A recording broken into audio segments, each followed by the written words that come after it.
And good morning, casters. Hello, we are here for the premiere event. It is April 5th. And you know what?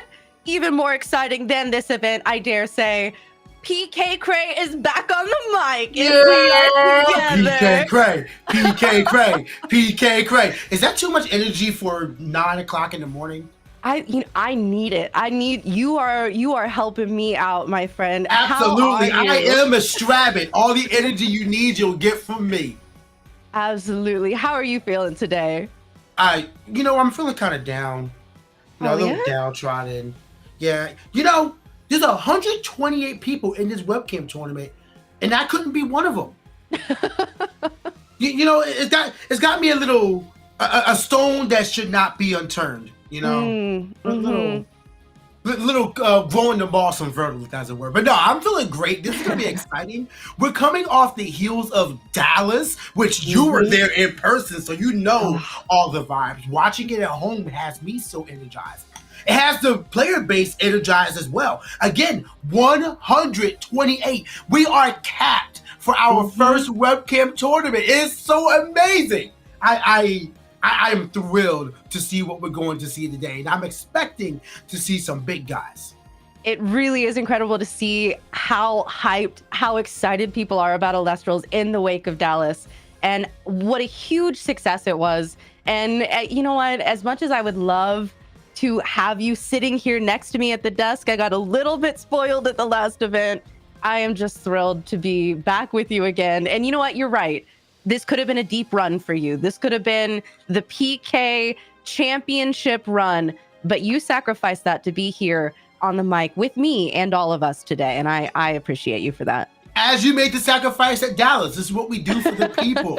All right, we understand that y'all need the voice, and Kay and I are happy to be there as well. Not just Kay. Later on today, you guys are going to see Eagle the Duck come back. So we all have the second Premier Tournament team coming back to grace your screens as you guys grace us with your amazing gameplay in Moonrise format. I am so excited to see, speaking of formats, how things are going to be developing and changing now in the wake of Dallas. We've been sitting in Moonrise for a little bit now.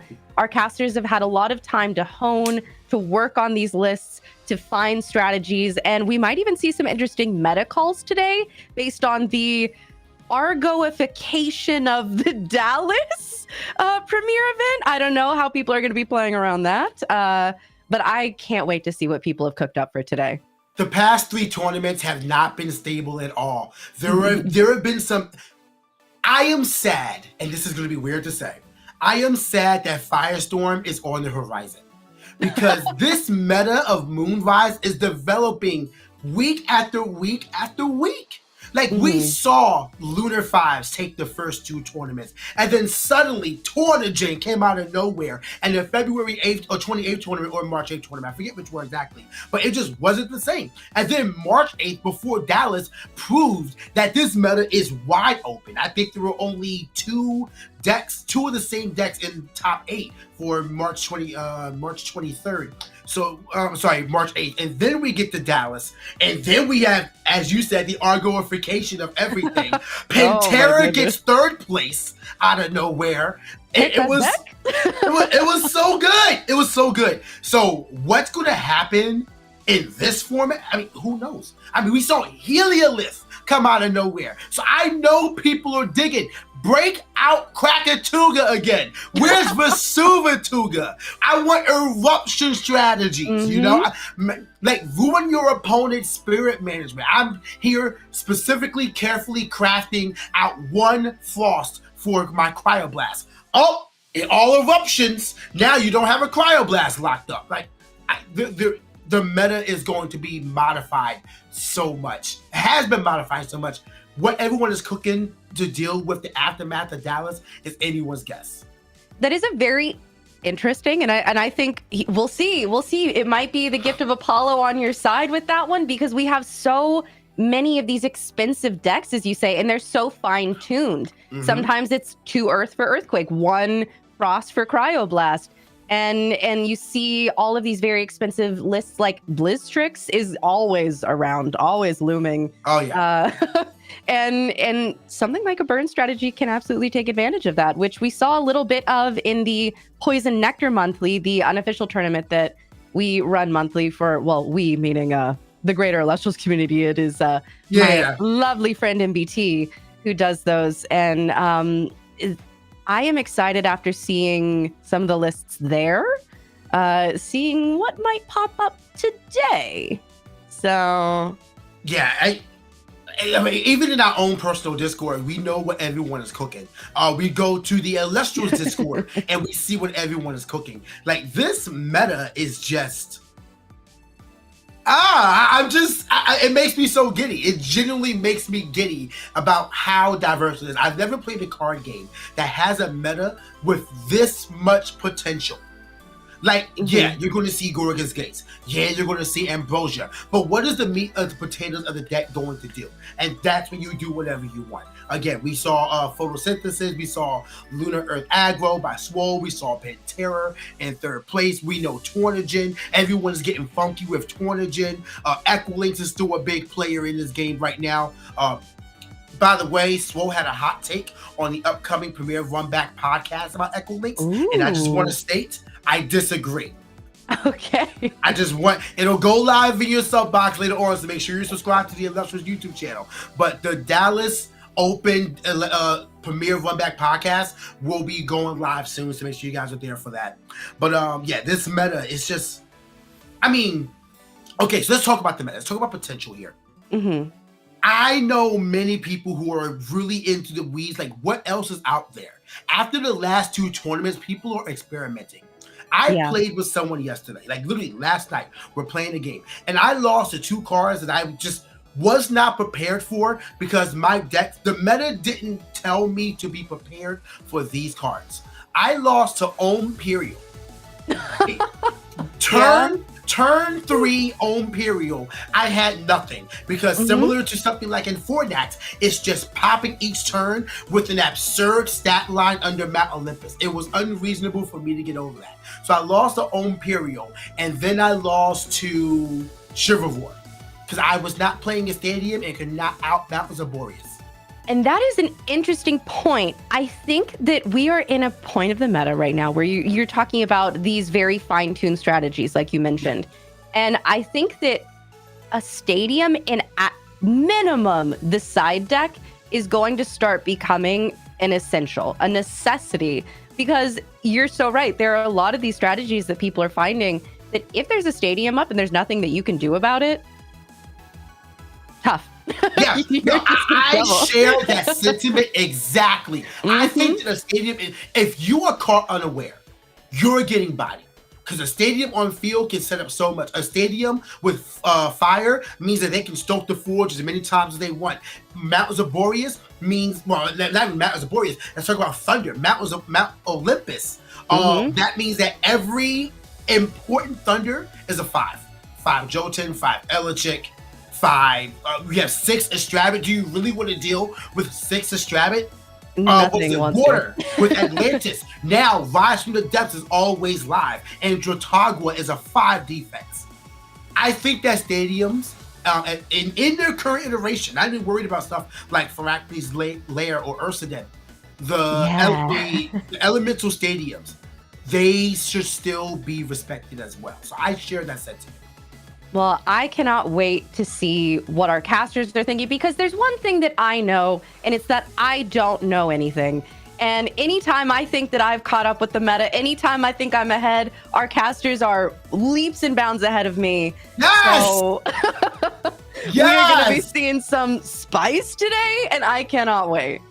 I am, like you said that, and I have determined that I need to do more grind nights with our Discord as well, because I am behind. I'm sitting here playing it, and they're watching me, and they hold me in such high regard because we do commentary and we're around them all the time. And I'm making plays, and they're like, "Oh, why would you make that play?" Thinking I'm doing something insightful. I just didn't realize I was making a bad play.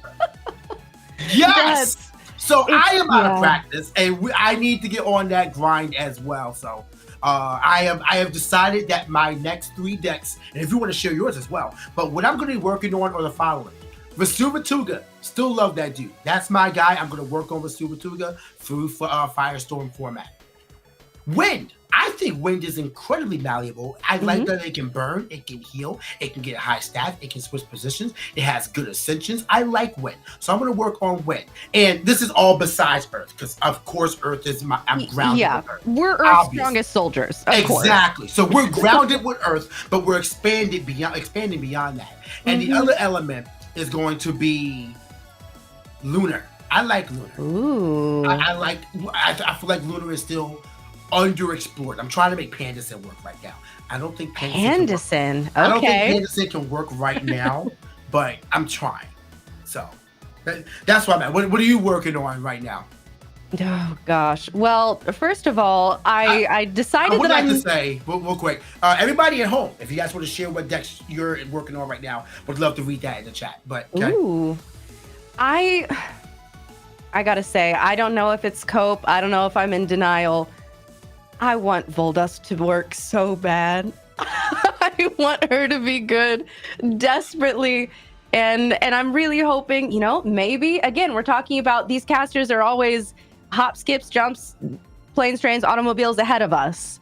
Maybe someone has cracked the Voldust mystery for me. Maybe we can see that at some point on stream today.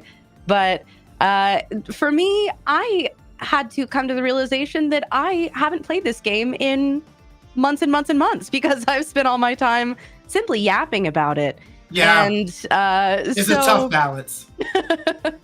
So we are simply just getting back into it and honestly being in Dallas and getting to watch these casters and be in the room with them and even getting to play a few games of my own. It reignited my love for playing the game itself. And who knows?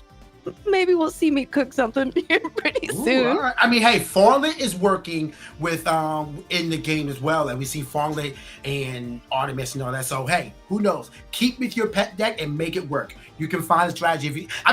If Bo Dallas's champion is anything to go by, stick with your deck and you will make it work.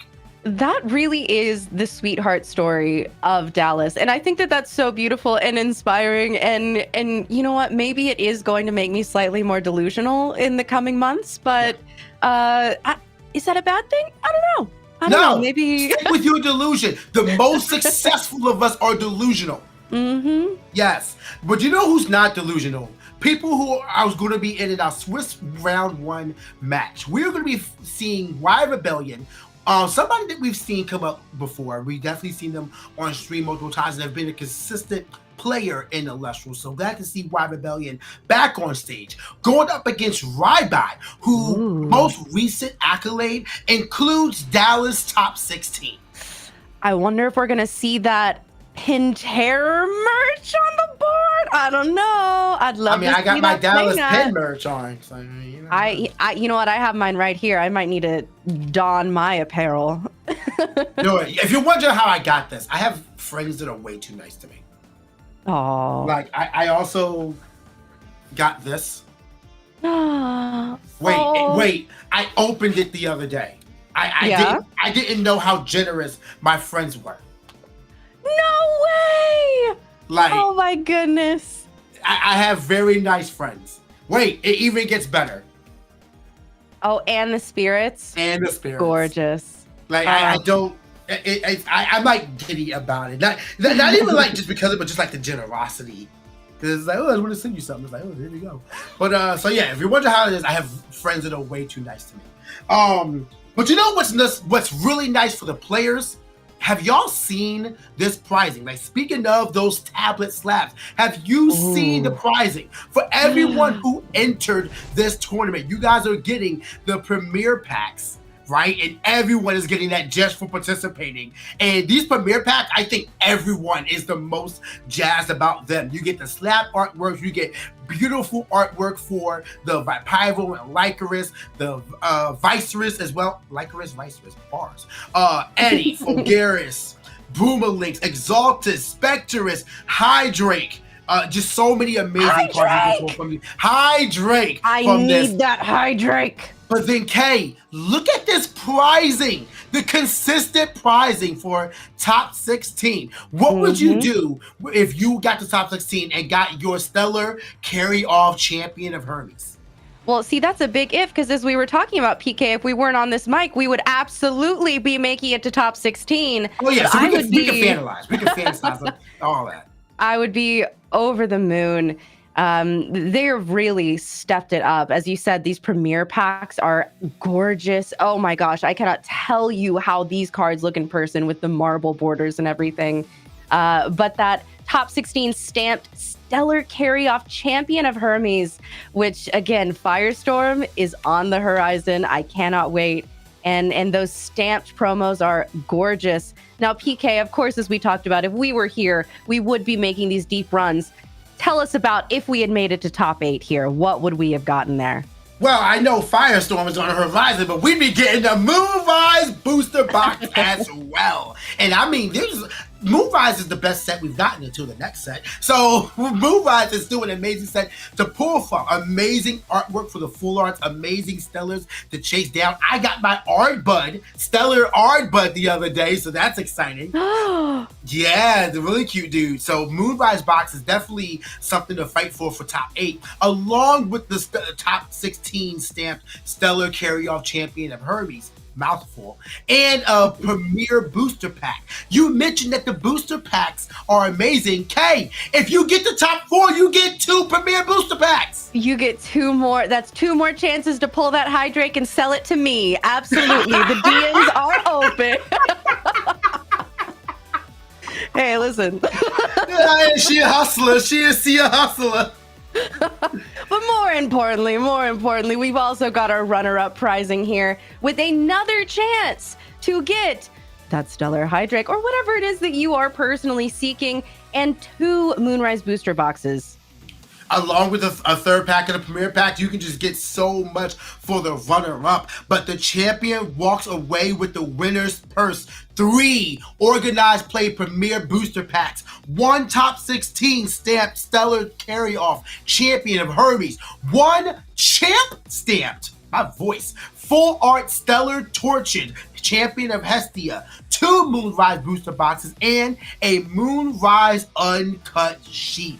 No other TCG is doing it like Elestrals. This pricing is unreal. The uncut sheet, immense value. The 2 booster boxes, also immense value. The premier packs are going to be amazing, and I love the addition of them to the premier tournaments. And of course, like from top 16 on, you get the Stellar Carry-Off Champion of Hermes, and you get the exclusive champ stamped Stellar Torch and Champion of Hestia. You can see it on the right side right there. Look at him with his hand in the hair. He's so cute and jovial. He's a champion, and I am just blown away by the increase in pricing. Before it was like, yeah, no, this is amazing. This is really cool. There's no way they can possibly step it up. And yet here we are. I know the introduction of these premier packs it's just I am blown away, and I'm so excited to get my hands on some of those, and I can't wait to see other people's pulls as those start to roll out. That's the that's the enjoyable thing about that's the enjoyable thing about Elestrals and what Dan Creator A Drive is trying to do. And that is really making a game that serves the players best. He wants to create products. He wants to give out pricing. He wants people to feel like their time is not being wasted. And with the improvement of gameplay from Daybreak to Moonrise, soon to be Firestorm, with the invention and the proof of concept of in-person events like Dallas Open 2025, an event that has had nothing but rave reviews across the board and still has room for improvement. So the next one's going to be even better. Announce Philadelphia Open, please. I am just enthralled with what Elestrals is. I am so glad to be a part of this community. Thank you, Dan Creator A Drive, for getting me into it. And I am here. I am committed. I am ready to go. But as sad are our players, we have Rybot versus Y Rebellion on screen. And I cannot wait to see what these casters bring to the clash today. I cannot wait. And as you mentioned, everyone is just so excited. The fact that we hit the player cap for today's tournament, these casters are going to be 128. fighting against 128 people. Oh, And so man. the champion today is really going to be a champion.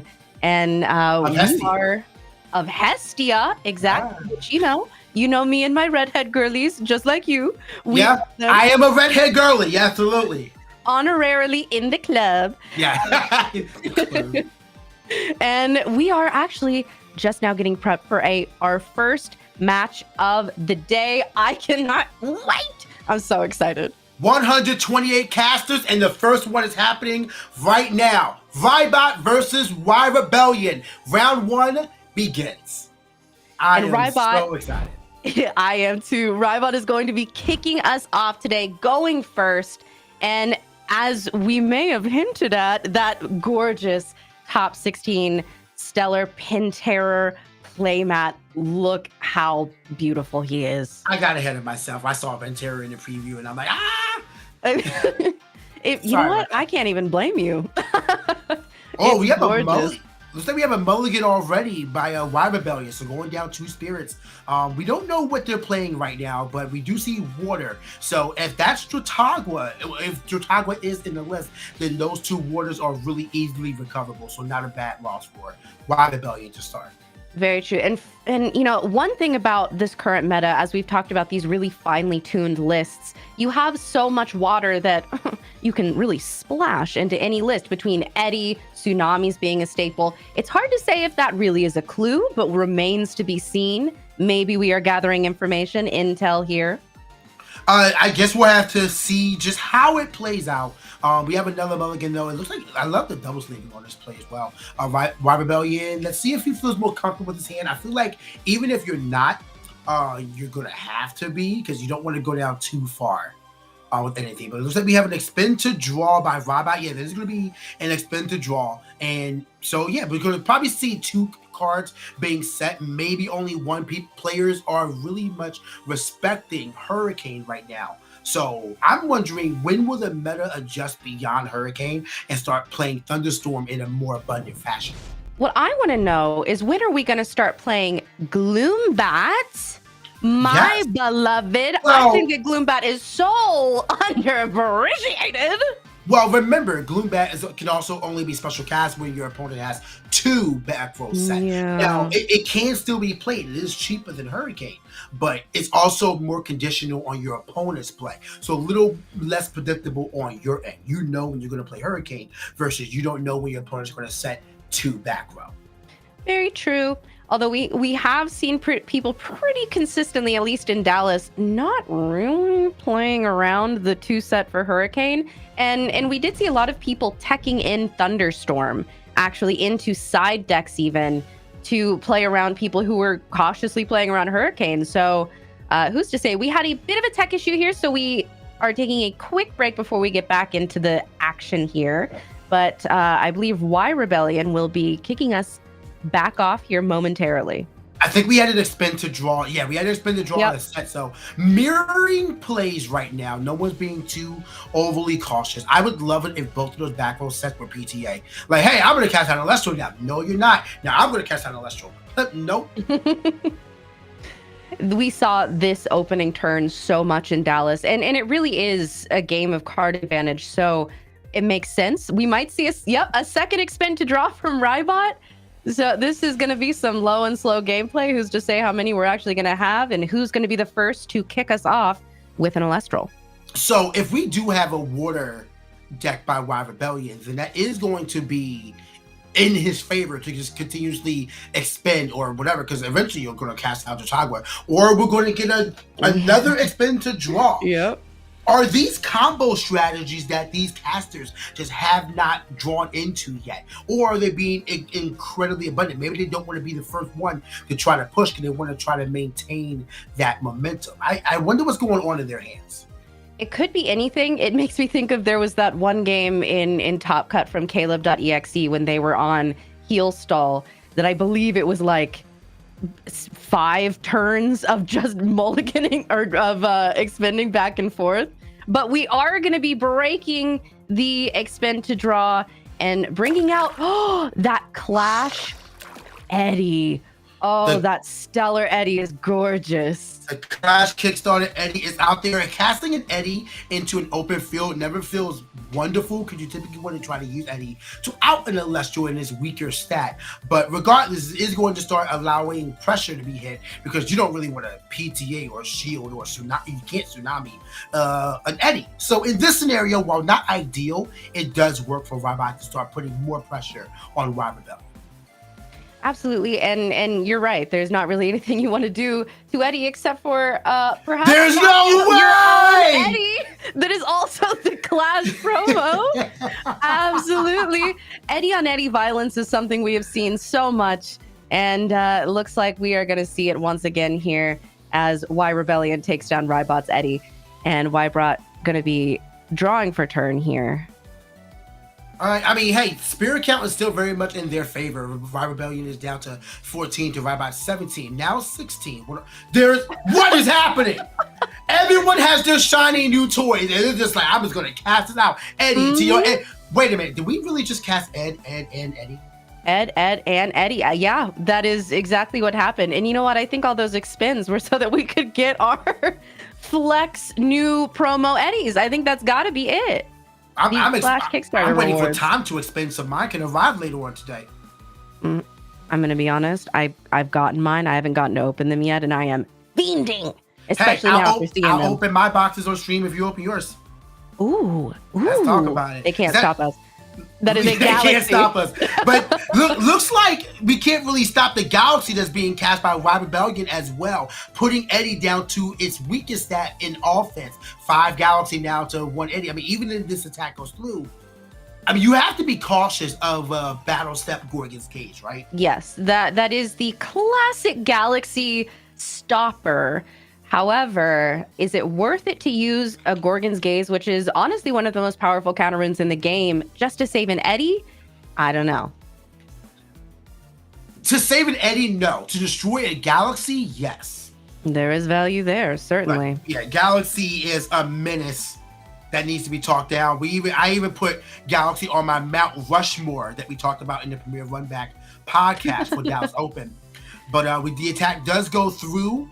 Maybe we see so that's 3 Eddies now being defeated across both players.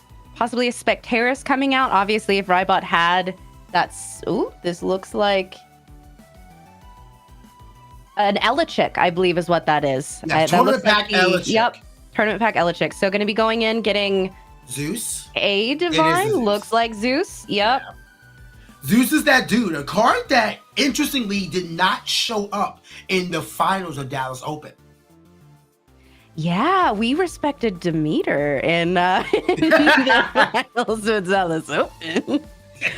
Which, I wonder if there's any fans of Demeter in that audience. Yeah, well, I wonder if these casters here with us today have any thoughts or feelings about that. I don't know. Let's see how Galaxy is feeling about being struck by the thunder of Zeus, or lightning of Zeus. Yeah, and Rybot opting to enchant Zeus with 2 Thunder Spirits there so that he is able to stick around for another attack. But Elechick going to be able to attack over that Galaxy, which we love to see, taking down the whale and moving back over to Y Rebellion. I wonder what these counter runes that our casters have set are, because neither have come into play despite being there since the first turns. I feel like they're only being used whenever the Elestral options in hand are going to be expended. If you notice, they've been going 1 for 1 since Eddie's been cast. It's been Eddie to Eddie to Eddie to Galaxy to Elechick now. So there's another Zeus coming out from Y Rebellion, also enchanting 2. So an essential counterplay to Rybot. These casters are just playing the same turn, just 1 turn behind each other. Yeah, and we see little hard to see. Are you able to see what that is? It is a water Elestral being cast. I want to say that is a foamy. Is a foamy? Yeah, there we go. There we go. Thank you, production. Shout out to the cars popping up on the side now. I love it. Yeah, it was so cool. We started to get that a little bit in Dallas, and it was luxurious. But we see foamy, the strongest foamy in the world, beating right over that Elechick, and I love that for him. Yeah, and Foamy destroying the Elechick is actually really good for Rebellion because now Rybot knows if I Hurricane! Who said Hurricane? Whoa! Setting the second card and getting punished for it. Two back row being destroyed by Rebellion. Incredible play by Rybot there. That explains why that one wasn't set. But the Foamy is still on field. So unless you have a Spectaris, it's going to come out now. There's a fire enchanted, so it won't be a Spectaris, or at least a properly enchanted one. So Foamy's gonna be able to float into an Eddy or a Galaxy or anything else it may want to. And it looks like we have a Kinleo. Yes, that is a Kinleo, Stellar Kinleo, being equipped with the necklace on Harmonia. We're gonna start popping Elestrals, and of course that Foamy effect is only destroyed in battle. So if it's destroyed by, which it will be because we just had that Hurricane, by this Kinleo effect, Foamy is going to be going down without any of the benefits. So looks like we have Fire Nexus coming up by Rybot. We're finally getting to see, like, we really just saw the basic staples being played by these casters, but now we're starting to get into the meat and potatoes. We have Foamying Kinleo being cast out here. Still don't know the full breadth of Rebellion's strategy, but with Kinleo and Necklace, Fire Nexus seems to be safe to call. And that was a huge turn, being able to not only Hurricane, but then pop the Foamy and then swing for 3 with Kinleo. We are really starting to heat up here over on Rybot's side of the field. And Rybot has to, the face down of Rybot has to be cooking with, 2 face downs as well. Rybot being really aggressive, saying, I'm going to protect this Kinleo. I understand the power I have. Not going to lie, I would love to see Kinleo next to the fire to the Zeus. That would be hilarious. You know what? It could happen. It could. It very much could. There goes the damage being dealt to Rebellion. And 3 points of damage right now. We're going to see what else Rebellion can actually adjust to. But man, this is a pretty tough spot to be in as another cast is being had by Rebellion. It's another Galaxy coming out here, and that looks like an Earthquake coming out on the Kinleo. After all of that Rybot did to protect this Kinleo, the Earthquake either being in hand or being the craziest top deck of all time, going to be taking it down immediately. And interesting. Okay, and going to be taking the value, since Rybot knows that Kinleo's going down, using the spirits on Kinleo to use a Gorgon's Gaze on that Galaxy.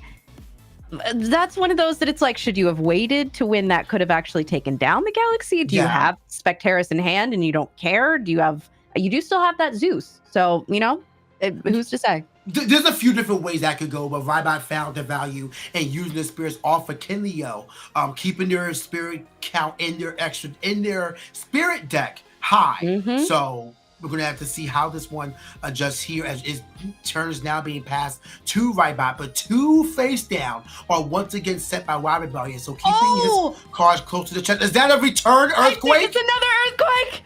Love it. Love it. Man. See, that makes sense. You know what, Rybot? I should have never doubted you. I understand. They are playing the same deck, the same game. This is crazy, yeah. It's just turn by turn. You're so right. It's like, you do that? Oh, that's a great play. You know what? I think I'll do that myself. Absolutely. Yeah. I don't think more than one Elestral has been on anybody's field this entire game. And it looks like there's a full-art Ambrosia. Full-art Ambrosia you can get from Moonrise. Beautiful card, which is why you want to enter the tournament and win your Moonrise boxes. But beautiful card you can get there. And it looks like we're going to be healing up a Pyro, a Leviathan, and a Stained Glass Spirit. I can't quite tell which one it is. I think that might have been Thunder. It's a little hard to tell, but that'd be my guess. Interesting. So playing for your strategy and planning for Hurricane. Another Hurricane here would be incredible. Ooh. But instead we see is that Water Puppy? Is that Necref? That is Necref. Water Pup is back. Oh, I love you, Water Puppy. So playing around any possible tsunami shenanigans here. I love when Necref is properly enchanted, but that's just me. That's okay. This is the original Wuppy, Water Puppy, Love Us. Yeah, I also enjoy Necref being properly enchanted. It just feels right, but honorary Water Elestral. I'm waiting for the Water Nexus at this point. The Wexus? The Wexus. The Wexus? Everything's bigger in Wexus. Wexruff! Wexruff! We just did your name for you, Dan Creator A Drive. Now just make me Elestral. Oh, man. Listen, we need two spirits being on Wild Rebellion side, questioning his face down. Looks like one of them may be an Ambrosia, full art Ambrosia being played as well, bringing them back up to 4 in the spirit deck. Continuing this same trend of, I see your play and I liked it. I think I'll do that myself. And gonna get back 2 waters and a thunder there. Anything you can do, I can do as well. Mm-hmm. So now we have spirits are being returned back. Both these players are, playing to their P's and Q's. Zeus is still active on both sides as well, but no Elestrals cast by Wild Rebellion. But 3 set in that back row. And that is a rabbit in attack. Ooh, just begging to be PTA'd, begging for Wild Rebellion to use one of these 3 face down runes. This is rough because you can't tsunami and protect yourself completely. You don't want to let the Astrabit thrive in this game state because getting a search of 3 with 6/4 being the spirit count can be detrimental. It's like Wild Rebellion is in a pretty precarious position. It is indeed neck rough. Oh. I'm so sorry. It's too early to start this. I'm sorry. The next attack will be even more rough. There you go. Yeah, I'm with you. True, yeah. I'm with you. I'm with you. 2 spirits being expended. Wild Rebellion, in a tough spot. I don't know really what you do here. You can use another Ambrosia, but you go back to the same spirit count. You need some way to change the board state, and with a 5/2 spirit count, it's not going to be easy. Yeah, that's not enough spirits really to play around with. Not enough to activate any counter rune that's going to do anything. Eddie coming out though, and if we're able to take care of this neck rough, then it does bring Tsunami back as an option. Because obviously that neck rough being water enchanted is a problem. It is going to go to defense. So the question is, does the attack actually go through? I imagine the face down is absolutely real, unless they're like PTA and Tsunami by, which they won't do anything in this position. So I imagine it's going to be either a gate, but we already saw 2 Gorgon's Gaze being used. 0 shield. So it could be shield. We see that Ambrosia flip right there. That was another fake set Ambrosia. Okay. So Wild Rebellion getting a little bit more spirits to play with here, a little bit more wiggle room. So maybe they are still in this game able to fund a couple more turns. But depending on if this attack goes through, we are still in a bit of a sticky situation. I understand why they would want to keep the spirit on Zeus, but considering his board state and what your spirit deck is like, I would wonder if it's valuable to actually spin the spirit off of the Zeus for that. Looks like we have full art shield over Achilles. Oh, yep. And that might be game, unfortunately. Yeah, there's a re-enchant or another Elestral being cast out here is going to be rough. A water enchanted Elestral would just cinch the game. Yep. Yeah, the only counter rune that would be able to protect in this situation is exactly Tsunami, and that doesn't protect from everything. So water is one of the most powerful elements in this game. We do have a spirit being removed from the spirit deck, and a second Astrabit is being cast. It looks like a fire enchanted? I think it's fire enchanted. I mean, hey, just nexus the spirits between Neckruff and Astrabit. There's the Tsunami. Okay. Yeah, you were right. That needed to be a water enchanted Elestral. Instead, Wild Rebellion is in this for another turn. Maybe they're going to top deck that third Ambrosia. But what do you do against 3 5s? Eddie? Oh, you cast out another Eddie. That is the third Eddie being cast out there. Putting the neck up the defense. Is Rybot's face down live? And even if it is, what do you want to spin it? It is not. So now suddenly what seemed to be a locked up game for Rybot is, well... Is that a neck ruff? Yeah, we see a scoop. All right, that man just was not allowed to get any real momentum. But Wild Rebellion was in a tough spot anyway. You already spent 2 of your Ambrosia. All your spirits you had were on the field. 1 under your Elestral Eddie and 1 under your Zeus. So what exactly could you even dig for? You can't cast out an Elestral. You can't. Your likelihood of healing is very low unless you're playing Jotag. We did see Wild Rebellion was in an abundance of water. So if Jotag was being played, then that was an option.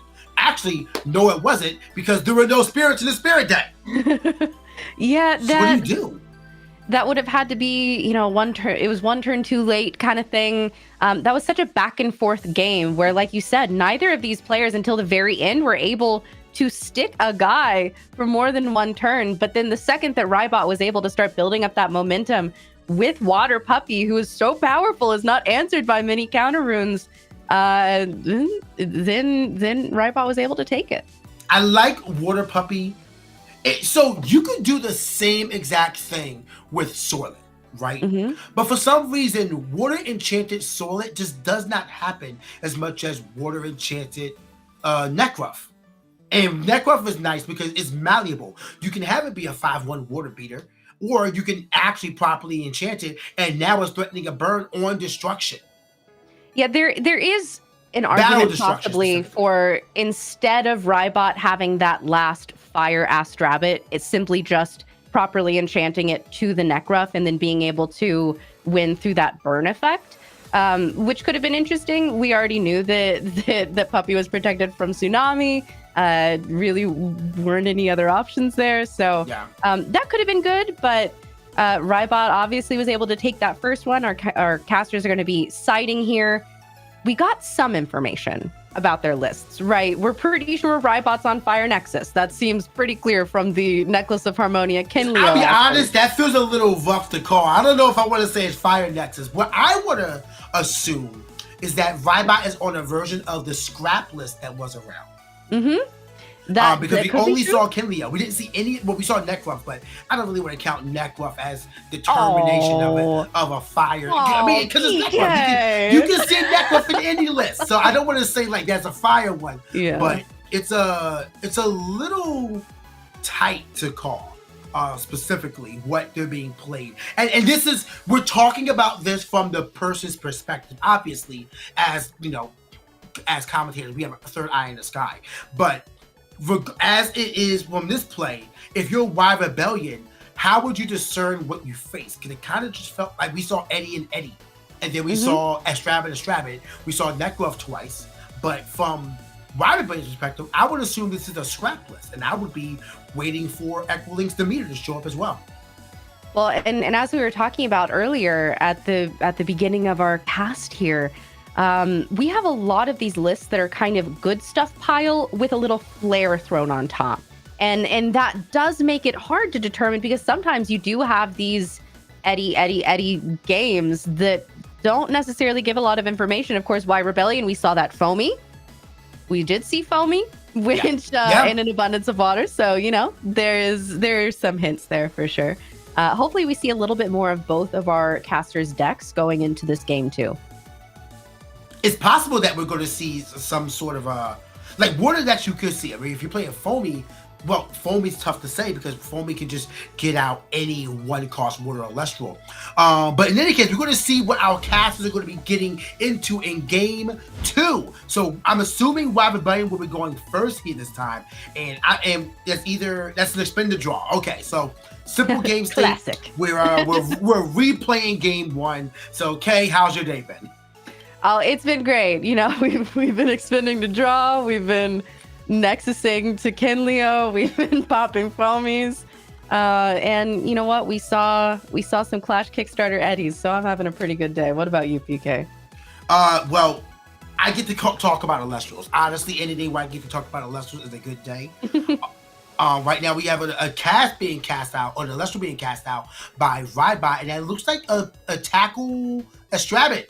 Yeah, which, you know what? At this point in the game, I don't hate it. I think that saying, hey, if you want to deal with this rabbit, go ahead, use a counter rune, do it. And it usually feels pretty bad, unless it's exactly PTA. Yeah, if it's PTA, then it's valuable because getting rid of that body so easily and preventing damage is very good for a 2-cost. That's really good. But we also know that Poison Tip Arrow is on the decline.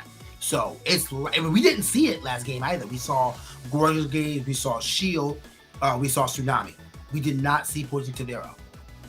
Yeah, a lot of casters have been opting out of playing Poison Tipped Arrow, which I don't know. I think while yes, there are some weird PTA interactions, like with Galaxy being so prominent. And don't put the emojis in chat. But a lot of people moving away from PTA, but it is still a valuable counter rune. And we see Rybot swinging with Rabbit. Why Rebellion simply just going to take that damage, which makes sense to me. Yeah, we have the draw now. Rye Rebellion is on the play. And I mean, there's a lot of things you could do. A Foamy right now would be phenomenal for Rye Rebellion. Being able to threaten the Astrabid and have something that they don't want to destroy by battle, forcing alternate removal. Is that a Sluggle? I think that is a Sluggle. That's who that is. Hello. Going to be healing already. So all of those expends, all of that's going to be refunded. Thank you, Sluggle.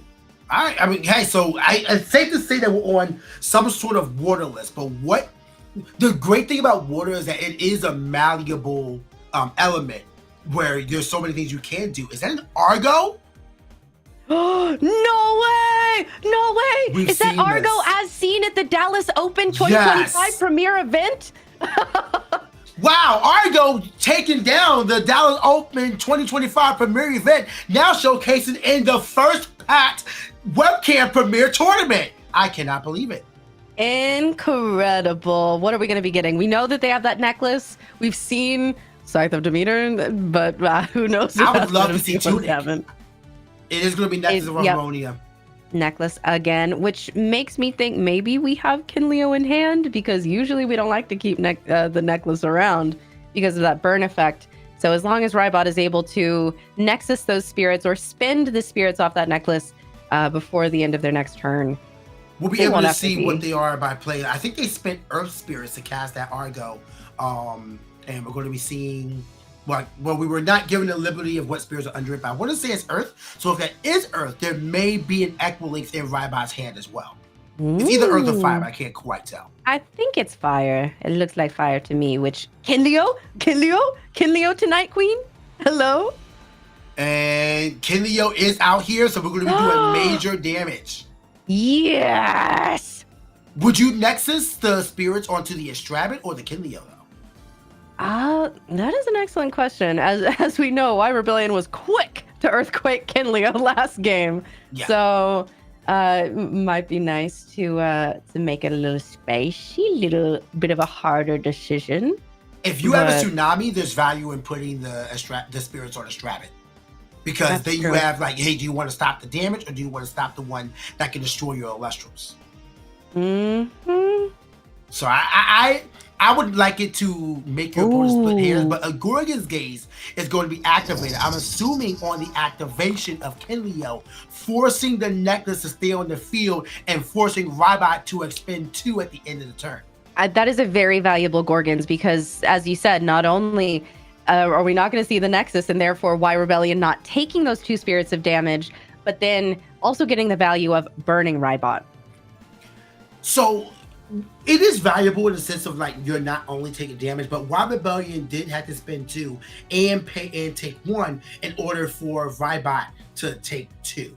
So I'm not quite sure on the split there, but all to say the damage is being dealt. Why Rebellion's board is wide open, 4 cards on Rybot's side. So interesting to see where the game goes from here. This would be a spicy resting on your laurels for sure. Okay. Yeah, that is a completely clear board on Why Rebellion side, which is not what you want to see. No. You have to assume that face down by Rybot is live.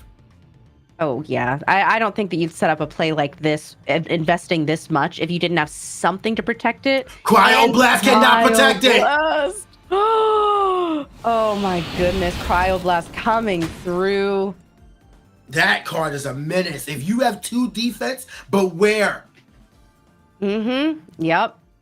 Or even then, as we've seen, sometimes people use Cryoblast just to put things in range. No one is safe, even you, Astrabbit. Okay, stop with the aggression towards Astrabid. Hey, I love Bunny. Although our buddy. He is our buddy, but you know what? He's terrifying right now with that Necklace of Harmonia. That is a 7 attack Astrabbit. So it looks like 2 cards were sent by Rebellion, and a second Kinleo has been cast by Ryba. I love that stellar artwork. Gorgon's Gaze once again stopping the Nexus effect of Kinleo, keeping Necklace on board. Interesting way to proceed this game state, because essentially what's being done is only spirit counts are being lowered. If Rebellion is sure he has a way to recover more spirits in the mid game, then momentum is definitely in Rebellion's favor. But the board presence alone has me feeling like Rybot is still in a winning position. It really depends on what Y Rebellion is on, right? We've seen Foamy, we've seen Sluggle. If this is sort of a heal type list with water, then actually this is exactly how they would want to play it. This kind of passive, I make you burn, I make you lose, you invest all these spirits, not really getting full value. But it also, because Y Rebellion doesn't have any Elestrals on board to protect all of these more expensive moves, the double Gorgon's Gazes, they feel a bit worse. Yeah, it's really tough to say, because like, if you have Tsunami, you're putting a Strat to defense. You don't want to do that. Like the expending from Necklace, Rybot can afford a few turns like that, especially if you're paying 2 as well. So this turn, Wild Rebellion needs to push the game state in his favor through whatever means. If you have a Hurricane in your hand, in your deck, you need to have drawn it now. Blow up the back row. You need a Galaxy to pressure the Astrabit or to take out the Kinleo. Actually, no, it would be the Astrabit, because that would take out the Spirits as well, enchanting the Necklace. So Kinleo would be offline tentatively as well. So you need a big turn, but fortunately, thanks to Moonrise, many equalizer cards have been introduced. The matter is Wild Rebellion playing them, and have they drawn into them? Yes, everyone say it with me. Thank you, Moonrise. And that Eddie again, that gorgeous Clash Eddie, gonna be moving Kinleo into defense, which, you know, that makes sense, because there is nothing you can do about a 7/5 rabbit, by the way. Oh yeah, it is. Oh man, Eddie can't do anything about our bunny right now. No, so you just gotta take out the Kinleo. I completely forgot about the stat increase. See, the attackers are gonna go through it. The question is Rybot privy to protect the cub? I mean, there are those 2 back row set. They gotta be real. Surely Rybot didn't set Hurricane again. Don't do this to us. Yep, there we go. We do have a Shield of Achilles, full art Shield of Achilles. Thank you, Moonrise. Thank you, Moonrise. You've done beautiful so much artwork for me. But yeah, we have these the Eddie being bounced back to hand. And honestly, with this board state, I don't mind an Eddie in hand. Because what are you gonna do? Switch my Rabbit? Oh no. No, or you're gonna cast a Galaxy, and Eddie doesn't matter at all. Yeah, Eddie's not going to do anything now as a 1 attacker. It can't even get over Kinleo. Man. Instead, we have the Nexus finally going off. So that's going to be 3 spirits. 3 spirits on Kinleo. No Elestral destruction, because Wild Rebellion's Elestral row is wide open. And are we playing a Stadium? Oh, we were talking about this, Kay. Rybot Stadium play is being had. Oh, this is insane. Oh my god, that Kinleo is huge. Getting shielded. It has to get shielded. Yes, okay, good. That was too tasty. A very valuable shield there, but still took damage, 2 in that regard, and 2 from the attacks if they both go through. But you're not going to spend a state Tsunami here, because Galaxy is right there.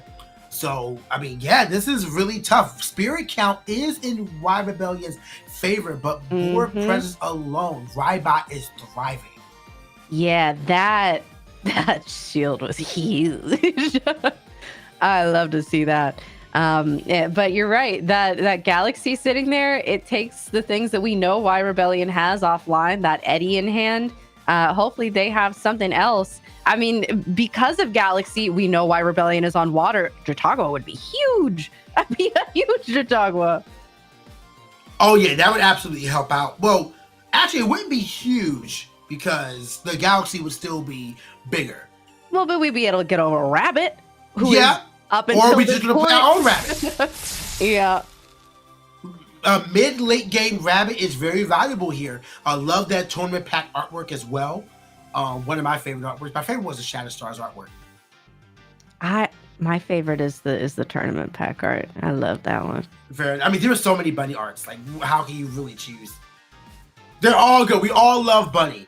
But Wide Rebellion does get a choice of their top 3 cards to add 1 and then shuffle the 2 back. So hopefully one of those top cards can really give them the momentum swing they need. And if nothing more, they're able to just shore up their defenses. Because 2 Kinleo have already been taken out. Volcanic Forge is live, so unfortunately, a properly enchanted Nekruff does threaten the Astrabet and that Spirit deck as well. So, that is a big boy. And why Rebellion really deliberating over these 3? I believe we're still looking at them, which tells me that there isn't sort of an immediate grab there. So who's to say? Going to be shuffling those back in. All right, so there we go. It looks like a choice was made. Maybe considering the Spirit deck is what, man, a lot of consideration for Wide Rebellion. But I understand here, like, we have almost 15 minutes left in this round. You're already down a game, 5/5 Spirit count, and the best thing you have on board is defensive strategy. Like, it's not exactly a board state that gives confidence. Hey, wars have been won by defense position Astrabet. Okay. They've also been fought over defense position Astrabet, so let's talk about it. Yeah. Oh, the days of Rabbit counter activation in chat, man. Rabbit has been through so much in this community. And you know what? Here she is still to this day. And that is a set Ambrosia. Why Rebellion? Classic Why Rebellion. Once again, setting an Ambrosia. The first Ambrosia being cast in this clash. So we know that there are 2 more in play for Why Rebellion, unless they're playing Cornucopia. They're not playing Cornucopia. But speaking of which, free to Taya. Anyway, so now we have Spirit Bang back up to 7. So not a bad spot for Why Rebellion to be in, but there are a lot of options in Rybot's list that can really pressure this board state Why Rebellion has himself in. So let's see how it goes. Yeah, and we see... There's no way that's the 3rd Kinleo. I think it might be, which, because of Forge, that Nexus is, man. Live, which means that Rabbit is gonna go down. And we already saw those 2 Gorgon's Gazes, so I think the Gaze have left Why Rebellion for the time being. They are not on Why Rebellion's side. There has to be a Tsunami. It would save you a decent amount of damage. Is it Tsunami? Ooh, shield? Okay, man. Kinleo. Oh, right. The Kinleo was shielded, not destroyed. Mm-hmm. So not a second. That is the second Kinleo. Oh, you're right. It was still in hand. Yeah. Yeah. So there's a lot of thinking done. Like, it felt like a lot more time had passed in the game, but no, that was the same Kinleo. So, yeah, that's the issue with Shield of Achilles, is that any threat you bounce back isn't exactly gone. Because in that same vein, Why Rebellion, I believe, still has Eddie in their hand. Very true. With Galaxy still there, though.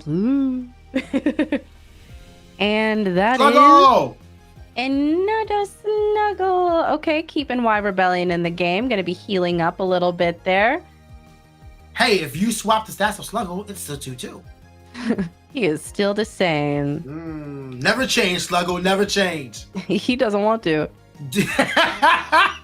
Do you go for the crash on the Astrabet in the spot, though? I feel like you do. I mean, with it in attack position, I think so. Oh. Things are happening. Wait. Wait a minute. When was Atlantis played? Hold on. Did we miss a Rise to the Depths? What happened? I don't know. That was a Rise to the Depths to Sluggle from Underworld and then goes into Oistillery. We missed something somehow. I don't know how we missed that, but we're reanimating water. Oistillery is here with Galaxy. That is an 8/4. That's huge. and Argo is destroyed. Why Rebellion making a huge swing? Going to be able to hit for 1 over the Astrabet. Galaxy is keeping Oistillery being an 8/4. The Galaxy on the opponent's field is giving Why Rebellion their best state here. When was Atlantis played? Oh my, you have to. I think the move here is Ascend Puppy over Galaxy. And I don't know if That would do it. That would do it. There are very few other answers at this point with 3 spirits left. Oh man. Also, it's a 10 attacker. Atlantis is up. Oh, true. Oh, that's crazy. Stadium is insane. Never mind. Even well, no, with water puppy could do it, but water puppy would be a 6. Yeah. Yeah. Double water puppy would be good. Let's see what Rybot has. They're trying to figure it out. I think they understand, like, man, this entire thing just swung. I don't know how we missed Atlantis and Rybot. We were asleep at the desk or something because that was crazy. Oh, man. I saw Sluggle and I'm like, oh, yeah, Sluggle. Do you attack it? Yeah, sure. But no, that explains why it was an attack. Absolutely. We were like, yeah, heck yeah, Sluggle. Classic 2-2. No. Not even. Yeah, at this point, I think we kind of saw the writing on the wall. So I guess our fault for doubting your game. Why? Mm-hmm. And Rybot has been sitting here deliberating. I wonder if we're about to see a scoop. But as you mentioned, that clock is ever ticking down. If we go to a game 3, there's here's the Ascension. What? Fire. Water puppy? Fire. Oh, puppy. Elechick. Oh. Wait a minute. Well, okay. Elechick pull thunder. Is that properly enchanted? It looks. I think that might be a fire like underneath fire, this. I don't think it's pop. So no. So it's just. So I wouldn't want to put that in attack. That's gonna be a scoop.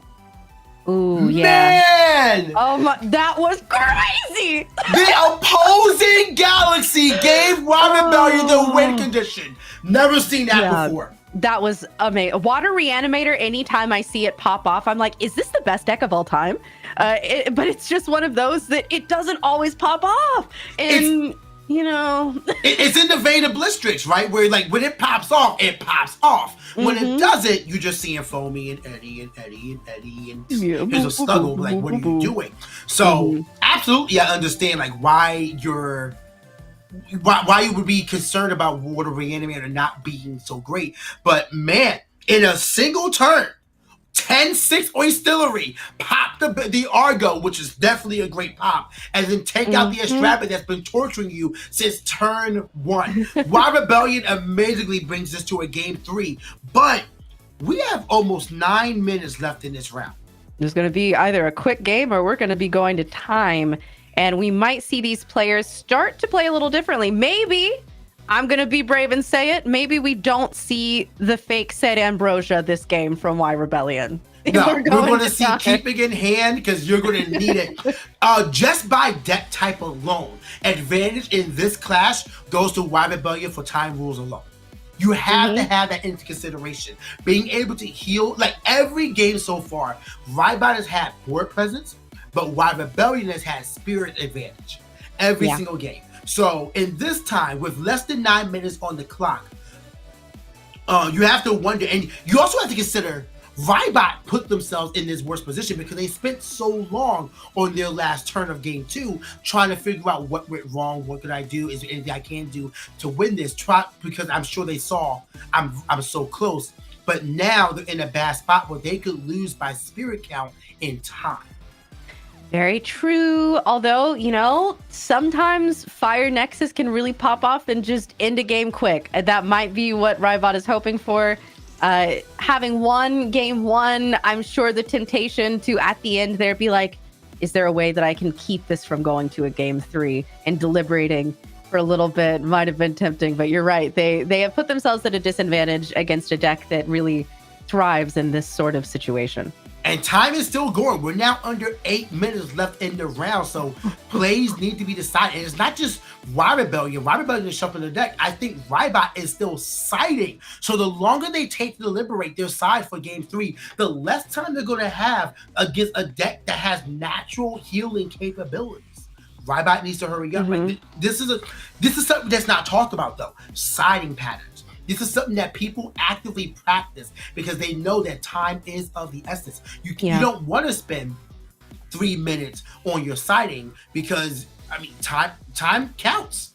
Like, we're now at 7 minutes. Like, we've been talking for 3 minutes about this entire thing. And all this is time that Rybot is losing to healing. Hey, PK. Do you remember that time that there was a 10-6 Oistillery on the field? Oh, man. Yeah, remember when it happened out of nowhere? We have no idea when Atlantis was played. Do you remember when that happened and it was really cool? Yeah. It was incredible. It was incredible. Man. But yeah, Sluggle, I mean, mid-game healing is insane, and that's one of the benefits to Water Reanimator. You know, you have the Sluggle. We have not seen Jotagua, interestingly enough. But we did see Oistillery, so you have to assume there's a Caprigal in there. That's a consistent one being played. You have to assume there's 3 Snuggles. So, Rhyme Rebellion, I mean, we're at 6 minutes left in the round, and Rybot is now shuffling. Like, I hate to stress this so much, but a lot of, like, the longer Rybot takes, the less his chances go down to win this. Not saying it's impossible, but... Yep, the less Elestrals you can play. Spoiled fruit. You better be playing spoiled fruit. That's what we've decided. Yes. Thank you, Moonrise. Thank you, Moonrise. What a great set. And we also got Oistillery for Moonrise. Yeah. Did you get your reverse stellar Oistilleries? That's the real question. You know I don't pull reverse stellars from Shadow Stars. Sorry. You just watch me do it. I'm sorry. That's low. That's so rude.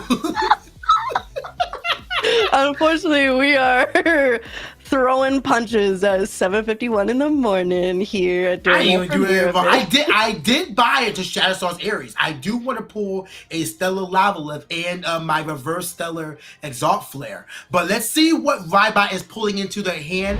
Game 3 begins now. And the amount of time Rybot has to put together a winning board is not much. 5 minutes. Okay, let's see what we can cook with in this time. Our casters are going to be the quickest hands in the West, playing so fast. I think that Rabbit opening up is a great start, because if you can keep that wall, keep that, sort of protect the castle mentality, could serve you well. Absolutely. I wonder if both of our casters are like, yeah, we're not going to mulligan. This is not safe to do. No, Rabbit for Ambrosia. Exactly. But right now we have a search of 3. Rybot getting the shuffle on. So now it's just the question of how many back row is going to be set. I imagine it'll be 2. Only 1. Okay. Just 1. They just wanted to prove you're wrong. I think they're listening. That's all it was. But okay. But hey, spirits are still existing, so we're both at 20-20. That's the important thing we need to keep track of. It's not just spirits in spirit deck. I doubt we're going to get to a 0 spirit deck in this game. It's all about spirit control. What's in your spirit deck and what's on board. So everybody needs to be really careful of casting out anything he doesn't want to. And another Rabbit coming out. Speaking Clash of Kickstarters Estrabbit. Love it. Oh, gorgeous. So now we're going to be looking for the Ambrosias. And also that was a 1-minute turn by Rybot. So we're going to be looking for the Ambrosias here. We're going to be looking for the Sluggle. What can bring spirits back in case they're in the underworld? You're going to need as much as possible. And as you mentioned, Y Rebellion has a lot more options for healing, so a lot more possible things to grab. Oh, a second Rabbit has to grab outside of the board. Here we go. See, we're digging for those Ambrosias right now.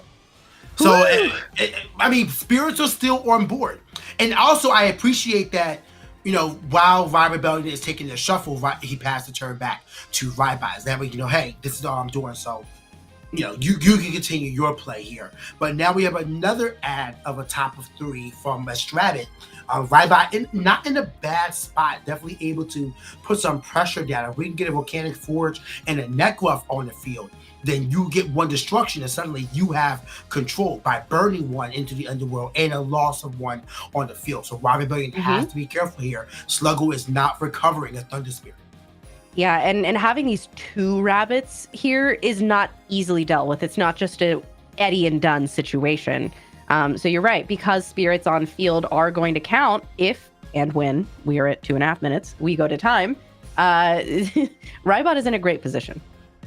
You got to consider as well the plays that. All right, so we just have a simple reenchantment. That's a little threatening. You don't want to activate. That's another important thing. You don't want to have someone activate back row but they're activating Gorgon's Gates. That's dangerous because now Rybot is under in spirit because now there are 2 spirits in the underworld. Yep, those are the first spirits to really officially be lost. Although I don't hate the play because as we talked about, Y Rebellion has so many healing options in this list. Although with no spirits in the underworld, Sluggle is not live. There is nothing that Sluggle can really do to help. But it doesn't need to be. Rybot right now, like even if they Ambrosia, they're going to have 1 spirit in the underworld. Mm-hmm. So like you're in a tough spot by activating that Gorgon's Gates. I would have probably just let it go. And you got to remember as well. Oh wait, is that actually a fire puppy? Kinleo! Wait, you have Volcanic Forge. It's got to be Forge. I can't. A necklace would be so expensive. But then again, you could keep the spirits. So yeah, it's Forge. There we go. Volcanic Forge. So I would definitely have preferred to have Fire Puppy with under Volcanic Forge because now you're not losing a card. Like, because it's really expensive. But Astrabit does go down. 2 spirits are now in the underworld. Let's see how this goes out. I'm assuming the Astrabits are going to go to attack. So if Y Rebellion's face down is Tsunami, they're in a great spot. But let's see how this battle phase goes. Yeah, Rybot, I mean, I don't think you hate to see it. No! Yeah, they're spending. Oh no! Yep. Y Rebellion losing so much with less than 1 minute in this clash. I know, and I'm watching like, are we taking the water? But I see Lunar, I see water. Hopefully we've got Sluggle. But even then, Rybot has built such an intimidating board here that Y Rebellion, even with the deck advantage in terms of this exact matchup, to time, probably not going to be able to fight back too much. Yeah, 2 Astrabit to search for whatever pieces you need is probably going to be what gives Rybot the win here. We do have a new set being, not a new set. Looks like an Earthquake. Yeah. That's so expensive. Like in a no time world, that's a great play. But with time now being called, that's it. So now you're in a tough spot. Eddie is going to be here. We are now in time, everyone. So this is turn 0 over on Y Rebellion's side, yeah? Or would it be turn 0 and we go over to Rybot? 0 on Y Rebellion, I believe. Okay. Be corrected on that production. But Eddie is going to come out. Is the back row live? Tsunami will not take out the Eddie here. 15 to 11 spirit count. And turn 0 is on Y Rebellion. Yep. So the attack does go, or switches the Conleo to attack. That's great, because now it turns off Argo from being an option. Mm-hmm. Ooh. Although Argo at this point in time, going into time does not feel good, because Argo is expensive. No, but getting the Elestrals off board and then getting those spirits onto a Kinleo from a Nexus would just swing momentum back. So we're in an interesting spot here. Eddie is going to take out the Kinleo, 14-13 spirit count, and we know that Y Rebellion has a bevy of healing options in their deck. So let's see how Rabbit this goes. Reenchant, going to be looking for probably Ambrosia. Still trying to get those healing card options. And even with Eddie out here, Rabbit just has to turn to defense, and there isn't much that Eddie can do unless there's another Eddie in hand. The Earthquake's already gone. So Rybot, is still a pretty good position. Oh yeah, Astrabit. I mean, you just switch that to defense, and then what are they going to do? You have 2 spirits with it as well. So if you can pull out an Earthquake, you destroy the Eddie hit for 2. Like, it's still in a decent spot overall. Very true. Looks like our casters are communicating with each other one way or another. Rybot is shuffling their deck, being very thorough in the build, making sure everything is as randomized as possible. But you got to question, like, what is the top deck? Yep. Not anything that allows any sort of offense. We have a set in Astrabit to defense. Okay, so that bunny is going to be putting up the wall, protecting the castle, which is exactly how Rybot needs to be playing it. Although Y Rebellion, if you're able to send out a Sluggle and start healing on your own, there's a world where you don't necessarily care too much going into now turn 2 what Rybot is doing. But we will see. Yeah, if you have healing options, you play them all now. Like nothing matters. You heal and then you try to just protect your spirits as much as possible on board. Is that the set Ambrosia? Did you do it again? Why Rebellion? There's no way. They're considering it. I mean, there's a lot of options that it could be. So we're just gonna see how Why Rebellion chooses to play this one out. But man, the considerations in hand. What exactly could you be deliberating here?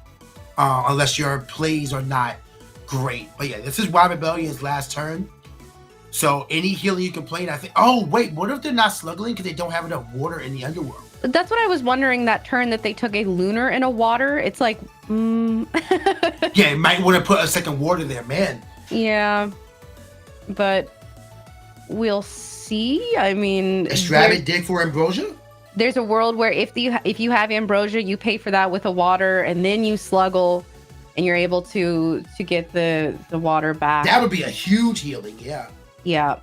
And then there's not Rybot wouldn't really be able to unless we see Puppy swing over, but even then it's not doing damage unless we are properly enchanted. So yeah, if Why Rebellion is able to get some real healing off here, then this will be huge. I feel like we're getting to a point of a slow play warning. What is it? Like we have a lot of deliberation going on by Why Rebellion, but you only have so many cards. You should be able to figure out the play here. This is it's a huge pressure turn for sure, but you're right. We gotta make these decisions fast. It's like last game with Rybot. The pressure can really get to you in the moment. You got to make sure that you aren't slow playing, obviously. Yeah, the amount of spirits that exist right now. All right, so we do have something being played. I would have guessed that's an Ambrosia. It looks like a cry. No. Hurricane? It's a water. He played Hurricane? Oh. Hurricane? Off of the Eddy? Resting on your lawn? What is happening? Oh my Sluggle! Man, Sluggle! And then, yes! And then Ambrosia. Okay, Why Rebellion was cooking. Clearly! But does it get them to the spirit count? We paid 3 off of Hurricane to destroy the back row. It was an Argo. We paid 1 for the Laurels to take out the Astrabid. And then we healed 3. If Rybot has Ambrosia, it's game. But if not, then we're tied. Ambrosia. Yep, it's game. GG. Ambrosia just plays and that is it. Oh, yep. Man. I can't believe. So that entire time he was slowed down by math? Real. Yeah, I think he was trying to figure is there a value here? We've all been there. Like you can't play anything, you're gonna put your spirit count even lower. And now you're playing something. Might be a necklace and a Kinleo. I mean, listen, Rybot, Why Rebellions, they're already down. We don't have to keep going. They are already down and they are out. This game is definitely... That was an eruption. Oh my God. was an eruption. There was an eruption in Rybot's list. He's already dead. Please. What just happened? Those entire 2 turns. Hurricane, resting on your laurels, Sluggle. Eruption, Eddie.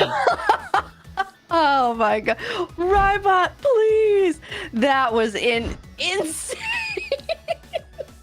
I'm kind of speechless, I'm going to be honest. We were talking about Ambrosia. We said we need Ambrosia. We completely forgot about invoking the wrath of Mother Nature. Okay, but you know what? No, okay, I'm going to give us some credit here. We did talk about Eruption and how that could be an excellent strategy at this point in the meta. So you know what? We may have been taken off guard, but you know what? We kind of, you and me, PK, we're thinking right along there. Mm-hmm. Well, congratulations to Rybot. An insane, intense round 1 for both of them. I hope they didn't spend too much because you still got 6 more rounds to go. So take a breath, go get a snack real quick, and get into round 2. That was an amazing clash. That was an amazing few games. We got to see Water Reanimator really pop off in that game too. With 10-6 Restillery! I'll never get over it. That was beautiful. What a wild game. And just ending to that. Just eruption, man. I love it. It was just like you have to wonder the confidence of Rybot there. Like, well, that's what they were fighting for, clearly. Yeah. Like, and the fact they had him both, man, what an insane round one. Yeah, we were blessed to be able to cast that one for sure. That was incredible. The 5 rapid activations in that game. Astrabbit absolutely defined this. Mm-hmm. Like, Astrabbit was on another Mount Rushmore that we talked about in the Premier Run Back podcast being uploaded soon. I can't wait to get to that section. But somebody did say that Astrabbit is part of their Mount Rushmore. And after that showcase, it's hard to argue anything else belongs. I'm with you. I mean, Rabbit has definitely chiseled its place in Elestral's history. And my goodness, what an incredible clash. And that was just round 1 of what is going to be a long day of really incredible clashes. I mean, it always gets better as the day goes. So if this is where we're starting, oh my goodness. It's pretty peak. It's pretty peak. Well, you had the good fortune of being able to take a break after that one. Yeah. I will be here for round 2 with Eagle the Duck on Eagle is an angel. Eagle is an angel. Eagle the Angel on commentary. So as I just said, and Kay, please do this for me as well. Everyone go get some water and go get some snacks. In 2 to 3 minutes, we'll be right back with more Elestrals Premier Tournament.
Hello, everyone. Welcome back to the Elestrals, not Dallas Open. I am clearly having FOMO. Elestrals TCG Premier Tournament, our very first fully capped tournament at 128 casters. We're going to be entering round 2 very soon, and I am now joined by Eagle the Duck. Eagle, that round 1, what was that? Did you double eruption for game? As I was telling you in between rounds, it finally clicked because I've been looking at those deck lists and seeing Eruption, and I was like, okay, I mean, just seems like a good tool maybe, not making the connection until just now. That is a phenomenal tool when you know your Game 3 is likely going to time and just need ways to swing the spirits in your favor.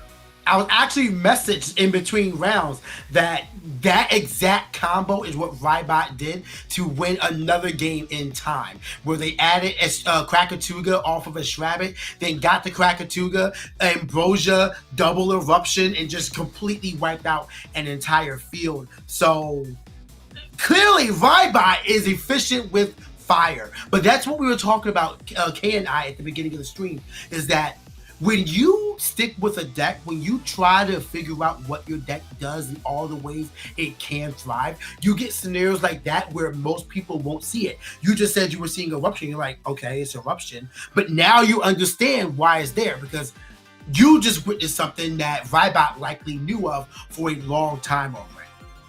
Oh yeah, that's the crazy thing when looking at deck lists is there's so much intentionality behind these cards, especially with these casters with accolades, that you won't always pick up on just looking at the list. There's been plenty of instances that I have looked at cards and been scratching my head until I see it in practice. The connections just aren't there. Yeah, and that's what's exciting about somebody having their deck versus just pulling a deck offline. And yeah, of course, I'm not going to sit here and say don't look up a deck profile, because having a base understanding can help you refine it yourself. But always focus on refining your list for yourself, because no one will ever understand your deck better than you, unless you're somebody of like high accolades. Like there are some people who just see a list and say, "Oh, I get it. Yeah, I get it." Like one of our round 2 players, Bean Soldier. He's somebody who I'm sure would see a list and just be like, "Yeah, I get it." I mean, Bean Soldier has such great accolades. He puts in the time and plays so much that not that there isn't still surprises to be had, but a lot of that stuff he's already tested, he's already seen, he's already understood. Yeah.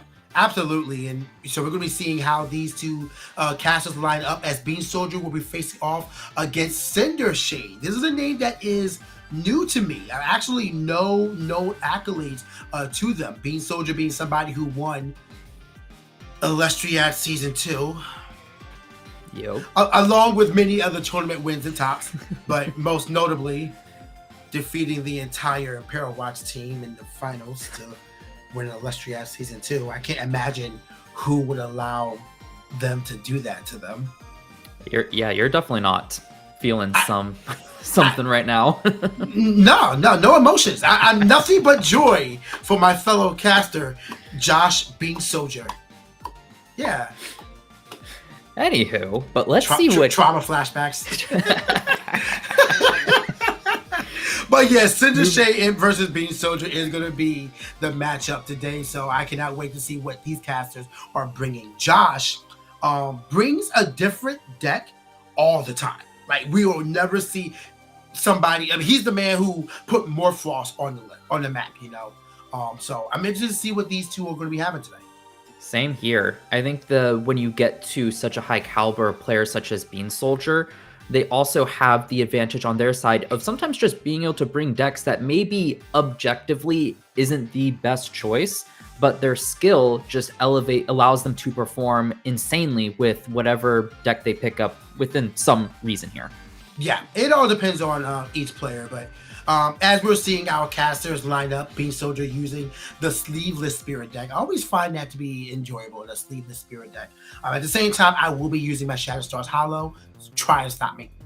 Yes, same here. I've got my Spirit deck as hollowed out as possible. And because I'm using those hollows, you better bet they're sleeved up. Double sleeved up. Get them double sleeved. Oh no, they're double sleeved. 100%. But it looks like our casters are ready to go. Josh will be on the play. Round 2, Cinder Shade versus Bean Soldier. Let's begin. I'm really curious to see what these two casters are on. You never know what you're going to encounter in Swiss, and especially with someone like Bean Soldier who has consistently made top cut, could be interesting to see what he is on right now. You have to be a little worried being Cinder Shade going up against somebody of Bean Soldier's repertoire and stature in this game and having to go second. It's not impossible to win, but it's a little rough. For sure. Let's see if Cinder Shade can capitalize off of it because while having to do... Well, I will say, I've definitely been more pro mulligan. There's been plenty of games I have won where I've chosen to mulligan because right now the game is at a point where it isn't so explosive where those two spirits are the difference between winning and losing, and really just a better hand quality can really make the difference. You're not wrong. So I am interested to see what Cinder Shade does with this mulligan because we don't know the deck. I mean, it could be Water Reanimator as well. So, and there's healing options as well. Is that Ardbud? That's Ardbud. Ardbud. Bug Box! Will we be seeing just standard bug box, or are we going to see maybe even an Antitan today? That's what interests me about this deck is you never know what you're going to get. And notably, I believe it's the March 8th event had a huge swarm of Antitan, though notably that deck ended up doing the best because a lot of the players were pivoting off of the more insectoid-focused decks, which is what this deck, or at least the Antitan version, is trying to prey on. Yeah, we know Argo is now being understood as a really prominent card, so that could be the protection for Ardbud right here.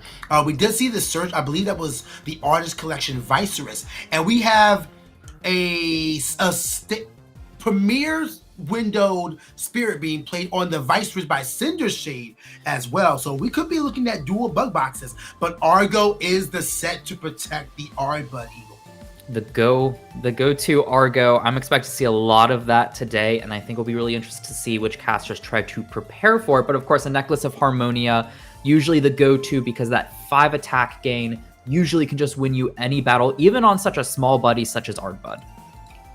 We'll have to see. I mean, yeah, that 5+ is insane. I don't think there's any other card that gives a +5 like that unless you get 5 spirits under a stadium, Otherwise, it's going to be really difficult to get. So Necklace of Harmonia being a really powerful card, and taking out a card as beneficial as a Viceress is really good for Bean Soldier going into their turn 2. I'm sure Bean Soldier feels great about that, but that looks like an Artist Collection Equalinks hitting the board to pop that back row, and we might see a huge push, a huge swing in spirits. Not what Cinder Shade wants to see here, especially after a mulligan, and especially with the receiver here to then search a follow-up for less of the cast. Oh, man, insane play.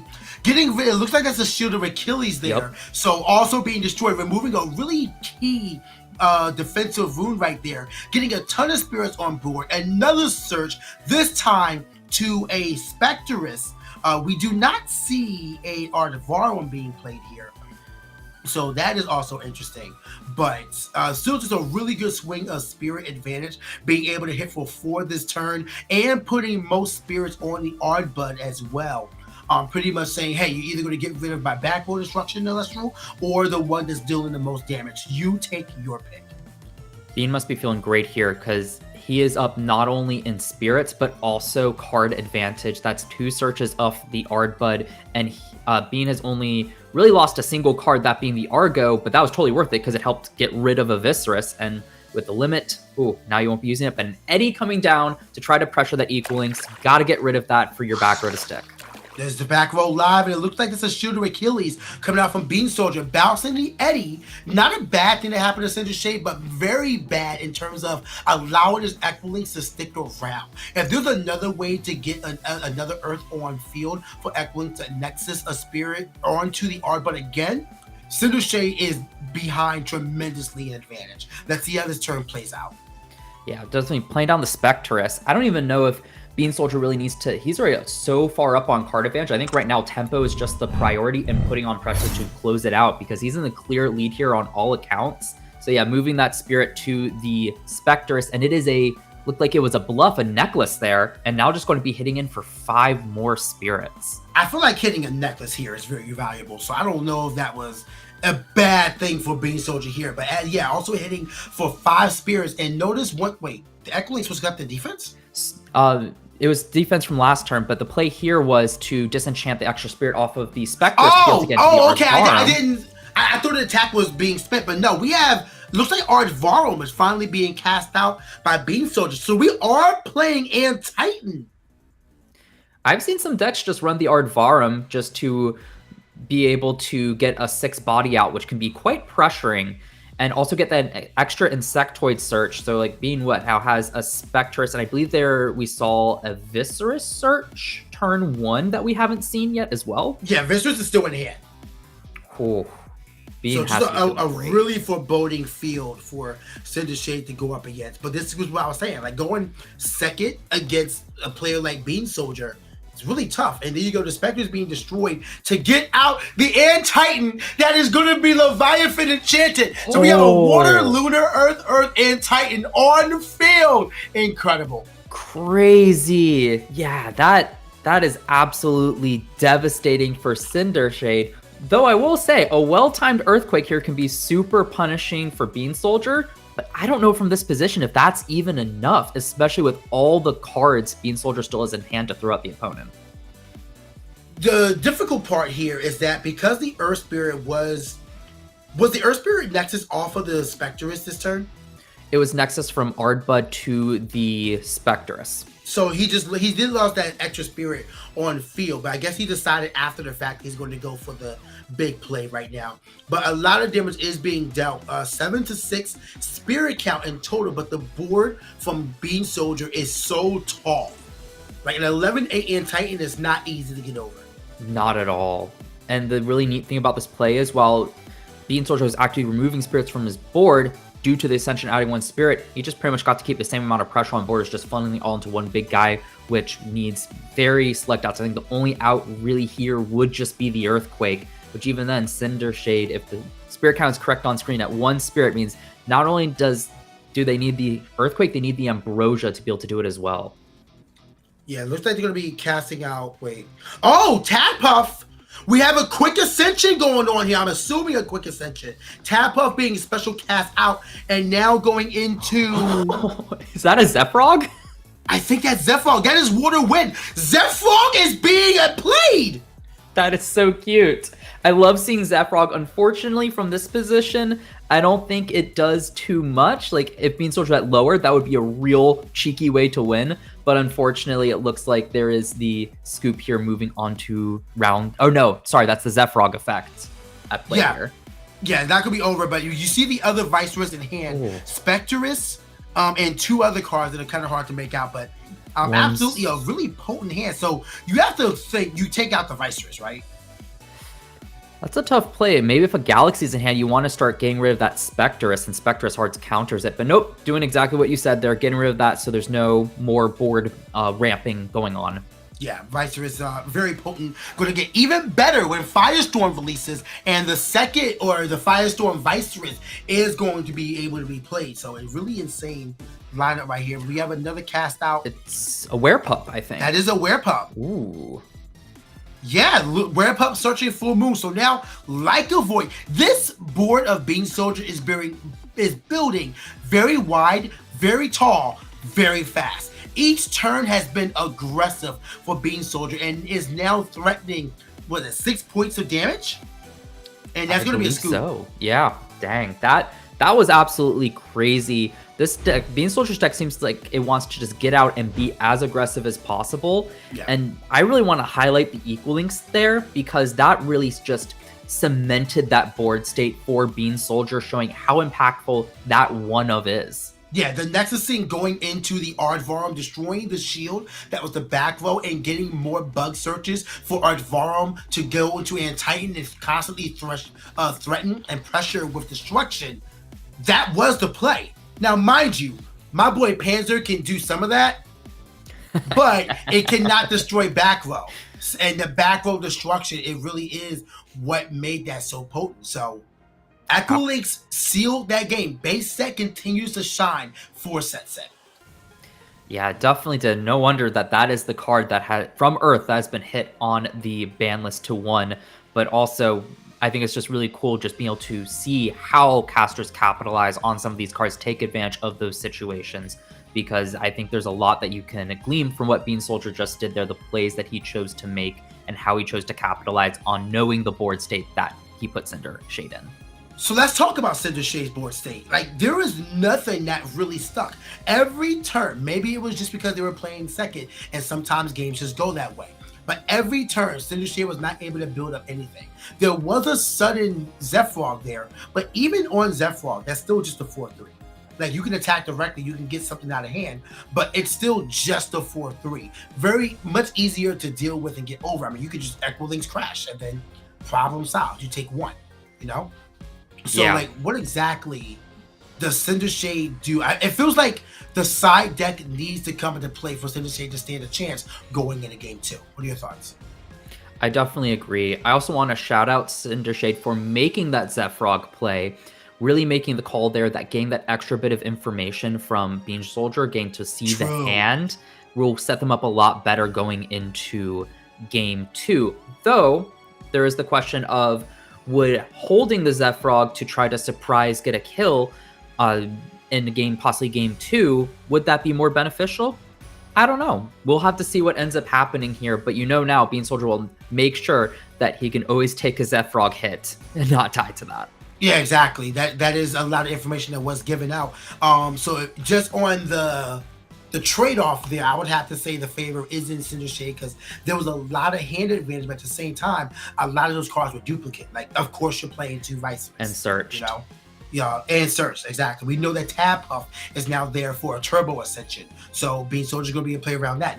Bean Soldier is a player that once you show him something, the bank opens up. They access that file, and Bean Soldier says, all right, I saw Tab Puff. So I need to make sure I'm not going to lose to a random Turbo Ascension of a Zephrog, or maybe a Drag King, or maybe an Oistillery. But regardless, the play is going to go. Game 2 is happening now, and Cinder Shade on the play is getting there. It looks like there's an Astrabit being played out first. I'm trying to tell what artwork that is. It's a little grainy. Part of me thinks I think the Spirit's sitting on top of it. Oh, is this? Oh, that's why I was like, that looks like a stained glass. It might be the Spirit there. Yes, yeah, it's the stained glass Spirit on top of the Astrabit. But yeah, so Astrabit defensive play opening up. Never a bad play, but here's a hot take. Ooh. This is not for the Premier Podcast. I think if your list really needs money to keep going, you might want to work on refining your list. I don't know. It's a bit hard to not want to put a top 3 search on a 5 body in the list, but I definitely agree that your list should not depend on Astrabit to be able to find your cards. Exactly. If your list can benefit from Astrabit, then great. But I feel like if you're fitting in a Thunder in a Water Wind deck, you might want to reconsider. Important to talk about, Elechick surging out Demeter and being cast out immediately, threatening the power of the Astrabit with pure power. 3 spirits being enchanted onto Demeter. We're going to see them disenchant and attack into the Astrabit. If you shield it, oh no, I get another Divine Search. If you gaze it, oh no, you spent a gaze on an Elechick, and you really would have wanted to do it on the search itself. So, safe to say that the Astrabit is going down. Or you shield it. That's valuable for Bean Soldier. 2 shoutouts here as well. 1, Bean Soldier opened up with another limited card this time around. He's probably feeling great. But also not respecting the Hurricane here, setting 2 face down, making that read. You know, that's actually really interesting to point out, because there's clearly Water, Wind, and Thunder being played in this list. Astrabit being re-enchanted, it looks like it's going to be allowed. So if Hurricane is found, best believe I'm pulling Hurricane, switching Astrabit to attack, and just going in. Yeah, definitely. Just start putting on the pressure, capitalizing on a swing and card advantage. We'll have to see if that does get played, or will it just be a set and pass here? And will Cinder Shade, here's the interesting thing. If Cinder Shade just sets 1, we know, oh, just switching Astro attack, but set 1, so could still potentially have Hurricane here. You're right, but if you did have her, I mean, we don't know if it's in the list, but yeah, if you had Hurricane in hand, this was the time to do it. Yes, rather, because they're only setting 1, there's a chance that Hurricane is still in the deck somewhere. Oh, huge threat. Nobby is coming out, lowering the Astrabit to 0. Argo into Necklace will still threaten the Nobby. Otherwise, a lot of damage being pressured by Bean Soldier right now. But not even utilizing that is Argo. So this was a question. Argo. Yeah, that raises the question, should Bean have disenchanted from Demeter to ensure that not even Argo into Necklace works here? But interesting, siphoning off a spirit. Oh, because there was an extra spirit. The other one blended the playmat. It looks like there is an argument that this trade is okay because you're getting Estrabit to burn its Argo, or to burn Argo for Cinder Shade. There's a lot of battle tricks being spent right now, so I think there's value there for Josh, especially with the 2 face downs and the cards in hand. We don't exactly know where the board lies. True, especially with the re-enchant with Rabbit. Cinder Shade's not that much up on board compared to Bean Soldier, and there's always the chance that Bean has a Ardbud to find another Nobby in hand, or just another Nobby in hand to do the same play, and now doesn't have to face that Argo next turn. All right, the face down being considered. Or that works Argo as well. So doing it after the Argo was equipped, because you're still in the attack window, the Argo can be activated. So get him to get over it anyway. Cinder Shade losing a very potent battle trick to do nothing. And on top of that, Bean Soldier can grab the Scythe instead, heal back an Earth Spirit, which nobody does have one from Disenchant from Demeter the prior turn, and just because he just needs the 2 attack to get to 6 over a Rabbit's 5. He'll be able to heal 2 because Demeter's actually on field, and he's using an Earth Spirit to pay for the Argo. Oh, super heads up play here, pretty much getting that Scythe for free, and still has, usually these lists like to run 1 Necklace if they're running Scythe, still has Necklace for a bigger attack burst battle trick later on. Yeah, huge turn by Bean Soldier. I feel like a lot of the caster base is really learning the power of Argo right now. Those 2 spirits are being healed, and I have to assume we're going to see Nobby ascend to Doppelganger here. Yeah. Looks like no Ascension. That's interesting. I guess values the Scythe, keeping the Scythe on board. Now, notably, well, Laurels does answer it, but I was going to say, notably keeping Scythe makes Eddie not actually answer it either to save for a more valuable hit next turn. But it doesn't matter because played right into Resting on Your Laurels, another power 1 of just getting the board state back into Cinder Shades. I don't know if I would necessarily say favor, but they're kind of at parity here. Cinder Shades still has a little work because has to deal with the Demeter on board and a back row, but at least gives him a shot getting back into it. And remember that Electric is still in Bean Soldier's hands, so if he needs to get a second Demeter, absolutely can. And Cinder Shade going through their options, I guess, considering what they want to use. And that's going to be an expend to draw. Ooh. Not a position you want to be in. That signals to Bean Soldier, there is no Elestral for me to play right now. And that is something, Bean is definitely smelling blood in the water. A second set also as well, so likely not a Hurricane coming down. That doesn't necessarily mean Cinder Shade doesn't have it, but rather feels that the 2 back row are more valuable right now than potentially trying to use another Hurricane. But to be fair, the opponent only has 1 set anyway. And there's the second Demeter, the Artist Collection Demeter. I love that artwork so much.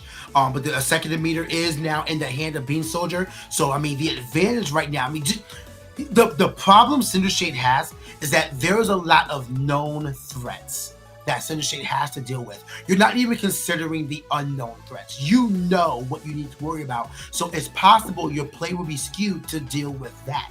Not knowing that, hey, there's another Argo set. Here's a Gorgon's Gaze. Oh man, a shield, you know? For sure. And now, I mean, the known threats, still 2 uses of a Demeter on board, a second one lined up in hand. And I don't think we know any other Elestrals that could potentially be in hand from Bean Soldier to just start threatening Cinder Shade. No, I mean, nothing that we've known. We haven't seen anything major being played by Cinder Shade in terms of like just power Elestrals. You have to assume that there's a Galaxy in this list. You are playing water. We have seen Eddie as well. And I think that's a set Cryoblast. It is a Cryoblast. So it was a bluff. That makes you question if the other one's also a bluff. Though it was set prior, so that one might be live, but another expend to draw notably. Cinder Shade still not out because the Bean Soldier hasn't been able to ramp up a board yet, but not in a position to try to push for a win either. No, but board presence alone does give Bean Soldier with a lot more confidence. We don't know any other Elestrals that are in Bean Soldier's hand, I believe. And that looks like to be a Tad Puff. Interesting. And a special cast out Tad Puff. If this is Zephrog, this is Zephrog. What a fantastic board state to cast out a Zephrog in. So notably, I was wrong. That was not an expend to draw. It was expend for the Elechic attack and then draw. So did have a set, probably just trying to wait to set up that Zephrog. This is actually huge here. Get a ton of hand information. This is what I was hoping to see, a really powerful play to try to get Cindershade into a winning position, despite Bean Soldier having been ahead this entire time. Attack declaration has been declared. It looks like damage is going to be taken. There's no way those two back row aren't live, but yeah, it looks like damage is going to be taken. So now we get hand knowledge. Oh, no? Oh, okay, no, okay. All right, I Josh. see. little tricky there with the hand movement there, but I see Shield of Achilles taking 3 to bounce back the Zephrog. Very nice for Bean Soldier. It's going to take 3 points or 3 spirits of damage from activating Shield. So putting Cindershade in the lead. But now we have Ardbud, and this is where advantage starts accruing for Bean Soldier. You have 1 damage on field. You're getting an Elestral in hand that you need. You're going to be able to pressure damage onto Cindershade with an Elestral that they don't really want to stop with the gaze. So, like, what do you do here? I don't know. If I was Cinder, I'd be worried. Ooh, another Navi, but just how explosive Bean Soldier might be able to play now that he has access to any Insectoid in deck, which means either, as we see here, Navi, or just start ramping up into Antitan again. There's a lot of options with Bean Soldier's list. Navi being an Insectoid really does help that out. So we have to see what Cindershade does to try to adjust for this next turn. They were looking good, but do they have another quick ascension? We'll see. That is an expended draw. Oh no, that was the damage from the Ardbud, I'm pretty sure. I made the same mistake last turn. Wait, was it? You know what? It could be right. Ambrosia coming down though, just to give Cinder a bit of extra resources to be able to play cards. Love to see it at this stage. The game, again, still isn't determined yet, so any little sway back and forth could make the difference here. Let's see how it goes out. Spirit count is even. Is that a Cockatoodle? That's a Cockatoodle. Is. Important because now you can completely negate or suppress the Demeter while Cockatoodle's on field. Is it any card or is it just Elestrals? Any card, but Gorgon's Gaze is going to come out, assuming it's to stop the effect and the attack. So protecting the Ardbud. Cockatoodle a really good call in this scenario, but the Gorgon's Gaze not being played until this exact moment is possibly what's going to secure Bean Soldier this clash. Potentially, as we see from the pop-up on screen, it is in fact an Elestral, so Demeter is still live. But it does mean that the Ardbud does not have its Ascension ramping effect. What am I thinking of that can negate it? It's probably Artemis then. It is Artemis. Oh, but wow then. All right, well it is an Elestral. Still all the same valuable negation there. A Gorgon's Gaze coming down though on that Navi, notably on the cast, so that Cockatoodle's not dropped in stats, so the Ardbud cannot. Well, you have to use Demeter to be able to get over the Cockatoodle now.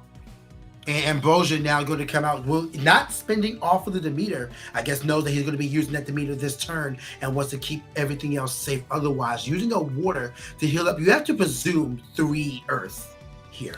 Maybe Earth, and a Lunar. Got the Demeter still in hand. You don't necessarily need the correctly enchanted Navi if its effect does go off. But we'll see here. I see 2 Earth. What's the final one here? Thunder? Ooh. So Estrabit being an option for Bean Soldier in the future, I would assume. I usually like to keep a Thunder on reserve as well if I can, just because if I ever top deck an Astrabbit, just that top 3 and being able to, properly enchant to get the top 3 and find a different card can be the difference between winning and losing. Well, Navi and Cockatoodle being on screen for that battle absolutely makes sense. Cockatoodle is going to go down after the Demeter buff to the Ardbud. But now we have another cast out immediately. Ooh. Viserys threatening the entire field of Bean Soldier right now. Ardbud would not be able to get over the 5th position Viserys without Demeter. So getting over the Navi will be really beneficial for Cinder right now. Unfortunately, though, I think Cinder has to go for the Ardbud or else risk Bean Soldier going Insectoid, send Ardbud into Ardvarum pop Viserys, go into Antitan. So we'll see what Cindershade decides to play Cindershade decides to make here. But Ambrosia, notably, this game still is not in its final stages yet. Let's see what he does. I mean, I understand actually, either one of these Elestrals can ascend to an Ardvarum. So in that scenario, you got to protect for what is known versus not is unknown. So the Navi is more ideal to go down, because otherwise Nobby can get over the defense position Viserys. What game do you want to play? Does my opponent have a 1-cost Insectoid in hand to trigger Ardbud, or do they have an Aardvarm in hand anyway?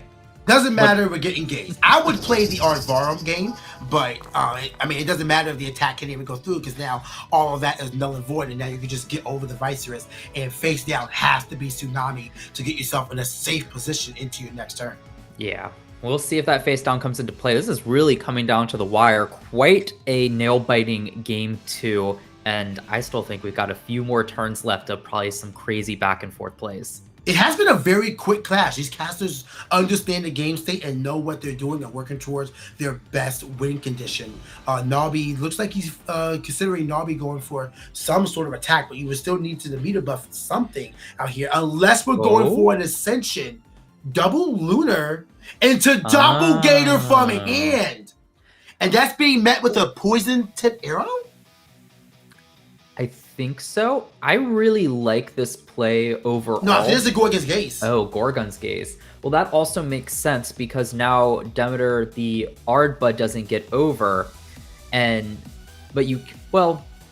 was that Gorgon's Gaze too, actually? Because if Gorgon's Gaze hits the Doppelganger, you can go Ardbud, Ascend Arvarum, pop the Viscers. Like, there's so many intricate lines of play here that I'm seeing right now that can be done where that Gorgon's Gaze, honestly, it's a bit awkward. Well, we do have the Demeter buff on the Celestial. So I think that was pointing to the arrow. I think that was pointing to arrow, weakening the Doppelganger. And yeah, you can spin the spirits to destroy it, but you're gonna be so low on spirits after this. What else are you supposed to do? I mean, you get rid of the Doppelganger, Ardbud isn't that threatening, and notably Bean did not set a face down card, meaning there's no battle tricks queued up right now. So we'll see about what's going to happen. That was the PTA, but we'll see what's going to happen here. Yeah, looks like they're trying to figure out what exactly is going on. The spirits were spent for Poison Tip Arrow. I think Cindershade took a damage for Ardbud, but because Ardbud is not Lunar or Solar Enchanted, it's at 0 attack and cannot deal damage right now. So we might be getting a judge to look over this one, but still, these casters are. You get to a position in the clash where essentially you got to figure out what is going on here. But I think it was corrected. We're moving on. 2 spirits to 2 Ardbud, the little Ardbud that has been here since turn 3, and is Josh's best hope into closing out this clash right now. Let's see what the 2 cards are in Cindershade. We have a pretty good downside. We know one of them is a Zephyrog. Enchanting Demeter with. I think that's just GG because it looked like Cinder is on 1 damage and one of the cards in hand was Zephyrog. So if Cindershade could have just top decked a 1-cost Elestral, might have still been in it. But alas, that is not what happened here. Bean Soldier taking it 2-0. That second game was really, really close. But that first game was also super exciting to see that explosivity of Bean Soldier's deck. Yeah, game 2 was a lot more back and forth. Cindershade definitely tried their best, but it came down to it in that late game. Whatever Bean Soldier needed to have, he had it. The Gorgon's Gaze or the Cockadoodle, I think, pretty much cinched it for him. If we go back and see where things swung. But the Doppelganger, the Doppelganger from the Nobby, and then the Ardbug, just doing everything that it wanted to do. Demeter was very helpful for him as well. We saw the draw for Demeter at the end for the Zephyrog player, but still, Cindershade, excuse me. But still, that game was much easier for Cindershade going first. But I think the composition of Bean Soldier's game just defied that entire clash. Oh, absolutely. I mean, while we missed what exactly some cards were, like the counter runes, it really goes to show you the awkward scenarios that Bean Soldier's deck can put players in. Specifically, they're on Sectoid Elestrals with that Ardbud. So I'm excited to see what these anti-decks can keep doing and how players try to play around it in the future, because I feel like we just kind of got the tip of the iceberg when it comes to those sorts of intricacies with that deck. I was talking about this earlier with Kay, but I think that there is room in this meta for more big guys to come through. Just because I don't think many people are planning for those big guys. And if you see them, what are you going to do? You have to have an Equalizer, an Earthquake, or some sort of combo with Zeus and Cryoblast or something like that. So I think that there is more room for big guys, especially when I say big guy, I mean 3-cost Ascensions, especially with cards that can help you ramp into them, such as Ardvarum and whatnot. Something to consider. You know, my eyes are starting to open to 3-cost Elestrals. I mean, we already know that 2 costs were insane, but I think 3 costs. Look into the repertoire. Just go on collect.com, do all your searches, and see what 3 costs you may be able to make work out. It may be the meta of the big guy. Just saying. I mean, I don't think that's that crazy of a statement to make, considering at the Dallas Open, we saw Ari get 3rd place with a Pantera deck. That's already one that's been popping up. I know plenty of people have been bringing Voltempest as well, so maybe we might see a comeback of Voltempest, and now we're seeing Antitan, and that's just scratching the surface of the 3 costs, so I'm really excited to see what else we might see in that regard. I am still reworking my Centaur deck. Centaur is actually a little weaker because Invoke runes aren't so common. Elestrals ones there, so it doesn't quite work as well, and it makes me sad. But it is still an option. So I mean, we just need a Divine Blessing for Elestral effects. Yeah. Like if you target my thing, nope. Divine, nope. You know, it's just Gorgon's Gaze? Yes, Divine Gaze. There you go. That's what it is. Yo, Gorgon's Gaze is a divine because of height. That would be interesting. Maybe a bit too strong right now, but it would be interesting. No, yeah, it'd be a little too strong, but still, absolutely insane play. Like he said, the Titan being there. I do like the Zephyrog tech. I like how Zephyrog can come out and pester with just 4. Not to discredit Zephyrog though. That is why I actually prefer Crysaur over it. Because Crysaur, instead of being a 4/3, is an 8/4 that heals too. You may not get hand knowledge, but you're having a body that is difficult to get over, threatening direct damage, especially if you use something like Tower of Winds, and you get to heal yourself more, which we know healing with Aeolus is very much wanted. So I think that Crysaur is better than Zephyrog, but Zephyrog getting that hand knowledge, being able to threaten so much and consistently, there's room there. So for sure, Big Guys is sick. And was it another one is being called out is Pharaohgeist, the one that is limited at the moment due to full moon being around, but also a 3-cost Celestial that I enjoy. Yeah, I think where Pharaohgeist and Posthumous as well come in is the fact that they are searchable thanks to Comalis. I was looking through the Dallas Open deck lists the other day, and I saw one deck that is I've seen like Posthumous decks, but this one was more just saying I want to get down Comalis, be able to Nexus with it, or get to survive a turn, Nexus with it, and find either Posthumous or Pharaohgeist depending on the situation, and just be able to slam that down. That extra consistency, I think, makes that deck one of the most appealing 3-cost decks to play. It's very similar to Exaltus and Solar, where if you get the Nexus off, suddenly you can search whatever you need, and now you're threatening a Lustral God or anything like that. I think that there's going to be a lot of potential in searches like that. It's something that you have to work for, and your opponent can see it coming, so they can play around it. But if you get it off, your game can completely ramp. So these 1-cost Elestrals being able to lend itself to the 2 or 3-cost Elestrals means that this game has a lot of potential to just expand to so much more Elestrals. I love it. I love it too, especially since Firestorm's been all revealed. The new 3-costs in there, we've got Majesty ramp. You can just slam down Voltempest now. Has me so excited to see the future of hopefully more 3-costs being able to hit the board and have some sort of impact. Is there a 3-cost that you're hoping to play more in the future? Ooh, see, I've always been impartial to OG Majesty. Not because I love it, okay. I'm just biased for Majesty. So maybe I'll switch over to New Majesty for some Floodgate action.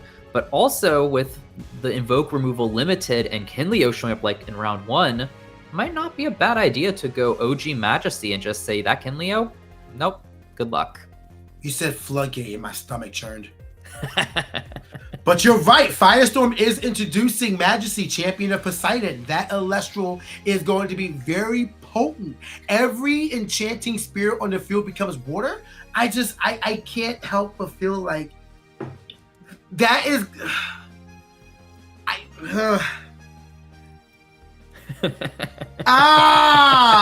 That's like the only thing I can really explain it, because like everything you can never have. Actually, I'm not sure how it works with spirits enchanting invoke fruits. Like if you use 2 fires for an eruption, is that a double water eruption, or is it? Are spirits that are used for invoke fruit, or they counted as enchanted? We're gonna have to ask us Judge Head Skyhawk to figure out that terminology. I'm not sure of how that works, but I know being able to turn off receive effects because of Majesty, being able to turn off Elestrals with passive effects, like Spectrus is always going to be a water. I mean, you can never have a properly enchanted Draken because water and lunar is just double water. Yup. I can actually answer this question. Yeah, no, receive effects are turned off because the moment that Elestral receives that spirit, it's considered water because it's no, not receive effect, invoke runes. Oh, like invoke if runes. if you use like Okay. double fire on an eruption, is that a properly enchanted eruption? So thankfully, it says here spirits enchanting Elestrals are water. So your invoke runes are fine. Oh, it's Elestrals. Okay, so Yeah. that's a little easier. All right, so we can earthquake it. All right, so just unlimited earthquake and all will be well. Top deck there, fake top deck that laurels. Not a hot take. Unlimited laurels and all will be well. Man, maybe not laurels. Maybe laurels. Maybe not laurels. No, maybe not laurels because laurels wouldn't work if you get another Lestral on the field. Because you gotta destroy the one with the least enchanting spirits. Yeah. So unlimited earthquake and all will be well. At that point, can you just unlimit Pharaohgeist as well? Unlimited Pharaohgeist and all will be well. We're creating a monster. You're selling to me. You're selling and I'm buying. I shouldn't be doing this. I'm sorry. Nope, I'm all in. I'm pilled. But yeah, there's just a lot to explore, and there's no better way to try to test out what 3-cost Elestral you can play than the casual events that happen on Tuesdays. If you did not know, they are free to enter. If you did not know, you get caster coins for entering every single one. If you did not know, that you can meet so many other people to just do the darn thing and play the games. April 8th will be the next one happening next Tuesday, so make sure you sign up and come through there. You get 10 caster coins that you can use as rewards on play.elestrals.com, and it's the perfect place for new players to learn the game, test out new strategies, meet new people, get your testing circle built up, find casters that have similar interests, and just go nuts. Tuesday casuals are going to be insane every Tuesday at 7:30 p.m. So a great place to be for new and returning casters alike. Absolutely. And I also want to shout out that those caster coins could be used to redeem exclusive promo cards from the shop on the Play Network, or even product if you can get enough caster coins built out. So I see that's pretty much just converts to free cards and product at the end of the day, since these Tuesday casuals don't cost you any money. Just join for free. Yeah, that's one of the great things about Elestrals is how much it gives back to the players just for playing the game. Like, you get 10 caster coins, you play enough, you suddenly get everything you would want. You can buy. Like, there are so many things you can buy on the caster store on play.elestrals.com. You can get booster packs, you can get Shatter Stars packs, you can get booster boxes if you save up enough. And caster coins are earned not just through casual tournaments, but other events as well. You can go to your local game stores. If you did not know, go check out your local game stores. Visit shopelestrals.com, go to the store locator, and you can see what game stores carry Elestrals near you, and maybe even what locals nearby. You can also find out locals on play.elestrals.com. So there's a lot of different ways you can get caster coins there. I miss my locals. I love my locals so much. Love going there and playing with everybody, meeting the community, and just enjoying the game. A really strong community we have here in Southeast PA. So I love my local game stores. I love supporting them as well. You can get your pre-orders for Firestorm at your local game store as well. Yeah, I love my locals as well. Wish it wasn't a bit farther away so I could go more frequently, but they were awesome when they saw that I was commentating this event. Immediate ping from the locals Discord server, just being like, let's go. So let's go. Great communities. I mean, hey, remember, you can always recommend to Elestrals what local game store, if they're not carrying Elestrals yet, which ones you would like to see Elestrals. Let the team know. They'll reach out and try to set something up. We have demo kits that you can send out. We have demo decks so people can try out the game in a more abbreviated fashion. The game is open. Damn Creator A Drive wants everyone to check out Elestrals, and there are many ways that people can hop on Elestrals. So give it a try. Just let them know. Literally, you can add him on Twitter. You can go to support.elestrals, support email on Elestrals, and just say, hey, please visit my game store. I want them to support Elestrals, and they will reach out. So let them know. Like, nothing will happen if you don't speak up. Yeah, get your shop involved. It's really not too much work on your part. Just let them know and just kind of keep showing interest. It's really one of the best ways, and Dan is always willing to try to get more shops on board, and he frankly is just quite fantastic at it. I'm glad that the Premier Pack were able to get 128 casters on board for this Premier Tournament. 100. We capped out after capping out at Dallas Open. My voice is still gone from earlier. You can hear it now. Because we capped out at Dallas Open with an amazing event, we now capped out on the webcam tournament. That is community growth. Love to see it. And the Premier Pack are definitely a sell for everybody. Just for entering as well, you get to go over. Just for entering, you get a Premier Pack, and you can pull either Unique Art, Vipyro, Lycoris, Viserys, Eddie, Fulgaris, Champion of Zeus, Bromalink's Champion of Kione, Exaltus, Champion of Apollo, Spectrus, Champion of Artemis, or a Stellar Hydrake. Amazing pulls. Absolutely amazing.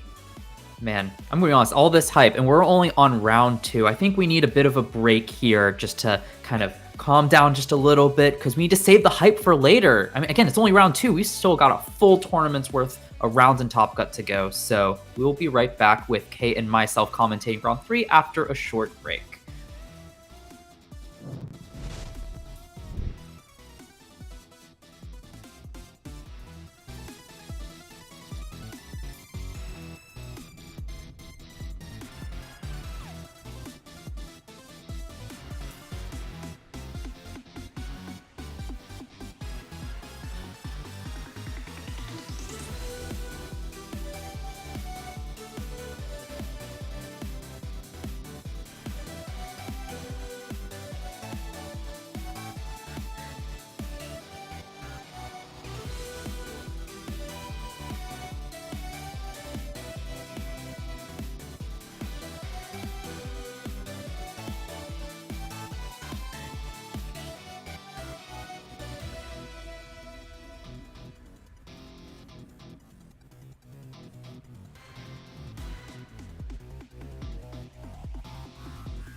And we are back for round 3 coming up shortly. PK has stepped out just to take a quick break, and now we are joined back again with Kay. Kay, how are you doing today? I am great. It has been an incredible day of Elestrals so far. I love to see and Titan. Two very different rounds. Two very different rounds, and I think that it's so beautiful. There have been whispers. I've heard people say, "Oh, and Titan's washed. The and Titan dream is dead." And you know what? Leave it to Bean Soldier to take a dead dream and say, "You know what? What if I win with more Frost? You know what? What if Ant Titan is now the champion?" And I think that's incredible. I think he just takes it as a challenge. He's like, "You think this thing's washed? Fine, I'll just go and win with it." Exactly. How are you feeling? I feel like it's kind of a homecoming because we haven't commentated since literally my first commentary ever.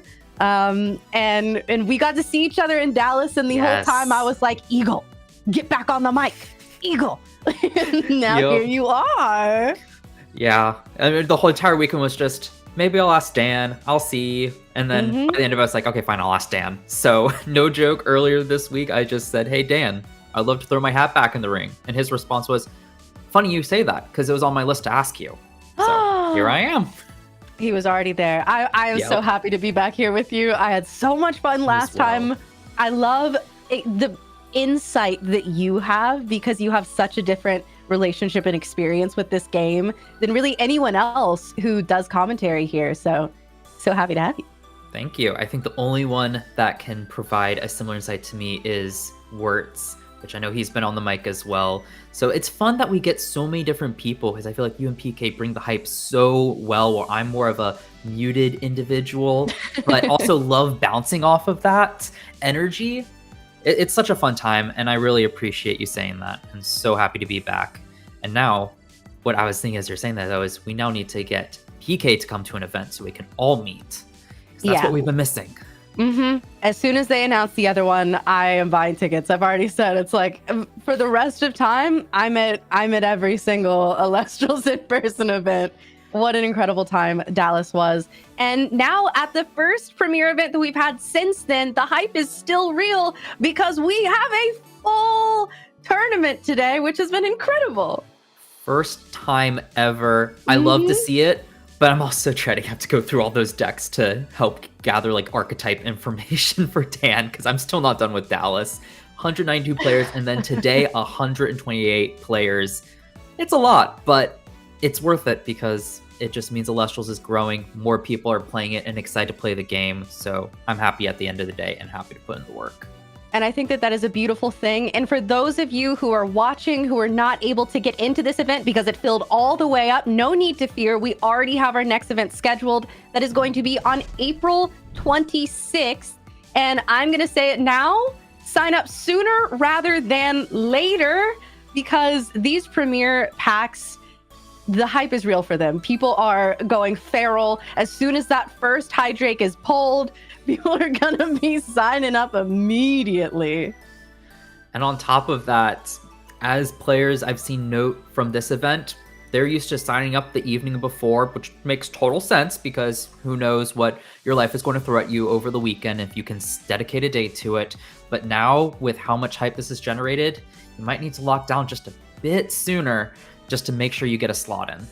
Yep, and of course we still have those Stellar Carry-Off Champion of Hermes and the Torchin Champion of Hestia as the champion card, and they're both stunning. I'm kind of like, maybe I need to play in one of these. I don't know.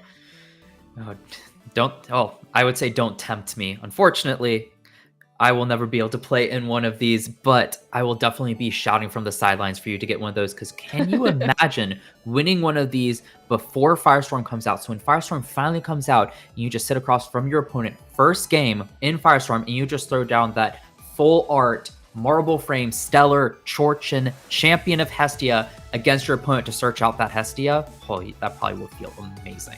I think that's a flex that is only rivaled by what we saw from Rybot in round 1 with that top 16 pin terror. Oh my goodness, what a gorgeous playmat. The prizing and everything, Elestrals has just been killing it. And it's so cool to see not only that people are excited about it, but that people are playing with these things.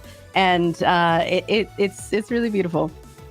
It truly is, and I can't wait to see more of those Stellar Pantera playmats, or just more of the Dallas Open playmats in general. Every player who signed up got a unique playmat, and anyone who got the Stellar Badge upgrade also got that Stellar Voldusk playmat as well. So I'm just hoping to see more and more. I got it. Same here. I was so happy with it. But as we get ready for round 3, what are you hoping to see? We've seen a very explosive game. We've seen a game go to time. What are you hoping to see in round 3? Oh my gosh. There are so many things that are exciting. I would love to see Solar pop off a little bit. I think that we haven't heard from her much today. And it's always so exciting, whether that be the Tornadian list that started out with a little bit of burn in it, but then sort of evolved into the Tornadian that we saw in Dallas. What about you? Do you have anything specific that you're looking to see? I'm always biased. I just want to see Joblin. I love that deck. I've been labbing it, not as much as I would want, but I've been labbing it, and it's so fun. Specifically, when you pair it with Armadon, I think I'm going to up it. I'm not just wanting to see Joblin. I want to see Joblin with Armadon, because every time I throw that down, my opponent just looks at me and is like, what do I do against this? Like, I try to swap it and it burns me. You have it in attack. I try to attack you, Tsunami. It burns me. I want to see that at a Premier event. I love both of those Elestrals. Brag moment, I just pulled a serialized Stellar Armadon this past week. Ooh. And she is gorgeous. It's an 18 of 99. And I am always on board to not only see, but say Schnark on stream. Yes. I think it's one of the most fun, most delicious words in the whole world, just a Schnark, you know? Yes. I love Stellar Armadon too. I pulled one out of my first opening of Moonrise as well, and I was like, oh man, now I have to keep this because I love it so much. And then so Schnark cute as well. Yeah, I had to get both those Stellars, and now I had both those Stellars for Dallas, and I was so happy. I feel like maybe this is our own propaganda. Like, no, guys, Armadon's really good, and we should up the value of our investments that we've got here, for sure. And so, on the topic of Tsunami and of course Schnark and all of that, I have never seen and would love to see a Tsunami High Tide activation. Yes, I love that card too, and I love being able to play around opponent Tsunamis with it because of how it works. Since it doesn't target, if your opponent tries to chain Tsunami to it, you just switch whatever Elestral was switched to defense from that Tsunami back when the High Tide resolves. Or if your opponent doesn't chain Tsunami, you just enchant it with water, and it's immune to Tsunami anyway. Hey, maybe someday as we continue to develop this Moonrise meta, we've talked about it. There's so many new innovations coming out. People are experimenting with different things. These big 3-drops. I think I heard a Centarbor Dream mentioned when I was on my little break before, which I'm always happy to see Centarbor win. I mean, you saw my Centarbor list while we were at Dallas. Granted, I didn't do too well, but when you have Laurels and Earthquake in hand, what is Centarbor going to do? That's true. We did get to play a game, Eagle and I, and admittedly, it went very well for me. I was very lucky. I need my redemption. I need to refine that list, or I just need to bring out Joblin, and I feel much more confident about Joblin than I do Centarbor, but I love that Centarbor deck so much, and that's another one I want to be able to revise and refine. Yeah, so what you're saying is that next time I play against you, I'm going to need to be teching in Magnetic Force Field to just make sure that I'm not taking any nonsense from you. Ooh, I didn't think about that as a counter to the Armadon. That's kind of scary. Hey. The girlies have been whispering about it, okay? I've been hearing it on the wind. I'm just saying.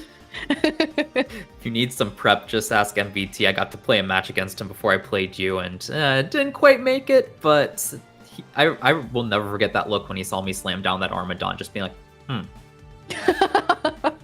I feel like that made the whole thing worth it, honestly, just that moment. I more or less threw game 3 just because I wanted to go out the Joplin to show what my deck was doing, and it was totally worth it. I love that. Hopefully we can see all kinds of spice. We are gearing up here just in a little bit for round 3. Hopefully we're going to be getting a very spicy feature match here for you today. I'm very excited. Have you been able to do any like cooking for Firestorm? Anything that you're particularly excited coming up? That's tough. So I've shared this. There is. So I've shared this story that because I help out with set development, unfortunately, personal life was a bit hectic at that time. So heading into Firestorm, I was just kind of remembering how hectic that time was. But as the cards have been revealed, and I've been able to kind of shake off that feeling of how hectic that time was when I was testing it for set release, I've definitely become a lot more excited than I originally was, and much more seeing the light of what that set brings than what was bogging me down. So now, honestly, the Bunnock stuff that I saw revealed at Dallas, that brought me so much joy, because that was one that I remember feeling so great about in testing as well. Oh, I cannot wait. I cannot confirm or deny any possible break-in allegations into the Elestrals HQ from this particular household. But I keep forgetting you revealed it. Yes. Yes, I can't wait for the Bunnock's Nixamera stuff. I think it's going to be so fun. Chat, be sure to let us know what you are excited for coming up in Firestorm. Let us know, even just in this Moonrise meta, what you're hoping to see today. And, you know, we do have some wishes that we can grant. If there's a particular deck that you want to see, if you say it, who knows? We might be able to make it happen for you. And the crazy thing is, this meta is shown to be unsolved and so diverse in what people bring. And the sky's the limit with what you want to see, really. And I think that's absolutely crazy, because I know last time when we were commentating back in December during Daybreak format, we were talking about what we would want to see, and it felt a little more pipe dreamy just because the format was more solved and less open. But now that's just not the case, and that has me super excited. I don't know about you. It really speaks to how good of a set Moonrise was, that we've moved away from what felt like over and over and over again, we just keep landing on this 5s type strategy being the good stuff pile, lists being the best ones. And with Moonrise, because of Full Moon, because of all of these different cards that allow for different styles of gameplay, it's become really diverse and really fun. And Dallas was such a perfect showcase of that. Heliolith, the champion that we never saw coming, was incredible. That was a crazy play. Calf-Mel, Ascend Calf-Mel, heal 3, Ascend Heliolith, heal 3, bounce. Ooh, that was one crazy final. And I'm hoping we have another insane top cut just like that today, that we get the honor of commentating as well. I mean, you know me, I'm always rooting for Voldusk. So I can only hope that someday I'm going to see a Volclipse board ripe. Maybe, who's to say? If you are hanging out here watching the stream with us today, be sure to leave a like. That will, I'm sure, help us pick out the most hype round 3 match that we possibly could. Yeah, I know. Likes just encourage our people working in the back end to just make sure they find a super exciting match for us to watch. Obviously, they always are, but the more people they see showing up, giving those likes, it just, I don't know. My feeling always, it just boosts me and says, yes, got to keep pushing to do better and better. I have to say, one thing that I do miss about Dallas and being in the room is being able to hear the live audience reactions as thing happens. The no from a whole room of people in finals was, oh man, I'll remember that feeling forever. It was crazy even just being in the audience as well, because I remember I had one caster talking to me while we were watching that match, and then just being able to pause to enjoy the hype. And then Dan was even sitting in front of me, and it was absolutely just crazy. Just everyone crowded around, the reactions, Dan being engrossed in it. And just, I feel like being near him had me even more engrossed in it than I thought I could be. It was a great time. It's got to be such a surreal moment seeing something that just started in your mind and then turn into what was such a huge success in Dallas. And now continuing the hype from that into this first Premier event that we have had since then. And we're already going into round 3. We've already seen innovation. We've already seen new lists, new things. And whew, I cannot wait for the rest of the day. Me too. I'm also cannot wait to look through the deck list after this, because one thing I've been monitoring from the February Premier events was it seemed like a lot of decks had these really cool game plans, but they needed to supplement it with something to do. So they would build out these tempo style packages akin to what we saw really the 5-stack be. So it's more supplemented to elevate it.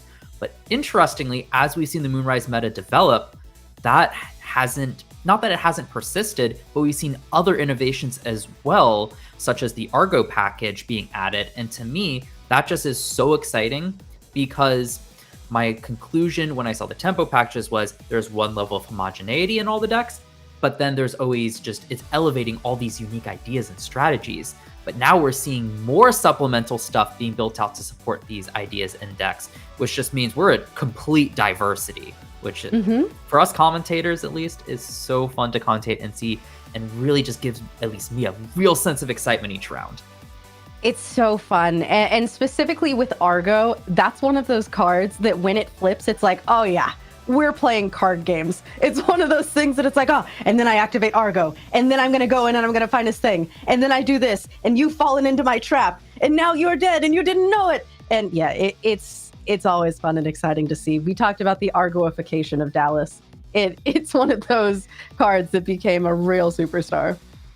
Yeah, and it's so exciting to see as well with how easily it can just flip battle on its head, because while the other counter runes, obviously they're good and can flip battles on their head, we've been seeing a lot of that. So to see some just new stuff pop up, not that Argo's new, obviously it's a Daybreak card, but its prevalence is new. Just feels like it breathed a whole new life into this format. And considering we've still got another Premier event, or 2 months worth of Premier events left to go for this format, I don't think it's going to get stale, at least not anytime soon. Yeah, we are continuing to innovate. And speaking of, as we speak, we are getting set up for a round 3 match. And I am looking at our casters who are up, and I've got to say, I'm very excited. I cannot wait for this one. It is going to be a spicy clash. Yes. We've got Sir Tractor, someone who has accolades from previous, such as a top 4 during the Daybreak format, as well as a Poison Nectar monthly winner, versus someone with no accolades, Cobalt, but probably looking to make some accolades for themselves. So we'll see what ends up happening in this round. And that's something that's so fun about Elestrals, and especially in the most recent, since I started casting and really getting to follow these stories, is we have multiple Cinderella stories where, like with Adrian, like with Cards and Coffee TCG, coming in and never playing before, and then suddenly they win the whole thing, and then suddenly they've won 2 in a row. And, you know, it just goes to show, you never know. It could be you next. And remember that next event is going to be on April 26th. Yes. And of note, both these casters are 2-0 right now, so it's probably going to be intense matches. They're trying to keep that win streak going for as long as they can. And also, I have to laugh because you guys can't see it just yet, but one of the casters had made a smiley face out of their starting hand. It's so cute and funny. I love when they leave us little treats. It was so fun in Dallas not having it be like the opponent can see the webcam, because we had people being very cheeky and showing what was in their hand. And especially Julian in their top 16 match. She was just like, oh, I wonder what he just drew. Oh, okay. No, he's just going to show us. Got it. Yeah. And it was really fun to have that kind of back and forth and feel like we were really in it with them because of that. Yes, yeah. I'm sure it was great just being able to walk around and then talk to people afterwards. I was having a blast, and I wasn't even commentating. Yeah, it was very fun. I had my people who, after every round, I had to go, what's your record? Did you win? Did you win? Did you win? And yeah. Ton of people I passed, I'd be like, hey, how'd you do? But Also, notably, this is Cobalt's first event as well. So we've got a Ooh. new person in here. And that also to me is super exciting to see because that really shows how much more reach after the Dallas premiere and its success that Elestrals is getting. I mean, we already knew we hit the 128, but we're seeing new casters here as well. And we are going to be getting started. Cobalt, again, their first tournament ever, going to be going first. And of course, these casters are both 2-0, which is an incredible start because if you are going to take losses, you want them to be late.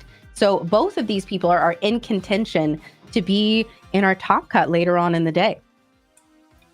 And that is definitely super exciting because will we see a new up-and-coming face in Cobalt, or will Sir Tractor be able to get another top cut finish in one of these premier events? But first off, we've got Cobalt on the play, starting off with a Neblio to be able to foretell 4 to be able to add one of its Ascension line pieces or a First Light. And I believe we saw a First Light here. There it is. Oh, so we are starting off. I mentioned I wanted to see Solar. Thank you so much. The Elestrals team grants wishes and delivers. We are solaring it out right now. I'm really curious to see what Cobalt is up to. Is it just a Tornadian deck? So we'll see that because First Light sets that up well. We see it Apollo that kind of suggests Tornadian, or will we see more of a Solar Pile style deck? Because while Tornadian's definitely been the front runner for Solar, as well as with Draco Ray, I still think there's quite a bit of exploration that can be had in Solar. That's very interesting. Cobalt is going to cast the Apollo and I believe just set one in pass here, which is interesting because with Apollo, it seems like you'd want to hold it back if you weren't going to use it right then, but Cobalt might have a plan here. They are leaving themselves vulnerable to a resting on your laurels, though. True. The two thoughts that I immediately have seen this play is 1, the back row's altar, or 2, Neblio gains +1 attack for each solar enchanting the field. So it looks like that's a 3-spirit Apollo, meaning that this Neblio would be at 6 attack. Really difficult to deal with. But in Eddie, back and switch to defense, but met with the Gorgon's Gaze. Wow, that was a quick sequence of events. These casters not wasting any time. No, and this was something that we see a lot from our high level players, that quickness, I've gotten these reps in and I know that this is what I'm going to do and this is how fast I'm able to do it. We do see a disenchant from that Apollo. We're going to be foretelling. I see another First Light. Oh, my goodness. So notably, this is off of the Apollo. So it gets out in a Celestial hand, grabs I missed. Oh, there's the P-Gleam. Shout out to P-Gleam, though. So I have a friend who brought P-Gleam to Dallas because that card's really fun into the Blizztrix, just being able to drop it to 0 attack and tack over it with a little P-Gleam. So it's really interesting seeing that show up even more. But let's see, is that a Leo Bright? It looks like it. Are we doing a full Celeste Leo list right now? Ooh, we'll see. That still also is a strong play as well. Notably, though, has to normal ascend into it, though that goes on top of the deck and can be grabbed by the Neblio. Now, the First Light was shuffled up in there from the Neblio, so we might not see it again, but a guaranteed hit from there. Let's see what happens. Armadon! Sorry. Hey, listen, we're both excited to see him. This is a proper Solar list, and it's so cool that Cobalt is 2-0 with it right now.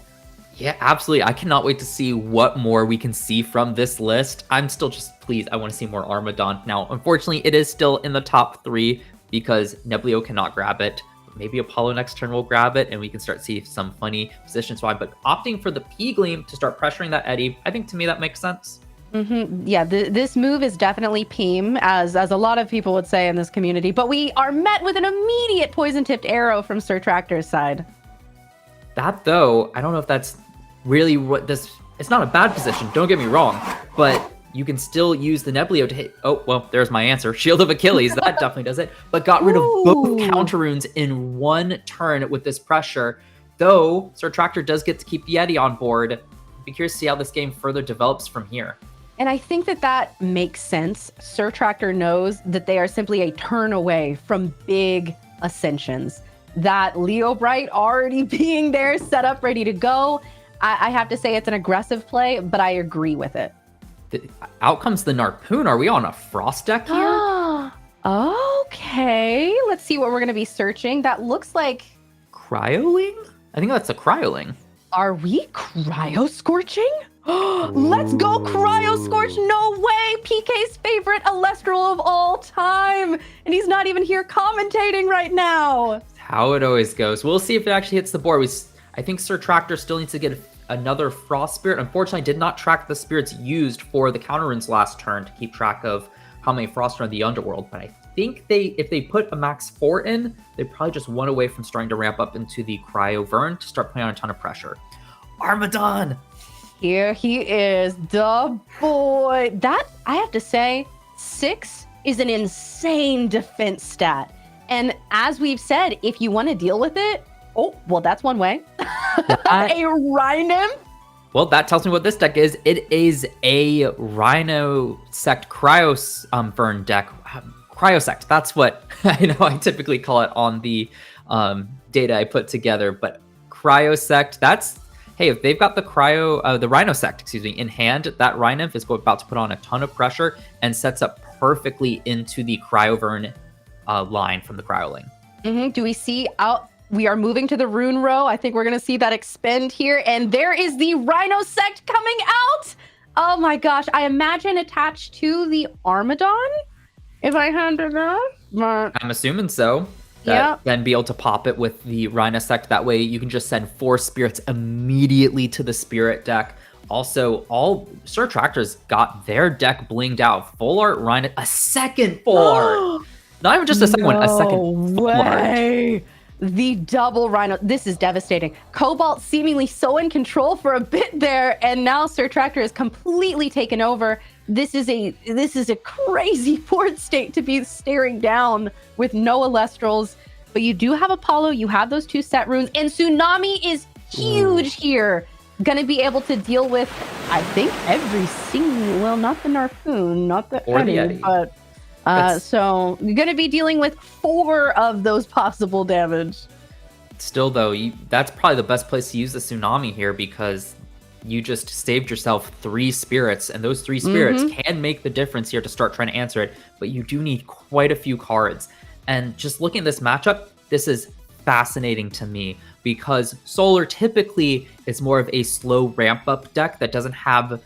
Not that it can't be explosive sometimes, but it's very limited in how explosive it can be and needs that setup. Sir Tractor recognizing that, answering the board, and then just showing how absolutely explosive Frost can be.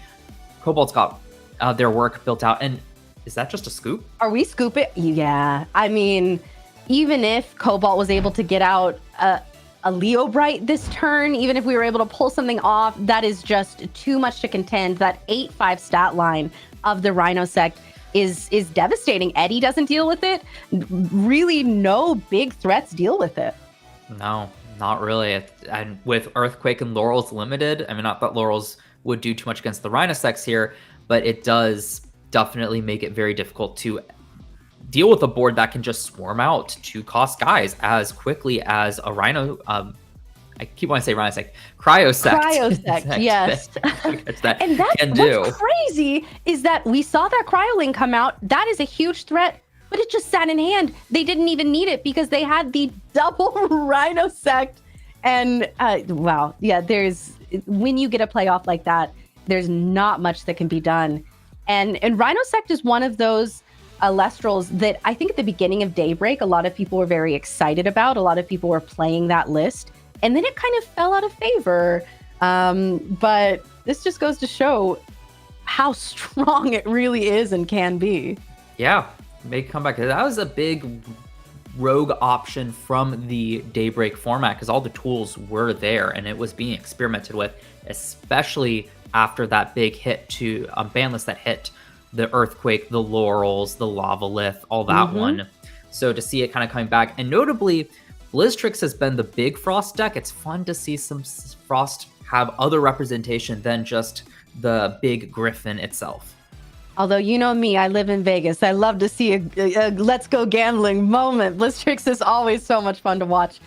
Interesting to think about what Cobalt might be doing to side into this game too. There is a world in which you just have to say, well, maybe my strategy works this time and theirs doesn't, because that was an incredibly unfortunate game for Sir Tractor there. Absolutely. I do think that there is that dynamic there where sometimes just say, you've got 2 Rhinosect, what can I do? Mm-hmm. But also, I'm trying to think that myself. Like, do you just try to get out your big guys quicker? But even then, Rhinosect can just pop like a Celestial or a Leo Bright as long as it's empowered by the Rhinymph. So it's a bit of an interesting situation. Probably Cobalt hoping that partially the Sir Tractor doesn't have as insane of a play, but also that they might have the cards they need to try to stave off that explosive play. But we're about to get into round 2 here. Really quick, round 1. Are we going to have another quick round just like round 2? Well, and I have to say that was probably smart for Cobalt to just say, yeah, there's nothing I can do here. I'm going to give myself as much time as possible going into these next 2 games to claw my way back and win both of them and not take you to time. I think that was a smart move. Sometimes you got to know when to tap out for sure. It also saves them from having to reveal more information about their deck, because just seeing the Cryoling be added off the Narpoon, the Rhinosects come down, just gives you a ton of information already about what Sir Tractor is on. Meanwhile, Cobalt might still have some tricks in their deck that now Sir Tractor doesn't know. We're doing a fun little shuffle thing here with the cuts with Sir Tractor, and we are going to be going in here. I don't know if that means that both of our casters have mulliganed turn 1. I think that's what I'm seeing here. That's what I'm seeing. Yep, and looks like 2 solar, 2 frost. So business as usual. They going to game 2. Sir Tractor mulliganing yet again. I mean, that makes sense for this deck. You've got Rhinosects and Cryoverns clogging up your hand with no way to get into them. Definitely want to get rid of those, and get a hand that's actually playable. Also, I have noticed Cobalt has that organized play mat, which notably when the shops run their championships, I believe that's how these, at the end of the season, that's how these mats are rewarded. So are they possibly a big shot at their local game store and finally playing in a premier event, maybe? That is a good point. And also, I have seen that Stellar Full Moon mat in my dreams. I have not stopped thinking about that. Cobalt, starting out with Armadon, this is an incredible wall to bring out right at the beginning. We were talking about that 6... are we doing this again? Cobalt looking at that back row set, making me think that it's something, maybe a Gorgon's Gaze to prevent what is about to happen here. Rhinymph there thinking it looks mighty tempting to attach to this Armadon and move to the rune row and special cast out a Rhinosect, but there is tempting to do it. But okay, and that is Gaze. The time you wait for that expend, let Sir Tractor invest the spirit, and then Gorgon's Gaze. Sir Tractor just going to then set 1, and that's a pass. Cobalt played that perfectly, and hopefully going to be able to stave this off for a little bit longer, because unless you can get rid of that Rhinosect that Rhinymph this turn, Rhinosect is coming. Yeah, that's the scary part. And funny enough, normally why I really like Armadon just doesn't apply in this matchup, because most of the decks that Armadon feels great against are running position swaps up, such as Eddy, Tsunami. But notably, this deck just says, yeah, I don't care what position Armadon's in. That is an earthquake. That'll get rid of the Rhinymph. Yeah, Cobalt says, I am not having that happen again. I'm also going to burn you with my Armadon. I'm going to set 1. I'm going to cast out a Lumaroo. We love Lumaroo. Very and swinging for 2. Yeah, very great play by Cobalt here. I think that's really what you want to have happen, is just have the answers ready to be able to stave off these explosive plays from Sir Tractor. But Cryoling coming down, I was going to say, Gorgon's Gazing come the expend does allow for more spirits in the underworld to set up for this play here. And that can be good and bad. If you have the answer, you're happy, because your opponent's at lower spirits, you get rid of it right away. But if you don't have the answer, that's a bit risky. So we'll see what that back row is. I do wonder, it seems like maybe Tsunami with Armadon moving to attack would be kind of the answer. But of course, we see Cryovern Water Enchanted. So Oh, clearing up the board with that Ooh. Cryo Blast, notably, yeah. Oh, just having to give it up. And the Earthquake was used last turn. We'll see So what can happen. this is scary because it's just threat after threat from this list that Sir Tractor is on. Cobalt is soon, like you said, we had that Earthquake come out, dealt with the first threat, but now here's Cryovern, and you've got to deal with it. Maybe a Laurel or Expend to Draw probably has to dig for the Laurels. And while Cobalt is up on Spirit, Sir Tractor can quickly make up that difference with just how aggressive this deck is.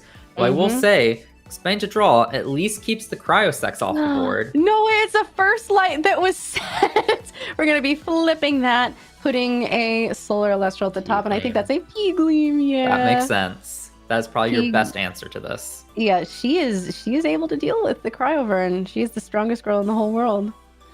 That is telegraphed, so how does Sir Tractor prepare for it? Can Sir Tractor prepare for it?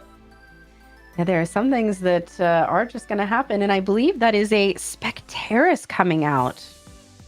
Yeah, just throw out a guy, put on more pressure. I don't think in Sir Tractor's position you're all that worried. You just kind of keep applying the pressure because now you have caught up and are in the lead yet again in this match, at least on board presence.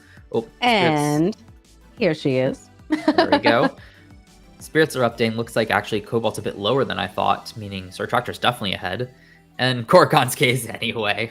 Okay. Well, Sir Tractor was not worried. They have been the one who is putting down threat after threat. And I cannot believe that we have 33 minutes still left. And we are at this point of game 2. By all accounts, I think Sir Tractor's deck did exactly what it was wanting to do. Just get out, be aggressive, put on as much pressure as possible. And I think this might just be a bad matchup for such a solar-focused deck like Cobalt's appears to be that generally is a bit slower. But that's sometimes the risk you take with bringing these sorts of decks. Sir Tractor really showing why they are 2-0. And I'm going to be honest, I think it's going to be a scoop. Yep. Gonna be a 3-0 for Sir Tractor. Really cool to see Cryosect moving on. You know what? I love Solar. We got to see Armadon. That was really beautiful for both of us. And I'm glad that we were here together to experience that. Absolutely. But this was a theme that we talked about a lot at Dallas, is that a lot of these lists are playing games of instead of inches, they're playing games of miles. And so it's not going to make a difference if you mulligan twice at the beginning, like Sir Tractor did. If it gets you into an insane hand, then it was worth it. And there's nothing your opponent can do. It doesn't matter. And we really saw that, I think, both games of just how explosive that can be. But it's also important to recognize what your deck is capable of to know if you can take those sorts of mulligans, aggressive mulligans, knowing you can make it up versus, well, not being able to. And, well, I can't think of a better deck to make up that distance than the Cryosect deck. Yeah, and it is really cool to see it making a reappearance. I would love to see that deck list and compare it to sort of older ones that we were seeing in the Daybreak meta to see how it has evolved, because clearly Sir Tractor has either been working on it this whole time or just said, you know what I'd love to bring back, and is really just killing it. But I do have to say, I think it's really cool to see Cobalt on pure, biblically accurate Solar. we saw possibly we were going to have the Nebuleo, have the Celestlio, all of that. Whoa. That would have been really amazing to see pop off, which with these foretells, a lot of times it is a game of luck and is a game of, is Apollo smiling on you today? And clearly in those first 2 rounds, he was. And so here's who is to say how the next few rounds are going to go for Cobalt. Yeah, Cobalt's certainly not out of it whatsoever. Casters can take a loss and still make top cut. I really do think just from witnessing that might have just been a bad matchup. But honestly, going 2-0 for your first Premier event, especially on a true to form Solar deck, which really hasn't been putting up results, is quite impressive.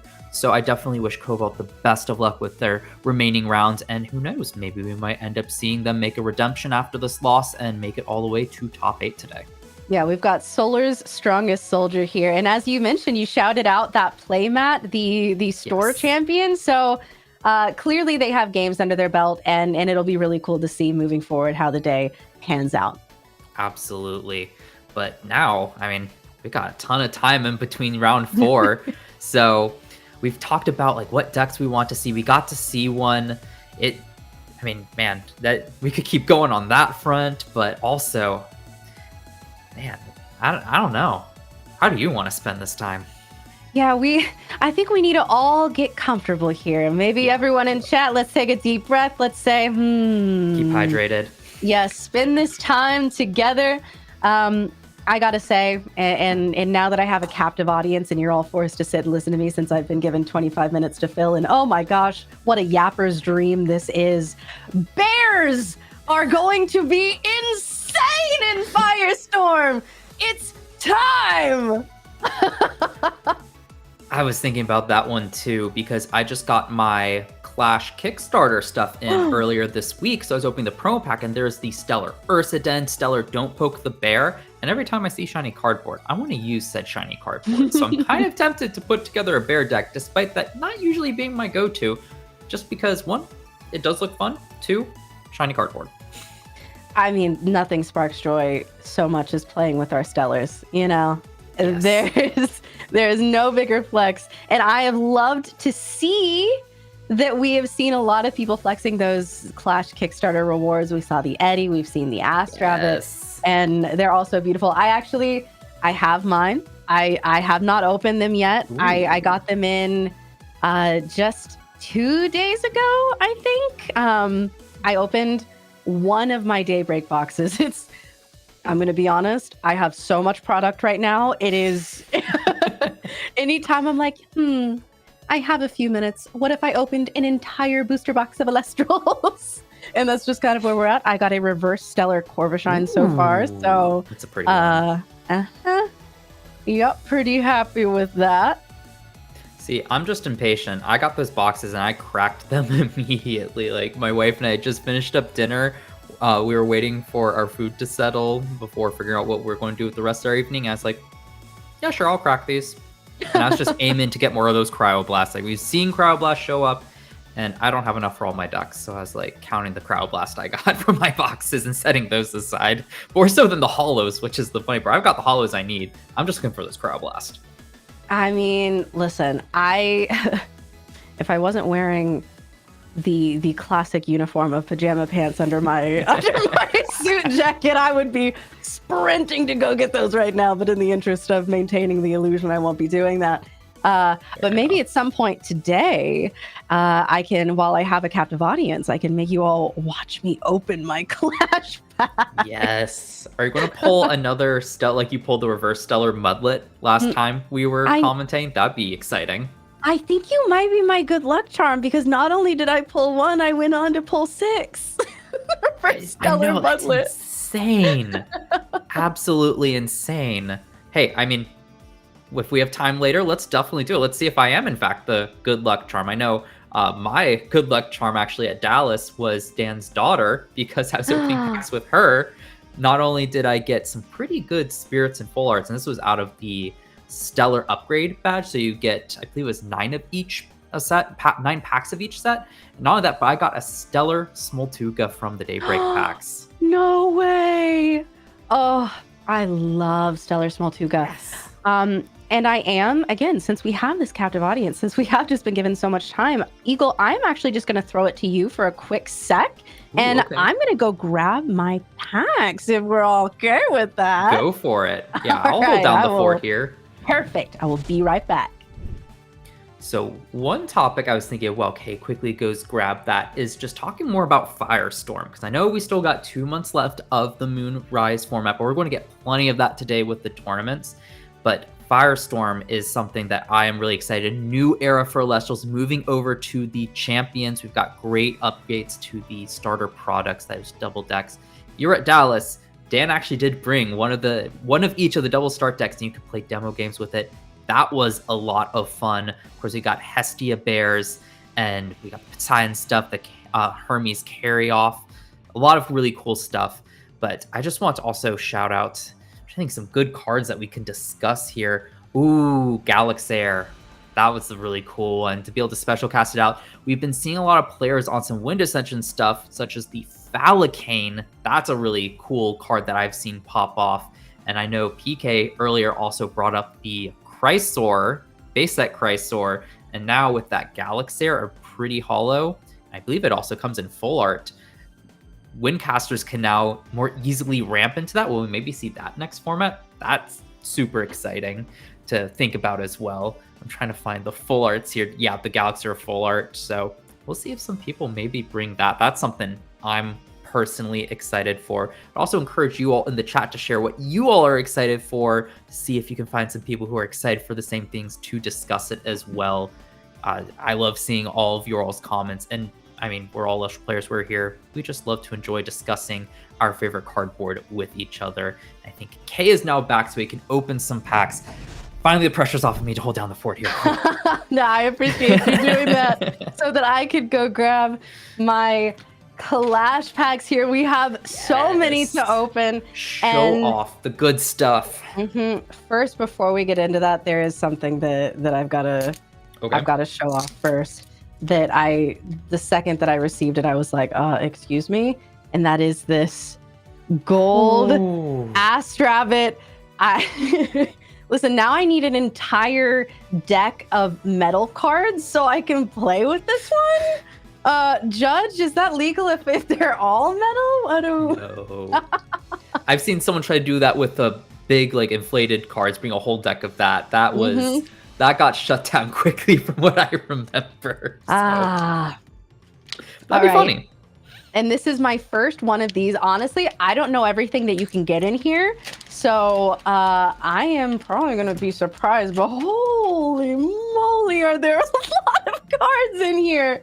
27. Starting off, we've got that Stellar Astrabbit. So beautiful. Ooh, the Caprigal. Oh my gosh.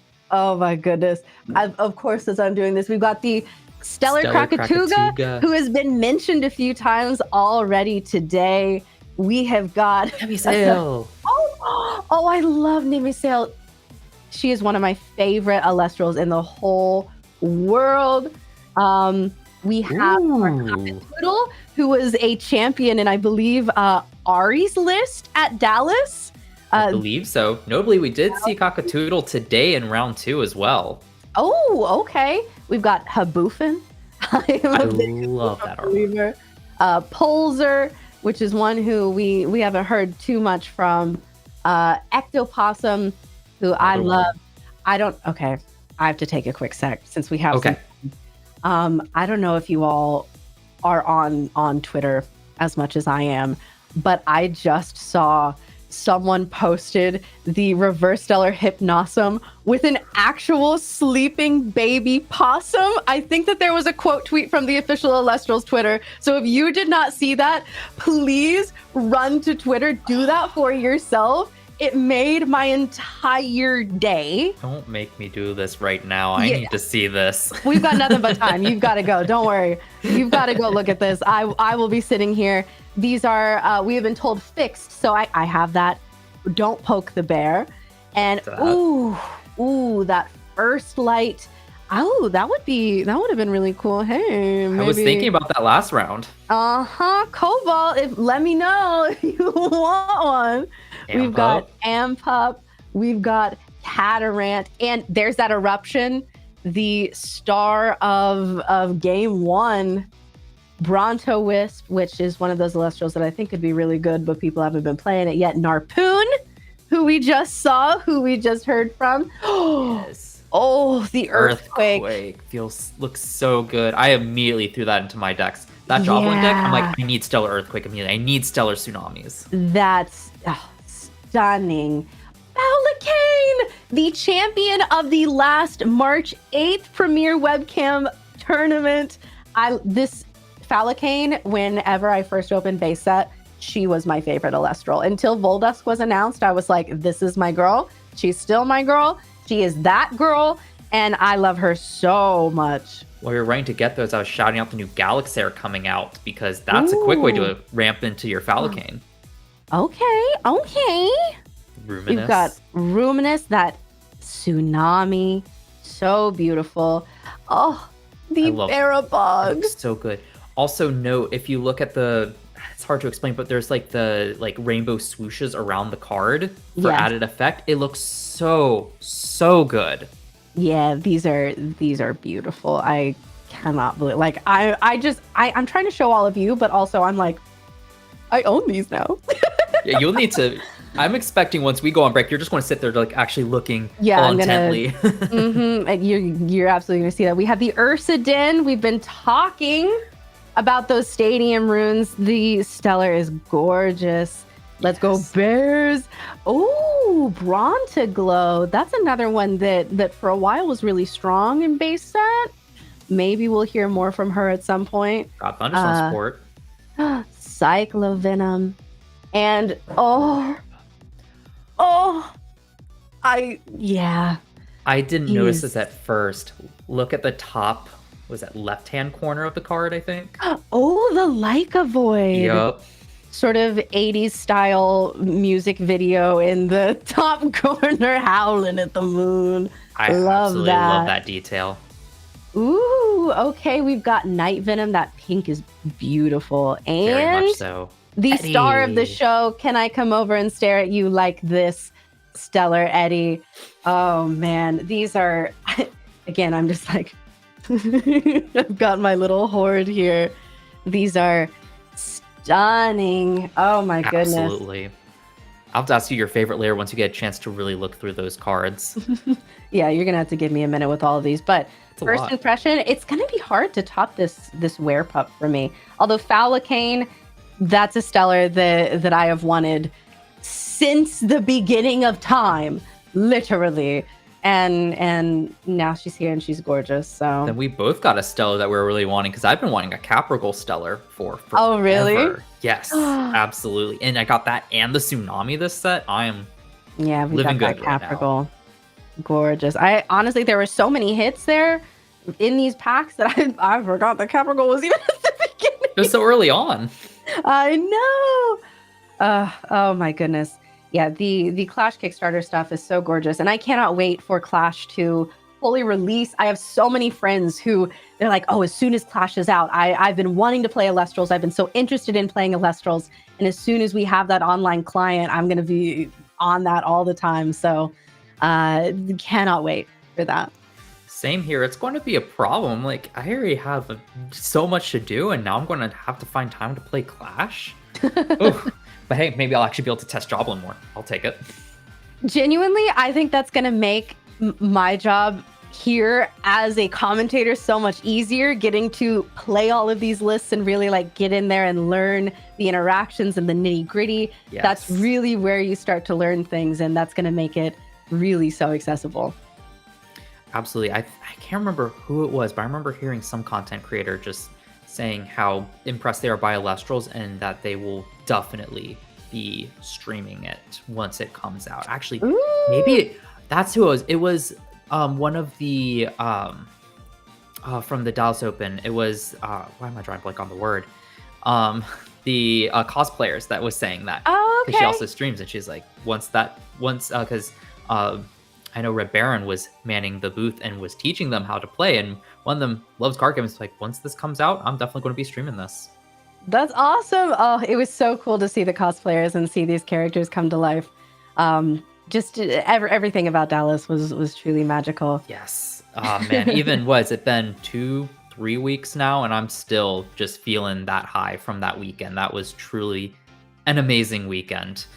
And of course, now we are here today with, again, the first premiere event since it is capped out. Everyone is still feeling that hype. And if you're hanging out here in chat again and you weren't able to get in because it filled all the way up, April 26th is going to be our next premiere event. So be sure to sign up sooner rather than later. Again, it's like a lot of times people used to sign up just the night before, but maybe don't wait that long this time. Yeah, I think we're just going to have to keep stressing that all day today. If you want to play, make sure you sign up sooner rather than later, because we've hit the point where these events are hopefully going to keep capping out, and you do not want to miss it. I mean, really, just keep on trying, keep showing Elestrals that you want to sign up, and eventually maybe we'll have to raise the player cap, and that way we can host more people and make me also do more work on that deck archetype and pie chart, but totally worth it. That would be incredible, specifically to add more workload to Eagle's plate. That is what we are going for. That is what this is all about today. But on that note, we are going to be here pretty soon, coming to the end of round 3, going into round 4, and we are going to take a quick break. And when we get back, I will be back with PK.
And we are back. Hello, my name is Kaylin, and I am here with my wonderful co-host, PK Sparks. How are you doing today? Dude, I just got my Clash packs in. These cards are beautiful. Ooh. I'm genuinely opening them with you. I got to show mine off as well. Like, this Estrava is so gorgeous. Look at it. The rainbow streak around it. I get why they're playing it in the tournament, Kay. We've gotten to see a few of these, and of course the star of the show, the Eddie, who is just so beautiful. I hope we see some of those Werepup as well. Oh man, I need to get mine sleeved up. I have them sitting here on my desk. I was just doing the same. I was just putting them all together. So I'm gonna get through my binder soon. I'm just staring at them in the meantime. Speaking of staring, you guys were just staring at each other a long time in that last round. Why was it so quick? Well, when Cryosect does Cryosect things, it's good, and it just kind of blows you out, and there's nothing you can do, especially when you've already used your 1/1 Earthquake. Cobalt put up a really good defense, but unfortunately, whenever that pops off, it just goes to show there's sometimes not much you can do at all. So hear me out. Here's a hot take for you. I don't think Earthquake can come back. I do think we're getting to a point in the game where we need more spot removal. Okay. We need more equalizer cards. We need, like, Alter is not going to do it. Switching it to the defense isn't quite the same as dealing with an 8/5 Rhinosect. You know? True. I think we're at the point where we need just spot removal, even if it comes at a cost, right? But, like, we need that one card that can equalize a board. Because, man, that game one with the cry, it was so instantaneous. It was just Rhinosect and Cryovern. And, all right, well, go next. 5 minutes. It was really something to witness happening. And I'm glad I was not on the receiving end of it, personally. But you're right. I think that since we've seen, especially with Full Moon coming out in Moonrise, we've seen these 2 and 3 drops become not only possible but imminent in a lot of these lists, and that's what a lot of us, including me, were wanting for a long time. But now it's just threat after threat after threat, and if you're not playing a strategy that answers threats quickly, then what are you gonna do? So hear me out.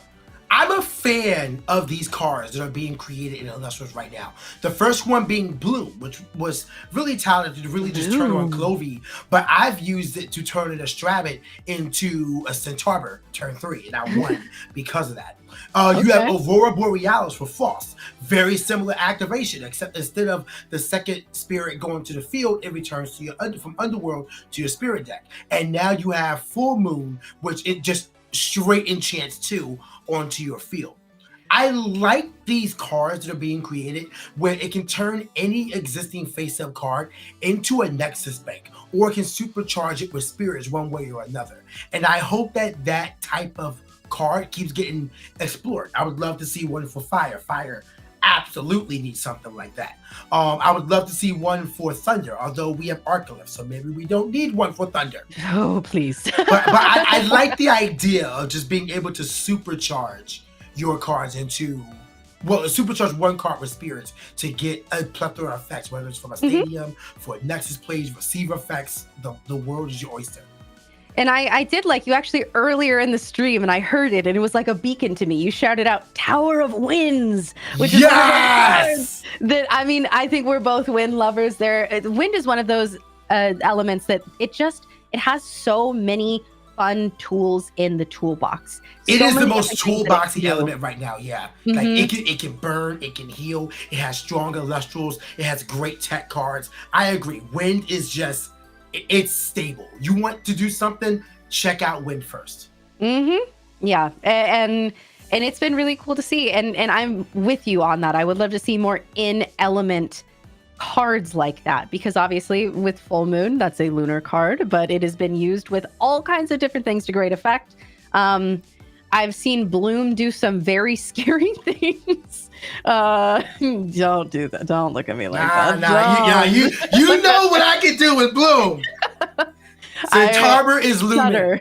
Panzer is looming. Oh my goodness. You mentioned the wind being malleable. Firestorm is introducing those new wind cards that have one for, I think, 4 different elements: fire, wind, frost, and water, I believe. I forget the exact names. I can look it up on collect.com in a little bit, but they all have different effects, and it all shows the malleability of wind, because it's fitting with all these other elements, and some of these effects are really great. I'm gonna go look them up right now, but yeah, wind is just, it is an element of all elements. You really want to look into them. Thank you for production. We have Sirocco of Notice, Monsoon of Euros, Mistral of Boreas, and Breeze of Zephyros. Those 4 cards, really interesting. Really interesting. Those, see, I'm looking at that and I'm thinking, I gotta learn all those names. Yeah. Ooh, so I have them pulled up right here. Sirocco of Notice is all of these cards are wind attribute and then an extra attribute. So Sirocco of Notice is fire. Until the next turn, players must also expend 2 spirits in order to declare an attack with an Elestral that is not wind or fire enchanted. That is scary, because that can essentially, it's a literal paywall. We all know how much we hate paywalls. The battle phase begins and you're just like, whoa, it's suddenly a heat wave in here. So Sirocco of Notice can really just stop your opponent from doing anything. Now, it doesn't get rid of the Elestrals, but it still is something they have to consider, because they could be in a game-winning position otherwise. And then suddenly Sirocco comes out, they have to stop their assault, and then you're able to deal with them on the next turn. Potential. Monsoon of Euros is water. Enchant up to 2 spirits in any combination of wind and water to your field. So similar to what we were just talking about with Bloom, Mountains of Boreas, Aurora Borealis, and Full Moon. And then you suppress each face-up card that is not wind or water enchanted until the next turn. So you can blank the entire field potentially. Ooh. So if you're playing a wind-water deck, which wind and water love to play together, Monsoon of Euros from Firestorm, you really want that. You have Mistrals of Boreas, the frost wind, can only be played when an opponent plays an artifact or divine rune. Put that rune in their rune row face down, and it cannot be played again this turn. So that has potential, because not only do you take away the spirits that are being played on them, but you stifle them for a turn. You combo Mistrals of Boreas with something like Blizzard, something where you put it face down, they can't respond, you destroy it immediately, or you can also use something like Pegas, because you're playing wind as well. Mistrals of Boreas can really allow you to know that causes a problem. You're a big problem. You gotta go. So I like Mistrals of Boreas as well. And the last one is Breeze of Zephyros. This is a solar one. You can Nexus Wind or Solar, and if you do, you may give each Wind and Solar enchanted Celestial on your field +2 attack and +2 defense until the next turn. Battle Trick. We see how Argo has been alive lately with battle tricks. +2. Okay, I think Demeter and Zeus should have been the ones to give +2/+2. I'm just going to say it. +3 is ridiculous. But +2 you know. But +2/+2 to every wind and solar on your field. You don't even have to worry about your opponent's field. Your field. Yeah, that's huge. That can swap an entire thing. These breeze cards, these are the winds from the north, south, east, man. Also, I just want to say this, because I know I've been yapping for a bit. When they revealed this, A-Drive gave the history on these winds and where they came from for their creation in Elestrals. You should go watch that reveal video. Woo! Yeah. Ooh, we've got. I think that's really interesting, and I think it's gonna be really cool to see how that will change the game. And PK, I love commentating with you for many reasons. One of them is that you are one of the best yappers out there, and you have brought us to the end of round 3. Let's go! We are prepping for round 4. PK said, "Oh, you have some silence to fill." You were just talking for 2 hours. I got this. It's fine. No, it's incredible. And I can't wait to see what our casters cook up with these cards, what crimes they commit with them, to be honest, is what I think we're going to be seeing coming. And one thing that I'm really excited about is the evolution of suppression control in this game. You talked about Monsoon of Euros.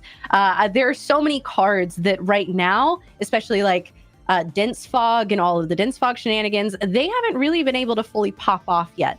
And I think that there's someone's gotta cook with it. They've gotta figure it out. And I can't wait until they do. So here's my headcanon. I think suppression just isn't being utilized much because the mechanic itself hasn't been evolved to a point that it can apply to the game. I love the idea of suppression. I love the idea of it.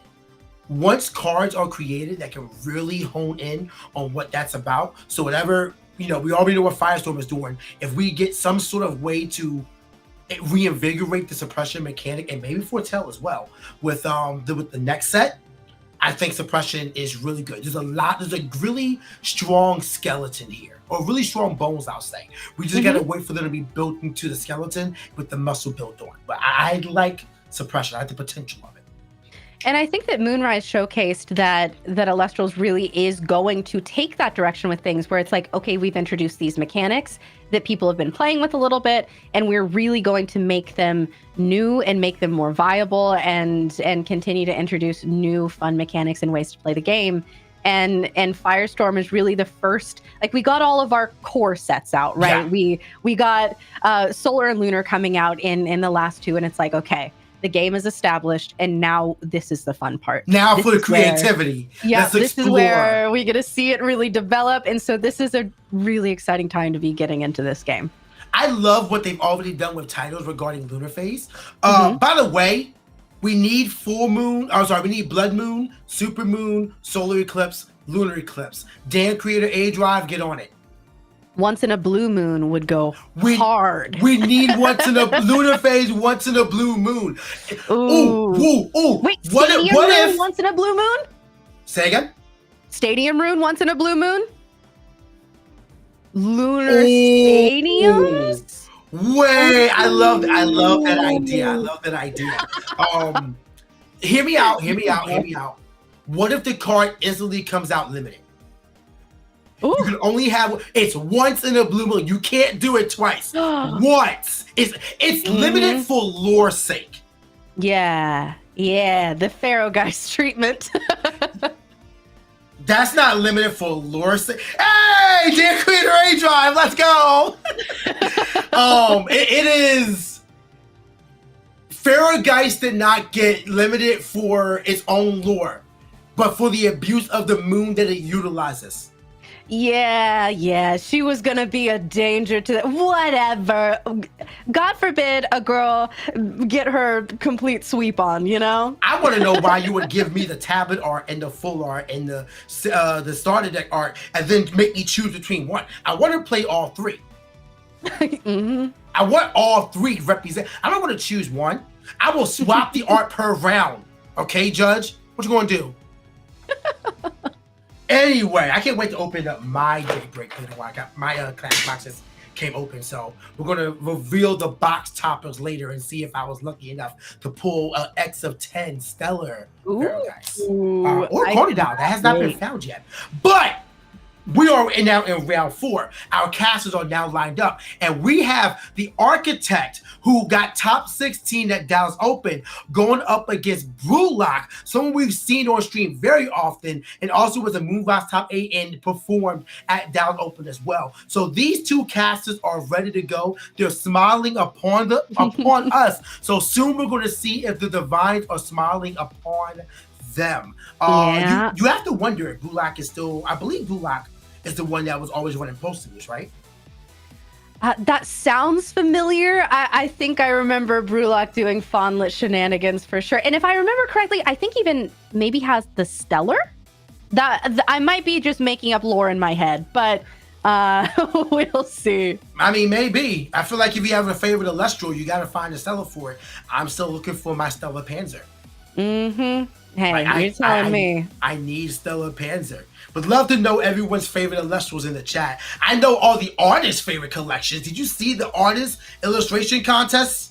Like all the honorable mentions and reveals? Dude, there's a lot of talented artists out there. Yeah, and so stunning. And I cannot wait. I'm going to need all of those cards. Well, I need to see what Brewlock and Architect are bringing into round 4. Brewlock will be going first, and looks like our casters are ready to go. So let's get it started. Round 4, game 1, Brewlock versus the Architect.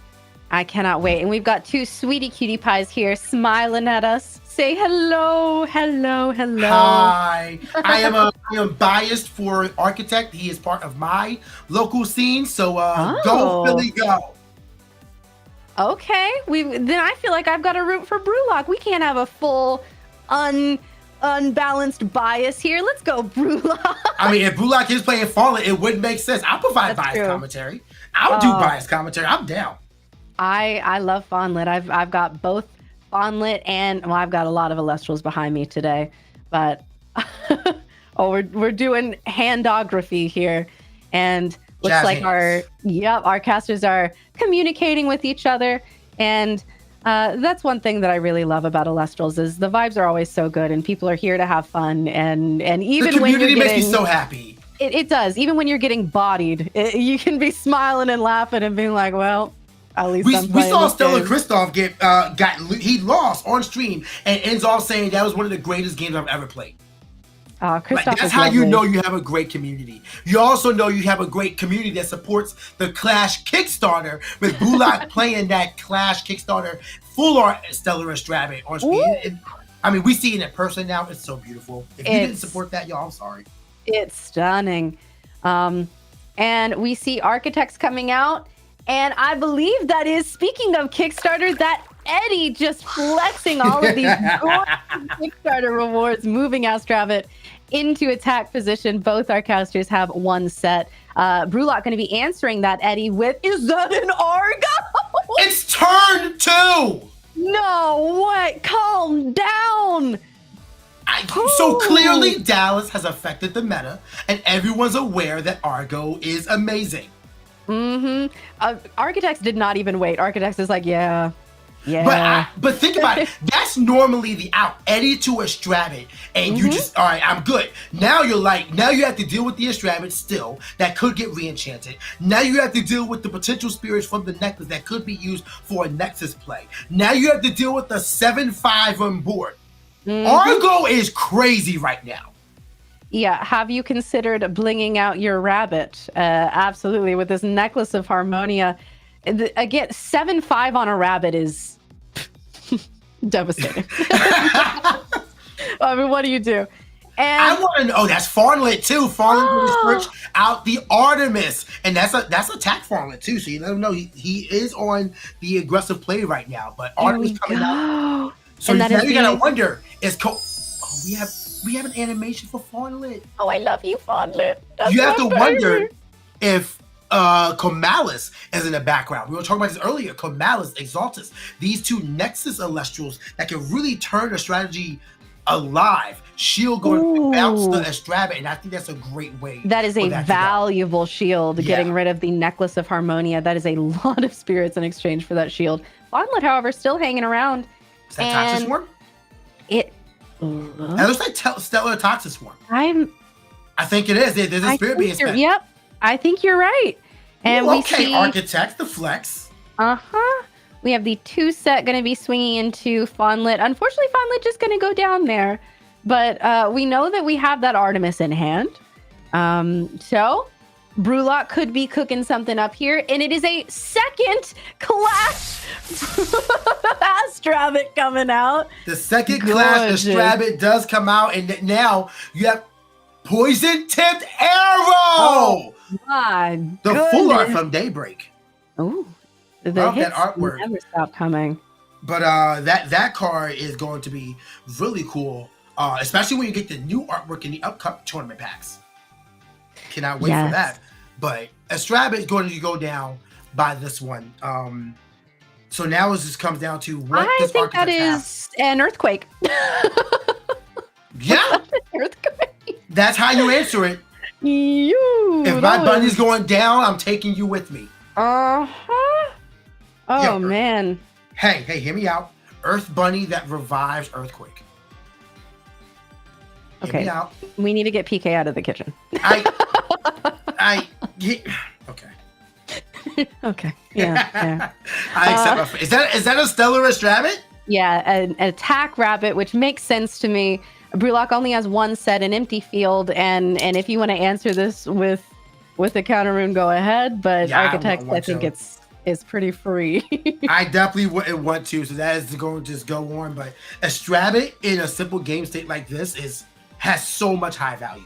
You get you get your ad, your choice of the top 3 cards. You get a 5 defense that is very easy to turn on with Tsunami. Like, this card is insane. Oh man, and we're going to be going back over to Brewlock, who is playing. Is that a Calfmel? That is Calfmel. No. The value in this Elestral has truly been realized over recent weeks. Immediately getting hit with a shield, though. I get Oh that. man. So I would take that on Brewlock's side, because that kind of tells you your opponent has no other way to deal with a Calfmel than to bounce it. But a re-enchant on the rabbit. Oh, this is a very valuable rabbit here. Architect looking at those top 3, adding one pretty quickly. It must have been something really tempting there. I mean, unless it's like how I was drawing last night and it was just Astrabbit, third option. So there's like, all right, well, I know what I'm taking. Well, I have no other choice. Yes.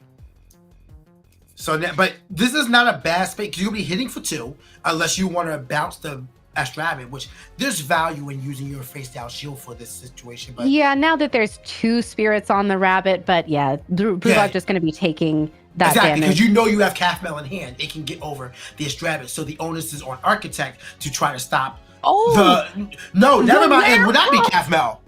Oh, the Clash Werepup. Clearly, Brewlock got all their Clash stuff in this week, and there comes Full Moon coming out. Oh boy. Yeah, that's intimidating. It's imposing, because now you have to be. Oh, actually, maybe you don't have to be so wary, because look at the spirit count. Brewlock doesn't have a lot to play with again, but that Calfmel, I don't know if that would have been I don't know if that Calfmel would have been a better answer at this point, because of how low the spirit count is. Obviously, we know that Full Moon, well, I guess we don't know, but Full Moon is likely set. But even then, there is not enough to do much other than pay for Full Moon and pay for the Ascension. However, that is a Cryoblast, so it doesn't matter. Yeah, completely snuff it out. 2 spirits on Brewlock. You already have 2 spirits on the Astrabbit. Honestly, you just re-enchant, and that's exactly what they're doing. They're going to go for the Gorgon's Gaze, but I mean, wait a minute. Well, you can't do anything else. So pulling off the Ambrosia. So there's more spirits in Spirit deck than what is represented. We don't know exactly the count, but there is more spirits around for Brewlock. Okay. Yeah, we do still see cards there. I don't know how much we have to play with, but it is a non-zero number. Architects, I like this play of getting value out of the Ambrosia by just paying off of the rabbit. You know, it's maybe going to be going down this turn, because I see no back row. No back row. You did revive your spirit, so that's really good, but you have to figure out what exactly you're at regarding Spectress is coming down for Brewlock, though. Looks like there's 2 spirits in Spirit deck for Brewlock as well. Okay, yeah. We see both of those fanned out. Thank you, Brewlock, for doing that. You're a sweetie pie. That is a. I think it's Artist Collection Sorlet. There is Artist Collection Sorlet. Oh, it is Sorlet. So now threatening game here. If this attack goes through, which needs to be Tsunami, it does not. It is not Tsunami. And that is going to be a victory by proxy. No spirits in Spirit deck means nothing else can be played. Architect takes game 1. I'm trying to think back on that whole game. It felt like that was so fast. It felt like we saw a lot of Kickstarter rewards. But other than that, what else? We saw the Calfmel, so there was some solar stuff going on for Brewlock. It was a really good back and forth. Each caster stayed with their opponent each step of the way. Up until Architect, up until Brewlock just ended up not having enough Elestrals to come up. I feel like Architect just found the right spirit, Elestral at the right time. Sorlet was perfect. Brewlock saw Spectress, but Spectress can't get over the Astrabbit. So his best defense was a good offense. But you put that offense to defense, and then what do? You take 2 by Buddy. Yeah, the Architects was really showing us how powerful it can be when you simply just re-enchant Rabbit. That is an excellent turn, an excellent decision to make. Brewlock, I would love to see the Fawnlet stuff pop off in this next turn. I don't know if we're going to be, because we're siding right now, I don't know if we're maybe siding out of the Posthumous stuff going into game 2, but I love Fawnlet. I love Posthumous. I would love to see it happen. I think there's a world where you want to keep Posthumous in. You think? Yes, just because Wind does keep a lot of your stuff face up. So if you have Posthumous and Artemis set up, you're getting a pop each turn on a card that can't be hit by counter runes with Artemis being enchanted. So I do think there's potential there. Same time, I don't know if this is in Bullock's side, but if Farrageist is live, then that means every card that Architect wants to play is going to cost 1 more spirit. Wind is a very expensive element. You don't really want to have to push an additional spirit on everything you play. Every cast, every card being set, or that you flip face up, it has to have an extra spirit. You can put Wind down really quick if they're not playing something like Divine Healing. I would love to see some sort of like Wind burn. We saw that Toxiswarm. I want to see Exaltair. I want to see some Nexus stuff. I think it'd be really cool to watch Wind really pop off. But as you mentioned, it is very expensive. We don't see Aeolus all that much because of that. Yeah, I still think there's value in Wind. I love Wind. Like, I think Wind is one of the most malleable elements in this game right now. But maybe Wind should just start considering Divine Healing. Like, if you go to 5 and you just Divine Healing up, you can get all the spirits back. But here we go. Game 2 is starting, everyone.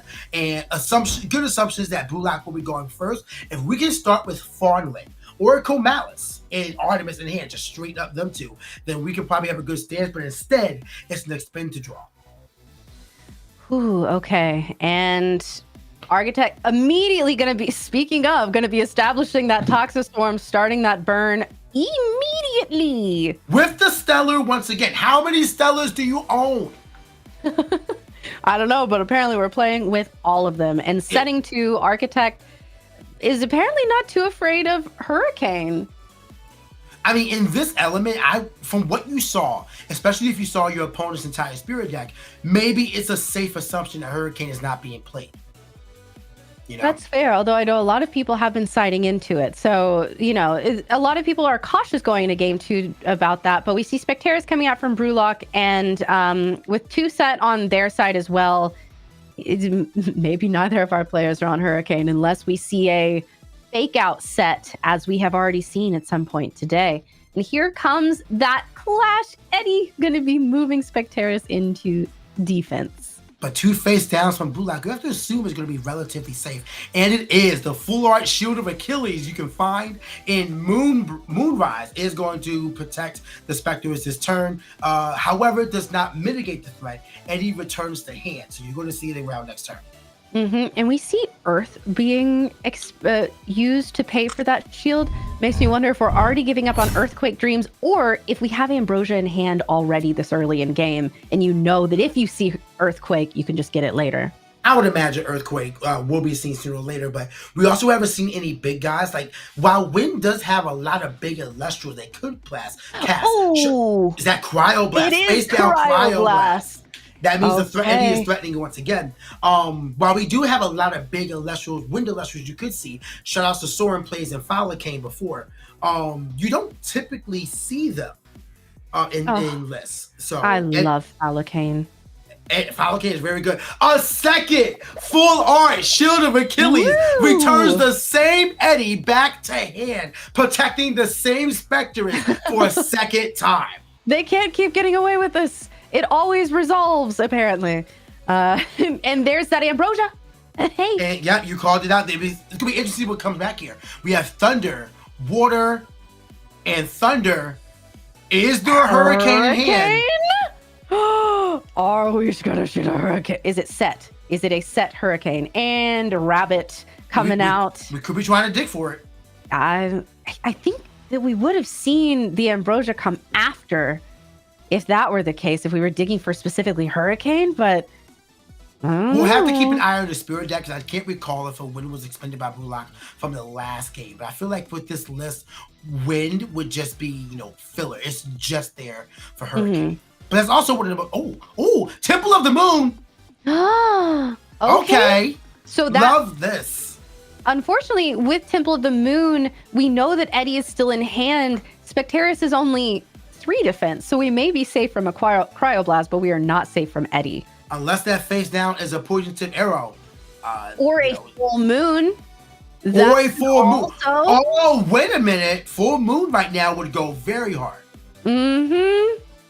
And we see that Eddie coming out. The offense. Come on, show me full moon. Show me full moon. It's full moon! Hey, with the foretell! Oh, yes! Apollo's sister with the hard call. Which means, oh my gosh, Comalis could be live going into this next turn. You talked Yes. about Comalis earlier. That Nexus, it is a possibility. And there's Comalis! Oh, my. Apollo, what are you doing here? Abdul?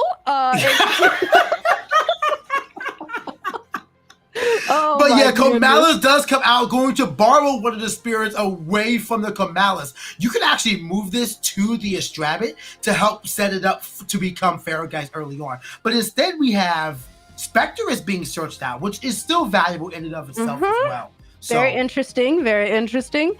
And there's the second Ambrosia firing off from Brewlock's side. I can't believe that last turn. I'm still on Lunar that. Earth! Lunar Earth has been. Did you call this as well 3 turns ago? I think she did. Yes, she This entire match has been scripted by K Apollo Cray. Apollo Abdul Cray. We are in big K pocket right now. Thank you, Brewlock. Thank you, Architects.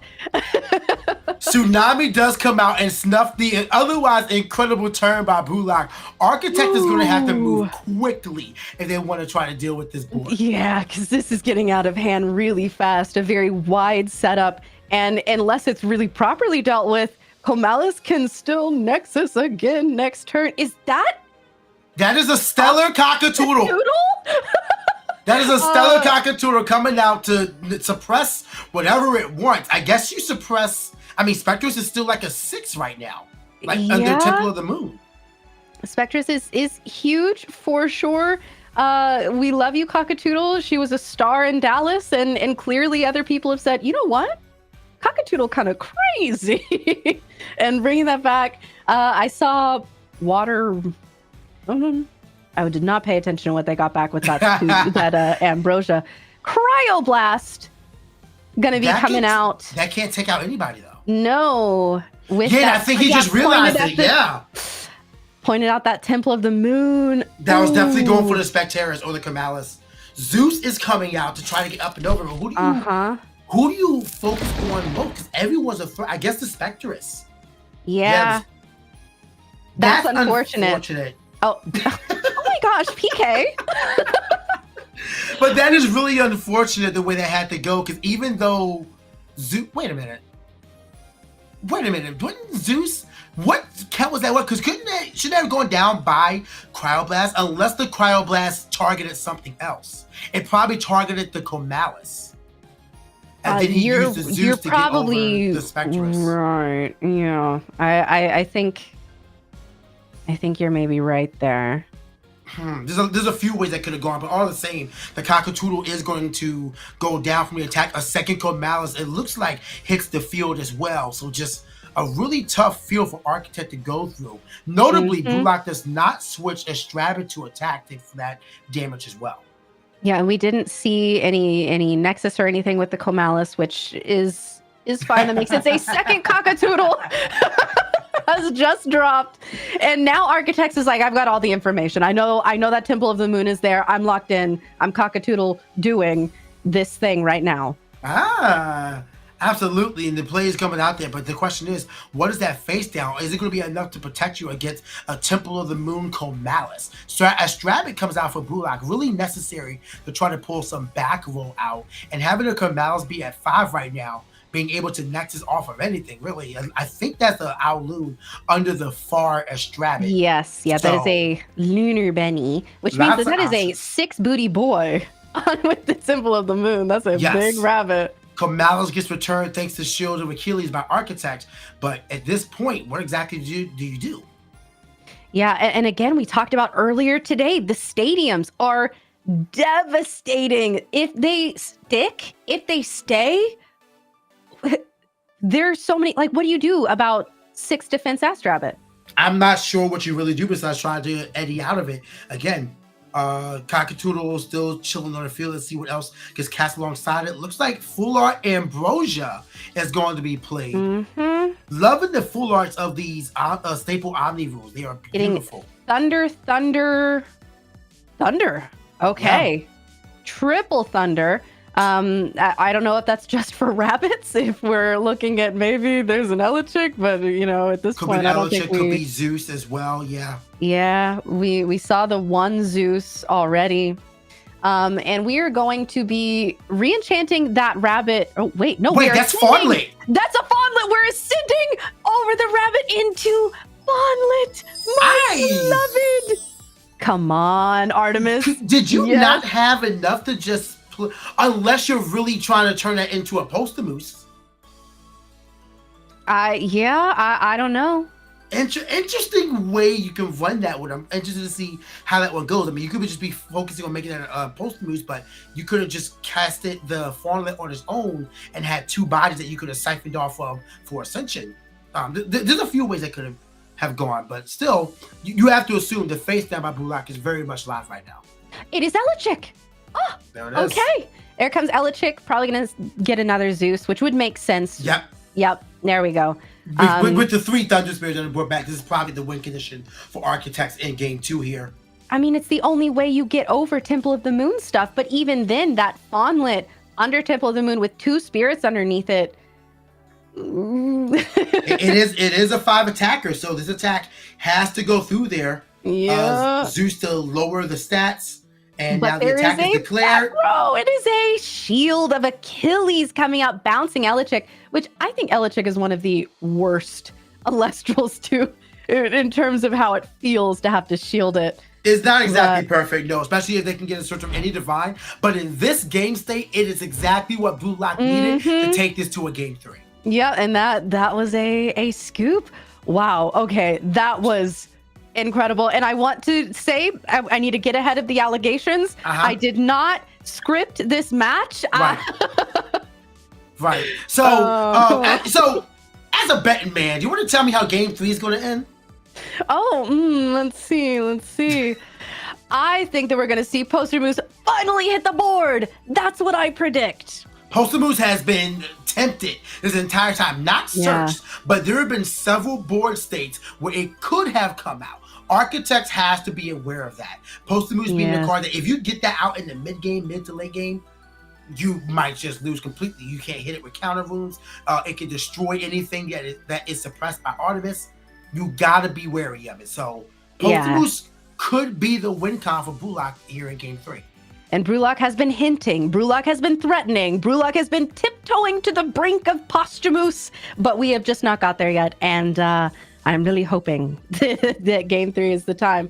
And Architects, unfortunately, this game, while the first one was so dominant, they were really able to finally get ahead and get that momentum and show sort of how aggressive Wind can be.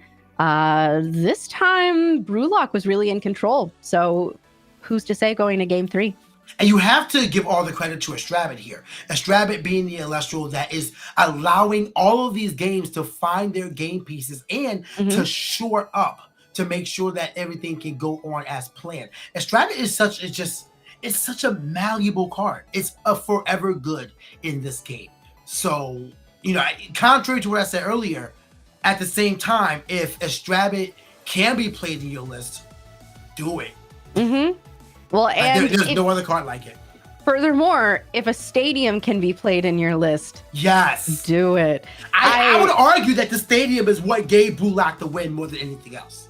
I mean, especially the turn where we saw Cryoblast come out. It's so hard when you're in a game to be like, okay, let's look at the entire board, especially that stadium. Sometimes it's over there. It's a little out of sight, out of mind. Yeah. And then you play a Cryoblast and suddenly a Comalis doesn't die that you thought was going to. Yeah, because then now you're wasting resources. It's one of those things where if you had enough reps, you probably would have known to have that game sense. But because stadiums are so few and far between, not many people have that experience. Architect is going to have that experience be held to him for a long time. We're going to see how much he learns from that as we go into game 3. Absolutely. And we are getting in here right now. I imagine Architect's going to be going first and starting us out with an Elechick. That's a great turn 1. Going to be able to search out Zeus. We've seen from him already. And without Brewlock being able to challenge that at all, feels great. Zeus, a forever good divine. You've heard my hot take on the Premier Runback podcast before regarding Zeus, and I still hold true today regarding that.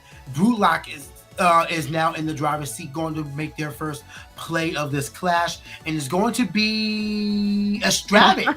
Brewlock said, hey, for Estravit. Run it back again. It was good the first time. Yeah. And I gotta agree. I mean, if there's anything we learned from Trish, from Elestriad, if you have Estravit, you keep that him. And okay, gonna be getting 1 from the top 3, setting 2. Again, not scared of Hurricane. We haven't seen it in any of these games, even though Architects, I think more so than any list, it would be so easy to put it in. Natively, they're already running all of the spirits for it. Yeah, I would love to see a Hurricane be played out right now from that face down. Just for nothing more but the statement of, gotcha. That's Hurricane!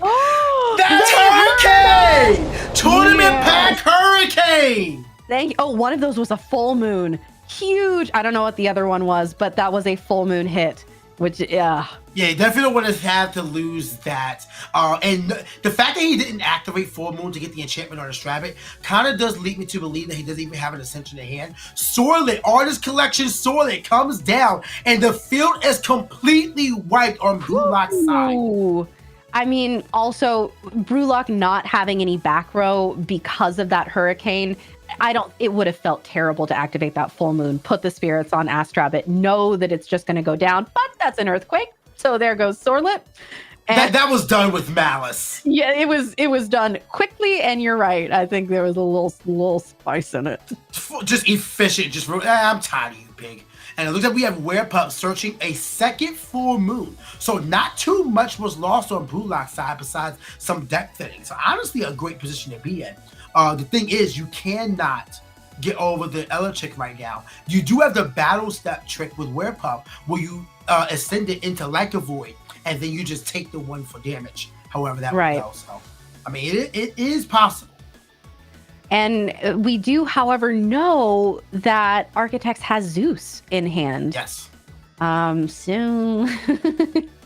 But Zeus wouldn't work on Like a Void because, you just ascend it and now it wouldn't work on Werepup because it just becomes Like a Void and then the Zeus targeting is removed. So what exactly happens? I think that just passes. Okay. Yeah, not wanting to play into the Full Moon hand. I understand. Is that Toxiri? I think it's Toxiri. I think so. That's Toxiri. Toxiri, okay. All so right. we were just talking about how suppression is a mechanic that hasn't been fully explored right now, but we do have Toxiri and Night Venom being aligned. If Brewlock sided into that, this is a huge threat.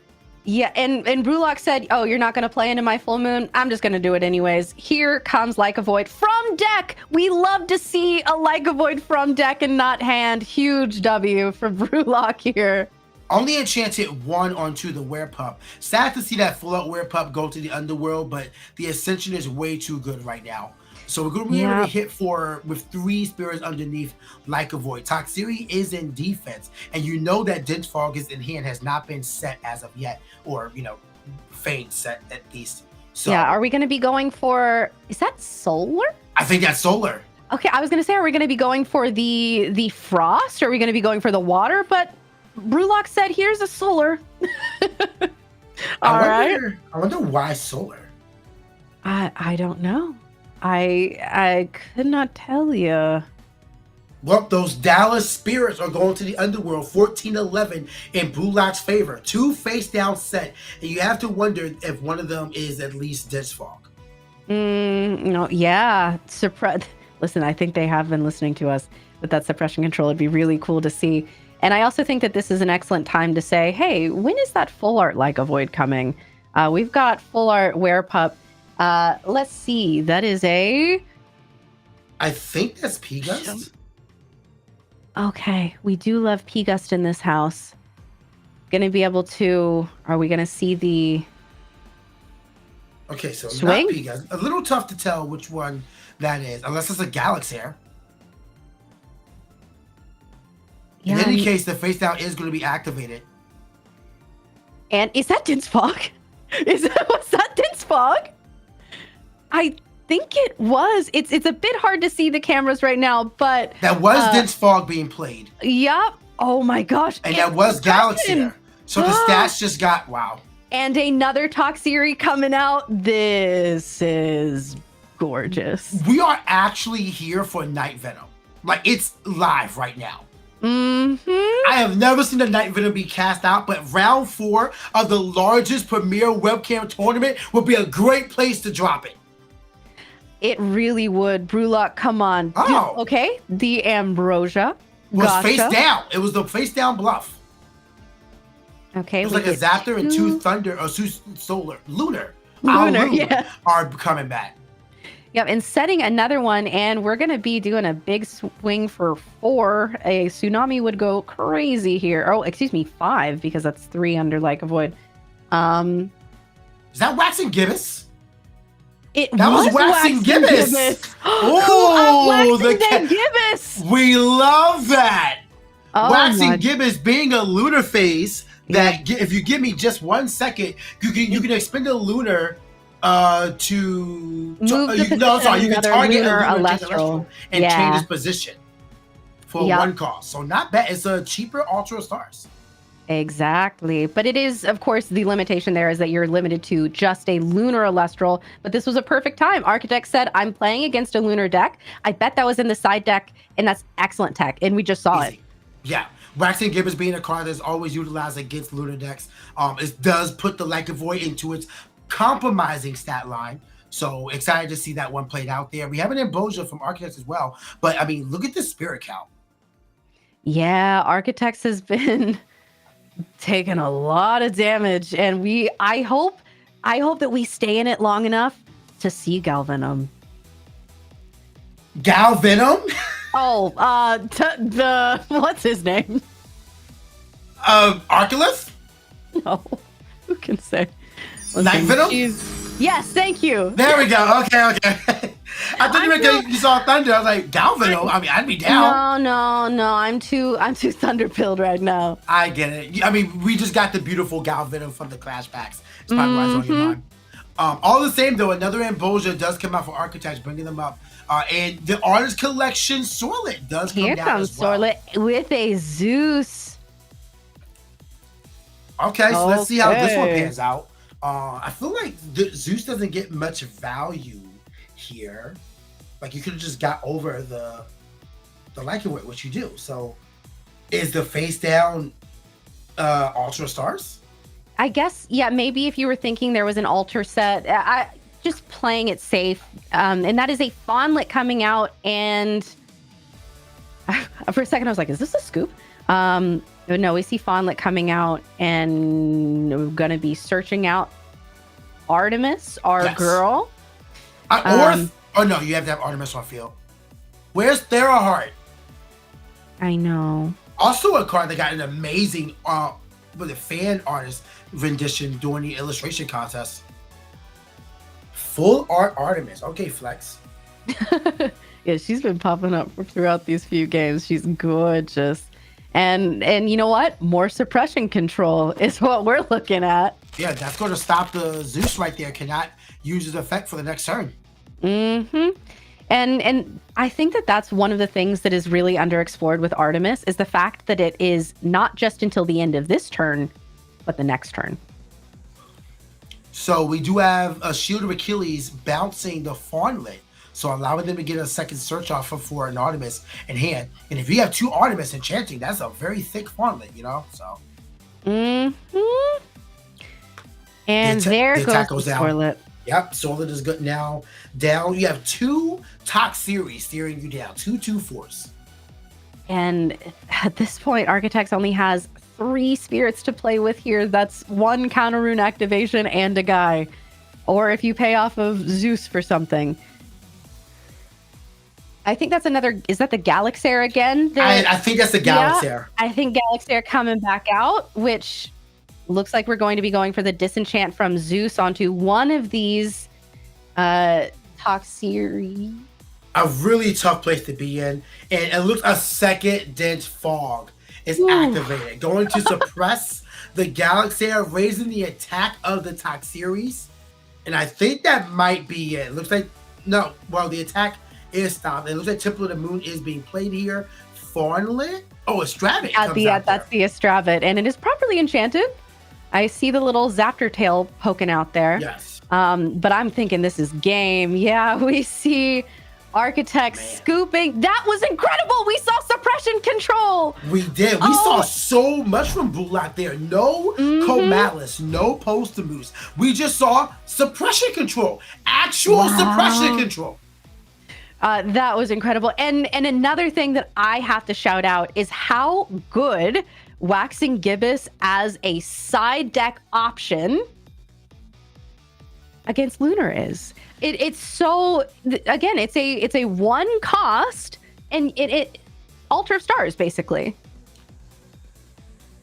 I think there's more value in just putting Tsunami in your list. Okay, hot take. Personally, just from what if there was Tsunami there, it would have stopped everything. That's true. That's very true. So it's a little conditional. Like it can work for what you sided in against, but I think in a general sense, Tsunami is just better. Although I guess Tsunami doesn't work against water decks. So what do you do? I mean, you often see like a Void get water enchanted, which of course this time it was solar enchanted. If I could talk to Brulon after this game, that would be my question. It could have just been because there was nothing else to really give it, and he wanted to preserve his Owlu. It could be as simple as that. Yeah, it could be boy math. There's always boy math to be done. Oh no, MBT has ruined you. Listen, I spent, oh my gosh, how many hours locked in our bunker? Of course I picked up on MBTisms.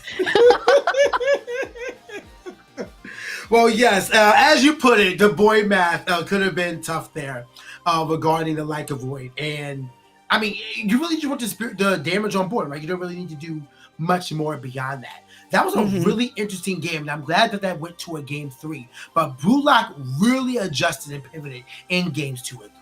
God, that was amazing. I love when players fully utilize the side deck and you have things that sort of fully transform and change identities in the way that the decks play all together. Because how do you go from Posthumous and making your opponent say, okay, I got a side for possibly a big boss monster coming out, and then while they're prepped for that, bringing out suppression control?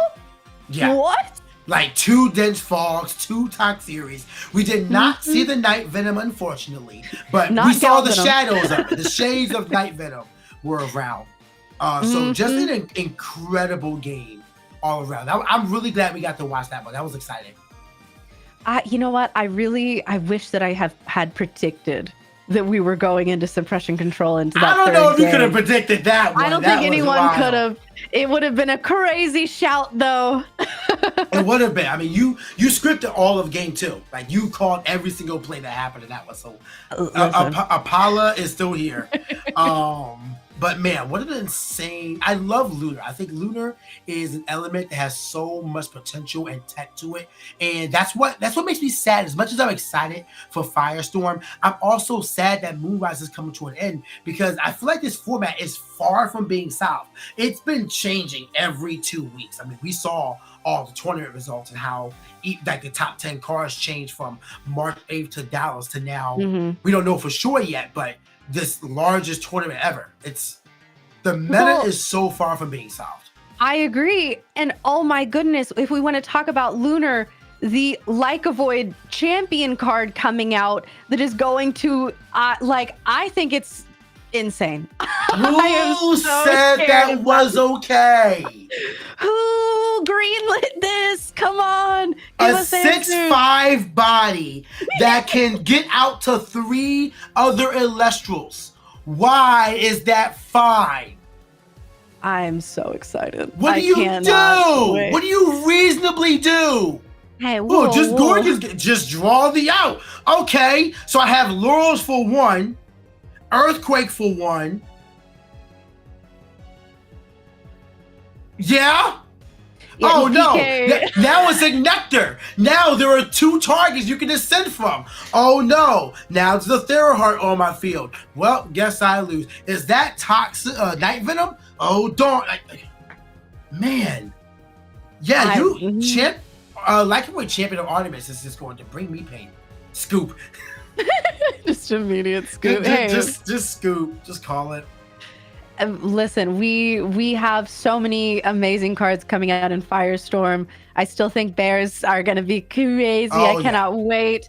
And like you said, even in Moonrise, our casters are all still playing around and figuring out this meta and figuring out everything that it can do.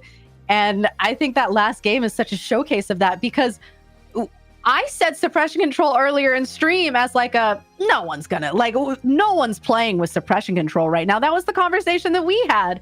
And here comes Brewlock sighting into full suppression control. Yeah, and if suppression control is there, that means that Necrolith isn't too far behind. Oh, okay. Dallas was Heliolith's time. Maybe it's about to be Necrolith's time. First Daybreak, now Moonrise. It's time. I'm with you. Hey, I could see it. It is going to be an exciting time. I cannot wait to see how this is going to pan out going forward. But man, Firestorm is just going to change up the game. So I think every element gets something amazing. I mean, we get back Third Vice. Yippee! Who said about Third Vice? I'm not. Mm-hmm. Have you seen Panzer champion? I'm sorry, not Panzer. Panderson champion of Demeter. PK, I love that you're manifesting that Panzer for yourself. I have not seen I almost said Panzer too. Give me 1 second. I don't want to. This is why I love the Collect website. It's so easy to just see everything at once. Panderson, champion of Demeter. Return up to 2 Earth Spirits from your Underworld to your Spirit deck if your Demeter is enchanted. 2/4 body. It is a free heal if you have Demeter up. Okay. All right. Listen, we are Earth's biggest champions here. Absolutely. We love Earth, and I am always put those away. We're gonna get taken off it. That's my Centaur flex. That's my hopefully I have a Poison Arrow waiting for me in Daybreak. I am dreaming that for you, and that Stellar Box Topper, which, speaking of, I did see the first ever X of 10 Volclips get pulled. Yeah. I don't know if you saw that, but she's so beautiful. I need her in my life. I love that that Firestorm is going to be increasing the box topper spells to 25. And there's 4 different ones. So 100 boxes will have a stellar box topper. That's pretty cool. And of course, 99 boxes will have the Divine Pack. The Divine Packs, yes! Pack coming! I am so excited. Oh, I need to pull it. I need to pull a Divine Pack so bad. More than anything I've ever needed to pull in my life. I need that in my life. I would love to pull, especially with the exclusive the Stella being in there, the Flammoth. It is the X of 99 Flammoth. Yeah. So, I mean, those are huge chases. In other words, get your Firestorm pre-orders in now. Mm-hmm. Imagine if it's pulled from a starter deck. You just now pick up Elestrals, you get your 4 packs, you open it, it's like, I got an error pack. All of my cards that have like this weird shape. What? Excuse me, I think my Elestrals is broken. I think my Elestrals is broken. Well, you know what? I'm a little broken right now. I'm gonna go. I think we take a break and go get ourselves fixed up. And you can go take a break because you have been killing it, Kat. Hey, you too, PK. I love casting with you. We are here together. PK Cray is unmatched. But hey, thank you guys for being here. We're going to go give Kay a break. She'll be back later on. I will be back after this break. So go get some water, go get some snacks. In 3 to 5 minutes, we will be right back with more Elestrals.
Eagle, welcome back to the commentary desk.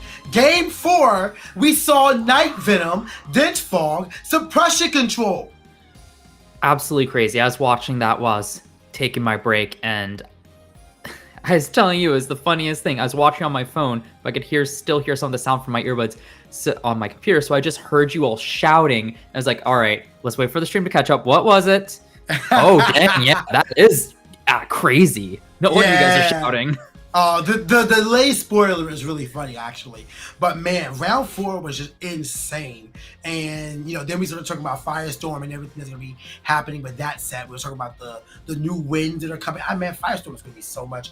Like, we know everything about Firestorm, but we're still in the developing meta. Like, how do you have a meta that is so diverse and ever changing right now? And in 2 months, you're gonna be adding so many amazing cards to the card pool.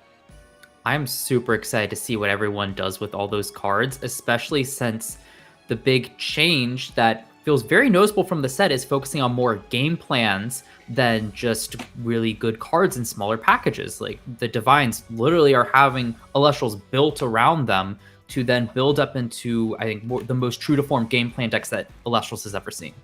I love the game plan decks. I think that the game plan decks are like the bread and butter of Elestrals. I like being able to build towards something, and then it's like, all right, here's my boss, deal with it in whatever way you want to. I mean, we always saw earlier in Titan. Like, I think there is room in this meta for the big dudes to come about, including this X of 10 Stellar Celestial that I got. That's not. Let's try again. Including this X of 10 Stellar Farrageist that I got. Wrong one. Including this X to 10 Stellar Chronodile that I got. Hey, it's a Chronodile. Yeah, there we go. Got a half right. All right, so the box toppers are not stellar, but I tried. But these 3 guys, we already saw Nebula. We saw the Celestial line being played earlier. Chronodile, I think, is an Elestral that still has a lot of room to be played right now as well. I mean, with 6 spirits in the field, which you can pretty quickly ascend to with the Chronodile line. Sandile, Nomadiles, respectively, you can make this thing very live and a 14 attacker under a galaxy. So, I mean, big dudes, dudes are popping right now. I see. The funny you say that, because I had a friend who was playing today message me saying round 1 they actually got blown out by a Chronodile. So nice. And I think that's where the bread and butter is right now. Like, the meta right now isn't exactly attuned to deal with those big Elestrals like that, especially when you can get them out so quickly. They're good with the 1 cost, maybe the 2 cost Elestrals. But if you can get out the 3 cost, then it's like, oh man, I'm dealing with 20 plus stats. It's the total stats. Like, what do I do against this? And most decks are not equipped for it. It's one of the reasons why I'm so scared of Champion Majesty. Like, that card, was it 614? So, I mean, it's not doing much on offense, but defense is insane. And it has 2 very potent effects. I think Champion Majesty is going to be unreal. Yep, you're right. 614.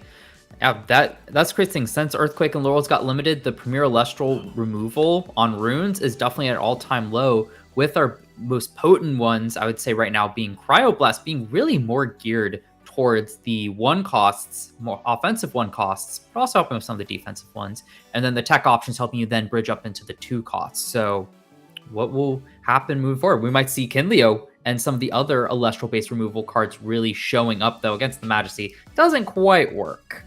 I think Trifernal, if it just had 1 more point, it'd be incredible to use right now. But even though Trifernal can stop Eddie itself, if you cast Eddie with anything else on field, you're getting over the Trifernal. But I still like Trifernal as a card. I mean, it's essentially a floodgate in and of itself and can hit really hard. 14-3 is nothing to really snuff at. So I'm excited for that one as well. But of course, the biggest guy that has seen the most success is Pantera. One of the first starter decks to actually sell out from Elestrals. And, while this card has gotten a stellar reprint, actually many stellar reprints, but a reprint one in the tournament pack, you've gotten Cryovert Twindra, getting a print in the tournament packs as well. Like, you can find your Hydrakes and all in your Pantera lines for good reason. those Elestrals, that line hits hard, can do a lot, and many people aren't quite ready for it. You can win just because your dude says 15. Yeah, and that's scary. I mean, on that note, even just outside of the line, I've seen decks that try to get into Pantera multiple others ways, and typically they just don't even care if it's properly enchanted because it's so big. Like, you got to your big guy, options to remove it are limited. Let's just play around stuff like Tsunami by Water enchanting it. I remember a list where people were using Poseidon to help ascend your 1-cost Elestrals into Pantera or Centaur. Yup. Like, just the big guy list of like, all right, here's an easy way. Now I have a 15 attack that you can't Tsunami. Good luck, have fun. Yeah, they pretty much did what you were trying to do with Chronodial back during Daybreak, and sometimes even now with this Pantera, and just said, this guy's a bit bigger. We'll do this. Just a bit bigger. Just a bit bigger. Just a bit bigger. I guess it depends on what you want, because 11, 15, and 14. What even is Pantera's defense? 8? 8? I think it's 8. I think it's 8. How quickly Crazy Elestral, like big guy Elestrals are really out there. And like I said last night, my eyes have been open to Imperial. That card is kind of silly. You can only really easily get it out in like early to mid game, but getting attack for every Thunder in your Spirit deck and being able to destroy any card on an expend once per turn, that thing can just command a board in and of itself. Yeah, Words opened my eyes to that one in a limited environment we we're playing, where turn 2 he slapped down a Signetric, and I'm like, ooh, I should have Gorgon's Gaze the Quackle here. Yeah. I forget. No. Not the Quackle. You wanted Gorgon's Gaze the Imperial, yeah, but still. Well, I was thinking, like, wait, I could still Gorgon's Gaze as a Netric. I think it was Thunderstorm, and I was tempted to just flip up Gorgon's Gaze immediate, like, I see. when I had before Thunderstorm could be cast. But technicality aside, yeah, that Imperial, I think the biggest struggle is getting into it. But once you actually do get into it, you cannot underestimate just a simple each turn pop card. One of my favorite facts of life is that one of the worst 3-cost Elestrals is Cryo Scorch. No personal bias or anything. I just wanted to be stated that Cryo Scorch is one of the worst 3-cost Elestrals. But Imperial wipe, a full board wipe, kind of crazy. Yeah, I mean, maybe that's how people start doing with the big stuff. Just try to build an Imperawatt turbo deck. Said, oh, you set up your big guy? I go Imperawatt, destroy it, hit you for 3. Yeah, I mean, Imperial wipe, its stats are a little low, but a full field wipe is kind of crazy in there. So Imperial White is an Elestral that you can play. And then you had the Daybreak starter decks, which were, it wasn't Celestial, it was Farrageist and Chronodial, which we've seen success with both of those cards respectively. We already know Chronodial is in his list, and Farrageist is so good potentially that it got limited before it could really shine at all. Yeah, I mean, that's how scary it was into a format with such limited removal, because Dan did state that card was designed with all the removal still at 3 copies. So, last match when I was watching it, I think it was a Lycovoid that was Solar and Lunar enchanted, and I was like, is this set up for Farrageist? That's kind of spooky. Yeah, I don't know if Gulak was playing Farrageist. Because we saw the siding into what we assume is siding into Night Venom and all that, but yeah, who knows what that could have been. Yeah. Hey, you have to assume in a Lunar list with 1 Solar, it is a forfeit. I do the same thing in my list, but you never know. And then you have the Moonrise starter decks, which are, don't tell me, I forget. The boss cards for them? Yeah. The Fulgorix and the Posthumus. There you go. We know about Posthumus. Fulgorix, actually.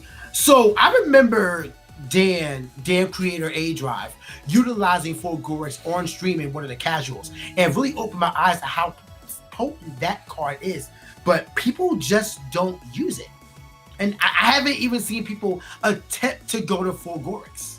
Like, I'm going to go read that card now on collect.com to see, like, what Fulgorix, what exactly is up with this card that people aren't utilizing it. Elestrals that are not Lunar or Solar. Lunar or Solar enchanted get -5 attack. You can Nexus Wind and Lunar and Wind. When this Fulgorix receive one or more Lunar or Wind in the Nexus, you can target an opponent's card and put it on the bottom of the deck. Why is this not being used? I think it might just be a bit too difficult to get out because, on all accounts, that is one of the strongest form of removal. Putting a card to the bottom of the deck, it's repeatable. It's got, has synergy with Alter to do some nasty stuff on the opponent's turn, but it just requires a lot of setup. That's a strong payoff, though. I guess, but it also says that when it receives it in a Nexus, so you can Fulgorix with its own effect, then you circle the sky to get to another one, then Alter to get to another one, and then use another Nexus effect like Malice to get to it. Like, I'm struggling to not see this card and be like, yeah, this is powerful. You know what? Now I want to see if I can make a Lunar Wind build that utilizes Fulgorix. Do it. Here's the crazy thing, though. I'll say this much. This card used to be even crazier before it got brought down. I see. We got creator nerfing there. I see. Oh, that was he wanted to keep it strong. That was us saying, yeah, you probably should bring this down. Oh, okay, that makes sense then. That makes sense then. Well, hey man, there's no better time for me to try out a Wind Lunar Fulgorix list than at the Tuesday casuals. If you guys haven't, you guys hear us just brainstorming stuff right now. If you haven't done so yet, join the Tuesday casuals. Every Tuesday, 7:30 p.m., you get caster coins, 10 caster coins just for entering the event. You can meet other people and try out new decks, maybe find a new testing circle so you can try to enter a top cut or reach a top cut at your next Premier Tournament. The next one being April 26th. Yeah, 26th. April 26th. So, it's coming up soon. You got to get your time in now. But those Tuesdays casuals go really far in terms of just getting your practice in. Yep, you've got 3 of those in between now and the 26th. So definitely join them. I mean, you just join, you get 30 caster coins. You're almost to be able to get the exclusive promo that is on the shop right now, which I believe it is a Stellar stamped Argo, if I remember correctly. I mean, Argo is all the rave right now, so there's no better time to get your Argo than now. Isn't it the new art too from Tournament Pack? Or am I incorrect? I am not sure. I'm trying to pull this up right now because I want to see it myself again, but unfortunately it locked me out. So let me get there. But all the same, it is a really potent card. So I cannot wait to see how that one works out. I love all the potential with Elestrals right now. Yes. And that's probably the part that gets to me the most, is that there's so much that is unexplored. So, in the words of Wirtz, keep cooking. Yes. Just checked. It is a reverse Stellar Argo promo OP stamp silver for 45 caster coins. So just attending the 3 upcoming new Tuesday casuals gets you almost all the way there. And then, I think just join. It is the regular artwork. Okay. And also, I'm just going to point out, we're moving into Firestorm next set, and you saw the fire artifact stuff. Yeah, artifacts are going to be really wild in Firestorm. I thought that Heliolith stocks were going to go up in Firestorm, but clearly is good right now, especially with Argo being everywhere. I'm surprised we're not seeing more Heliolith, honestly. Yeah, maybe we'll see it in Top Cut today. Also, just checking, I'm at 44 caster coins. I need 45 to get this promo. I need to get on it and play at least in one more event to be able to get this. Hey, Tuesday Casual will get you there. Might just have to do that. Tuesday Casuals will get you there. But yeah, this upcoming format, Firestorm, is just going to be an incredible card, incredible set. As a matter of fact, let's just go pull out Firestorm real quick. Thank you, Collect.com, for being incredible. Viserys is going to be changing the game. I love the new Scavical, Champion of Hephaestus. You can special ascend it if you have 2 enchanting artifacts, and those enchanting artifacts go on to Scavical. Yep. So if artifacts become insane, Scavical, Champion of Hephaestus is going to be insane. I really like the Volcaries. I think this is huge for artifacts because they already are putting extra spirits, meaning onto an Elestral, essentially, since if the Elestral goes, the artifact goes, and this just says you don't have to worry about that anymore. You're pulling that from Underworld. You want to siphon them? Free spirits. It's kind of like you got to Ambrosia and then use it, kind of. I think that's just really neat and will really help elevate the artifact synergies and package that is going on. Champion of Zeus Voltempest is also going to be incredible, being a being a surprise for your opponent who's destroying your last champion of Zeus on field, being able to cast itself out instantly with a 14/7 body. That is nothing to snuff at. So I feel like Elestrals players are going to learn a very specific lesson in what direction you actually destroy cards.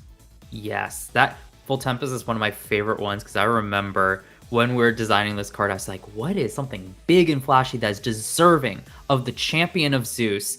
And I was like, it just comes down from Mount Olympus to save, to swing the battle in Zeus's favor. That's literally the thought I had when that effect was presented. Yeah, it's going to be almost as insane as our upcoming match. We Swiss round 5. We have Kreiber, someone who has no known accolades and has never played in any Premier before, being 3-1, going up against the Daybreak Premier Tournament champion, Sunseed Jess. Jess is now back on the stage, 3-1 at the moment, and this is going to be interesting because if someone loses this, they're potentially going to miss out on Top Cut. Yeah, also, quick note here, Kreiber has played in Premier events before. They are actually a common name that shows up in these Premier events, just hasn't managed to make Top Cut. But maybe today will be the day, but they're both 3-1 right now. So yeah, this is a crucial game for them. They're really trying not to lose another one to ensure their Top Cut position. Sunseed just being a name that's very prominent in TCGs, a lot of accolades under their belt, and she is now here after winning, I believe, her very first tournament here, is now running it back here with another deck that I cannot wait to see how it goes. Actually, I've never even got to commentate a Sunseed Just match before, so going to be exciting as well. We got to see Jess also be the runner-up of Elestrals Season 3. Losing to the eventual winner, Distant Coder, someone who is also very notable in the competitive scene of Elestrals. So, a lot of interesting stories going into this round. Round 5 is waiting for us, and once these casters are ready to go, we're just gonna see how things line up. Yeah, wait, round 5. Okay, that's crazy to think. We're moving swiftly. We're already in round 5. Yeah. That's crazy to think that we are already past the halfway point for the Swiss rounds. Not that we still got plenty left too. We still got 2 more rounds of Swiss and then our 3 rounds. 3 more rounds. We haven't even started round 5 yet. 5, 6, 3 more rounds. Then we got top. Okay, so we got a lot more Elestrals to clash. Hopefully we see some amazing plays going on, but it is time for us to get going. Round 5, Kreiber versus Sunseed Jess. Let's get this clash started. Jess will be going first in this clash, getting the advantage here. Let's see how she uses it. Will it just be an Ask Rabbit and set and pass? That's pretty common. Or maybe we'll see another expend to draw and pass, because I know that's Will we see a mulligan from Kreiber? Looks like it. Yeah, that's going to be a mulligan. Definitely don't want to see this when you're going second versus somebody of Jess's accomplishments. So let's see how this works out for them going into the actual full clash. Yeah, hopefully it'll work out, because that's losing 2 spirits is nothing. But if it's the difference between being able to play and not, I found it to be worth it. Though definitely, it will hurt if it ends up being a worse hand. I mean, yeah, but we also don't know what element we could be playing. We see we see Thunderbeat spit, so maybe. Yeah, it's gonna be a little tough to see exactly what they would want to see here. Thunder is probably the most represented element, just because Ask Rabbit is in almost every single deck, and a lot of decks do run a core of Thunder in some capacity. But what is that? Oh, that is an Ask Rabbit. Yep, that is the Shattered Stars art, my favorite art. Can I get that one in hollow, please? Yes. Oh, it's such a good one. I had a bunch of those from Shattered Stars, ended up offloading them, and then Rabbit became a staple in every single deck, and then I was sad because I had to switch around Rabbits between my deck. I actually went out of my way to get mine. I was asking everybody, yo, you got trades? You got trades? A Rabbits, please? I need Shattered Stars. Yep. I actually called it a simple Ask Rabbit defense, get your top 3 search, set, and pass. Yeah, but I'm feeling good. This is par for the course for Jess. They have a very meticulous way of playing. Like, they will only play what needs to be played. A really 1-1 sort of player, so not shocked to see this opening from Jess, but we also see that opening from Kreiber. So, really even in terms of board advantage. I guess it depends on who's able to take advantage of their Astrabid more.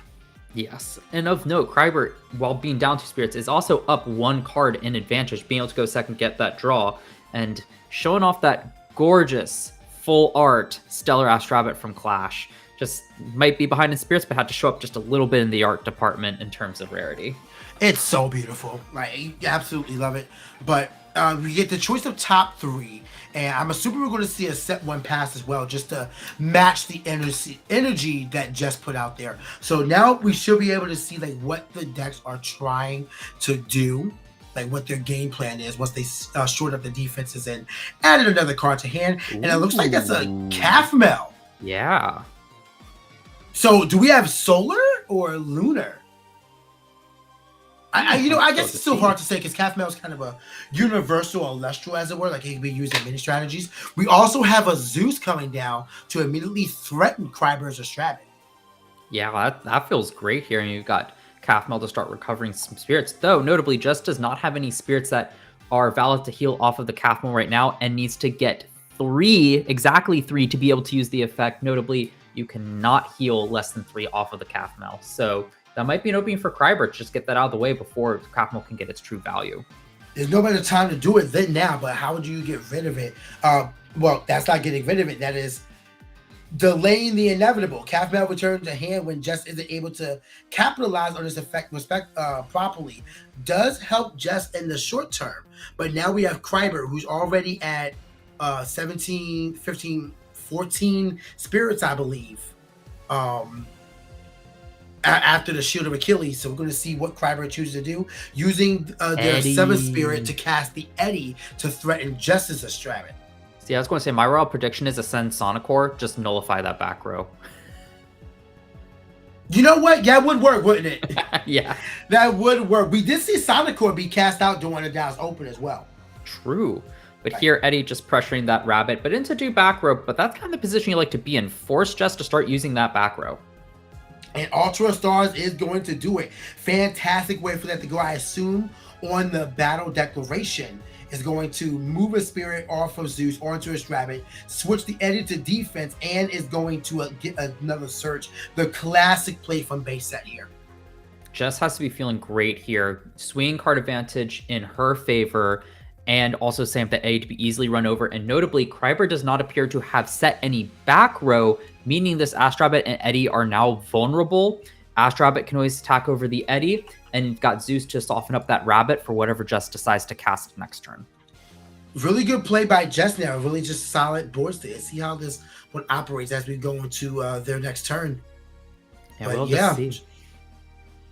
All right, so it looks like we're just setting up a little bit, but yeah, really fantastic board control by Jess. And notice how we've yet to see any sort of burst play from this. And with no active back row from Kreiber, if Jess wants to push, this is the turn. I just noticed Kreiber's top spirit in Underworld is a Luminate. Wonder what that's about. Huh. Yeah, interesting call out right there. I wonder how that's going to play into this one. But, we've only seen the standard good stuff from both of these casters so far, barring the Calfmel. We're seeing Eddy, we're seeing Astrabid, the typical go-tos. So now with Calfmel coming out, that's going to threaten the Eddy for destruction. And should cinch it. Might want to switch the Astrabid to defense just because, unless you're also feigning it. Oh, wait, I think the Zeus actually lowered the Astrabid so the Calfmel can run over it, and the Astrabid runs over the Eddy. That's a full Elestral clear and board clear on Kreiber.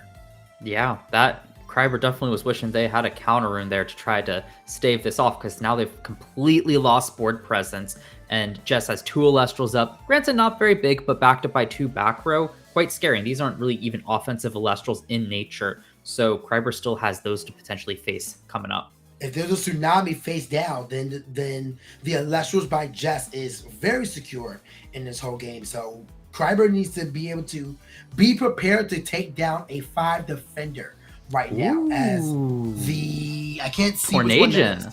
That's Tornadian from Shattered Stars. Maybe Winjin, you mean? Sorry, Winjin, yes. Okay. Winjin being cast out from Shattered Stars. Love that card. Love what Wenjin can do and what Tornajin does to the meta. I think it's actually, it can get a little crazy if you can do it every single turn, but Tornajin I think is a really interesting card for the meta. Looks like Jess is deliberating their options right now, trying to decide if they're going to let Wenjin go through. Remember, you have to negate Wenjin on the activation. Otherwise, if they actually win the Foretell, the Ascension will happen. And it looks like that's exactly what's going to happen. Gorgon's Gaze will stop the Wenjin from even being able to declare a top 3. Now that's interesting because Kreiber was gambling there with no setup to know what's in the top of the deck. Had to just randomly go for it, but if Jess has the answer, does she really want to risk Kreiber calling it right? Absolutely not. Tornajin, if you don't have Cryoblast or something ready to take out Tornajin, you don't want to let it do what it's going to do. A 3-1 is a lot easier to take out than anything else. You could just have Kathmel crash and you heal 3 while also hitting for 1 or 2 if you re-enchant the Estrabit. You don't want to let Wenjin happen if you can stop it. Though what's interesting here is I've been trying to keep track of the Solar Spirits in Justice Underworld, and it looks like she just used 2 Taratless for that Gorgon's Gaze, meaning that right now Kathmel still wouldn't heal any. Has she not, with all these spirits gone, has she not put more than, I've only seen Earth and Thunder because the Ultra was played with the Thunder off of one of the rabbits. Yeah, you're right. Well, we do have a second Estrabit hitting the field, giving just another add off the top 3. And now your board is building wide. So we still don't know like what Jess's deck type is. Yeah, we really don't. Now we know Kreiber, why Kreiber was running the Solar. It's clearly for Wenjin, but is Jess maybe on the either the photosynthesis that our champion from Dallas Bow is on, or maybe trying out the Earth. Actually, I don't know if that deck did run I was thinking the Earthland or Aggro, but I don't think that was running Kathmel. I don't think it was either, but I mean, it's a really interesting game state Jess has herself in. So let's see how this one turns out as we have a Cryoblast taking out the Wenjin. And honestly, I agree with that because in case something goes wrong, you don't want to just let that sit. Absolutely. I mean, at this point, you're up 3 Elestrals. You're putting on a ton of pressure just telling Kreiber you have to deal with it. And even, we keep calling out, we don't really know what Jess is doing right now fully. And that's even more to her benefit with having board state is at some point, she might just put up the offense and Kreiber might not have too much of an idea on what to expect. Yeah, we have Estrabit, Kathmel. This doesn't tell anything. It foretells no game plan. Yeah, not really, other than what elements to possibly be looking in. But as we talked about extensively, the meta is quite diverse. So these more generic cards that are seen across multiple decks of the same element just don't really give as much information as players probably would like. Well, I mean, I don't want to say the problem, but that is one of the stifling parts about this meta is the fact that when everyone's using the same cards, it doesn't really give a line into or insight into what the deck is besides it's a 5. But we have a Kathmel coming out from Kreiber's side, immediately threatening the Estrabits, which I absolutely would take if you can get this off. But and with Jess being at 7 spirits, you're at 12, I think this might be a good time to try to pressure her into one of her back rows in case they are live. And that's a shield. Hey, just as returning the favor of what Kreiber did from turn 1, just get that Kathmel back to hand. Actually, though, yeah, you're right. Kreiber is going to lose that. We're now 9 to 8 spirit count, 3 Elestrals on Justice side.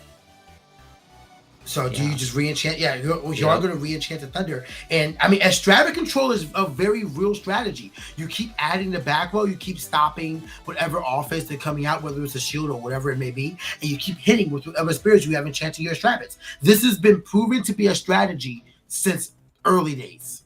Yeah, and with a 2-spirit rabbit, I would make the prediction that Kreiber doesn't have a Gorgon's Gaze, because that'd feel like a pretty good Gorgon's Gaze to take, because you'd be taking 2 anyway, but you would stop Jess from getting even farther up on card advantage. Agreed. So that's a real good tell. I mean, the only mistake there would be if Kreiber doesn't realize that Gaze is really good for Estrabit in this situation.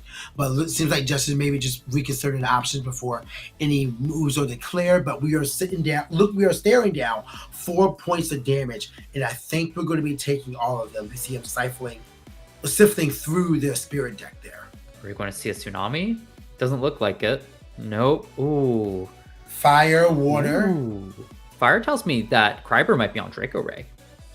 What is this list? Might be fire, water, solar, and wind. That looks like potentially Draco Jin to me, just combining Wind Jin and Kakaray to get into their ascensions, because First Light just enables both of them to do so. Possibly, but man, losing all of that at this point really is rough. And now here comes the defense positioning of Elestral. Kryber understanding that their board state is a lot more precarious than what Jess has, so they're trying to shore up their defenses. But notably, both of them are at pretty low spirits, and if I'm right that Kryber is on a Draco Ray, we could see a big heal incoming if he can get that Calf Melt to stick, and that might be enough to swing the game at least somewhat back into his favor, though I would definitely be wary that we really haven't seen any offensive pressure from Jess in terms of high attack stat stuff. Looks like is that an Owl Loon being played? A Spectress is now on the field. So still tough to say what Jess is playing, because I mean Spectress is another good card that gets played in good stuff and other good piles. So tough to say, but Shield or Achilles is going to return something. You have to wonder if it's Spectress. Yeah, it has to be. Nothing else can get over that Calf Melt. This might be the break Kryber's looking for to just heal a ton of spirits. You know, I'm starting to wonder, is just on a good stuff pile deck? Maybe. At the same time, like your good stuff pile could just be I saw two bunnies. Did Why I call not? It? Oh, it's a wind, so it's probably Tornage in here from hand. Yup. Wait. Oh, the Ascension, right, and we get to heal 3 solar as well. If there's a Gorgon's Gaze right now, it has to be played out, but that is not bad. No, not at all. And now you can start trying to get more cards off of Tornage. Maybe you can set up another like Calf Mel into a Draco Ray or something, or even just Kakaray into Draco Ray to start healing back even more and crawl the way back into the game. Now, we've only seen low guys from Jess getting out a big beater, especially if Jess is just on a tempo pile style deck, just a bunch of smaller low to the ground guys. These do pressure her to try to find some way to hit over those big stats. Well, we do know that Cryoblast is in Justice list. So if you have Cryoblast ready to go, it's easy. But it looks like we have the search has been going on by Tornagent. The 3 wishes are for Tsunami, it looks like, Ambrosia, and possibly a third Calf Mel. That would be my guess. Maybe. I'm trying to think what else might be beneficial. A Crackle. Oh, this gets even more interesting. All the heal in Kryber's deck. So Kryber being low isn't necessarily indicative of them being out of the game.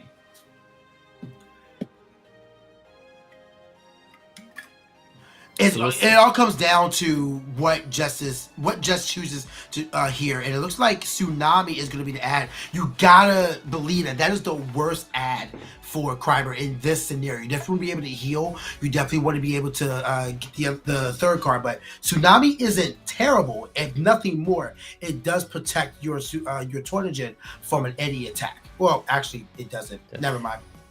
Yeah, that thing does actually, yeah, Tsunami, all it does is help Jess in this scenario. Yeah, I'm trying to think what the reason for the ad was off of it. It might just be to insulate the life total or just no better cards. But I'm also not too surprised that Kryber doesn't feel too bad because they had an Ambrosia set down. And I would be surprised if we might see some other heal cards in Kryber's hand to just crawl this way back into this game and swing it in their favor. We saw Kryber did search out another Ambrosia, or attempt to. So we do know that healing is a priority for them right now. But you can't help but feel like the game is hinged on Kryber having Tornagent right now. So it makes me feel like you did search Crackle, but maybe you want to search another Calf Mel, unless you're only playing 2 Calf Mel, which if that's the case, oof. Here's a big question here. So does choose attack? I was going to say, do you attack with Tornagent here, risking the shield, or do you just leave it up on board to keep searching out cards and build up card advantage? You leave it up on board. If nothing more, it puts the onus on Jess to try to put Tornagent into the underworld. But by you attacking, you just gave Jess a wide open, because now you're being threatened with 4 spirits on board across 3 Elestrals. Yep. And I think that's definitely a tough thing into these sorts of board states, is you really want to start answering the board, crawling back into the game. But sometimes just leaving up something that has really high stats to buy yourself more time does seem like the correct play. I say that being someone who does that with a Joblin and seems to always meet a Laurels or an Earthquake, but that's how it be sometimes. Yeah, I mean, those spot removers, I do think we're entering a meta where those spot removers are going to be more valuable, and maybe we'll see they'll come off the limited list soon. But in any case, this field right now just is, I think, just mulling over the board state, exactly. Not just what they're able to play, but what is in the underworld. What is my best path to victory here? Again, I'm a very methodical player. Do we have an Ascension? It might just be a water reenchant on Calf-Mel to play around the Tsunami that she knows Kryber has. That's a really good play there. Now you're having the spirits spread out there. So now you can activate it, but you're still going to take 2 with 3 after the Tsunami. So you kind of have to. Otherwise, you just lose. Yeah. The Ambrosia also coming in clutch here to make sure that just has plenty of spirits remaining. Wonder if she also clocked the fire spirits, because that could potentially mean that maybe not even in this game you see Eruption, but there might be an Eruption in the side deck, in which case, gotta be wary of that. Also, leading to what you said, it could just be the Drake Rake. We only saw 1 fire, which, you tend to only want to want to run 1, so you can get out the Drake away and get your heal 3 on a 7/3 body. But just a methodical play here, trying to optimize and maximize the amount of damage they're able to deal. The damage is going to be applied, like the attack is declared. Let's see what Kryber chooses to do. Again, like you said earlier, you have to Tsunami. See, but also the awkward thing is, do you want to Tsunami here? Because those rabbits are easier to deal with when they're in defense or in attack positions. Instead, we just see a shield. I can kind of see that, like, you take the full 4, but Kryber did heal a lot, and now, does still Tsunami. Okay, so this is just a desperation play at this point to stave off damage and then hopefully find a way to get back on board. Yeah, I'm not a big fan of that, but at the same time, Little Do Army is going far. Is Kryber scooped? I think Kryber just scooped there. Yeah, that was a scoop there. That was I understand it though. Like, you were staring down those Astrabits from turn 1 and 3, and you could not get over it. That is just bunny control there. You can't really do anything about it, or you could just keep trying to whittle it down. But the 2/5 body, not many cards are going to be able to get rid of them easily. You're kind of just up between a rock and a hard place. Yeah, metaphorically speaking. Maybe literally we'll see that card, but definitely a tough position. And it's almost like the rabbits are taunting you being in attack position, because they're in the position you want them to be in to deal with them. But that back row just kept Kryber off any sort of board state to be able to actually deal with those. Yeah. It is, I think the roughest part is just the lack of information that Kryber got, because everything that just played, I mean, the only thing that was interesting was the Calf-Mel Spectress, but those could be in a myriad of decks. Can't really tell, like, oh, okay, I'm facing a Pharaohgeist list, or I'm facing a Solar list. Like, what exactly are you facing? So your only assumption is good stuff, but you could be completely wrong. Like, we didn't see a potential Argo because Jess had everything else, so they wouldn't even need an Argo. It's tough. Not only did you lose that, but you lost that with so little information given. Yeah, and this could be the mind game here. Maybe just did show her hand, but because it's such common cards, how do you truly know? Also, like the Argo shout out there, that no Argo is seen on Jess's side, even though it really looks like a deck that would really want to use Argo with those small bodies that could have easily swung the board state, or kept the board state in Jess's favor, with those small attack bunnies just causing a big surprise with like a necklace. Yeah, and that's something that we've seen several times. Argo being equipped to an Astrabit, and then you got to deal with a 7/5 bunny. I don't want to deal with a 7/5 bunny. Yeah, 7/5 bunny does not seem fun. 7/5 bunny haunts my nightmares. Right? Like, I wake up, 7/5 bunny. No, I'm good. Yeah, no, that 7/5 bunny is pretty much. Is that a 7/5 bunny behind me? I don't know what's going on. Who needs Christboard when you have a 7/5 bunny? Exactly. You understand. What's Cryoblast going to do against the 7/5 bunny? Nothing. Let's see what Kryber is going to do against a 3/1 Jess here at round 5 of the Webcam Premier Tournament. Yeah. Kryber will be going first, of course, trying to get that board state established right away and counter runes. But right now, it looks like they're waiting on the go-ahead, and they're all ready to go. So we'll see what Kryber starts out with here. Notably, both casters last game started with a bunny and set 1 and pass. Will we see the same repeat this time around? See, we need to see some sort of aggressive play. Well, we got the Estrabit already. I think we've seen Estrabit in every round on stream. I believe so. I mean, it's literally one of the best starts any deck can take, with getting a top 3 search, replacing itself in hand, a 5 defense, meaning your opponent needs to have at least a combination of 2 cards to effectively deal with it. So we'll see if we also get a set. Looks like we do. And probably, passing back over to Jess. All right, Jess is on the play right now. Let's see if there's a different play we could see and Eddie being out there. But knowing Jess, if you have a Estrabit in hand, you're probably going to set up a Estrabit as well. Ooh, is that Mustachian? That is. Ooh, okay. 6'1", big dude. I think there is a lot of value being remembered about Mustachian. There's no other Elestral like it that on a 1-cost body hits with a 6. Now, you do have to protect it for the next turn, but maybe you don't even want to. Maybe you just want to use it in a similar fashion as a boom bat. You know, like I expect for it to be destroyed the next turn, and if it doesn't, that's when I get value. Oh, yeah. I mean, just being able to deal with a rabbit, that's great value. And I pretty much ate my words in saying that you need likely a 2-card combo. You don't need a 2-card combo down a rabbit when you've just got a mustache in here. But a Lumaru coming down, Misenchanted play around the Tsunami, but still though, is that really that much of a loss when you dealt with a rabbit?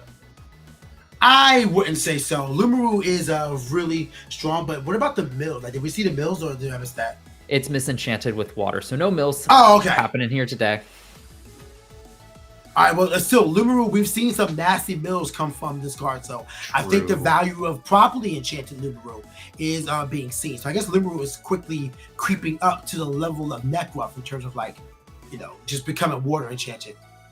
Yeah, I think we just saw Expend a draw from Jess here.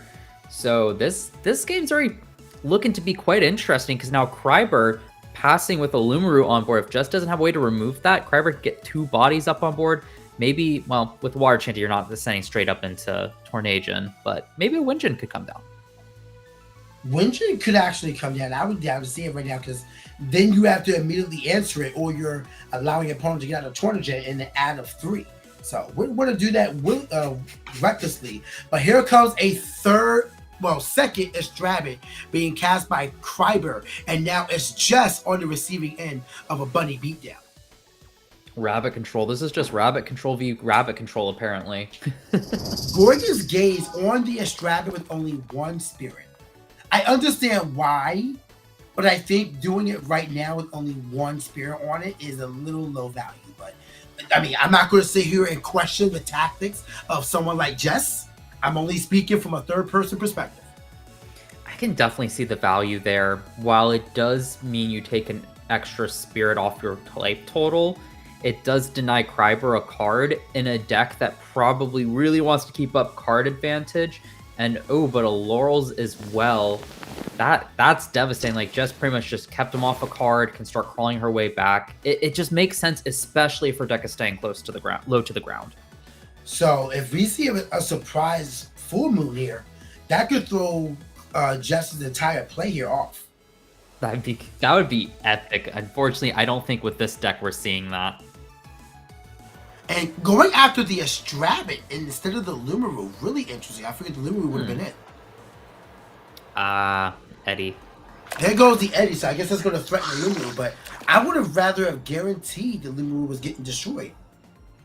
It really looks like Jess just wants to keep Kryber off of cards, which, if I'm piecing what I think her deck is together, I do think that is really the primary objective, just stay up on cards and stay low to the ground, and you can just beat Kryber that way.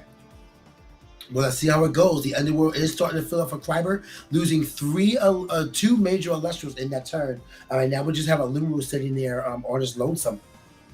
Oh, the Lumaru is in Underworld here. Or are you saying the Eddie alone? Wait, no. There's another Lumaru. Is that the Underworld? Yeah, they have it split. Okay. But what was that? I think that's a properly enchanted Lumaru, so we might actually be seeing some mills here. I think this is the time to go for a properly enchanted one. It is going to happen. Ooh, here we Let's go. see these mills from Jess. Earthquake. The other two are kind of hard for us I to think see. it was but I definitely saw Thunderstorm. Earthquake.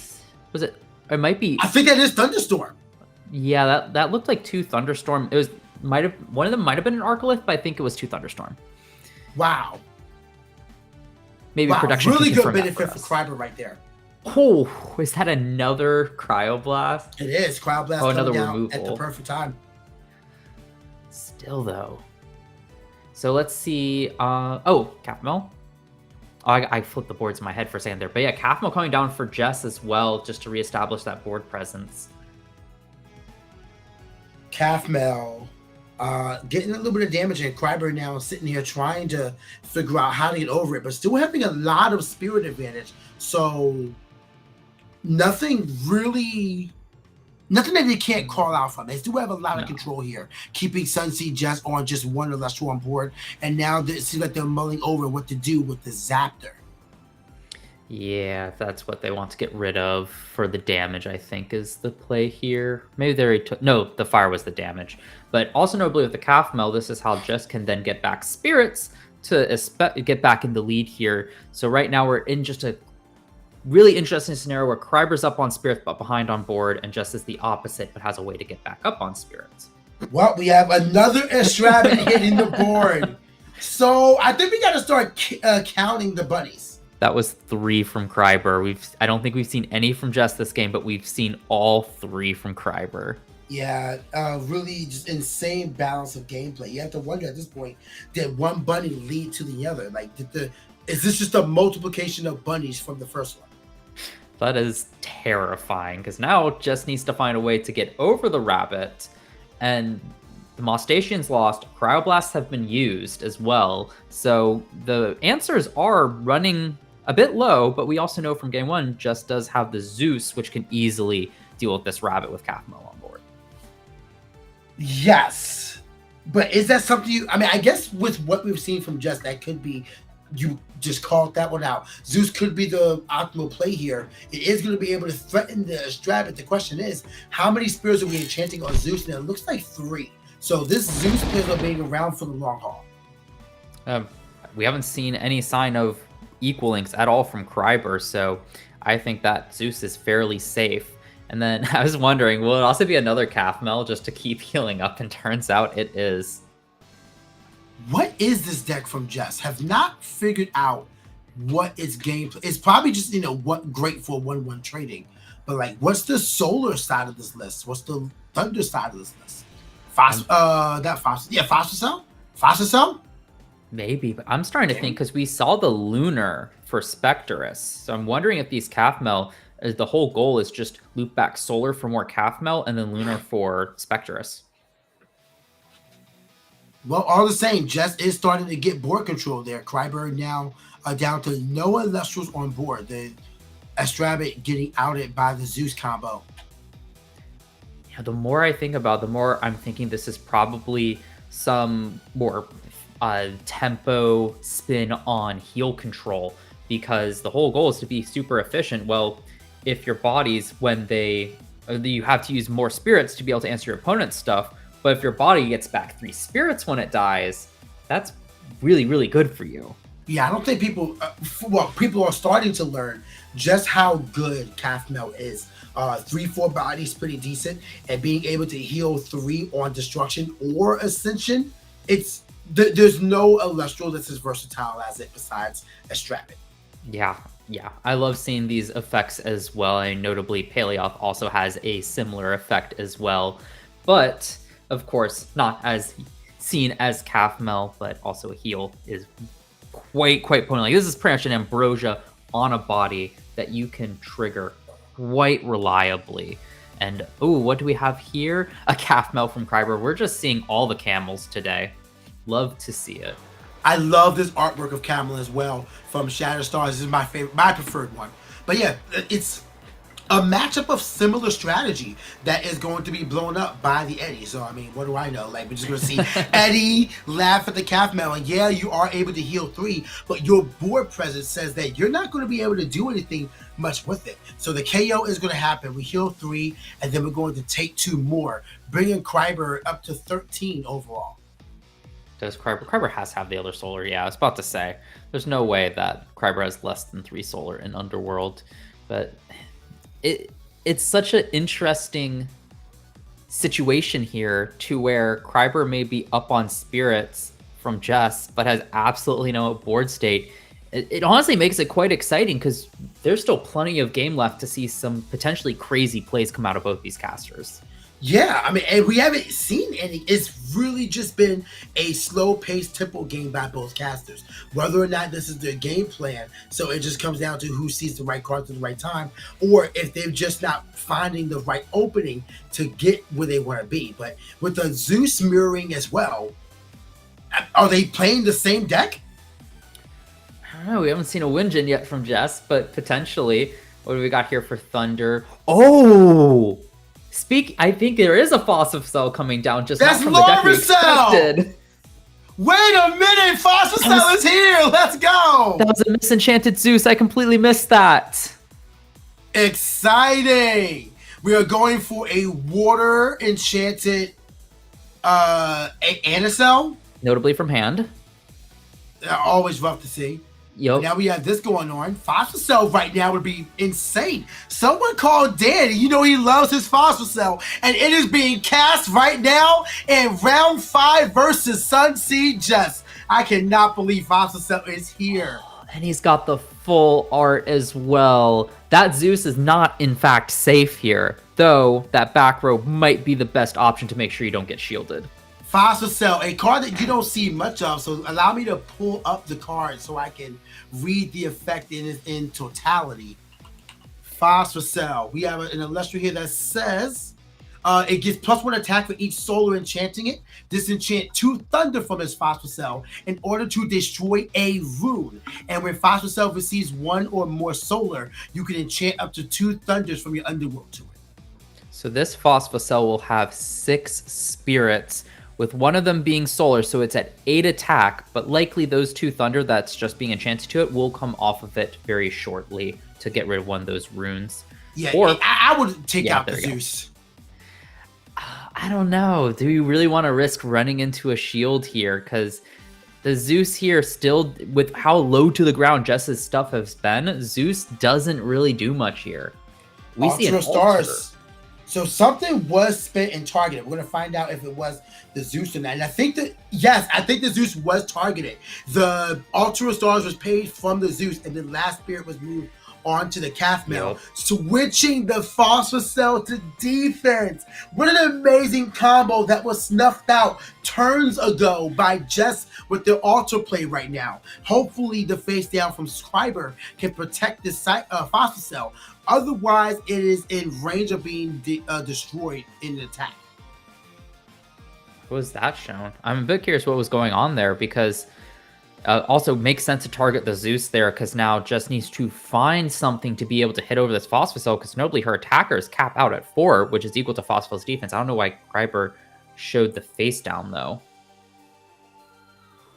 I couldn't tell you. Maybe there was just, trying to figure out what is going on each side. Notably, we have 15 minutes left on this game, and Kryber is still down 1-0. So there's a good chance that we're going to go into time on this round. And, looks like we're having a reset. So there may have been an error going on there. If we can get a little bit of clarity from production. It was a judge question. Probably something with Gorgon's Gaze to prevent a receive. Just might have gone through the actions a bit too quick for Kryber to be able to appropriately respond. But Gorgon's, so yeah, I guess that makes sense. Ultra doesn't target the Nexus targets, correct? Like you could just kind of say move from X to Y. Correct. That we're just completely resetting. Gorgon's Gaze is not activating. Instead, Ambrosia is being played, getting Kryber up to either 11 or 12. Looks like 11. Interestingly, not pulling off the Phosphocell here. I do think that makes sense, because I don't think the Gorgon's Gaze would do much here. It might have been a question of Can you chain Gorgons? Like, does something have to target or chain it after the Nexus or something like that, which is just not the case here. But setting another one, really trying to protect that Phosphocyl. Let's see what Jess has to answer it, because again, her Elestrals on board cannot natively take care of it. Notably, Phosphocyl does not target for its destruction, so maybe there was a misconception going on there. Yeah, true. Maybe that was the question. Jess looked like she had to expend to draw, really digging for answer. That tells us that that was a play to stall and see if she can find an out. So this goes back to what I've been saying all stream long. I think that this is a meta where big guys actually can thrive. Because now we see Justice scrambling, where he's going for the Embolsion. We're shoring up our defenses. And the Calf Mail will be able to heal up as well. So Justice far from out. But, oh, wait a minute. Fleur Mine was just recovered. If that's a Cryoblast in hand, then Just is ready to overcome this Phosphocyl. Yeah, and at that point, both back row need to be live. Oh, it's a Demeter. That's the artist collection. That would also work, yeah. Yeah. Though, interestingly enough, into 2 back row, that's a bit of a tricky answer because whatever gets buffed up, as long as Kryber has a response to it, that Phosphocyl is staying. Yeah, but you have to, like, what else do you do in this scenario? And there's the Gorgon's Gaze, which we know just knew. So it's possible they decided I'm going to play as if I don't know, which, honorable, but I'm not taking that route. And the other route could be, I have to force it out. I have no other plays for this. So regardless, Phosphocyl is going to thrive right now. And, that's going to be part of why I think Zeus is better overall, especially if you plan on building a wide board. You want Zeus more than Demeter. Yes. Yeah. Oh, absolutely. Also got an answer to what happened there. The judge question was, is Zeus still on the board when the Phosphocyl resolves to pop it? Or since the Phosphocyl doesn't target, is it forced to destroy your own back row? And the answer is the Zeus is still on board. And that's why the Gorgon's Gaze was revealed at that time, because they were wondering if it had to be destroyed. Right, I see. Okay, so yeah, it's still on field because you don't lose anything that's under enchanted until the end of the chain. That's when the game checks what's around. So, okay, that makes complete sense. We do have, I think the Phosphocyl was just given another solar, which is going to put 2 thunder onto it from the underworld, and then you can destroy another root again. But still got rid of that rune regardless, because the Gorgon's Gaze was chained to it. Still gained 2 spirits out of Jess. Jess really just trying not to die from this Phosphocyl at this point. If I'm Kryber, I'm feeling great, and also calling it right now, if this does go to a game 3, I want to see some eruptions being brought in from the side.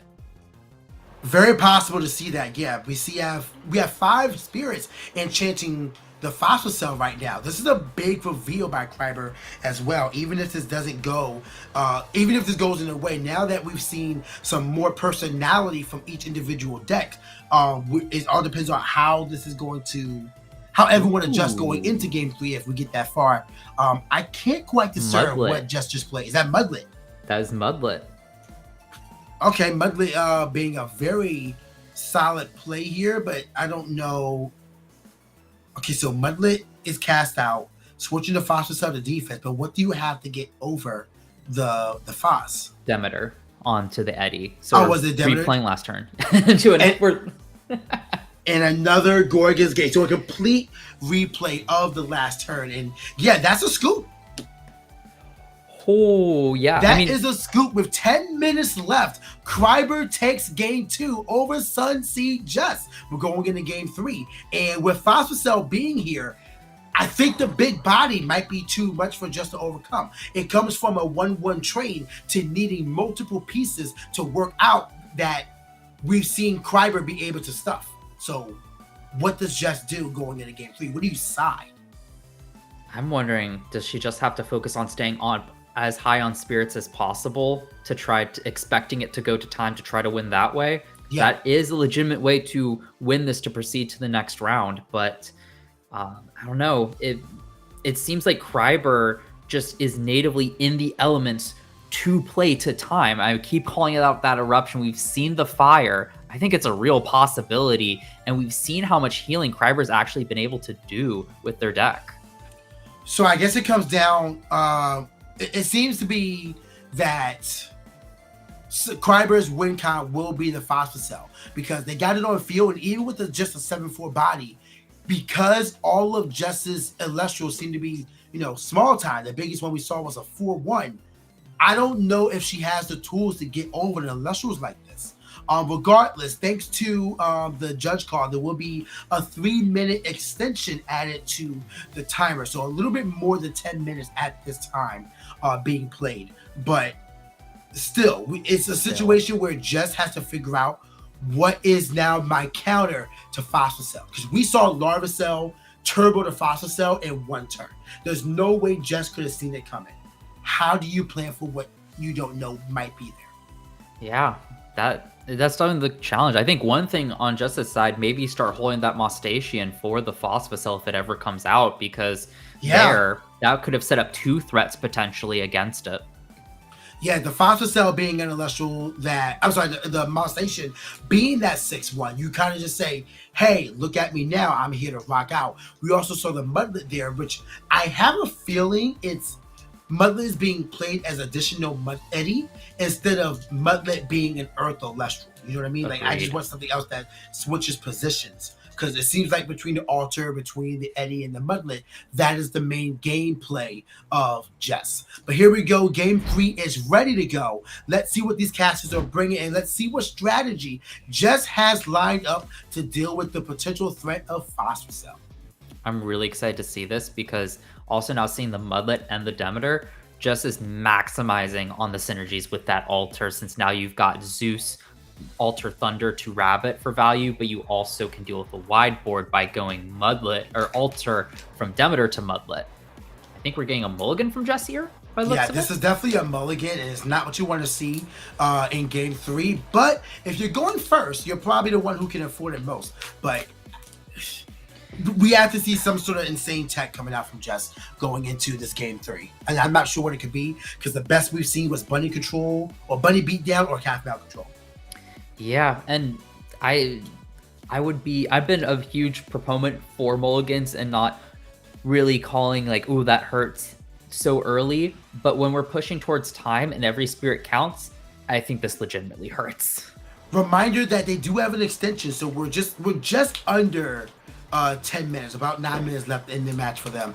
But still a potential that they both need to be mindful, because time, we see how long these turns are going.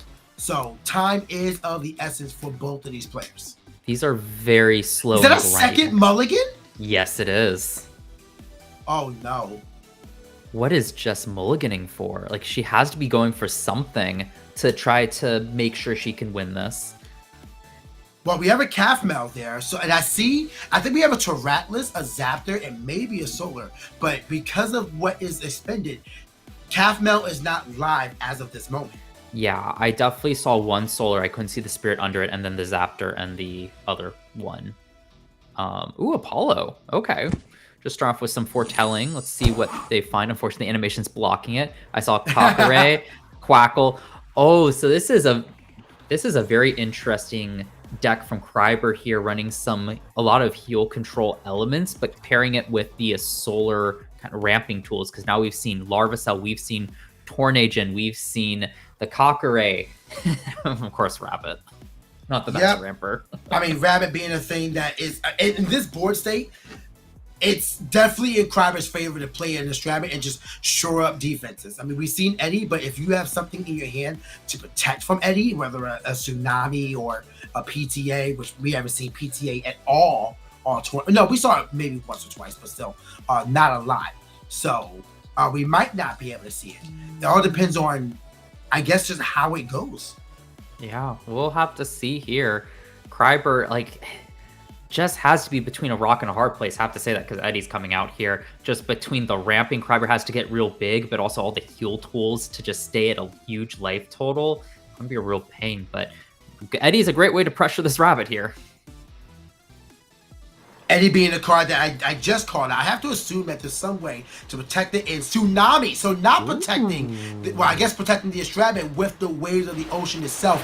Eddy with the defense, but that's not. That's not right. That shouldn't be. No, it was water. Yeah, there it is. They called it. Shout out to the judges. Yep. I think the judges called that one out. But yeah, Eddy stays in attack because of his element, enchanting element. but still protecting the Estrada are the same. And I think Kreiber knows their win condition. Still have a little ways to go before you can start considering spirit advantage as the win con, but definitely great to keep in mind as you're going on. We have another Apollo for First Light, Kakare and Winjin. Winjin. That's the Shatterstar's art. It's a bit hard to tell. Okay. Well, I mean, Kakare going in right now. And if you have a First Light in hand, then that means you're threatening Draco Ray, which can heal 3. But instead, you're going for Winjin! Winjin is the play. You have to call out that First Light, right? Yep. So First Light up top, it has to be First Light being added. Gorgon's Gaze was there as well. We did not know that from before. But Tornajin is going to be cast out on top of the Winjin. A major blow to Justice strategy, because you know we're going to see Quackle, Ambrosia, and Kathmel being searched by Kreiber for this one. This is, I mean, game one, we're like, dang, that was a sweep from Jess. How, like, will Kreiber's deck really be able to keep up with it? And now we're like, I feel like we're in the exact opposite scenario here. I'm like, how do you deal with this onslaught of ascensions and healing? That's exactly what it is. It's the Ascensions, I think, that are getting Just more than anything else. This is a big guy meta. And the more that people realize it, the more people are going to be preparing for it or utilizing them themselves. But, I mean, we're seeing a lot of success from this. And the ad is going to be, we saw a dice roll, and it looks like Kathmel. So probably the least favorable one for Kreiber in this scenario, because that is delayed healing versus instantaneous on play. But still a really good ad for Kreiber. And now the burden is on Just to break this board. Yeah, I mean, how do you do it? I mean, thankfully, a well-timed Cryoblast on that Tornasian can do it. Still doesn't deal with the Astrabbit, but there's also plenty of ways with Demeter and Zeus to be able to crawl back into it, or a shield on attack. See, in this board state, I take that. Like, my Tornajin goes back to my hand, but you just had to pay 3. I'm fine with that, because now look at the spirit advantage, and I know you're having difficulty getting around big stats. I have a face down. Deal with me. And notably, we know Kreiber has Kakare and First Light in hand to set up for another Ascension ramp next turn. Yeah, and also healing 3 solar on play. So this is... Yeah, Jess has to figure this one out. They have just around 4 minutes to get there. And if anyone can figure it out, it is Jess. But man, is this hill still steep. I love seeing that one here and knowing it's a 4, because that means that we've got plenty more game to watch. I would be a little sad if we're at the minute mark and this got cut short a bit early. Well, remember, we also still have time rules, so we have 3 turns after that. But it still remains to be seen that the burden right now is on Jess, because... I mean, you're going to have to spend spirits to get past the Astrabbit, and then you got to hope that it works. But instead, we have a re-enchant of the Kathmel. Interesting. Into a Cryoblast. That Cryoblast, okay. So it must be a water enchant just to say, I am dealing with this rabbit, so your tsunamis will not work. Well, we have Eddie going to attack, and let's see if we can get over the Astrabbit, and it does. Okay, Astrabbit has been broken on Kreiber's end, and I think that's really big for Jess. As long as there's no second Astrabbit already waiting, I think she's in a good spot to claw back into this match, as we are now hitting 3 minutes left in regulation before time begins. Yeah, I hope that back row, if I'm Jess, I'm hoping that back row can answer the Draco Ray that is coming in here, because that's another big guy you just have to deal with. And especially since we have not hit time yet, there is still ample opportunity to really start putting pressure on the Spirit deck and really secure this state with Kreiber. But also, Just technically does have the same option here, but just plain defensive. I actually kind of like that. Yeah, I mean, I wouldn't do anything too needless if you don't need to. Like, you don't need to destroy. You already have the advantage that you've earned. And if Just tries to destroy the Kathmel, then you're going to win. As something is played. A little bit of shadow is causing a glare. So I can't quite tell what that is, but something's being played. What's that? Oh, it's an Equalence.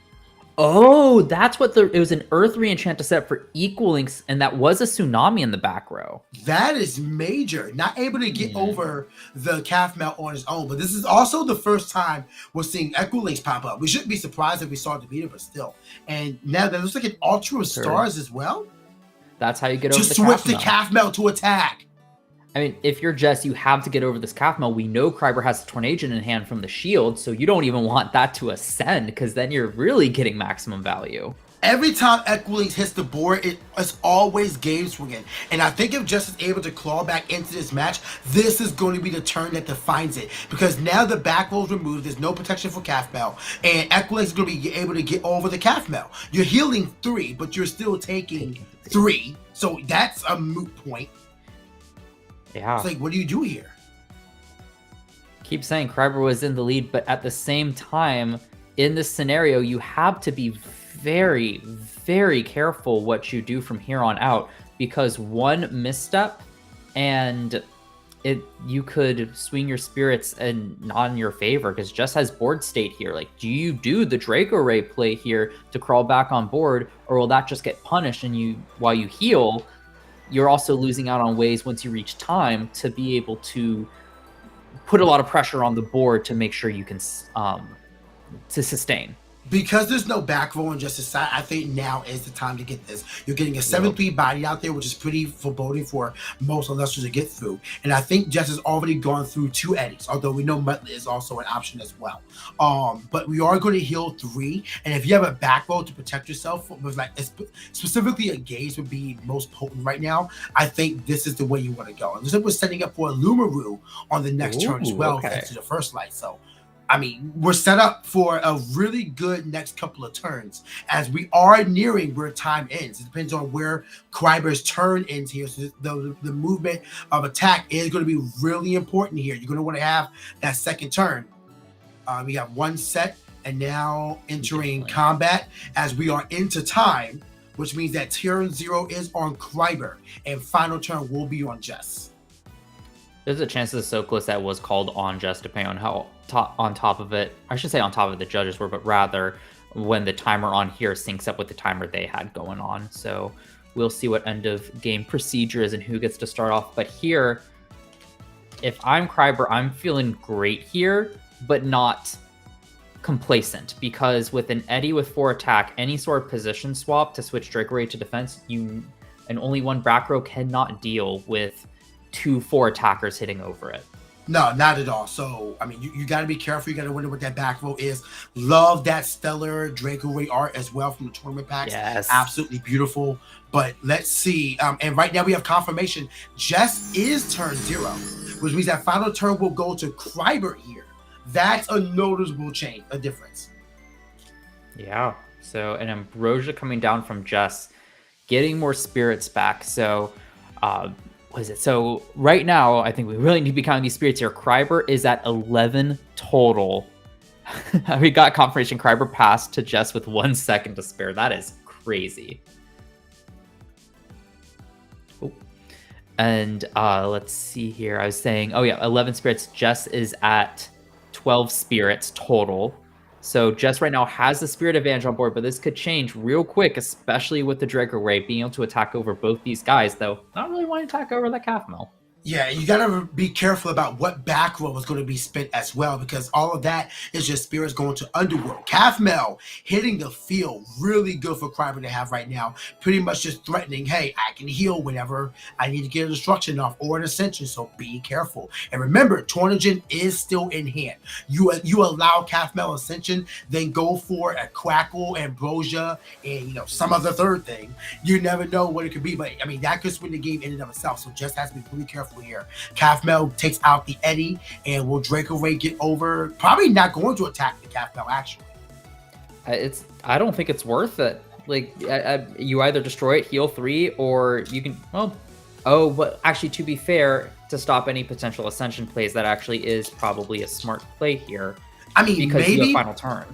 Maybe, but just hasn't shown any potential, like any threatening ascensions. You go to Calf Mel to Calf Mel, like, yeah, it's a little annoying, but I can Calf Mel and get my stuff back, and then I'll Tornagen to an Ambrosia. Yeah, that's tough. That is tough because you either lose 2 spirits but your opponent has answer upstairs, so never mind. So yeah, honestly, I don't think that's the worst play just to keep stuff off of board, especially when you just have that Kathmel sitting here. Jess would either need a Spectres to destroy it, but that wouldn't be enough with the Drake Array on board. And if the Kathmel's ignored, we know Kryber has ascensions or ways to ascend in hand, either a Lumaru or a Tornadian, and will immediately heal 3. Really tight. Really tight situation for Kryber to be in. Having a lot of board presence, a lot of spirits on board, and threatening a lot. I feel like if Kathmel isn't removed without allowing the healing, Jess is just going to lose this based on advantage alone. Yeah. I don't know if there's anything much Jess can do here. I mean, Earthquake, the Draco Ray puts them even. Oh, face down Laurels. That does allow the healing of Kathmel, but it doesn't allow the playing of Tornadian. So not a bad play at the moment here. No, but you still need something else. Like that Draco Ray, at least as a body on board, is more threatening. So what can Jess do here? Like right now, they're tied on spirits. This is Jess's last turn, correct? Correct. So she needs something to swing the spirit math in her favor. Oh, but Kryber's up at 10, so no, actually Kryber's in the lead. Yes. So Jess needs something. And it looks like turn has just passed. So I guess at this point, Jess's win con is that Kryber misplays. But no, Quackle in hand will cinch it. That's going to be it. The concession. Jess. Kryber takes it over Sunseat Jess in a nail biter overtime. 2-1. Insane spirit management, insane time play by both casters. That was. We saw Tornadian, Draco Ray, and Phosphocell and Anacell in the same deck. I'm playing that deck now. I'm building it right after this. I am playing that deck. I've been wanting to run that theory, and I've been. That just wants me to get to play this again. There you go. I mean, it was efficient. Kathmel shined, the absolute MVP, not just for Kryber, but for both casters. Kathmel shined in that match. So really excited to see that one go. We have a lot of things to do. I'm going to let my next casters go up here. We're going to get K back on the desk, and Eagle will be here to take you into round 6. Me, I need a break. So I'm going to be in the chat with you guys. Eagle and K, y'all hold it down. Remember, I'll see you guys later on. So keep watching the tournament.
And we are back for round 6 coming up shortly. Honestly, that was not enough of a break for me.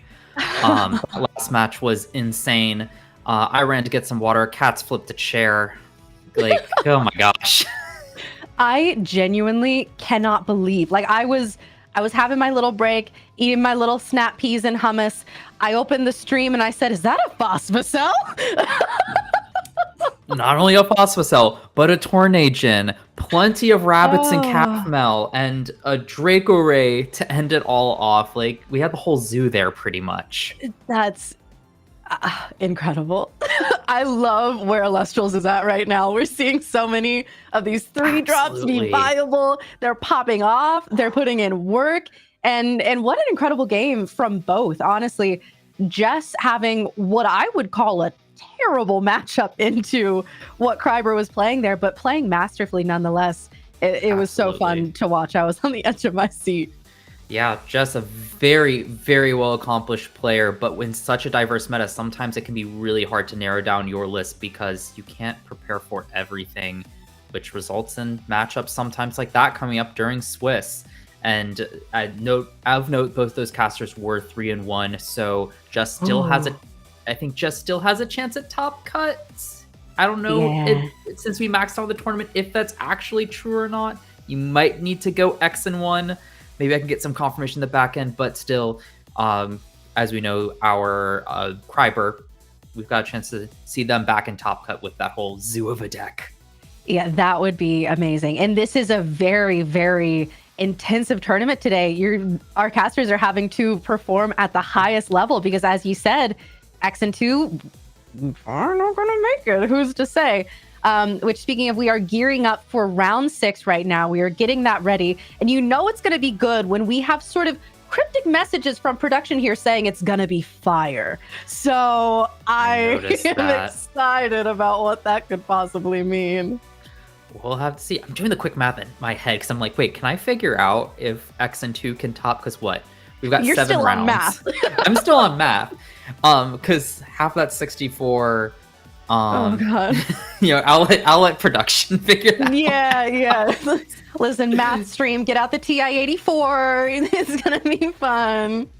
Yeah, I mean, I thought I was done when I graduated college, but enough of that. We've got our round 6 pairing. Prepare for fire match. We've got Shuret versus Big Kahuna. Shuret having some amazing accolades, Moonrise top 4, multiple top cuts overall in Elestral premieres. Big Kahuna, top 16, Dallas Open as well. So 2 very, very accomplished casters facing off against each other, both undefeated at current. I am so excited to see this. Both of these are casters that, as you said, they have many accolades. I love both of them. I think they're both so talented.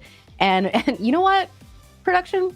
You did not lie. This is about to be fire. We'll see. This is, like, you guys can't see the playmats yet, but they're telling a very fun story right away, so I won't spoil it just yet. Yeah, let's just say there's some flexing going on in our faces right now. Yeah, it's very much. Also, I didn't fully read the information we were given. This match is definitely going to be fire. Yeah, not that we're being too heavy-handed here with anything. We're being so secretive. We're not giving anything away. It's going to be a surprise. I cannot wait. Yes. So hopefully we'll be able to start this off real soon just to see what happens. I know Shuret, I believe, maybe you know this. I would like to say they are in the same testing group as like Swolax. Maybe I'm thinking of someone else. Okay, that's what I thought. Okay, so yeah, definitely, while not one to make the top cut in the Dallas Open, I know a bunch of them did run to BlizzTrix, definitely a well-regarded caster nonetheless. I know that Shuret is one who historically has loved BlizzTrix, so it's got to be a bit of a like hoisted by your own petard kind of moment. Yes. Shuret being one of the ones who's developed the current BlizzTrix list and everything. But we are getting ready to go into round 6 right now. Shuret is going to be kicking us off, going first, and you know what? We've already said it. This is going to be fire. I cannot wait. And now we can talk about why they're flexing both a Pentair playmat from Big Kahuna side, top 16, obviously wanting to flex that, and from Shuret, that Shop Championship playmat with the Lustragon and the Voltempest.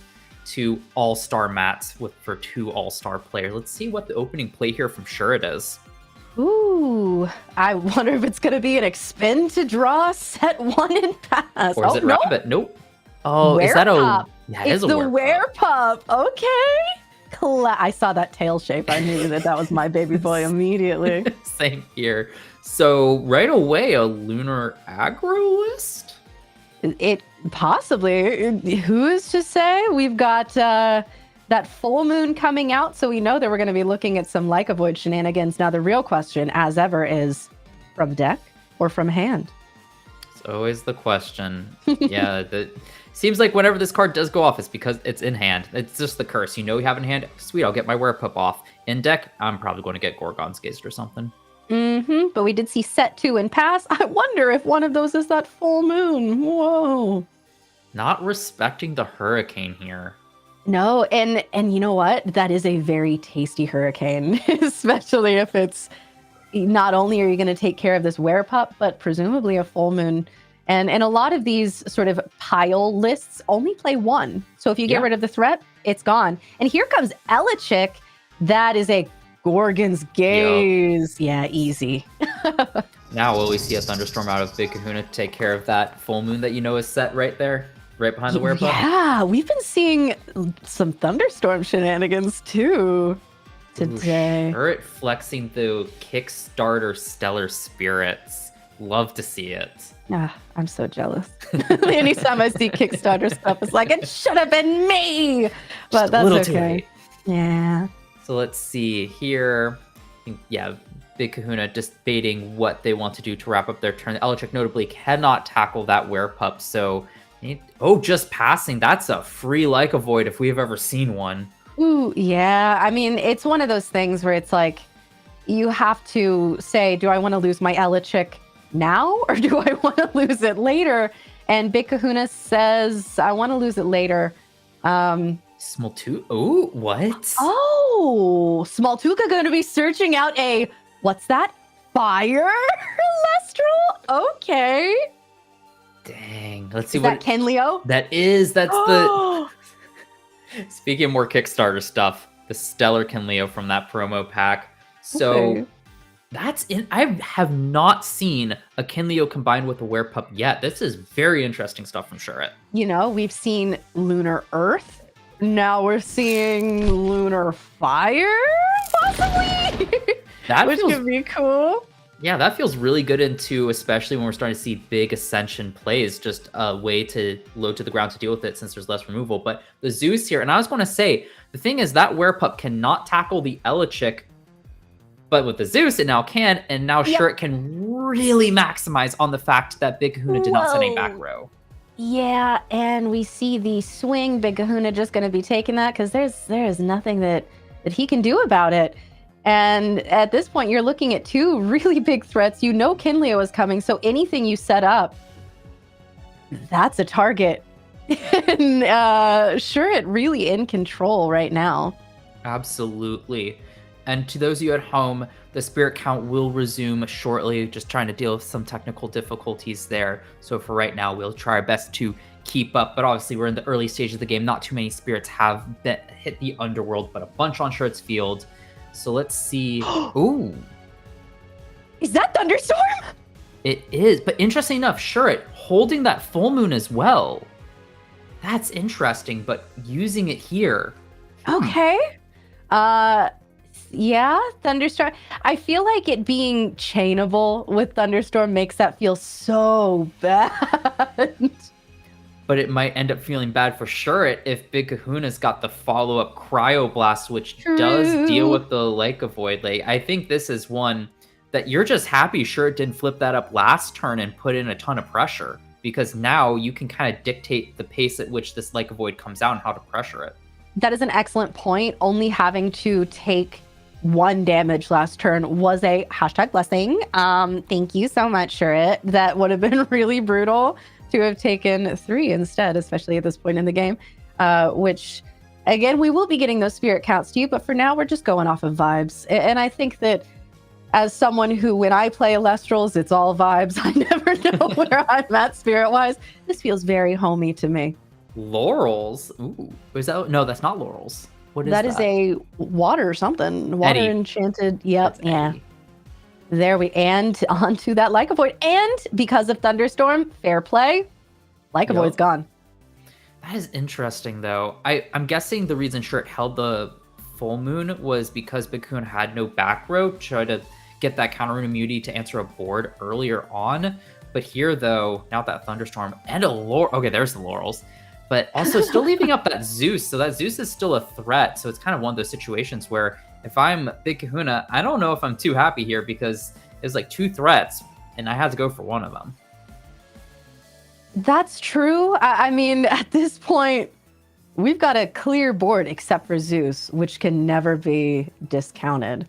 But, you know, still Big Kahuna with the cards that have been dealt has managed to stay in. And here comes an Elechic from Shurit. And I wonder if that's going to be another Zeus or if we're going to get maybe... Another Zeus. Okay, I was going to say, maybe are we looking at Hephaestus for Kenleo Nexus stuff? But maybe. No, unless we already have that in hand. Yeah. I mean, you could always misenchant a Zeus to be able to activate that Kinleo. But here, Elechic just being able to challenge that Eddie. Still no back row from Big Kahuna, but Shurit having a back row. So while behind on spirits right now, is in control of the board. So let's see what Big Kahuna has to be able to try to swing the game back into their favor. Perfect. And yes, huge thank you. The spirit count is such a luxury. So thank you so much for that. We do see finally getting some back row from Big Kahuna. And is that a puppy? This match really is fire.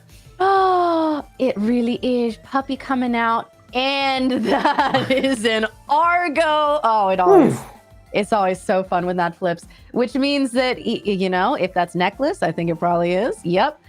Next turn, Kinleo is live. But there's no Elestral on board, notably. No, there's nothing for Kinleo to target, but still.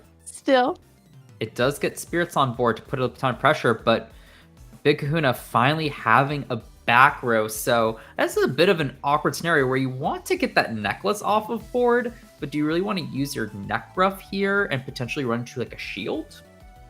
Yeah, it's a bit tough because where Shurit is at in spirits, they've done a lot of expensive plays and he cannot afford to keep that necklace around. So that is going to be Kinleo. Unfortunately, yeah, you're going to have to prioritize getting that necklace burn out of there.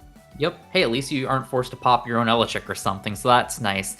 And to be fair, it does force some answer out of Big Kahuna, so it's not all a bad play at all, even if it isn't. And that's even better when you can just siphon to use an Ambrosia. Yeah, I love that move, knowing that could be a shield set, which would be devastating, saying I'm going to get maximum value out of this turn and use this spirit from Kinleo to pay for this Ambrosia. Getting back, looks like Thunder, Fire, and one other thing that I missed, but... Unfortunately, I missed it too, but we'll see. Is there another set card from Shirt or just attack? So it's back to Big Kahuna after this big swing to just say, cool, whatever I do will go uninterrupted. Let's see how I can get back into this game here. Not even that they're out, but back on board. Exactly. Well, and it's so funny because Shurit has felt very in control this entire game, but you look at spirits and Big Kahuna really isn't too far behind and is in fact ahead in spirits. And so if you can deal with this Kinleo this turn with no back row, you just need a guy.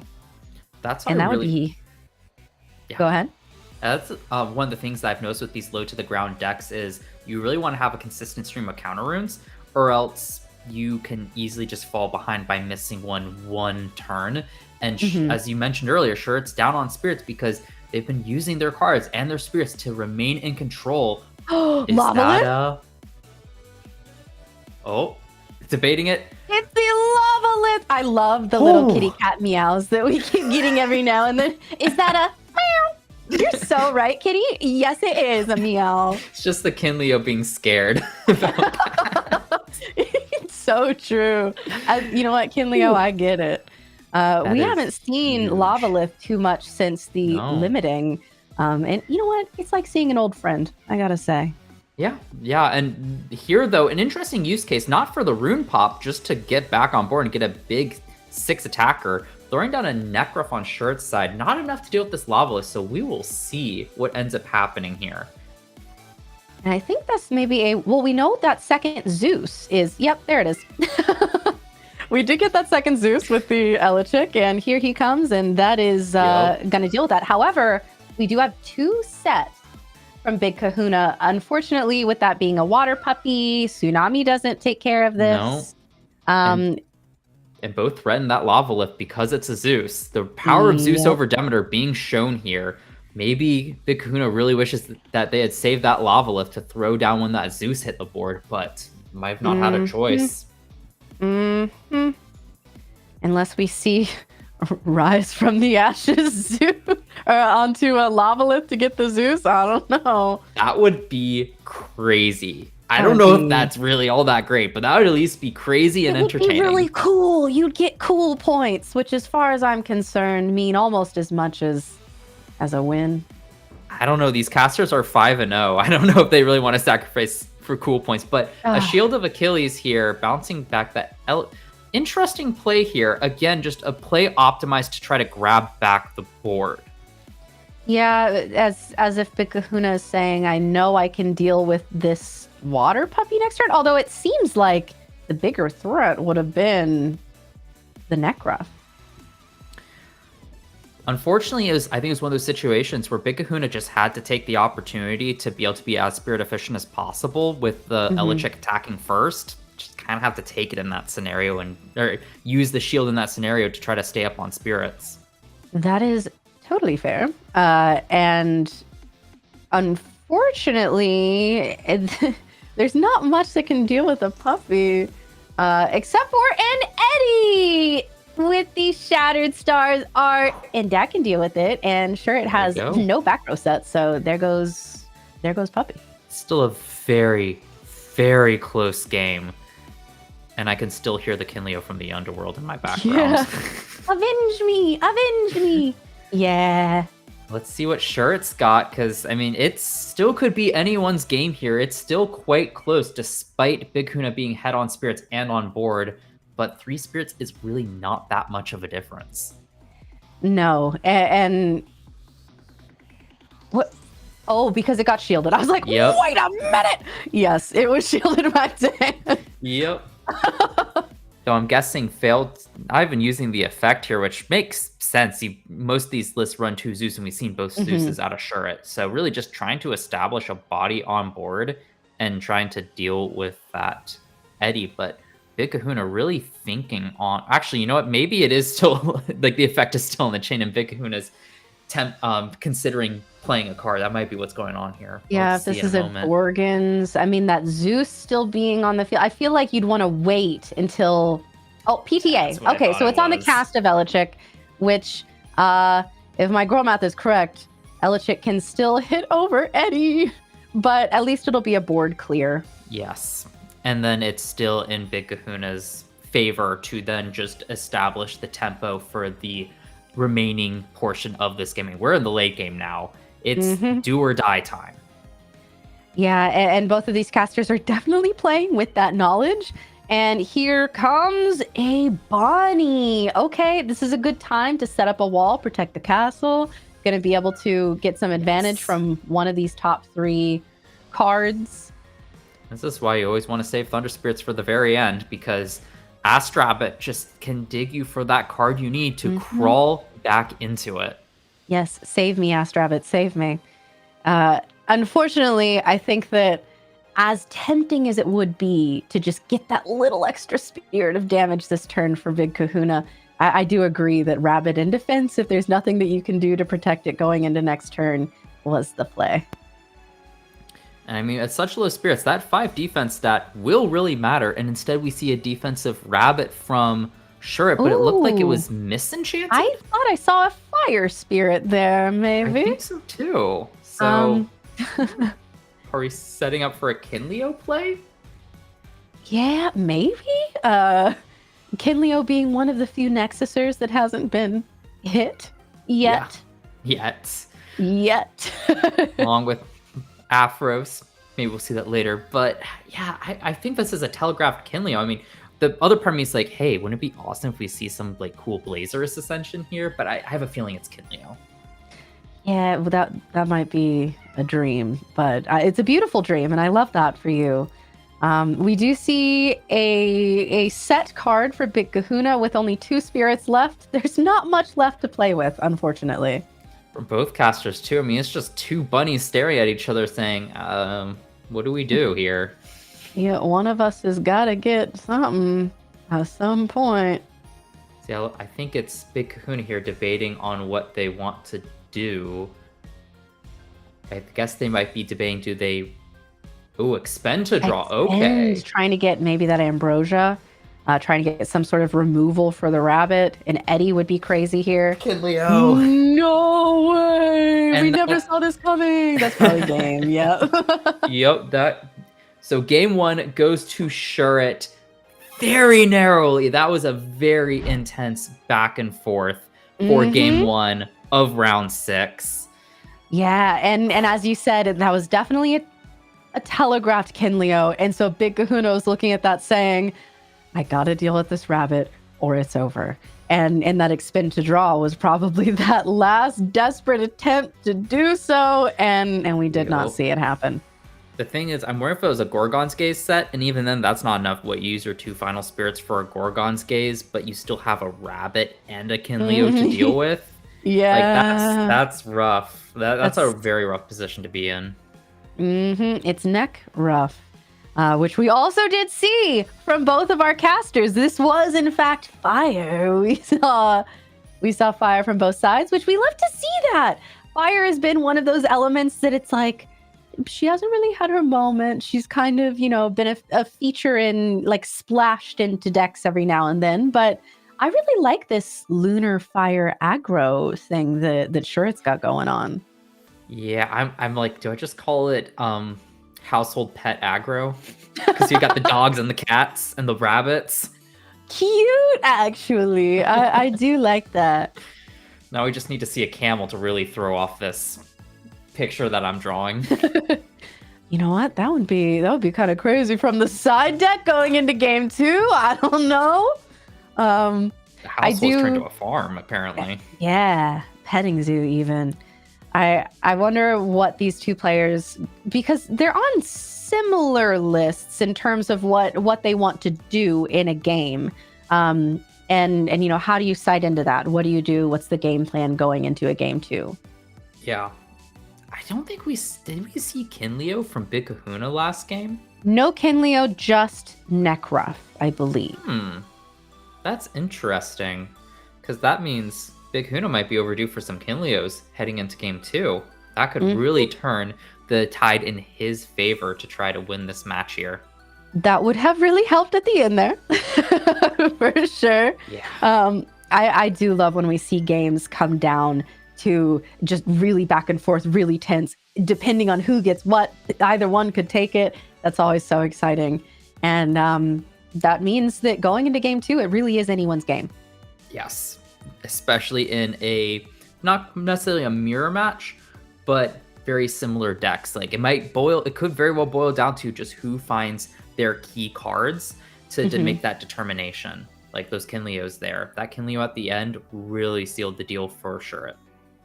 Yeah, maybe putting a target on Kinleo's back. We talked about that. It's like, it's one of the few Nexusers that's still standing. You, Comalis, you mentioned Aphoros, which, to be fair, has not proven that it needs to be banned. Sadly, I like my Aphoros. That draw 2 is great. I used back and base set. You got that thing to stick for like 2 turns and draw 4. You're off to the races. But honestly, I don't think Kinleo needs to go. With so much little removal in the current format, Kinleo is a godsend for any deck running it to be able to deal with the Blizztrixes, the Lustragons, the Phosphocels of the format. And I think it's really interesting to see Kinleo acting as sort of the Equilinx replacement in this list, because with the Lunar Earth aggro list that we saw at Dallas, we were utilizing Equilinx and that as a Nexuser, and therefore Demeter and all of these things. But by not playing Earth, we're able to use Zeus, which unfortunately, as much as Demeter is my girl, Zeus is often better. Yeah, that being able to sink an opponent's Celestial makes all the difference. As we've seen before, just answering one Celestial buff by Demeter can end a turn. Exactly. And we are going to be going into game 2 here. I'm going to say Big Kahuna starting us out. Just a guess. Wait. Oh no, that's a mulligan from sure. Okay, I was like, oh, please don't tell me I'm wrong. No, just a mulligan. So, I mean, you're up a game. Just get a better hand. If you lose it because you are down 2 spirits is what it is. There's always a game 3. So, not a bad position to be in whatsoever. I definitely agree. And we've seen so many of these games that are won because of an insane opening hand. So that is very important. And we see the cut there from Shuret. Going to be taking those top 5. Hopefully he is happy with this one and we don't see another double mulligan. Hopefully. We'll have to see. Oh, keeping it. Looks like Shuret is keeping, and Big Kahuna will start us off. Let's see what they've got. Is it just going to be a rabbit set pass? Rabbit! Yeah, let's see. The classic rabbit. We'll see if there's still a set. But notably, last game, Big Kahuna did not start off with, I think, any back row. So hopefully one back row. Hopefully we'll be able to find that to have just a much stronger start than last time. Pretty consistently throughout the game, Big Kahuna wasn't able to find back row, and when he did, it felt like it was a turn too late, dollar too short kind of situation. And sure, it was able to start to establish multiple Elestrals at the same time, which means we had things like Kinleo being able to Nexus and do that. So yeah, hopefully, whatever Big Kahuna got from that rabbit, hopefully it was something good. Let's see. There's the set and that pass. One! Okay, respecting Hurricane. Strong start. Let's see how Shuret ends up responding. Got, of course, Zone Rabbit. See an Eddy. Maybe we could see just an aggro Kinleo play with a Misenchanted Zeus. Ooh, that would that would be huge as a first play. But instead, ooh, not terrible. A small Tuga to find your Kinleo. Yeah. Just get that set up right away. I wonder if Shuret hasn't received the Clash stuff yet to... Oh, well, that's correct. You're not Small Tuga. My bad. A Nekruff, though. Okay, Nekruff coming out. If you squint really hard, that Small Tuga is actually an Astrabbit. It's an Astrabbit that lets you search your entire deck, actually. And we're going to be setting one and simply passing with our 2-5 guys, just looking at each other, hanging out. I think it's a very civil time to be an Elestral.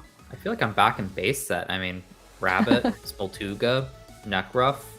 Yeah, hey, I know these guys. We see another set from Big Kahuna, and going to be bringing out an Eddy. That makes sense. All right, we're out of base set now. Now we're at least in Daybreak. Yeah, we've moved forward, checking out those 2 set cards. Ooh. Let's see what happens here. Do you switch the Rabbit to attack to guarantee clear the Smoltuga? Nope. I think that's correct. It's nice to get rid of the Smoltuga, but also it's not the biggest threat on board. It's kind of an annoying body slowing you down. Yeah, and as we know, Rabbit being able to stay in defense and keep up a wall is huge. And is that a Lava Lith from Shuret? A Lava Lith coming out. Now we've seen one from each caster so far. Going to be targeting one of those. Looks like the one closest to the main deck was indicated.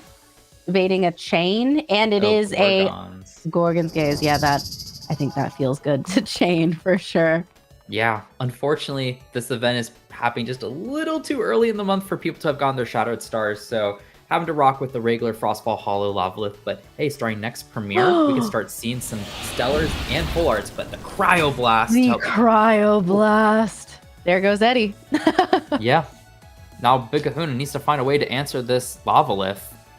See what you got. A Rabbit is in danger. the tapping on the mat. It's like, oh man, we're thinking. I know that move. Yeah. Let's see what Big Kahuna's got planned. We might just have to see an expend to draw a reenchant on Rabbit to dig for something, which is not ideal here. Unfortunately, the Eddy kind of came down. I don't want to say wait. Volcanic Forge. Are we gonna see Kinleo? Is this Kinleo's it Yes! is! That's a Kinleo Nexus Bank if I've ever seen one. Can deal with that Lavalith, put on extra pressure. That is great. Let's see. Gorgon's Gaze from Shurit. You know, I think that there could have been merit in saying, I'm actually not going to let this Nexus happen. I would like that Forge to stay up. I would love for my Lavalith to be an 8/6. True. But we do let the Nexus go, which leaves me to believe that Shurit is pretty confident that he can deal with this Kinleo next turn. And now this play also does not leave him vulnerable to a potential follow-up Kinleo if Big Kahuna has a second one in hand. We'll see. What is that? Oh, it's the Eddy. Okay. And yep, this is looking like tsunami,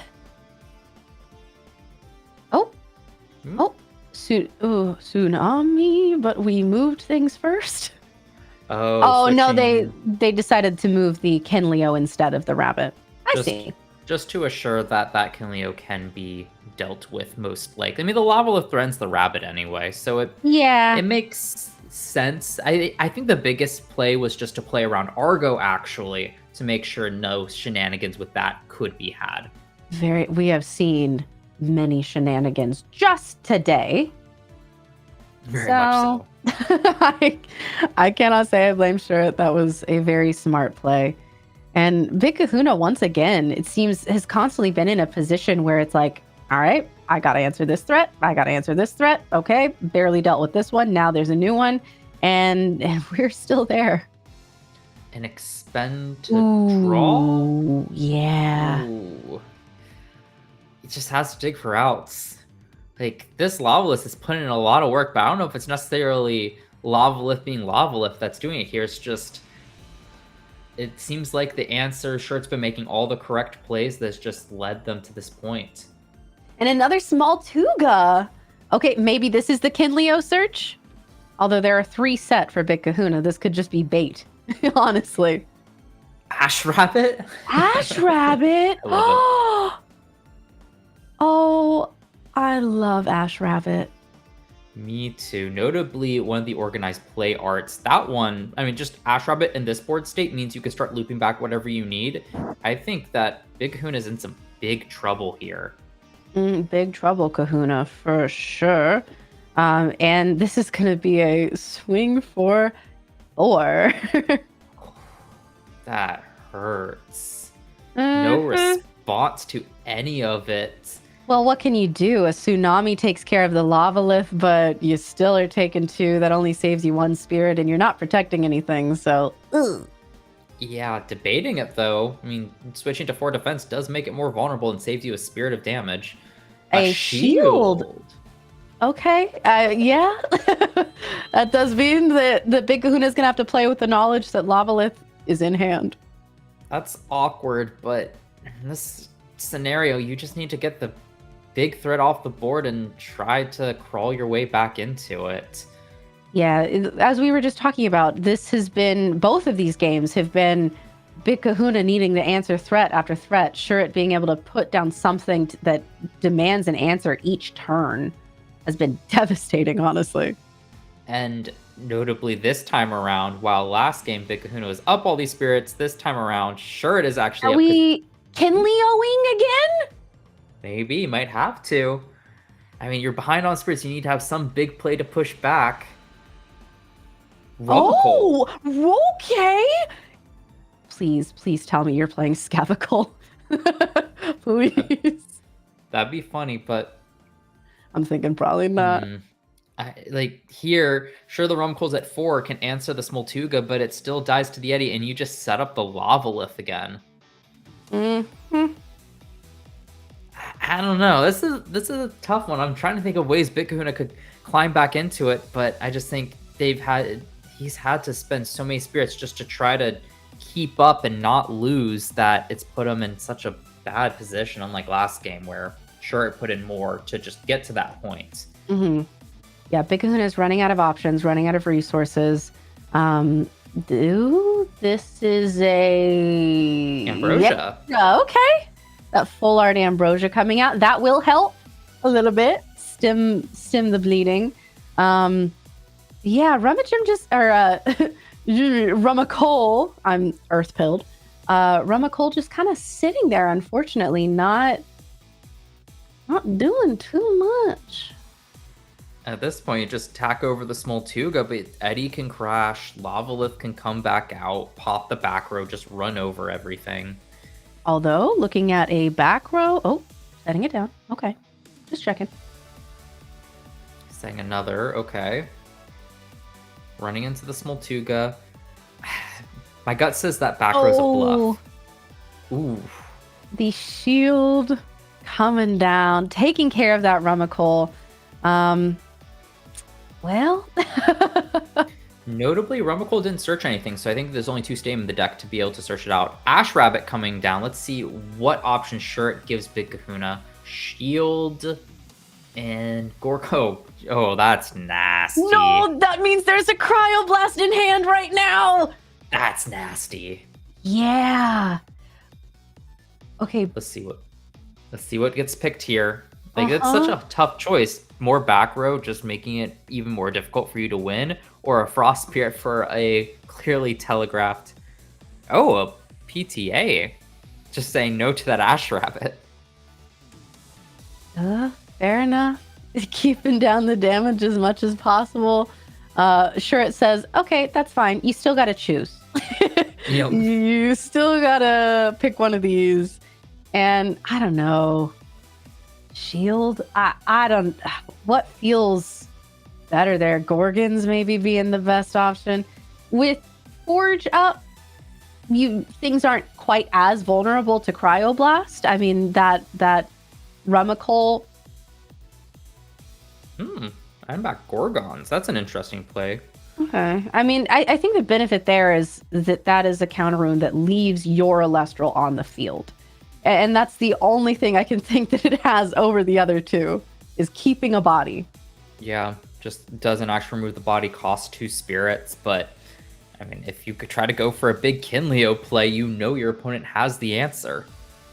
Yep. It was, none of those choices were great. And we are simply going to take... 2, well, the rabbit can't deal damage, but for Cursory, just a little poke that does nothing. Mm-hmm. And I guess counting that, whoa, are we I think they took an extra spirit. Are we taking an extra here? Yeah, I think maybe the Ash Rabbit went in for damage, even though... Shouldn't be. Oh no, Forge is up. Sorry. Ash Rabbit can't deal damage because Forge is up. Oh, thank you, Forge. Thank you, Forge. Yeah. Very true. And that felt even worse for Kahuna. Yeah, I mean, when you're stuck with just a Rumacole in hand, that's only a 2 body, but a Misenchanted Nekruff, that might be able to do something. The puppy is back. It threatens everything currently on board. That Lavalith is still in hand, but we're okay. We're not in danger right now. And another puppy. The puppy mirror. That one. And that is a enchanted. fire puppy, which means that, thank you, Forge, able to beat over water puppy. Obviously, one of those being a tsunami would have been devastating, but taking advantage of that Forge might have been nice, even if it was just paying off of it for something else so that it wasn't available to sure it anymore. But yeah. It's a really tough position to be in, especially in the mirror match. It's whoever can set up Forge doesn't necessarily have the advantage here, because the opponent could just take advantage of it, as we've seen exactly in this game. Yeah, I think that it's a tough call to leave Forge in because it's a Kinleo Nexus Bank, as we saw. But you're right. Oftentimes when you're in sort of a mirror match, your opponent gets just as much benefit, if not more, out of your stadium than you do. Like at that point, I would want to side deck like another stadium and just play it Misenchant to keep my opponent off their stadium. But Ooh. that looks like it should likely be game here. Yeah, that's game. So sure, it takes it 2-0, a very close first game, a more decisive game 2 there. I was like, wait, we didn't go to game 2. Yep. That's crazy. Yeah, sure, it was very much in control that entire time. Even in game 1, which, as we talked about, was a lot closer. We got down to 2-2 at the very end. But even then, Big Kahuna spent both of those games being forced to answer threats the entire time. Of course, Shuret in game 1 playing more expensively to establish those threats and play more aggressively. But yeah, game 2 was unfortunately not as close, and Big Kahuna just did not see the cards that he needed to see. Yeah. Oh, that was just those 2 games. There are different things to process, but I'm feeling it after that.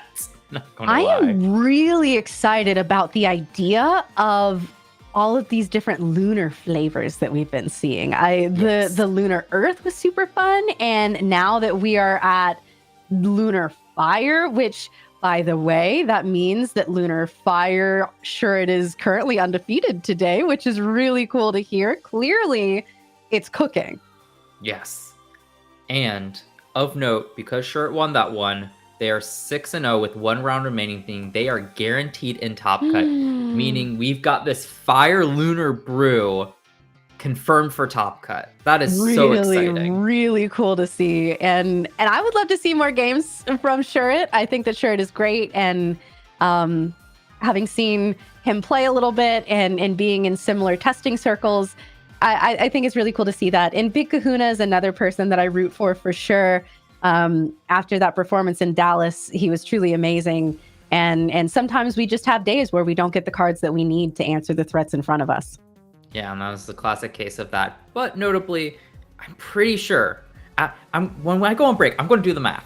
I'm pretty sure that, well, actually, no, I don't even need to do the math, because Big Kahuna is only X-1 now. As long as they win their final game, they should be in top cut as well. So they're not out of it yet either. And that was a tough matchup for Big Kahuna. I mean, we were talking about that Forge and how that's really rough when your opponent's able to get benefit out of that, but not a lot of people running fire. So probably going into this next round, going to have a more favorable matchup, and we could absolutely see both of these casters again. Very much so. But with that, I think is a great time to go to break. I certainly need it after these 2 crazy rounds. I've also been seeing PK in the background freaking out, so I think he might have something when him and Kay get back, the power combo, to commentate. Final round of Swiss. I'll be back for top cut. So yeah, enjoy this break, get some water, and look forward to the final round of Swiss.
Hello, casters, and we are back. We are gearing up for round 7, our final round of Swiss for the day. And I am back with one of my favorite people ever, PK Sparks. Hello, how are you feeling? Hello, I feel rested. We are all getting to that point of the day where we are starting to feel the grind as our casters are. Don't think because we're not playing, we're not putting that stress out there with y'all. Man, it is rough, but fortunately, these clashes that our casters are putting on for us have been nothing but a spectacle. Last round with that matchup, sure, it played out of his mind. Really good play as well, going undefeated as they go into round 7. Nothing against Big Kahuna, but I feel like that clash was just one of those where you just weren't allowed to win. You weren't given the tools you need to get the victory. And we all have games like that, and we did talk about it, but Big Kahuna is not necessarily out of the running for top 8 today. He just needs to win this round 7 clash. And speaking of people who have been winning and are going to be going into top 8, we have been looking, and the beloved Bean Soldier is also undefeated today. So we will be seeing him in top 8 as well. I believe we saw Bean Soldier in round 2 on stream. So everybody who's undefeated are showcasing on stream so far. Who we're going to see next remains to be seen, but I'm really excited just for this top cut to really shape out. We have a lot of, I don't want to say anything yet because we want to wait for the final standings, but so far the runnings from first to 16th, like all the 6-0s, 5-1s, man, it is anybody's tournament to make the top cut. So I just want to see how it's going to play out. And it's really, really cool because just now with the decks that we know are in top cut, Lunar Fire Aggro and Titan. Yeah, I don't know what that game was. Like, I saw that game, I watched that game, I was there with that game, but it's insane what they were able to do. And it's insane what these casters are competing for. We have a lot of quality players aiming for a bevy of amazing prizes for these players right now. We talked about this earlier, but everybody who competed, no matter what, is getting those stellar premier packs. And I'm sure everyone is just gunning for the most of that, Kay. They are so gorgeous. And right now, specifically our casters, as you mentioned, are fighting for the top 16 slots. They are all trying to get that stellar carry-off Champion of Hermes. And of course, eventually, one lucky caster is going to be going for that stellar Torchin Champion of Hestia, that one of stamped. He's gorgeous. Oh, and I mean, everyone, as you go up the board, you're going to get more premier packs, more booster boxes, etc. But yes, that Champion of Hestia to the right, you can see on the right side of the screen, it's so fun. He's so happy and energized and ready to be here. And the card's not terrible either. So also, I'm just now learning, it's an insectoid? What? I didn't notice that until... He looks like an ant a little bit. I would have given him ethereal. He's an insect. That means searchable with Ardbud. Get Bean Soldier on the phone. Let him know. Hey, Earth Fire, Vesuvatuga, maybe. Listen.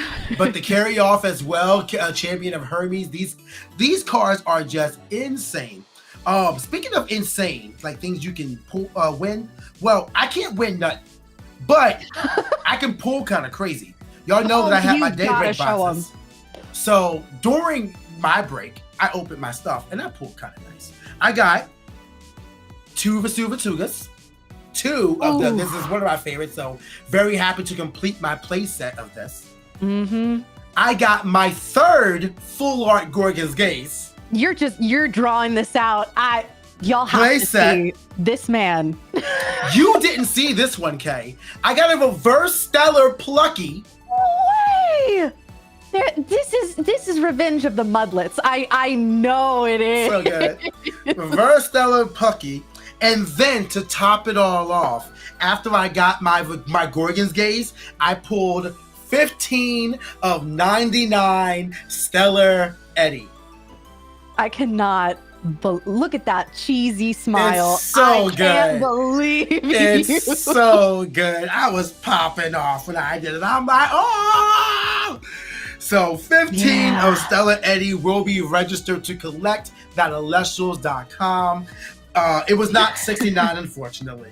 But nice. I got a Stellar Eddie. Now I got, hold up, wait. Now I got all the Stellar Eddie. True, you've got a collection going. I'm out here. I'm happy for you. I definitely was watching you do that. Like, okay, could have been me. That's okay. I'm happy for my friend PK. I want him to have nice things. Don't I didn't do it 6 times over, so it's fine. That's true. It wasn't quite as disrespectful. I will. For those of you guys who don't know, I just need y'all to need this lore. After trying to open myself and get none from Shatterstars, I proceed to watch K-Cray on camera pull 10 or 15 bundles? Yeah. It was I think it was 10 at the time. 10 bundles, 6 reverse stellar mutlins. I got 0. And there are pictures where you can see my progressive descent into madness. It's hilarious in a third-person view. It is incredible, and I do post that picture anytime I pull a stellar because it's evergreen. It's a classic. Mm-hmm. Well, hey, right now I got my 15 of 99 Eddie, so I am very happy with this. I love that for you. I'm so happy for you. And yes, we are all currently, after receiving our Clash Kickstarter rewards, rich with Elestrals products to open. So hopefully you all be seeing the timeline flooded with, oh, look at this, look at this, look at this. Oh, yeah. And hopefully they're all from me, but yeah. I was hoping to really pull the box topper Farrageist, but no luck there. Although the box topper Stella Celestia was pulled by, I believe, Stella Kristoff. So congrats to them on that. That's an amazing pull. Living up to the name there. The collect.com score is going to love having that one in his repertoire. Oh my gosh. And I've already talked about it once, but I have to talk about it again. The X of 10 Vol Clips was pulled, and she's so gorgeous. I need her so bad. I need her in my life. I need her so bad. Hey, now's the time to buy Moonrise. True. Now's the time to buy Moonrise. But the best part is that, while the moon is still rising on this format, it's far from done. Firestorm is looming. And, we've already talked about it a lot, but we cannot talk about it enough because the cards are so exciting. I have never been so thrilled. And we just saw a Showcase of Fire, right? Yeah. I've never been more enthused to pick up a Fire deck than I am when Firestorm releases. Yeah, and the fact that it is already putting on a show makes me really nervous about how strong it's gonna be. Artifacts are gonna be so good. Reforge, Hephaestus' Anvil or Iron, something like that. Something like that. Where he actually crafts the weapons at. Like, those two alone are going to make Fire so insane. Like, we almost have actual healing in Fire. It's cool. Actually we do, because Reforge refunds the spirits that you use for whatever artifact you return. That just means that Argo is gonna keep being a menace. Argo's a menace. Necklace of Harmony is a menace. Scyther Demeter, Poison Tunic. Like, what are you going to do? Argo to top cut, Wait,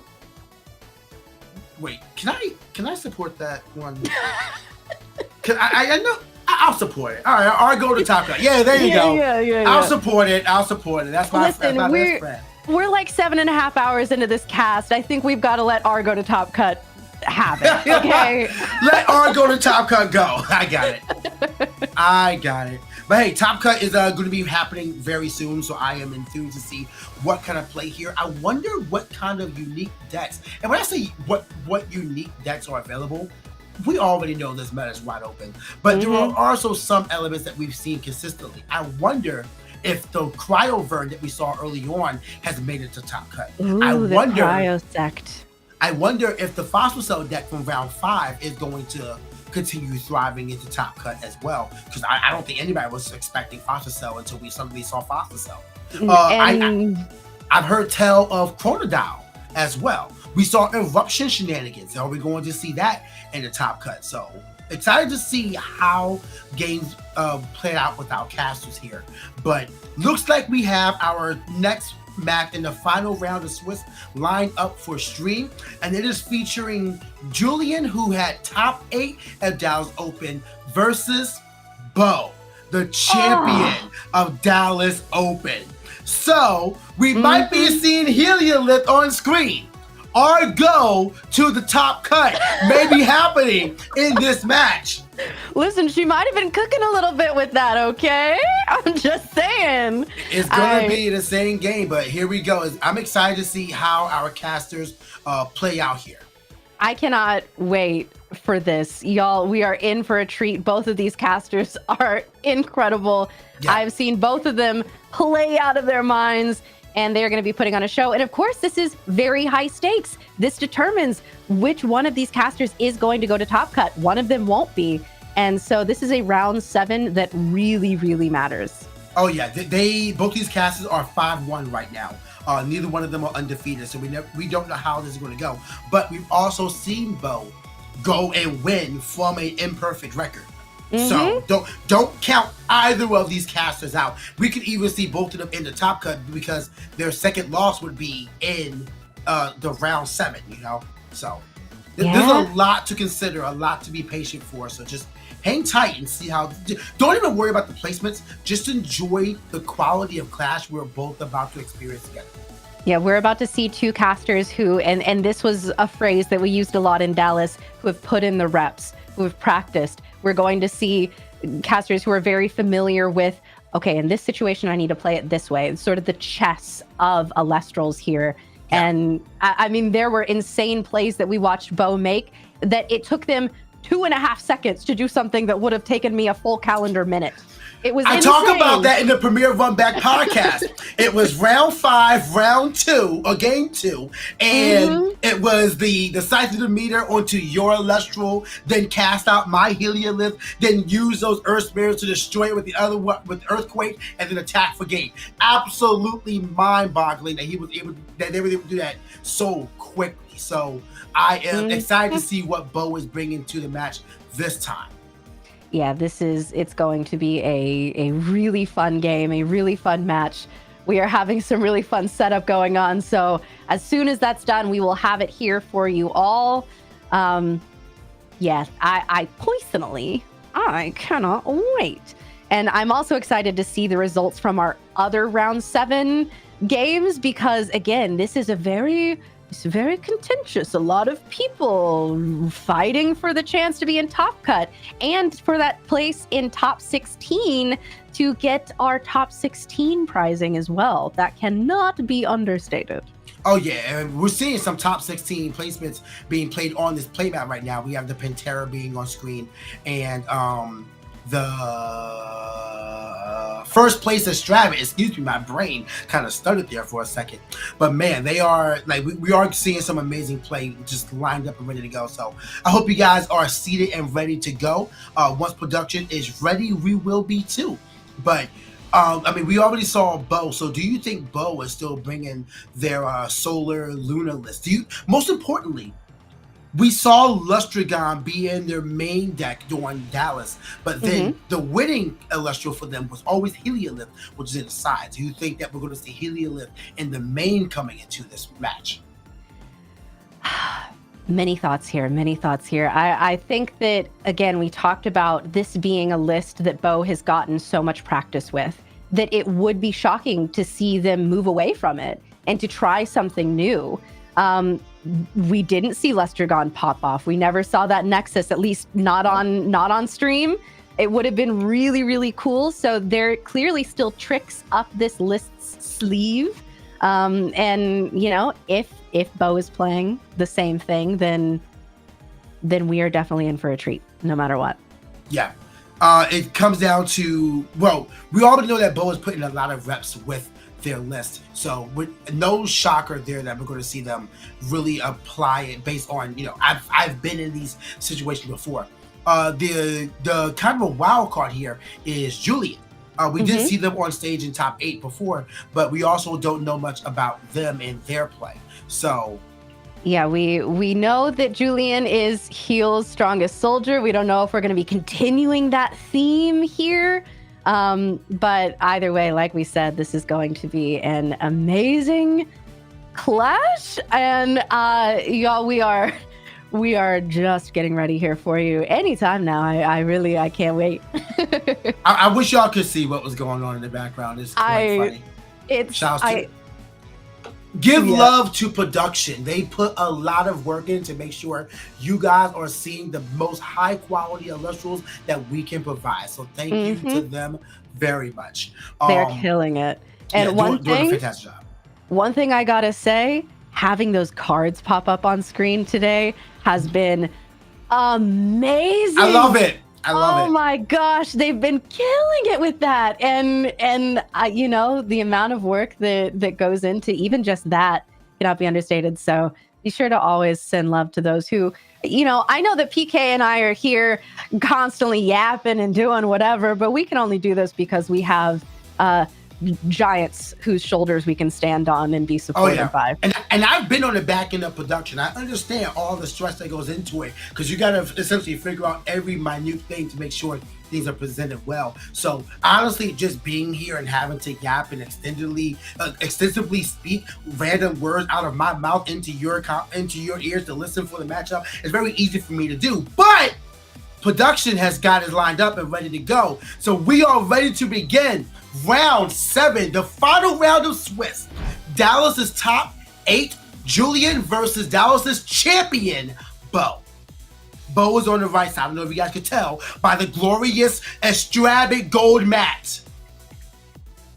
It is gorgeous. I mean, I wonder if we're going to see the card, the 1/1 gold Astrabic. But we are starting off with an Elechic searching out Zeus, which so far this really isn't telling us anything. This could be our photosynthesis list that was the Dallas champion. It could be anything, really. Wait, no. This is already different. Bo was not utilizing Zeus at Dallas. There was no Zeus in finals. Oh, you're right, Demeter. Oh my gosh, this is new. You are so right, PK. Oh, okay. So we are in unknown territory with Bo, and it looks like we have the full art Stellar Estrabic from Clash. I love that these artworks that we now have in our hands are being showcased on stream all day long, because they are gorgeous. And I will say, in attack. So Julian is cooking something. Oh, there it is. Cryoblast. Cryoblast. Yeah, a lot of people are saying best card in format. I don't know about those allegations, but it has been very strong so far today. It will be interesting to see the top 10 card breakdown for this tournament, especially with it being capped, because we have seen a lot of Cryoblast today. Is that a Stellar Cybermaul? I think that's Stellar Cybermaul, which means we're seeing Golden Fleece come out. Okay, Stellar Golden Fleece, the Stellar Cybermaul. Bo. Oh my, okay, so, you know, we could be photosynthesizing with just a little bit of a Zeusy difference. Oh yeah, absolutely, that could be the case. The unfortunate thing is that if we ascend over the Cybermaul, then Golden Fleece goes to the underworld. We have Argo being cast here. Now, the question is, does Bo have Argo set as well? Because they can give themselves the boost they need to get up and over. Or Argo to top cut, you know? Yeah, and have them go Argo to top cut. So we're going to see what is played out here. It could be like a poison tunic. You never know. Just go for the crash instead.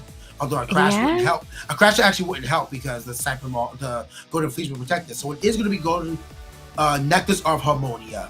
And now we got to wonder, is there an Argo in Bo's side that he can cast as counter? And if not, then Cybermaul will be protected by Golden Fleece. Yep, that Golden Fleece just goes away. And Bo very much values the Nexus banks in if this is still a similar photosynthesis. Oh my word! Argo v Argo, baby! Argo to top cut, baby. And we're probably going to see Necklace of Harmonia. That would be my guess. Yeah. Yeah, there's nothing else that's really going to give the power they need, but interesting spirit choice there as well. Water and solar. solar. Yeah. Yeah, okay. But either way, because it is an Omnivore, it will properly enchant it, allowing the destruction of the Astrabit. You do have to pay an extra 2 at the end phase because of Necklace, but in case of board control, I take this. I mean, this is not only, I mean, this is first of all the juiciest Earthquake target or resting on your laurels target of all time if Julian is able to get that 1-of card. Tasty shield as well, but unfortunately Astrabbit is going to be going down along with that Necklace of Harmonia, and Bo taking the burn damage from that Necklace of Harmonia as it is their turn, and moving back over to Julian, who is looking at, wow, look at all this stuff I spent. Yeah, so many cards played and not a board to show for it. But this is the most well-equipped Cypher Maul of all time. That thing is up there, ready to it is ready for the world. +2 defense, +7 attack.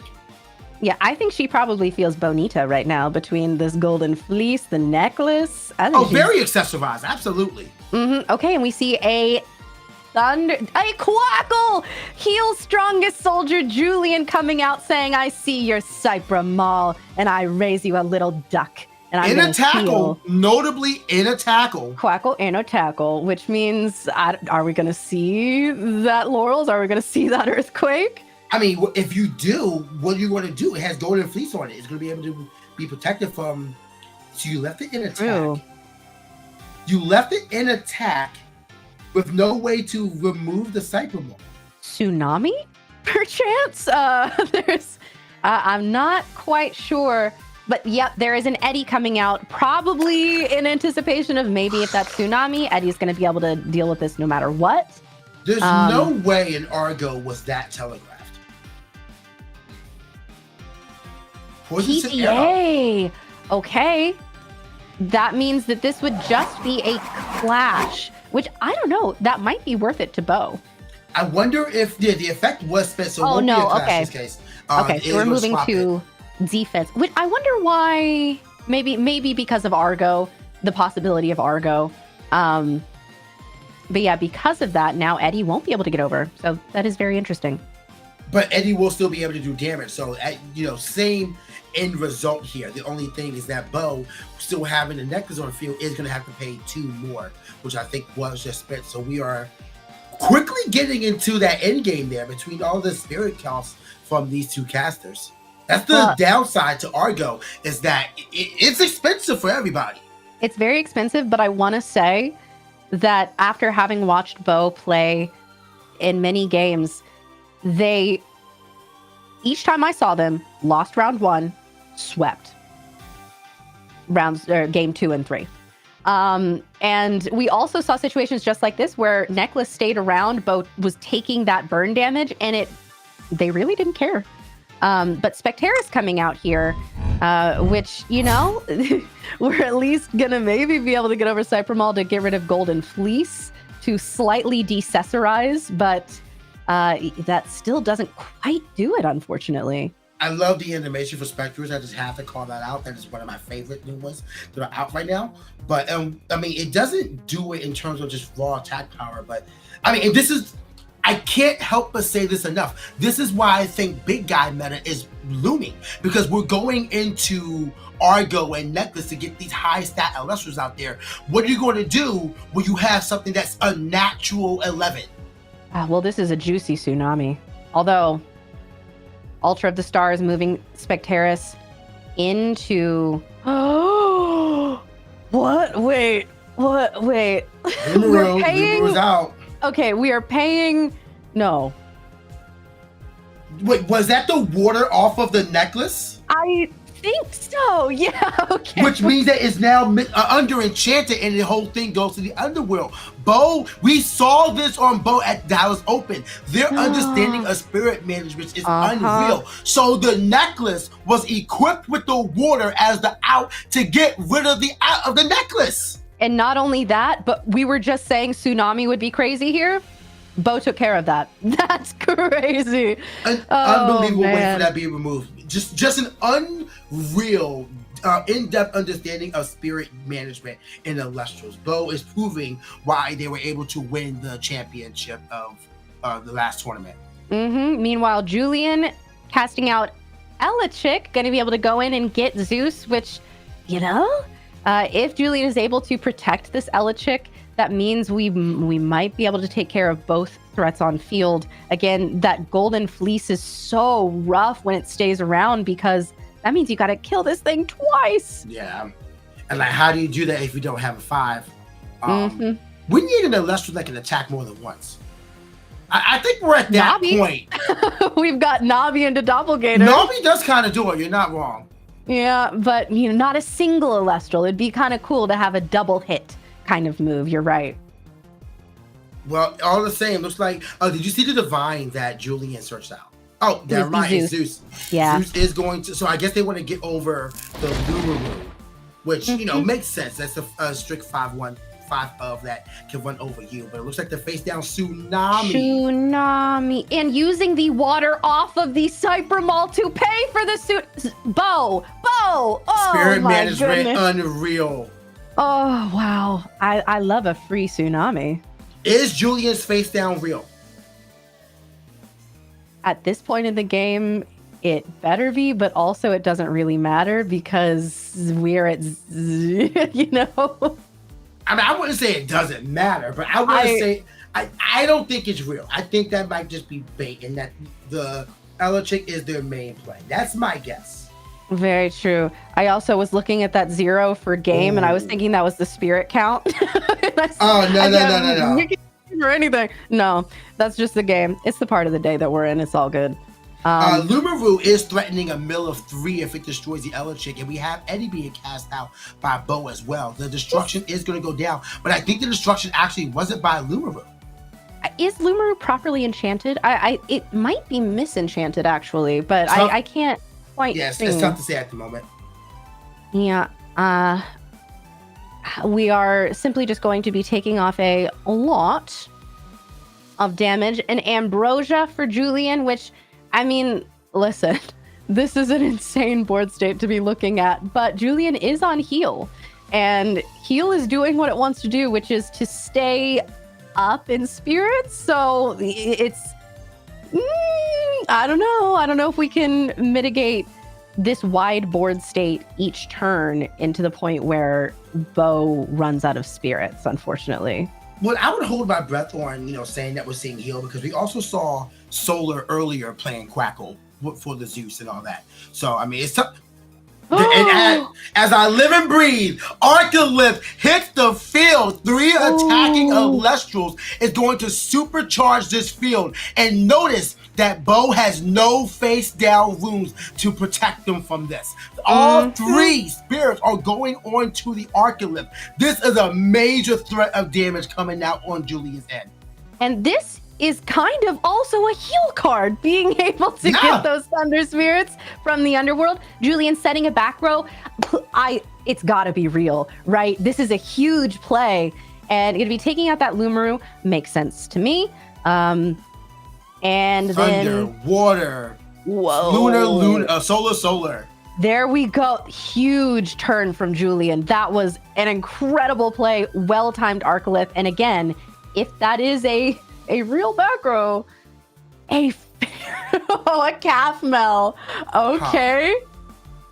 Interesting calf mel. And there's a Zeus in the background. Zeus will be able to drop Arcalyph to a 3, and any of the Elestrals on board will be able to run it over. And it is ran over. Not able to use any of those spirits that enchanted the Arcalyph. Such a huge loss of value there, unfortunately. Yeah, but Bo being at 2, an eruption would go crazy. You're not wrong, but do we have the spirits for an eruption? I don't think we're running native fire spirits if I had to guess, but we are in. No, what? Wait, hold. That was payment, right? That was payment. Okay. We did see fire though. Yeah. So it is a possibility. We could see eruption in the side. You're telling me there's a chance. There is a chance that eruption is possible. Oh I gotta man! stop talking. At this point. And I at this do- point, you're just gonna predict the end. Like bookkeepers are waiting. There's That- a solar enchanted Specterus. Specterus, yeah. Okay. It looks like we're trying to figure that. And with the With a Scythe of scythe. Demeter, That'll heal. I love this. Look at these artifacts being played. Hephaestus is crying right now. Bringing back that cutie pie little earth spirit there. Demeter is not enchanted, so it is only going to heal 1, but at this point in the game, that 1 could be huge. That one is everything.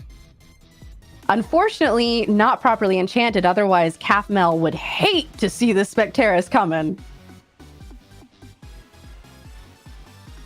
We seem to be deliberating a little bit over something here. Yeah, Bo's spirits, like while he does have while they do have a good bit on board, it does it does require a good bit of spirit management to make sure they can get past these next few turns. Spirit's life is definitely in Julian's side. You have the 2 off of Scythe of Demeter. You have, I think that's 1 under Zeus, so not exactly a strong board to operate with. I think that Julian has managed to establish as strong of a board state as possible with the resources that they have, especially given what we have been staring down this entire game. Bo's insane spirit management. This has been incredible to see, and Julian showing exactly why they made it to Top Cut as well, knowing how to navigate difficult situations like this. And it still honestly could be anyone's game. Yeah, both these casters did perform in Top Cut and finals of Dallas Open 2025 respectively, and it all just it shows like they are here for a reason. So right now Bo is having a difficult time trying to figure out their win condition. Like what can you do to out the Zeus with the Scythe of Demeter and the solar enchanted Specterus? Like this is just big dude. Yeah, there's not a lot that, well, we're thinking an expend to draw. Yep, that was an expend to draw.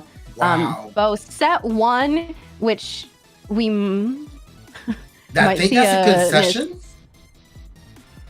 I think we're paying for something.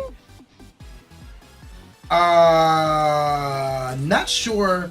Oh, okay. So we crashed into the Specterus to be able to activate the effect of Kathmel to heal back those 3. So Kathmel goes down, but Bo has a few more spirits to play around with, has that back row, makes me think it's real.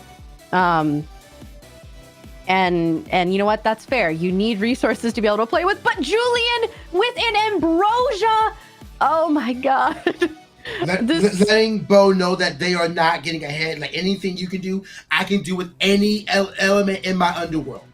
Let's see if we get those fires back. Come on. Show Please don't me. show us the fires. Okay, we got Lunar, Thunder. Okay. Electrolyte? Ooh. That's got to be it. Surely that's it. Surely that's it. And of course, this Scythe of Demeter. Thank you, Julian. This Scythe of Demeter. If we disenchant from Zeus to be able to go over the Cyphermall, even though we won't take it down, we will still. Do you still heal? If you get hit with golden, please. It only when Kathmel is destroyed. Okay.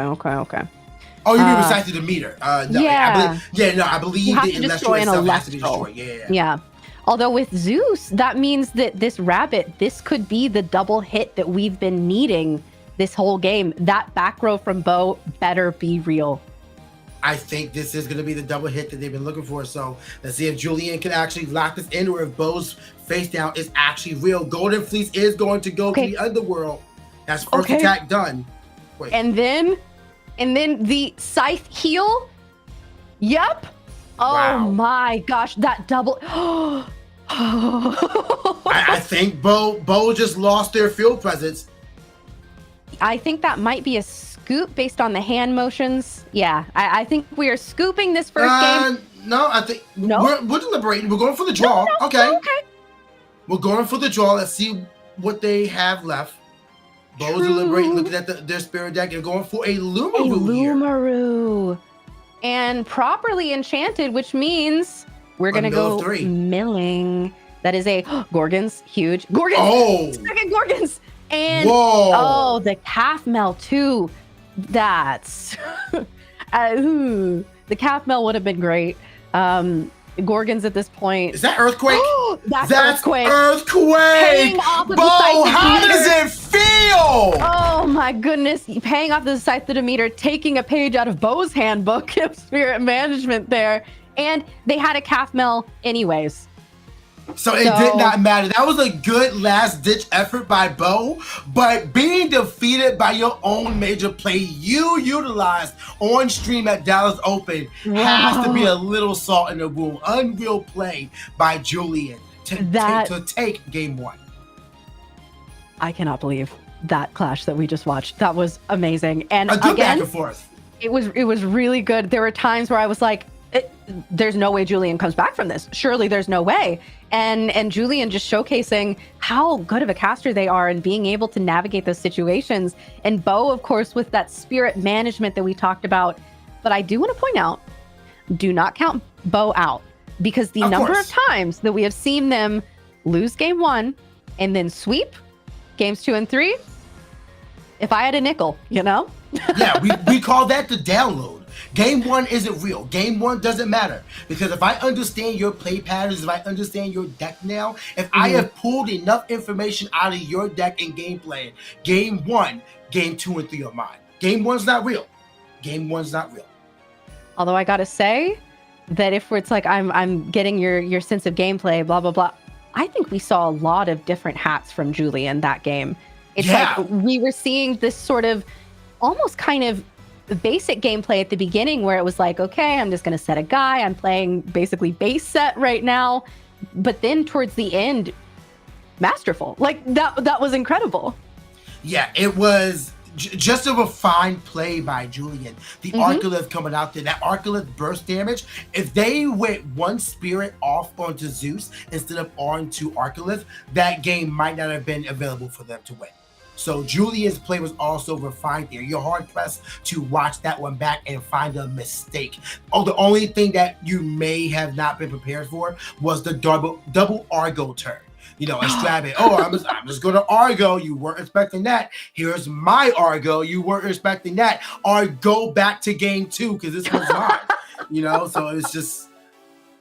It was really just good gameplay by both of them, and that's what you should take away. This isn't about one person winning or one person losing. This is about two casters with an refined, minute understanding of their game and their decks facing off against each other.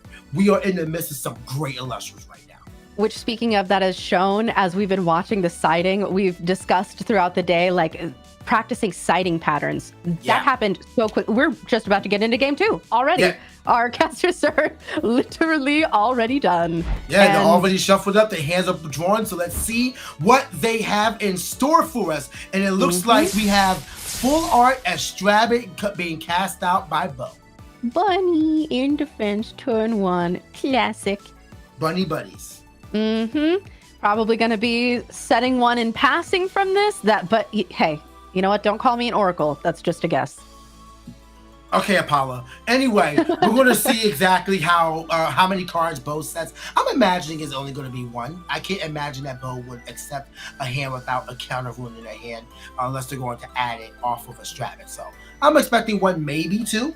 There's no way it's Argo and we see Eddie flip Astrabit into Argo activation. Surely not.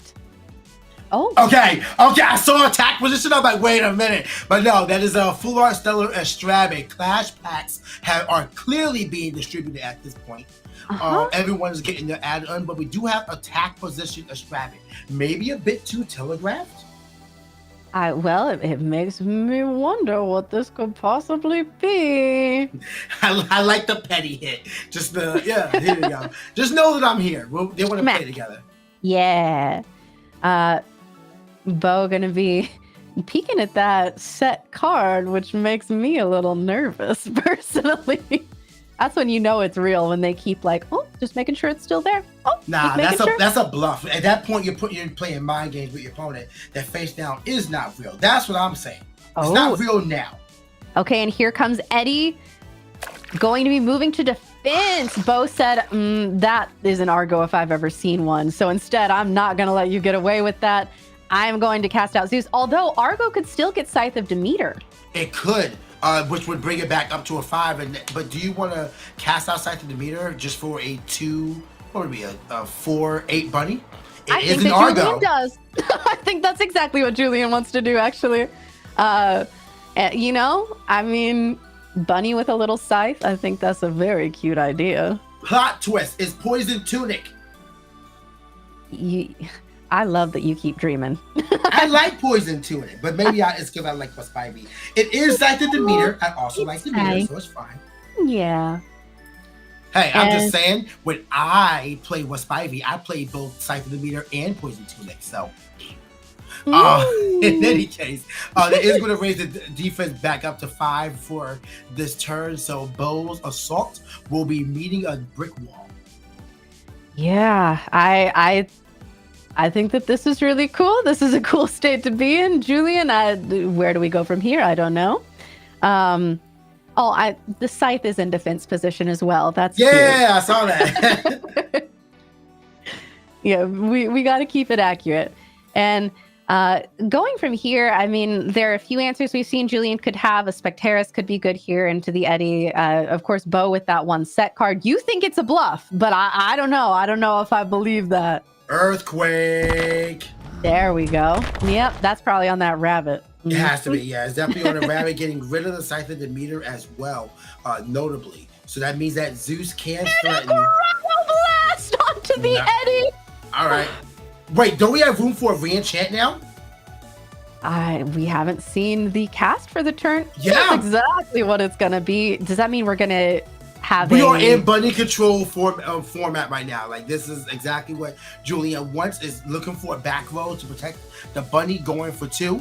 And Bo has the question, do I want to shield a 2-spirit bunny? Me? No. It's hard. But also... Oh, there's only 1 spirit now. I love this spirit management that we've been seeing. That's been the theme of these games so far, is just getting the most possible value out of all of our spirits that we can. And I'm taking notes. Whether or not I'm going to remember to do any of these things next time I play Elestrals remains to be seen. It's okay. Just watch the Premier Runback podcast next time, and you'll be able to get all the notes you need to. I love the Premier Runback podcast. I think it's so fun. As do I. No bias, obviously. No. All the same, looks like we have Astrabian hitting in for 1. So simple board state, a lot of plays made by Julian on that last turn. And now we have Cybermaw. Here he comes, the boy. And that is a properly enchanted golden fleece. So Julian is now like, oh, here we go again. We got to get a 2-hit Magoo off again. Yeah, Cybermaw was around from when it was cast into the final turn. So Cybermaw is clearly a big hitter in Bill's strategy. Speaking of big hitters, notably, we did not see any big hitters like Lestru got a Heliolith in that last game. We have to have Heliolith in the list now from the side. Now you see you're facing off against Argo as well. True. There have been so many opportunities for Heliolith to shine, and we haven't seen him yet, but that does not mean he's not looming. That is, I'm still waiting for our Heliolith Champion of Bo card to be announced, personally. Has to happen. I'd be down for that. But right now the attack is going through. It could be a shield right now will be incredibly valuable. And I think Julian might just be questioning like what spells do I want to spend like what I already have gone. But it looks like instead the Astrabian is going to go to the Underworld. So that destruction is there. Bo has a really good board established going into this next turn.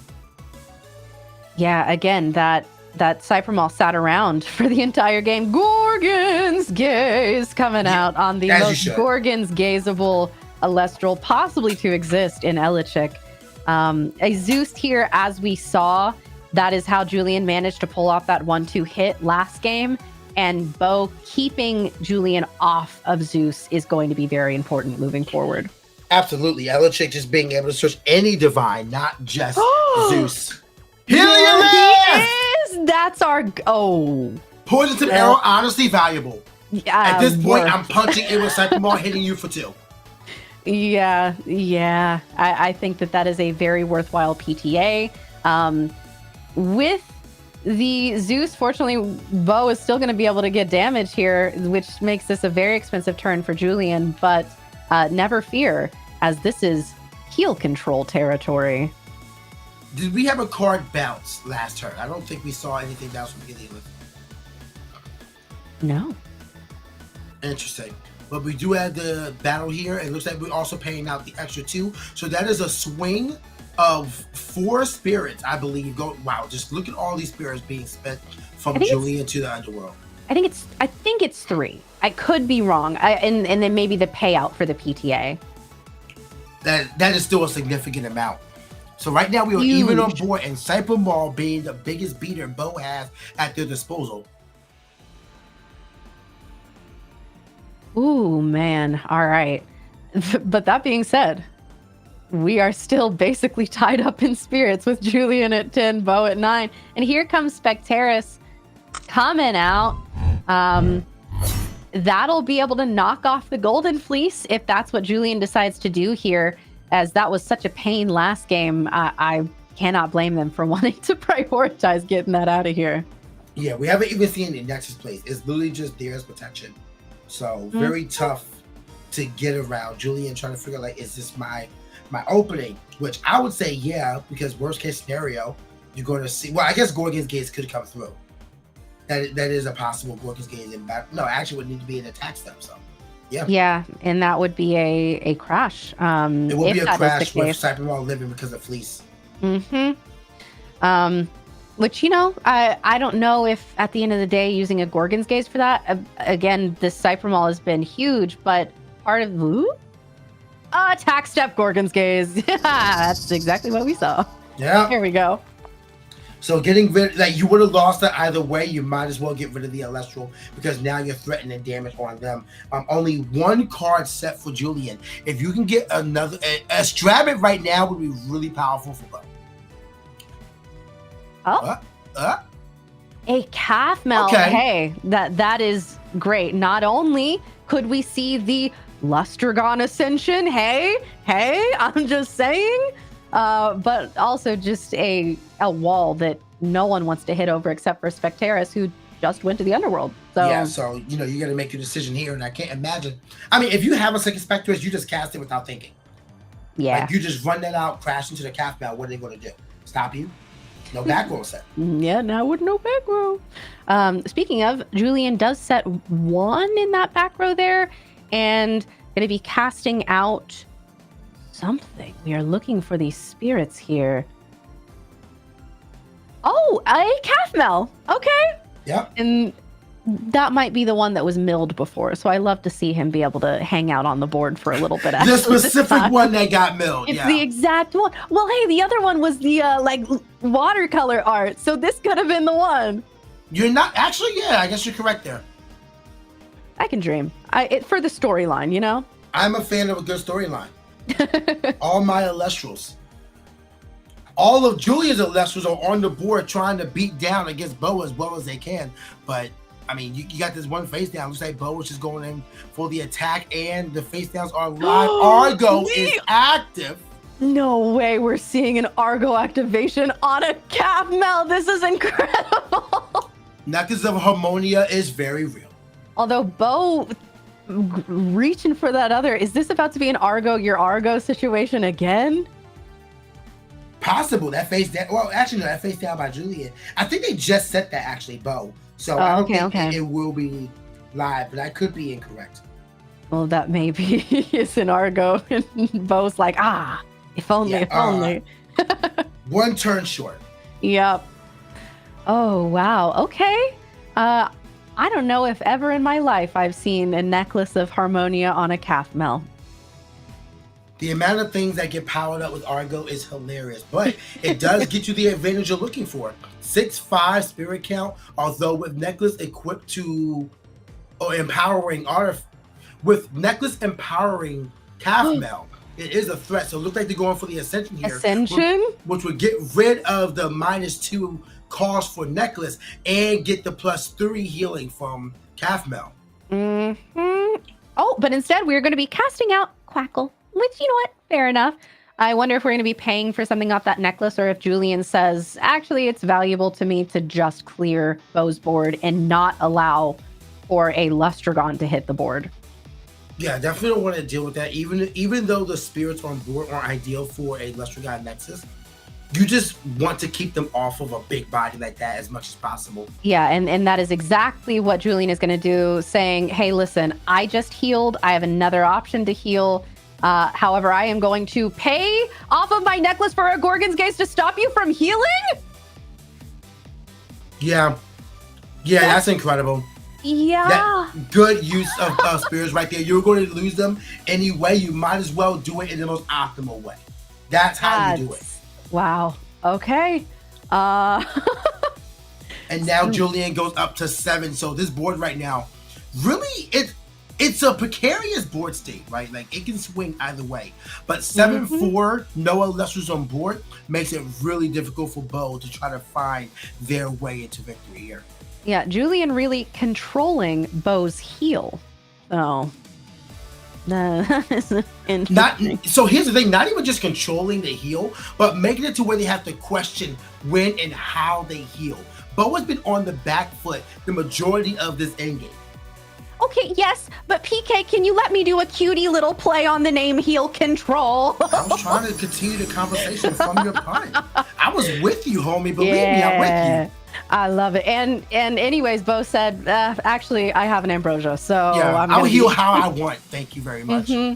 And I think grabbed Solar, actually. So that really was a, actually, I'm still going to do it. This is basically Calfmel if you squint and tilt your head and close your eyes. There was a Leviathan being added there as well, so who knows if a Tsunami is in hand for Bo. Questioning about the cast here, and it looks like Jotara?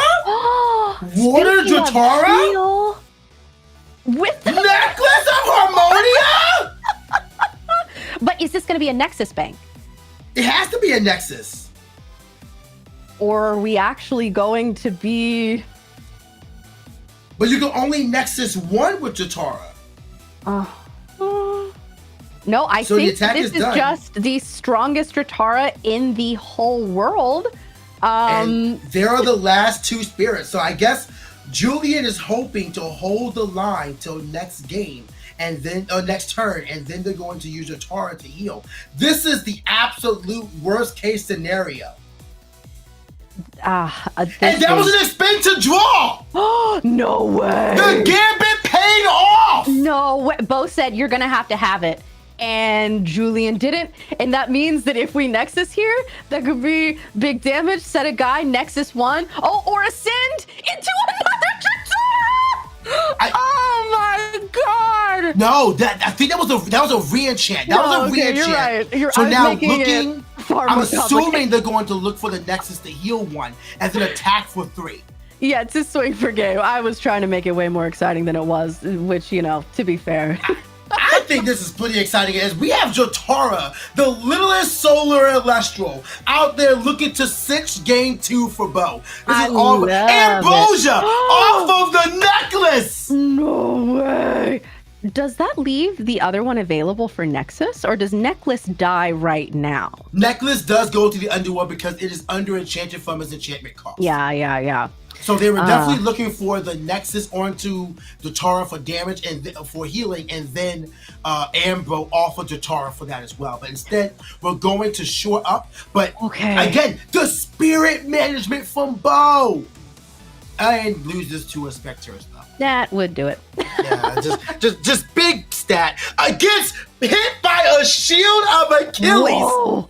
Jotara is threatening damage once again. I want you all to know who are watching that PK was out of his seat. I looked down and my man was standing.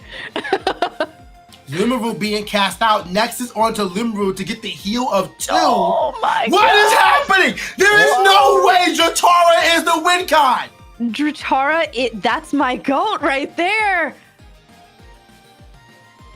All right, no spirits in the underworld hitting for 1. I think that's a concession. That's game 2. I'm telling you, the bow, game 1, sweep game 2 and 3, the dream is alive. The story is real. And who knew that what the spice was going to be was Dratara? That was the strongest Dratara ever. Like, you want to talk about aura farming. Dratara farming for spirits is very real in the Elestrals. That thing sat there, it threatened damage, it took counter wounds, it was 6 attack with Necklace of Harmonia? Yeah, that was incredible. And here I was thinking, oh, we're just going to ascend into the Lestragon. No, actually, Dratara is the strongest Celestial in the whole world. I never should have doubted. Bo's understanding of this game with their deck is unreal. I cannot believe, I mean, we already knew Dratara was solid. It's a Nexus Sir that heals. Of course, you're going to want to play it. But I've never thought I'd see Dratara used in that fashion. Mind blown. I cannot wait to see this game 3. Both of these casters have been playing out of their minds. Julian and Bo both showcasing what they can do in these games. And I love Elestrals. I love Elestrals.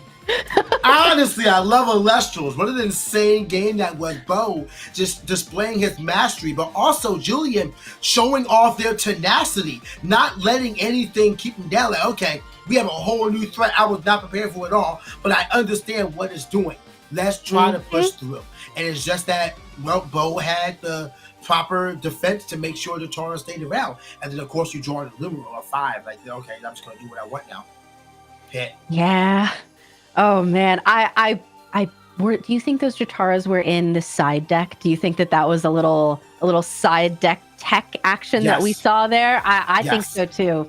Purely for healing, which now that we're going to be under 10 minutes going into this game 3, I would assume that Dratara is staying around.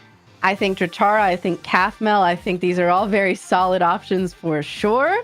And wow, I mean... We got to put the aura in Dratara in all caps. It's Dratara farming. I think that's beautiful. Yeah. I want to see this next game so bad. Yeah, I mean, they're shuffling up right now, so we're going to see them ready to clash soon. But yeah, I'm not sure. I am interested in the side deck options for these casters. That's what I'm really interested in, because we talked about a lot, siding patterns. What do you side versus what, and what do you take out? What pieces of your deck are not necessary to get you the victory in your next game? That part is always difficult because you have to be critical enough to say, this card sucks. We're going to see how much Julian feels about that as we go into game 3. And I'm assuming Julian's going first. Yeah, this is going to be great. And I am with you. I cannot wait to see these lists at the end. I'm going to be messaging Eagle like, hey, Eagle, I know that you're probably working on a lot of stuff right now, but if you could let me know all of this data, that would be great.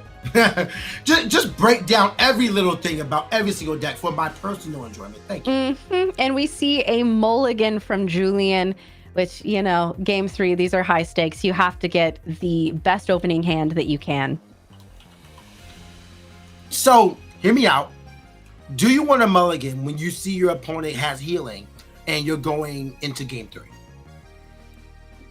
I mean, if it means that you have 2 Ambrosia and a Kathmel and a Quackle in your hand, maybe. But I don't know. We did see a Solar and a Thunder for that mulligan, so could be setting up for both of those possibilities. Love that Thunder artwork we're seeing right there. Easy cutie pie fishy. Absolutely. Oh, so it looks boy. like, is that another I think we have a mulligan from both casters, actually. If so, then we're even, and that's fine. Yeah, it always feels okay to mulligan if your opponent does too. Then it's like, you know what? I could have a better hand. But we see Julian coming out with a Rabbit in Defense classic. Going to be looking at the top 3 cards of their deck, choosing one, adding it to hand, shuffling the other 2 back in. If that was an Ambrosia, that was an instant add. Oh, I would imagine so. But at the same time, we're at 8 minutes left. I don't know if... It is not quite down to the wire, no. Yeah, no, we got some good bit of time, but maybe you want to just, modify your play to where you are ready for that. There's Stellar. that Stellar Cypher Mall. That regular non-Stellar Cypher Mall was so lucky last game, but Bo wanting to flex regardless. And here comes Golden Fleece. Bo making sure to mulligan those 2 Solar Spirits so that Golden Fleece would be live. Again, it's just a matter of clearly they've played this deck, Yeah, but then you have the question, why did Julian choose a Thunder in Solar instead of 2 Solar for that? I think that's probably just leaving the options open depending on what you end up grabbing in the hand that you mulligan. That way it's like, okay, well, I saw Quackle, but I didn't see Calf Mel. That way there's some option there, but we still have a lot of game to play. We still have a lot of chance to lose spirits and put the things we need in the underworld there. And, just like, hey, I want to make sure that Arcalith is also an option. Yeah, exactly. We did. And you know what? If it goes to time, spirits on board count. So Arcalith is huge. Yeah, I mean, if you keep an eye out on the clock. Lavalith! I was gonna say, is that my boy Lavalith? Oh, you run this. You take out a face down immediately. No, you go for that Golden Fleece, which, you know what? After the trouble that it's been causing Julian, I don't blame them for targeting that. I disagree. With knowing that Argo's around, I'm going for the back row to snipe. And, Shield of a King. Oh, wait a minute. That's valuable. If you can get those Fire Spirits back into your Spirit deck, that Lavalith is live once again. And it makes it to where Bo has to be careful with the amount of spirits they have. So you gotta be careful. You know it exists. That's a known threat. So your board can never be built too wide. Edward! And I can't wait for Argo to get activated and for Necklace to be put on the rabbit again. Come on, show it to me. And then for another Argo to be flipped on both sides in return. It's got to happen. Come on. All right, attack that. Checking the face down, so there's nothing really more to do. We are checking the underworld to see what is existing. Just listen, doing our due diligence, get information gathering for no particular reason. Just flip the boat! Argo to the top cut. Come on. We are in so much suspense. Julian probably... Oh, so the turn was passed. Okay, Bo not wanting to play into Argo, I guess. Interesting. What happened between the cast and the end of phase that made them think, yeah, I don't want to do this? I wish that there was an option to be like, oh, and let's go and listen in on our casters and hear what they're talking about. I'm going to go do that right now. I'll be right back. Let me stop. But yeah, it's a really interesting situation to be in. We have Estrada being put back to defense, and now the Spectre is after a suppression from its own attack, is threatening damage from a 5 attacker. Yeah, this Specteris, I would say, is one of Julian's most valuable Elestrals in this matchup. Between all the Calf Mells and between all of these 4 stat line Elestrals, huge, honestly. Although it does leave you open to a Gorgon's Gaze. Yeah, that's pretty rough. Taking out the Cypher Ball definitely been around here. Like, that is probably Bo's strongest Elestral, is those Cypher Balls, because they've gotten so much advantage from them. I thought you were about to say both strongest Celestial is Gorgon's Gaze, and I was like, you know what, PK, I'm right there. It's that time of the day. I'd agree to that. Yes. To be honest. And we see Bo casting out a rabbit in defense, and probably going to be looking for whatever possible advantage we can get, setting another in the back row. And moving Eddie to attack, which is interesting. I mean, that makes sense. We're also moving ourselves into time. About 3 minutes, 30 seconds left at the moment. And we have a reenchant of a Stratton. I think Julian, knowing that they have spirit advantage is mainly just working to shore up, dig for ambrosia. I'm not trying to play Argo. Like, I really want to play low to the ground right now, because when we get to that point, that could be my win condition. And there is Ambrosia going to pay off of that spirit on the rabbit again. That spirit management that has been so thematic these past couple games from these two casters. And you're right, we are coming to time. We want to see those quackles. We want to see the calf mill. We want to see Ambrosia. And Julian just saw one of those. We have Owloon Fire. So now Lavalith is online once again. Ooh, or Eruption. Or, if we have Eruption, that'd be hilarious. Oh, we've been talking about Eruption as tech in the side deck, but I think you're probably right as for that Lavalith. But a girl can dream. Well, let's see how this one pans out. We are already utilizing our spirits, and now 16 to 10 spirit count is pretty egregious of a hill for Bo to try to get themselves over.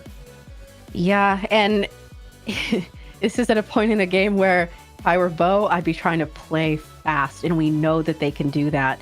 Just try and get as ahead as possible in the turns that we have left. Although a second rabbit, is a huge thing for Julian to have to overcome. But then again, like you said, that spirit differential, that's not a small hill to have to cross. Yeah. No. Yeah. I don't have a hill to climb. If I'm Julian, I'm just like, I'm already at the top. You come chase me. Yeah. Go ahead, Bo. Keep paying for stuff. I'm going to keep re-enchanting the rabbit, looking for cool stuff, and using the spirits on my rabbit to pay for other things. Looks like we had a quick attack there, just like a petty, hey, I'm here. Yeah, we see you, Eddie. This would be the quickest Lavalith in the West, though, if that's what Julian so chooses to go for. I mean, it is online. That could be why there are 3 spirits on the back. Yeah, Lavalith is going to come out here. So now, I mean, not the most ideal play, because you got to just take a gamble. I don't know, that big 6 body and then being able to pop a back row. I wonder if Julian just passes here and doesn't give Bo the opportunity to answer. But then again, if Bo answers, they're going to have to pay for it. And we do have 40 seconds left on the clock. So here comes a Gorgon's Gaze, chaining that. Bo has spent so many spirits at this point in time. Phew. Yeah, the spirits on board are also like very much in Julian's favor. So what is that, 16, 17 on board for Julian versus 10 for Bo? Yep. Okay. This is going to be tense, but an earthquake coming through. But again, that's 2 more spirits for Bo, and there's still a rabbit that they would have to deal with on Julian's side before we could even start chipping away at the spirit deck. And a calf mill. Calf mill and attack. So Bo going down tremendously in this turn. We have hit time. So turn 0 is going to be on Bo, and Julian will have the last move. With Julian already being in spirit lead, what do? You just shore up, right? I think so. Search for ambrosia. I think that's the answer. And, especially not giving Bo the opportunity to do the play that we saw in game 1, where they simply just crashed the calf mill to get healing. Again, I think we're too far down at this point. I'm not going to count Bo out, never count Bo out, but it does feel pretty insurmountable at this point. I mean, it's a pretty wide board. The problem is that what are you going to do with it? We could see a Heliolith, but I don't think you have the turns for the amount of spirit damage you need to do. No, Julian said, here's an Elechick. You want to gaze it? Yeah, hey, seriously. You want to use a Gorgon's Gaze? Going to be grabbing that Zeus, which, that makes sense. And taking care of some of these spirits on board. I'm going to say probably not the calf mill if I were a betting woman. But then again, maybe Julian doesn't want to. That's true. We love funny stuff. But we also don't want Bo to have the opportunity to ascend into that Lustragon that we keep talking about, but has never shown up. But I mean, you have the chance to ascend right now. There's not much we can really do about that. Yeah. Ascend over Cathmel is just so tasty, though. Yeah, we actually haven't even seen the Lestragon, so you have to wonder if the Lestragons were tagged out for the Helios. Yeah, this is clearly a slightly different list. We did see the Zeus over the Demeter. Bo is clearly cooking something new, and I wonder if experimenting with these Dratara, with a few other things, are part of this process. Well, we have a lot of deliberation. Bo just trying to figure out like what is their win con. Yeah, doing the math, and unfortunately, I'm doing the math too, and I'm not sure if there is an answer here, because this is Bo's last turn. Yes, yeah, this is turn 2 right now, so I think you just kind of accept it, hope that they mess up. Yeah, wow. Or wait around and see if they got double eruption in hand. Are we seeing a Gorgon's Gaze is being played? Oh, okay. Oh, that was the Gorgon's Gaze on the Cathmel, so no healing happens. Mm-hmm. So even the Hail Mary doesn't work out. Okay, so I think that was Julian attacking into the Cathmel with the Gorgon's Gaze, and now we're going into Bo's turn? I could be wrong, but it seems like that's where we're at. So now this is Bo's final turn. Okay. And unfortunately with that last, like you said, that Hail Mary, that Cathmel, that was the last chance at healing that is not an Ambrosia right now. We don't see any solar spirits for if Dratara came out to be able to Nexus. You have a re-enchant of Thunder onto a Strabbit. I mean, yeah. Spirit Totality is still decent, but like, unless you draw into 2 Ambrosias, like, what do you do? Yeah, I mean, maybe top deck the Ambrosia, find it off of Rabbit also, but no, I think that even that, the math is not mathing, and Julian still has one more turn after this to be able to cast a Quackle or whatever it may be. Yeah, this is tough, unfortunately, for Bo. They're just really trying to find an answer here. It comes down to a point where you probably just gotta read the writing on the wall. But Ultra Stars being played, I guess going from one Astraba to another, but still having to spend a spirit from deck. So a second enchantment of a bunny. If you did find a second Astrabit, a second Ambrosia, I mean, that might get you where you want to be. Yeah, we could see. Unfortunately, it would be a crash deal 2, and then heal a maximum of 6. But if we're depending on how we're using these spirits, but I don't know.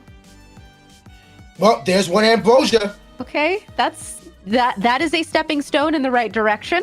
So we'll see. Bo not giving up, clearly able to find some of the puzzle pieces here. But right, do we have a second one? Watch all of these set. Just be Ambrosia. Is this saying? Are we actually going for the play that you called? I think we're going crashing, babes. Let's see if the face down is real. This would be a pretty good tsunami. Obviously wouldn't deal with the eddy fully, but it would at least protect Rabbit and get rid of these 2 rabbits trying to attack. Looks like Julian now is trying to figure out what their best play is. Yeah, there is a lot of deliberation going on here. Playing to time is very stressful, although as the heal control player, Julian is probably more familiar with the procedures at this part of the game. But that is, just going to be a board clear. But I think it's still not enough. I mean... Eruption! Bo at 5. Julian still has the spirit advantage. Julian could pass right now and that'd be game. I think that's a concession, yeah. Yep. Well, you 2 know what? Argos were set. Wow. That was an amazing 3 games that we just saw.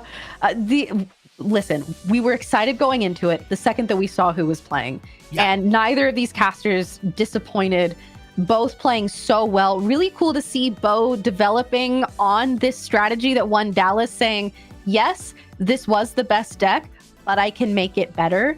And you know what? I think that over the next few months, we're going to see Bo continue to cook, and I'm terrified. I think missing the Earth side of their list is what really held them back. Because during finals at Dallas, we saw a lot of rummaging into Equilinx or Viserys with Demeter in here. And that was doing a lot in the early game. And then you saw everything solar in the mid and late game. I think that the Earth being gone just took out that early game presence from Bo. And that's what caused them to be behind Julian most of this match.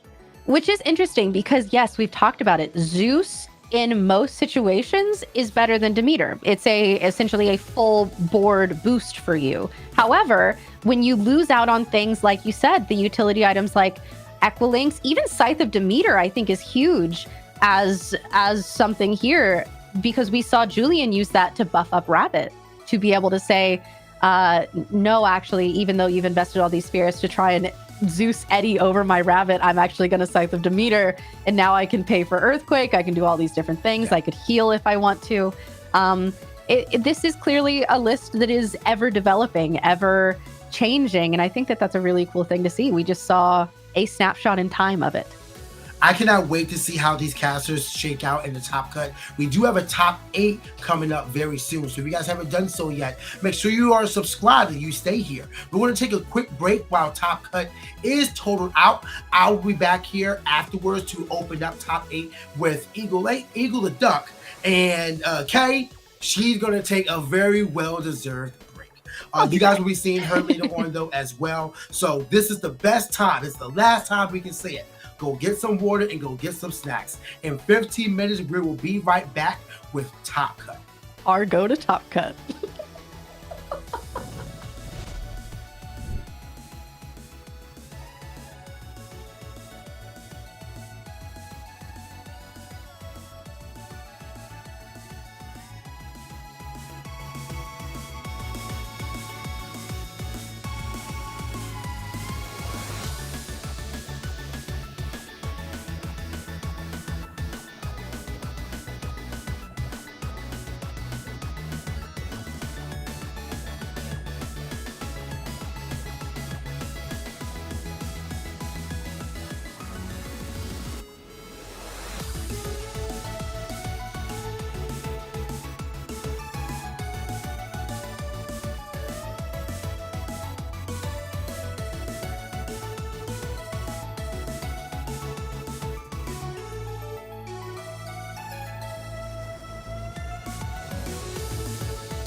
This top 8 is like nothing you've ever seen before. I told you that this meta is wide open, and we have 7 unique decks making it into the top 8 cut. Eagle, we are now out of the Swiss format. Are you ready to see what our best players from the first capped webcam Premier Tournament has to offer? Absolutely. I'm so excited. And a lot of these names are actually casters that we saw during the feature matches throughout Swiss. So we get to see them play in the highest level here, top 8. I'm super excited. And we can see right here from this graphic who we've got playing. Going from familiarity, we have Big Kahuna TCG on Fire Nexus that's going to be facing off against Dimax, someone we have not seen on stream. Bean Soldier is facing 6, utilizing Titan. 6 is somebody we have not seen on stream yet. Shuret, we did see, they'll be utilizing Fire Nexus to go up against Hunter Sir, so we have not seen on stream yet. And lastly, Julian, someone else we also saw, and the winner of the round 7 match going over Bo, will be utilizing their Thunder solo list as they face Adam, the progenitor of everybody's tournament list. And I think even more exciting is, despite it being really 7 unique decks, as we saw, I think it was the round 6 match, Shirt versus Big Kahuna. Is either round 5 or round 6. I think it was round 6. But both of them, despite both being on fire, their list did seem different, because Shirt, we saw the Lunar package with Werepup and Void, something we did not see from Big Kahuna. Well, I mean, if you can find room for Werepup, you can find room for Brontowisp. Maybe next tournament. Maybe we'll see that on the There's April no better 26th. time than the present, Eagle. No better time than the present. But yeah, we have a really established top 8 here ready to go. The only undefeated caster so far, Bean Soldier, will be our stream match. Here's the thing though. I don't think we have a single caster who has entered one of these tournaments going into top cut undefeated and continued that streak throughout. It's none that I can recall. Could be wrong about that, but maybe we might see that streak broken today. Very well possible, but if we go by what we've known, then it's going to be a rough top cut for Bean Soldier here. But utilizing the bug box and Titan, as it were, and especially this is the first time that Titan is even reaching a top 8 cut in any capacity, so congrats to that. We saw Bean Soldier turbo out Titan in round 2 when they were on screen earlier. So it's possible that the power and how quickly Titan ramps up could be catching a lot of people off guard. Again, I cannot help but say it. This might be the meta of big bodies. Yeah, and this matchup, or I should say this tournament run, has certainly been favorable for Titan, unlike the last time we saw Titan turn up, where people were just on a bunch of other stuff that Titan couldn't prey on. But this time around, that has not been the case. So I am not surprised that someone like Bean Soldier, someone very skilled, was also able to take advantage of that fact to just pilot to undefeated in Swiss. Definitely looking to try to claim the whole thing now in Top Cut. Oh, and I'm rooting for him. It's been a while since we've had Bean Soldier on the podium. Never mind. I just remember that he beat us all in Illustrious had too. I am not rooting for him. I have a grudge. But no, absolutely. I love seeing Titan doing so well. that's definitely an Elestral that has always had potential, but have yet to have anyone fully realize here. So I cannot wait to see how this matchup plays out here as we have Julian not Julian. We have Bean Soldier going up against Six. Six is somebody that the name is definitely familiar. We've seen them before. They got top 16 at Dallas Open, but we have not seen or heard anything about them during this tournament. We've already seen a different list being played by Bo, and they won the last tournament. So what's going to happen here? Anyone's guess. Yeah, I mean, we could just keep predicting Six's list since it hasn't been featured on stream yet. So, are there any picks that you would like to see for Top Guy? I know you already said the Brontowisp stuff. The only thing we know is that they're all different decks. So what's a deck that we have not seen? We've heard Fire Nexus. We know Sure is on Fire Nexus. We know Bean Soldier's on Ant Titan. And we know, well, actually, we don't know what Adam Adams is. We know Big Kahuna's also on Fire Nexus. So, Chronodial. Where's Chronodial? Oh, looks like actually we're going to be beginning already. We have Bean Soldier going into the first class cast here, casting out Elichick as we go search out Demeter. Looks like Demeter. Demeter. Yeah, Demeter's makes going to be the search there. So here we go. Top 8. Bean Soldier versus 6 here. Undefeated Bean Soldier as well. Cannot wait to see how this one pans out. Same here. I think we haven't quite transitioned yet. I think they might have gotten a bit preemptive start there, but hopefully once we cut back to it, they have paused and we'll be able to hop right back into it. But it does look like Bean Soldier was the one to start out. And also, we mentioned that 6 did get top 16, featuring that gorgeous Stellar Pantera Dallas Open playmat as well. They slowed down. I love that Bean Soldier's bringing back the very first playmat, the Circle the Sky V1. Yes. With Leviathan and Tarantulas. OG. Circle the Sky is great. I want more Circle the Sky tech to be played here, but I know that Circle the Sky also requires some sort of board to be established already. So a little tough to really find the room for it in most lists. But if you can make room for it, getting a draw and a Nexus can really turn a strategy alive. So keep trying to cook with Circle the Sky, everyone. We mentioned Full Goal earlier, but I think we finally transitioned over. I saw the transition on my side. I think the casters are just waiting for confirmation to begin. But as you can see here, you can see the Elichick cast out with the Demeter searched out as well.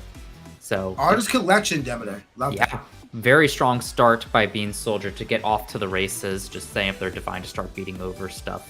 And we'll see what comes from here. Looks like we're just waiting on full-on confirmation, but let's talk about Ant Titan and what they're going to do in this matchup. We already saw the ramp up. We saw the Ardbug. We saw Argo taking that Argo and going to top 8, as it were. Yeah. Now we have 2 set with an Elichick on field. I mean, do you even worry about protecting this Elichick once you got the Divine Search? Clearly just not respecting the Hurricane, or just maybe even trying to bait it out early. See what 6 is on. We see, Fleur Mine into... What is that? Vinef? No, that's Snowlit! Like man, one Blistrix! Oh, truly crazy here. So I'm curious to see how Ant Titan faces up against that. Notably, Blistrix doesn't typically run Insectoids for Ant Titan to take advantage of. Notably, Stellar Snowlet being the cast out there. That's what threw me off. Like, wait, I don't know that one just because I don't have that one. Yeah, no hits though. Let's see what 6 ends up doing here. Just passing, or looked like may have tried to poke into the Elichick, potentially. Not quite sure if that was a full attack declaration, but we'll see in a moment here. Losing a Tsunami this early, but I mean, there's no such thing as good mills unless you're milling a Sproul or Blistrix specifically. Otherwise, you're going to be stuck here. An attack has been declared, and Argo is going to be activated, and he just moves the Stellar Snowlet straight to the underworld. Utilizing an Earth and Lunar to activate Argo and triggering a Scythe Demeter, which is going to give a heal of the Earth he just cast out. Really good play for Bean Soldier going into his second turn. Really showing how great Scythe is off of an Argo, because not only is it both offensive and defensive, can be offensive and defensive in nature, but also because of that heal makes that Argo play just a little less expensive. So next up, we got the Arbud, a phenomenal follow-up. Bean Soldier setting up his game plan very, very, very well into this match. Yeah, but allowing them to search their deck for any Elestral they may, or any Insectoid Elestral they may need. It could be a Nalby, it could be a Spectrus, it could be a Viserys, as the choice is right here, looking to really widen their board going into the next turn and letting them know, I have a very potent 5 waiting for you, so be careful of your next move. Meanwhile, you still have to deal with the now 6/4 Elechick that can heal up on Battle Destruction, and you're dealing 2 points of damage. 6 is already on the back foot. The other thing here is, if I've learned anything from the times I faced BlizzTricks, you just want to, you're not trying to play any fancy games here. You're just trying to put on as much pressure as soon as possible, because another win condition against BlizzTricks is just to get them at too low of spirits for them to really be able to do anything. So I imagine Bean Soldier just really looking to just start pushing in. Being the Viserys is a great add on top of that, because it does help get more spirits on board to push more damage. So at this point, you're just gonna figure like what's the best play, and you're still having a high spirit count. And Morlith is a great way to start. If Morlith plays off and you mill a Cedar Sword or two, this is a great way to start. Shield, Lycan form, can't tell that one. Bat form, and can't tell that one. I think that was an Esprowl. It was an Asprowl. Is that one? That looks to be... I think that's an Asprowl as well. So 2 Asprowls were already milled along with a shield and others. Like, what a rough mill for 6 right there. But I mean, this is the nature of BlizzTricks. If it works, it's the best deck. If it doesn't work, you're like, why am I playing this deck? But still, 2 Asprowl can be converted. Notably so far, no BlizzTricks, so a Rise from the Ashes into Asprowl play could be quite devastating. And ooh, looks like we might be seeing that here right now. There it is, Rise from the Ashes. Love that. That's like the secret tech for any Blizz list. I've yet to have Rise when I whiffed with the BlizzTricks, but you know, whatever. I can't do that. I have the worst luck, that's why I can't play this deck. But it's always fun to see when it happens, and it's probably now going to expend a Frost. Let's see if a Gorgon's Gauge stops this or not. Not a single Blizz has been milled. Morlith, Astrabit, Cedasaur, and BlizzTricks! Insane combo right there. Ooh. So now let's see if the Gorgon's Gaze can stop the ascension onto the Sprout. It does not exist. BlizzTricks is down, and this is exactly why BlizzTricks can be considered the best deck in format. This field just went from 0 to 2 to 3 huge Elestrals on board. Absolutely crazy, and notably plenty of Elestrals milled, meaning BlizzTricks' effect is live to start popping back row or Elestrals, whatever 6 deems most appropriate here, and then recycling those Asprowls to hopefully be able to ramp up to more later if need be. Though the spirit count's a bit low, but follow-up is still followed nonetheless. I mean, spirit count's are low, but who really cares that much? I guess Bean Soldier cares, but he has enough to play out a Tsunami and protect his field for a turn. I'm assuming that that was the target of the BlizzTricks, meaning that the attack was, the destruction was completely nullified, because that was going to be activated regardless. Now, the other face down is potentially around for them to go, wait a minute. So notably, BlizzTricks does not target, so something still gets destroyed here. I see. Okay, so you have to do that preemptively. Exactly. So yeah, it makes sense to get rid of the Sight of the Meter there. Still an okay board. And Titan, if you can get it out. Like, this is the perfect... No. Is it possible to get out in Titan right now? Unlikely. Advarum requires the destruction of an Insectoid. It is done on field. The potential line for Bean Soldier to get out and Titan is to play out an Insectoid Elestral, and if Altar is face down, can get a second Spirit on that Viserys to bridge up into Ant-Titan. Let's see how it goes. We have some Rune being played. I can't quite make out Demeter. what it is. It's Demeter. Is that the meter? Oh, yeah. Okay. And BlizzTricks' defense is a 6. So if you buff it up, that gets over the BlizzTricks, gets out the Ant-Titan of the second Viserys as well. That's very potent here, especially when 6 has absolutely no back row. Probably wishing that that Gorgon's Gaze or Tsunami had ended up in hand. That would have been real clutch here. Viserys attack is going to be declared, and BlizzTricks is going to go down. And with 6 having 6 spirits left, not exactly a situation you want to be in with a Viserys being cast from field. Elechick not able to get over anything else, so Morlith will be able to threaten the Elechick, and Cedasaur threatens the Advarum. Or either of them can threaten the defense position Viserys. But this is still an okay position to be in. I don't think it's clear which one has the advantage here or not, because that board is still scary from 6, but Bean Soldier has plenty of fight left in him with that 14 spirit count.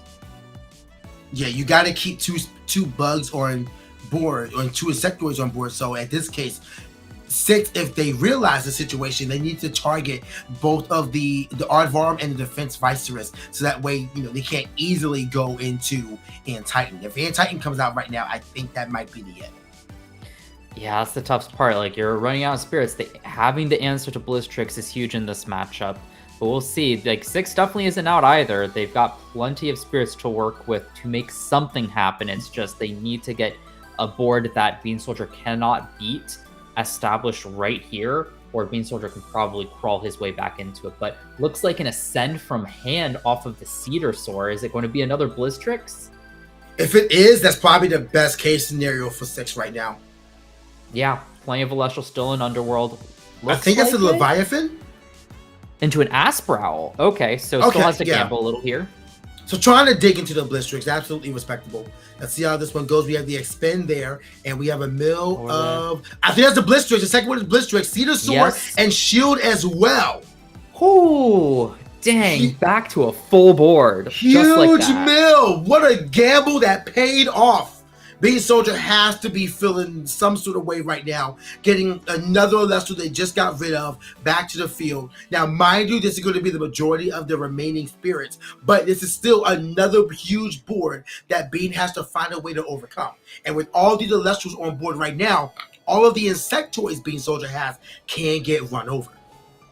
And notably, that BlueStacks does have a water spirit, so a tsunami cannot stop this, meaning 2 things will be popped. I mean, you can always just pop the back row and just swing with anything anyway, but the tsunami not going to be a response here. So we'll see what Bean Soldier has. Does it just like go, ooh, and a shield? That hurts. That's absolutely rough. There is nothing stopping it. BlueStacks destroyed Scythe of the Meter last turn, destroys a shield this turn, and now there's nothing left to do but provide the onslaught. You can deal damage. You can destroy all of the insectoids. The world is your oyster with 1 spirit left in your spirit deck. That's not a huge buffer, but it could be enough to get you this game, 6. That's really what 6 is betting on. Ambrosia would also be crazy here, and probably happy that, you know, his Bean Soldier safely isn't on something like Zephyrog to just snipe the game. That would be great. I'm just saying. Oh, it would be. But Aardvarm going down as well, more damage being dealt.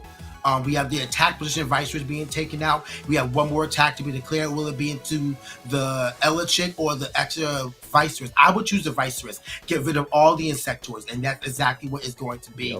A complete, almost field wipe. The first Elechick is the last Elestral standing as Bean Soldier goes into his next turn with 7 spirits left. How do you out just this crazy board here? You can't even Laurels the BlizzTrick with the Morlith and the Cedar Soar. Eddie's an interesting, at least, counter potentially to the BlizzTricks. Eddie and Demeter does get over the BlizzTricks, but doesn't really address the rest of the board. That Morlith is still looking quite scary, though. Cedar Soar will not be able to deal damage without destroying itself, though. So, I mean, it's not the worst scenario to be in.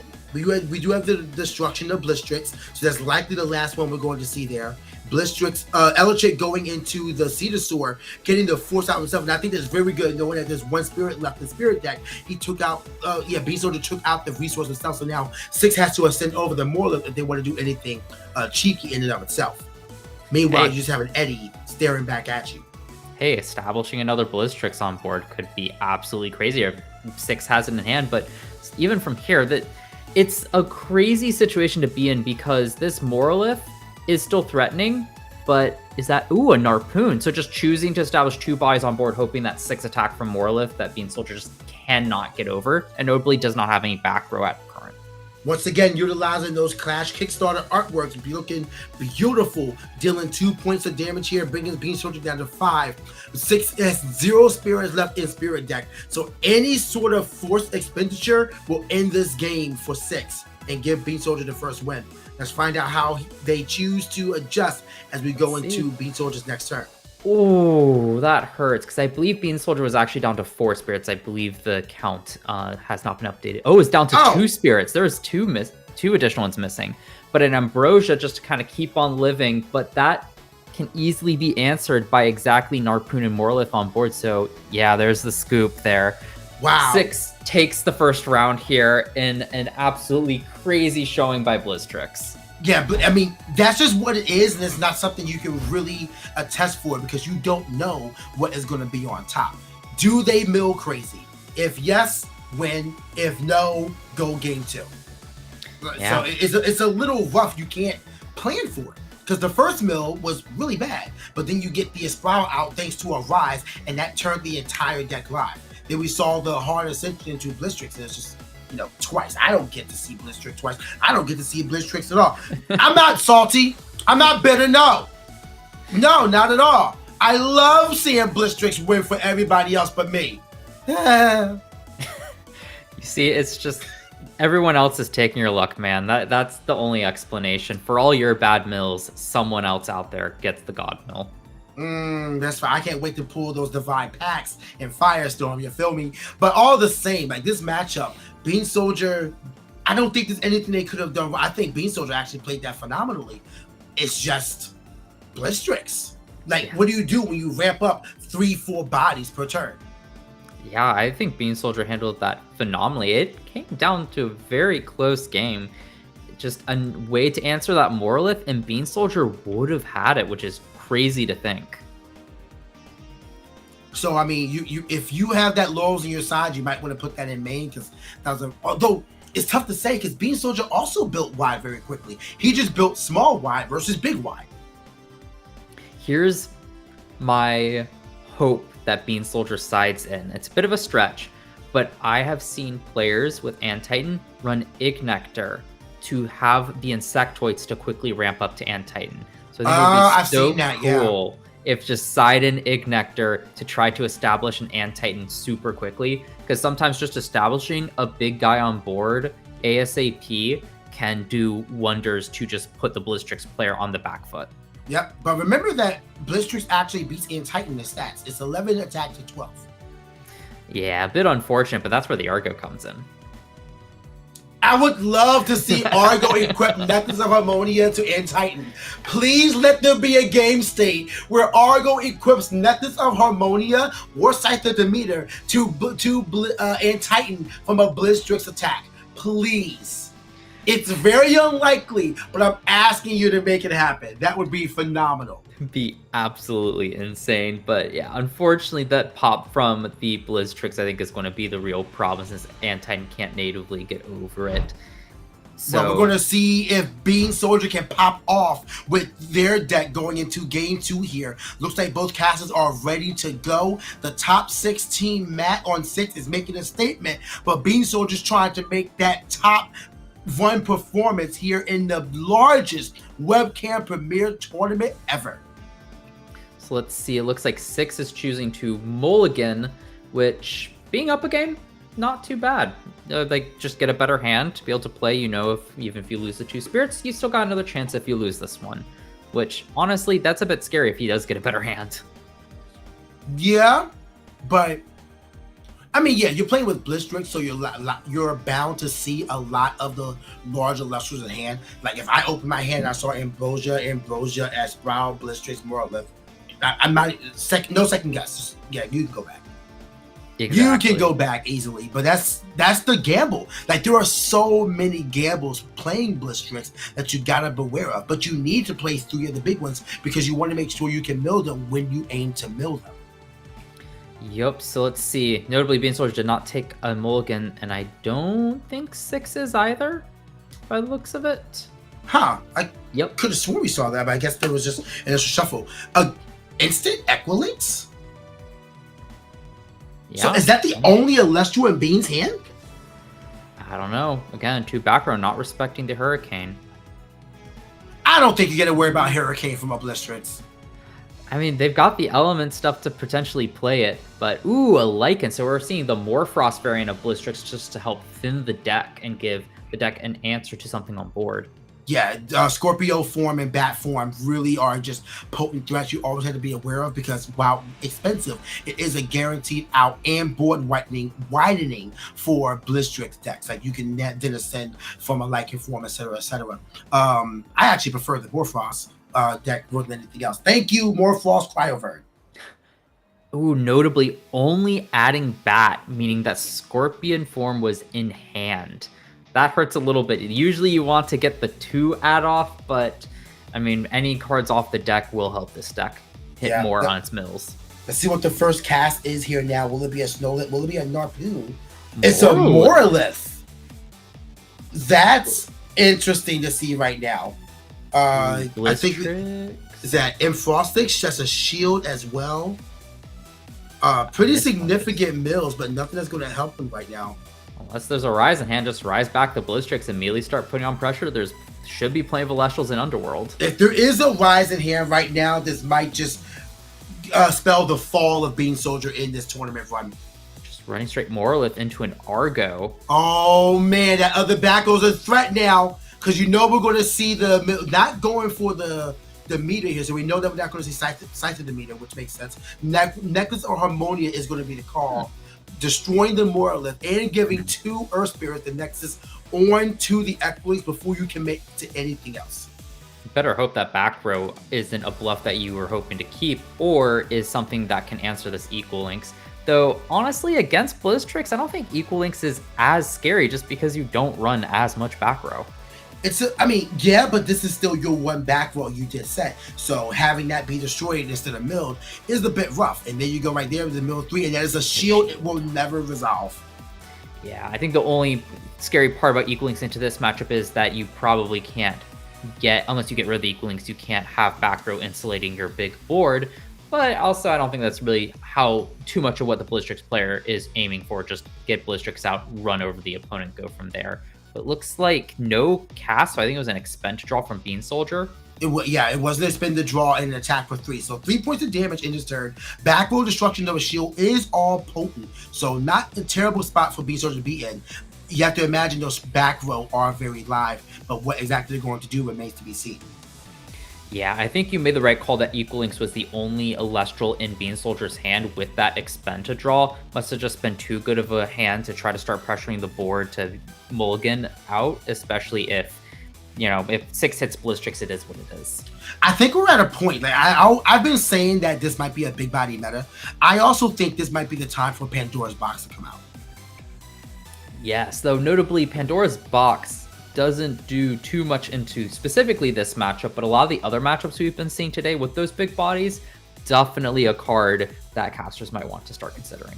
Well, no, Pandora's Box does a negation of any card that would cast or search from deck. I believe from search as well. But yeah, like it's a really potent card I think can really be activated in this sort of gameplay right now.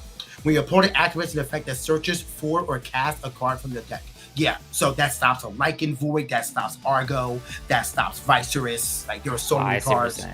I was thinking specifically against Blistrix, it doesn't do too much, but against everything else that's going on. Yeah, not versus Blistrix, but like this meta right now, I think casters should be considering Pandora's Box. But getting back to the game here, we see the Scorpio form coming down to deal with the Equal Links, bring out a Lycan form thanks to the bat that got pitched. Equal Links finally dealt with, but into it looks like a Viserys. Yeah, that's a Viserys, the Artist Collection version. That's going to threaten I guess either one that should. I would choose the Lycan form specifically just because bigger defense, but still, it's going to threaten the field right there and be able to get a second Vice out. Interesting that. Oh, actually, no, that was an effect destruction, so it cost a lot for 6, and they're already under a count where. They're already under a spirit count where a big board being built up is not exactly likely because it's going to be very expensive to get there. Yeah, there's definitely going to not be much follow-up unless there's just an insane amount of Ambrosias coming out of 6. It looks like might be try to build up to a Blistrix and hope that can win him the game. And you typically don't see Ambrosias out of Blistrix. They'll run Cataran, if anything. So yeah, not exactly ideal for them. Yeah. 6 seems to be making a cast here. Here we go. Snowlet. The Stellar Snowlet. How many Stellar Snowlets do they have? Watch them just have one, and we just keep seeing that one. Looks like Tsunami Asprow, notably right there. Yeah, so that's not bad. Do we have a go against Gaze to stop the Ascension? We do not. The play is okay, and now here we go. The ramping is real. Both Viceroys are already threatened unless we have a Cypher the Meter set. And here, Aspral can start digging for a BlizzTrix, but there's at least one BlizzTrix in Underworld. There might have been a second one that got missed because I think the feed on our end froze for a second on the final mill from the Morlith, so I wasn't quite sure. But still, odds are going for it regardless of what the odds are. Morlith, Narpoon, Rise, and Gorgon's Gaze. Huge whiff there. But Aspral still pressures this board here, just not as secured as a BlizzTrix would, especially into an Argo potentially. So we'll see. Yeah, I would assume that Argo is live right now. Yeah. Oh, it's a Tsunami. That nets the same result. Yes. And notably, an Argo had already been used while Tsunami had not, so that was more probable to be the case. But still, now those Viscers can attack over that Aspral. Man, in Firestorm format, this is threatening the third Viceroys. True. Crazy. Cannot wait. Immune to counter wounds. We're going to be on something crazy here. But right now, the Viceroys are going to clear out the 2 Elestrals on board, and Spectators is going to hit for 1. Complete board control by Beam Soldier at 6 is going down under 6 Spirits as we go into their next turn and possibly their last. And notably here, under that 6 Spirit threshold means Rise into BlizzTrix is not a play that is online without the assistance of an Ambrosia or a Catarant, or not even a Catarant gets you there. It has to specifically be Ambrosia. And looks like we have a cast out right here, Flurmine into... Might just have to deliberate gamble on this one. Yeah, might just have to gamble Snowlit into Aspral into BlizzTrix. Cryoling into Cryoverm go real hard right now. True. I've definitely seen that build of BlizzTrix before. I'm not sure if that was sarcasm or not. No, I'm genuinely serious. I've seen that build of BlizzTrix before where you also just run Cryoling Cryoverm as a backup attacker to close out the game. I think it's great. That Catarant. is... The Catarant. Oh, the Clash starter at Catarant. See, I told you BlizzTrix played Catarant. But yeah, so there's a heal too. But I mean, what is that really doing for you besides buying you a turn? And even then, that turn, you don't die, but it's not getting you enough spirits to be able to then try to bridge back up into a BlizzTrix. But, ooh, a Cryoblast, though. Okay. So putting the Viceroys back down to a 5, that's effective. What else can be done here? I mean, maybe a Morlith play again. There's enough spirits for a Morlith to come down and possibly scrape you back in the game, or at least give you a chance. Another expend to draw by Bean Soldier, but not This is valuable, though. Yeah, just building extra resources to close it out. You already know 6 at such low spirits. You just need to make sure you can close it out. So 9-3 at this moment. More or less, we already saw, I believe, 2 being milled, but 1 in hand would be enough. We'll have to see. 6 checking that Underworld. Don't know what really needs to be checked, or maybe just some counts of cards to see what the probability, because notably can still go Snowlit, Aspral into BlizzTrix. And that was not stellar. Let's see. That's an Aspral. All right, so that's a 7 on board. Wow. The combo actually coming through. Aspral going to hit the field. Do you mill? I mean, you could try to get the BlizzTrix up. Actually, there's one few spirit. I forgot Aspral does have to expend to be able to do that effect. An extra spirit would need to be had here. Oh, yeah, you're right. So, little hiccup on my part. But if you can get this Aspral... Yeah, Ambrosia. Or if you can get this Aspral to stick for a turn and have BlizzTrix in hand, that's another way to get up there. Well, the second Viceroy is going to the Underworld. Spirit count is 9-1, I believe. And Eddie is going to come out, and that pretty much seals the deal there. That does it. And I think 6 scoops up. We're going to a game 3. They're already exciting start to top cuts. And just seeing both BlizzTrix do amazingly, and then BlizzTrix do what BlizzTrix does and with. This is the nature of BlizzTrix. If you are a BlizzTrix caster, this is what you expect. You really don't have much fate or control over your fate beyond activating the mills or not. Once that happens, you just gotta hope for the best.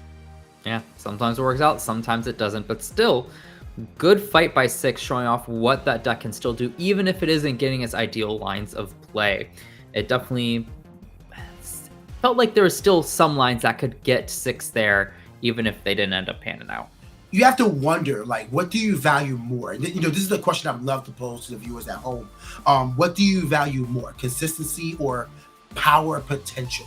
That's really the nature of this match we're seeing here in top 8, because every turn Bean Soldier had a proper play. He had an answer for whatever was going to be played out. Meanwhile, 6 was essentially like, let's just see what happens. Let's go gambling. Oh, dang it. Oh, dang it. You know, you get the Espral or not, but then you got to try to get the Blitztrix. And while the Blitztrix and Cetosaurs were cast out last game, game 1, game 2 didn't really perform that well. So, you know, to you and everyone at home, I got to ask a question. What do you value more, power potential or balance? And it's an interesting question even within Blitztrix itself. From looking through all the lists, there have been various ways to build the list. The core is still the same, but some lists really lean into turboing out Blitztrix and just forego counter runes, and usually run stuff like Tadflow to be able to ramp more easily into those Asprals from hand. Other decks, like it looks like Sixes might be, tend to still play some counter runes to give them counterplay to probably just keep around Snowlets or insulate their board from plays such as Eddie buffed with Demeter. I'll be honest, if I'm playing Blitztrix, again, the only counter rune I'm playing is Divine Blessing.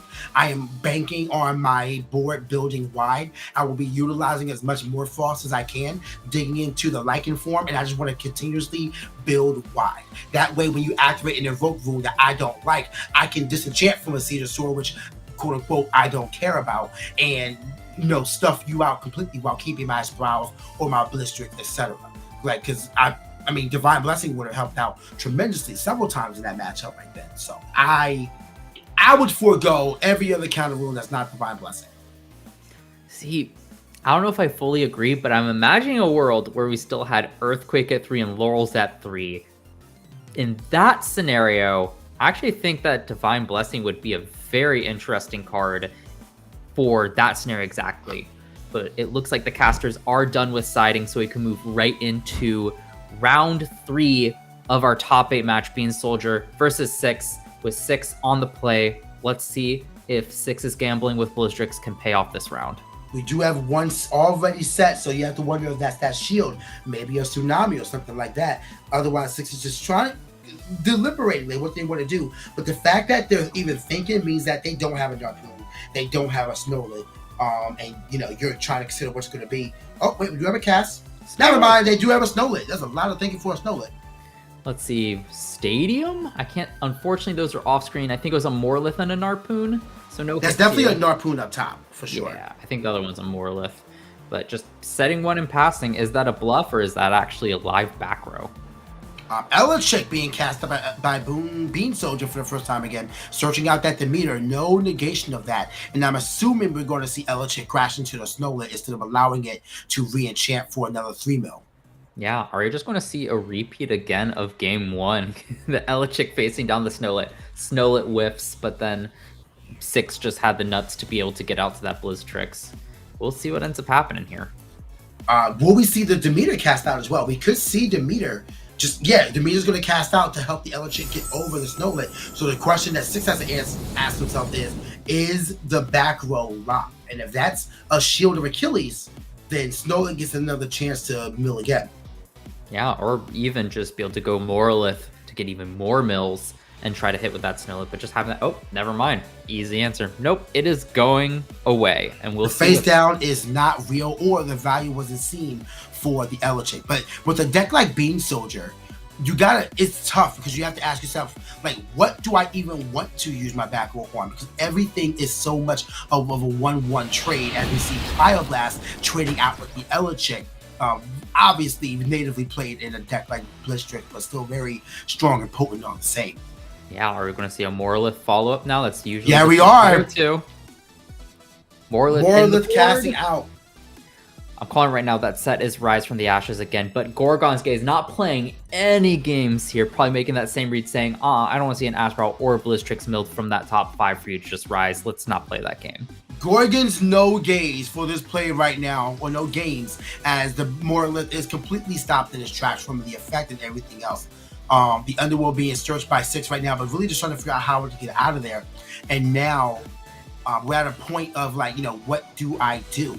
Bean Soldier does have the meter on field, and Bean Soldier also has belief that the back row is not real from 6 regarding if it's a shield or anything else. But maybe it was more so that Snowlet just wasn't valued as much as it was the pure body of Morlith. But we have Nobby coming out there, lowering Morlith to a 4 attacker. And with that Demeter, Nobby can run over and really start putting pressure again. Just putting a ton of spirit pressure on a BlizzTrix player always feels good. Just giving that 2 low spirits for them, for all their multitude of ways to get to BlizzTrix to be live.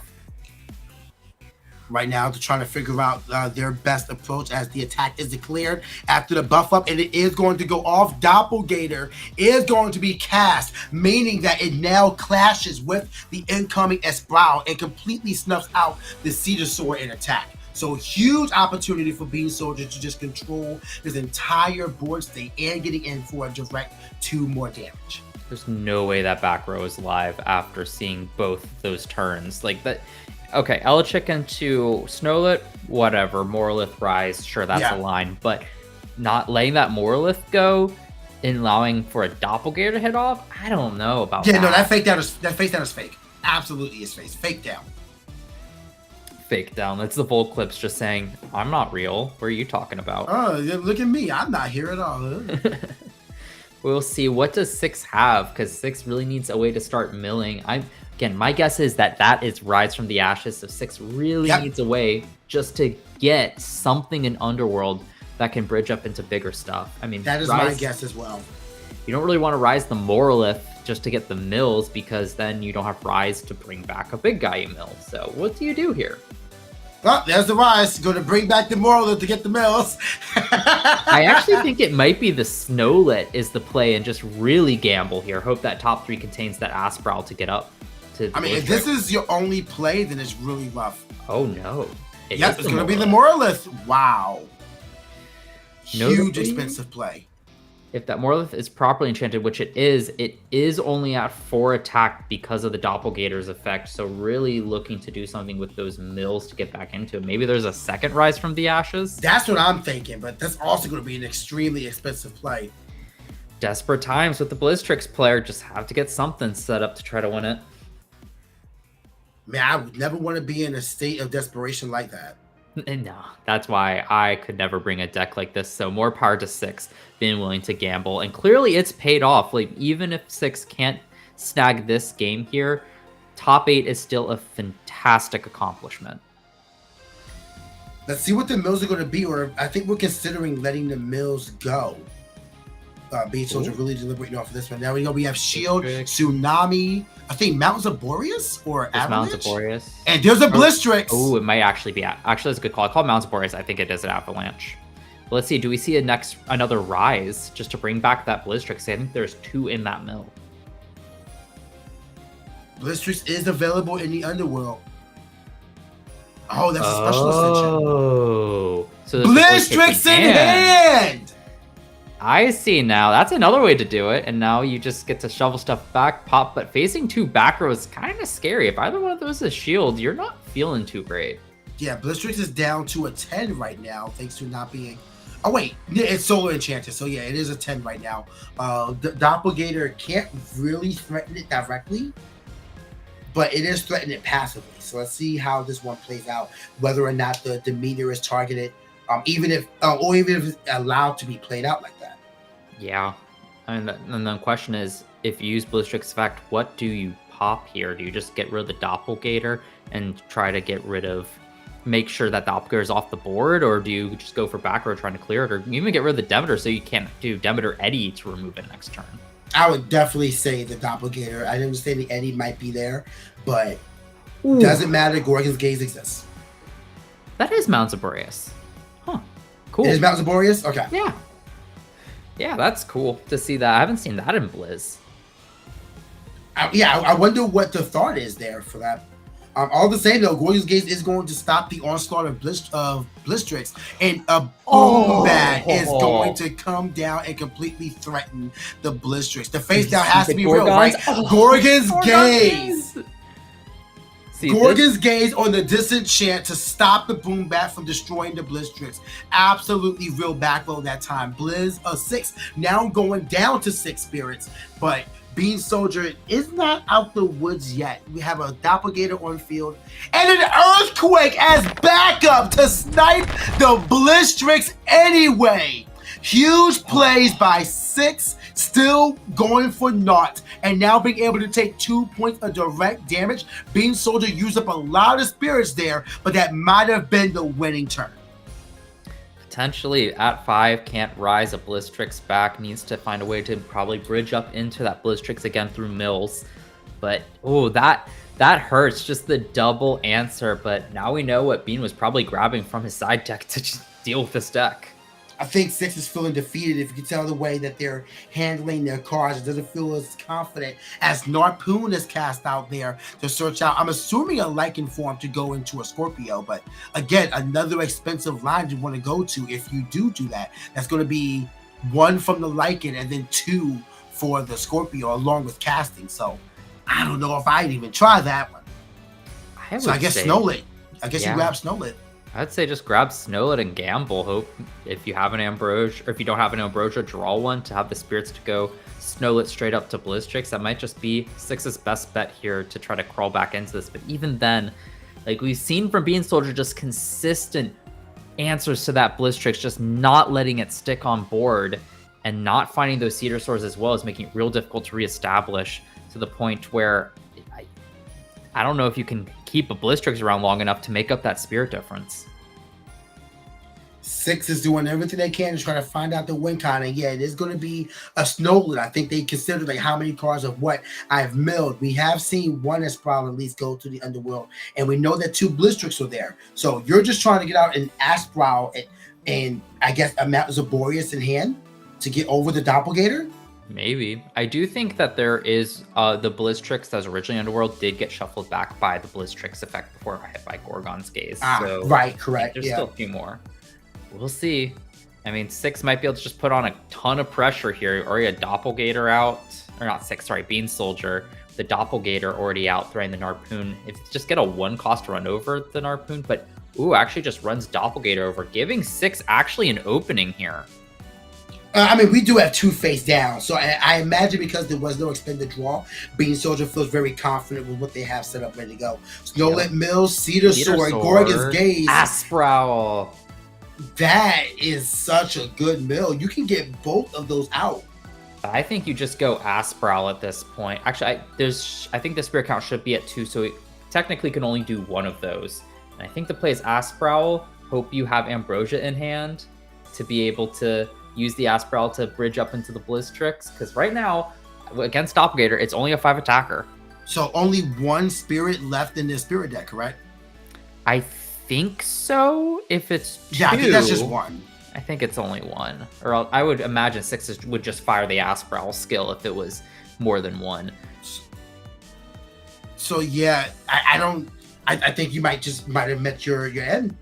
Yeah, there's a lot of struggling here. 6 is trying to figure out, and they're doing their best to play all their cards to the best of their ability, but it's just the fact that the spirits are not there.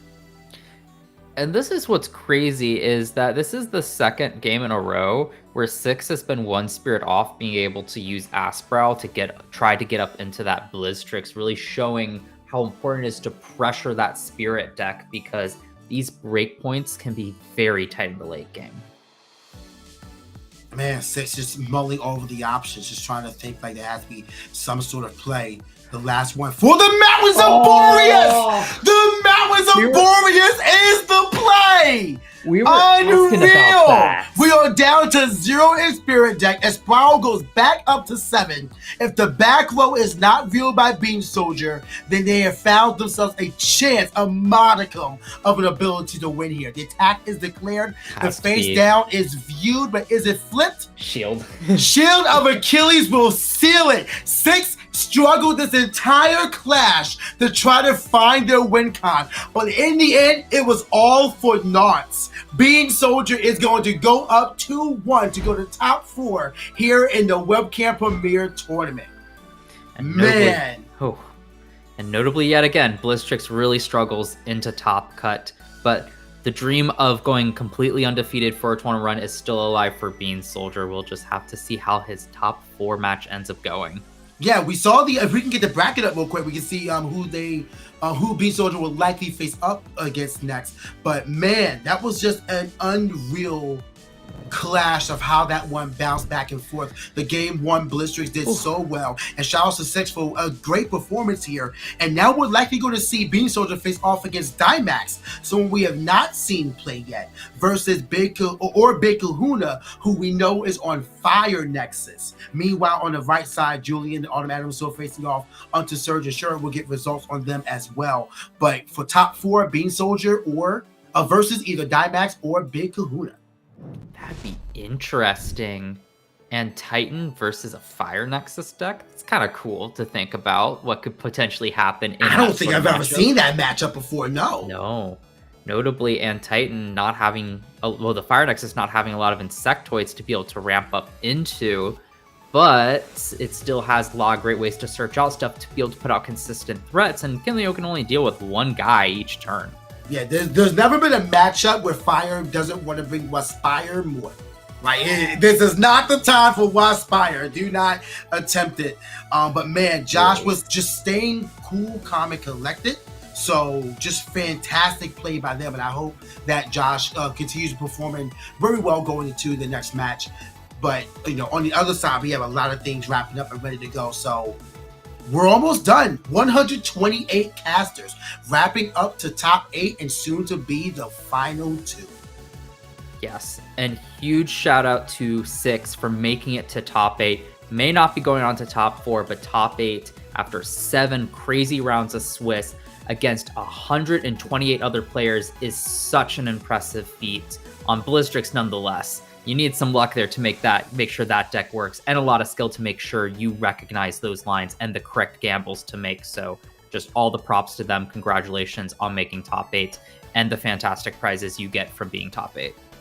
Oh yeah, the prizes from top 8. Like, we're getting a whole bunch of premier packs now, top 4. So Bean Soldier now has more premier packs lined up and ready to go. We get the top 16 stamp champion of Hermes carry-off. Stellar carry-off.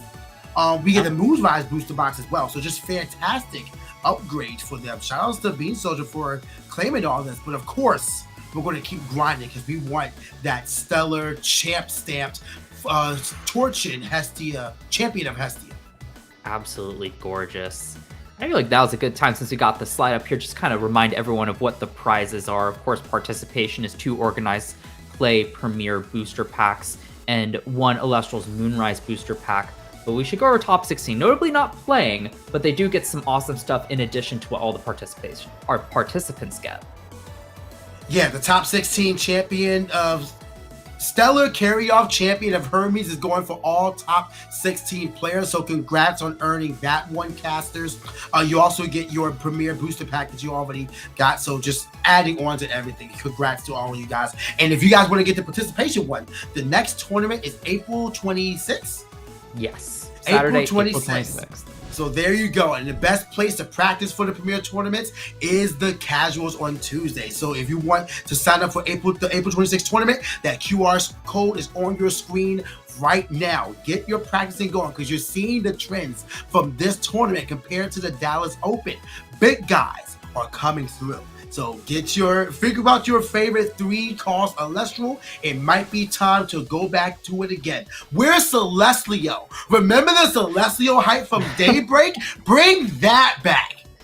That would be absolutely crazy. We think we almost saw it in one of the earlier rounds. We saw that Leo Bright. It just never actually translated. Yeah, you're right. We did see Leo Bright. Did not see it translate to Celestlio. But I mean, if you get that Celestlio off, destroy 4, I mean, kind of just assume the game is over. Yeah, I mean, more solar representation. We've been seeing Lustragon pop off from Dallas. Today we saw Phosphocell, Draco Ray, and Tornadian. Come on, let's give Celestlio some love. I mean, that guy was scaring people when they were initially testing Daybreak, but we just haven't seen it yet. Play Chrysor. Play Vesuvatuga. Play more burn. Play more direct damage. Do it. Play Chrysor. Did I mention Chrysor? I believe in Chrysor. Maybe next format. I mean, we've looked at Firestorm. We know there's that nice Galaxy champion of Aeolus coming out. Just a nice quick way to ramp up into that Chrysler to deal some damage. So who knows? I'm still sticking with Tower Win. Maybe not. We'll see. We'll see. Why not 'Cause, both? I mean, you're right. Galaxy champion of Aeolus, or Galaxair champion of Aeolus could. I guess we'll have to see. We'll have to see how that one wraps up. But yeah, just insane play by Bean Soldier and everybody going on to this. We are almost done, but I am done forecasting right now. I will see you guys for finals in just a little bit. Eagle Angel will be joined by Kay to take y'all through the top 4 match. So go get some popcorn, go get some waters and snacks, and 2 to 3 minutes we'll be right back with top 4.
And we are back getting ready for top 4 momentarily. Welcome back, Kay.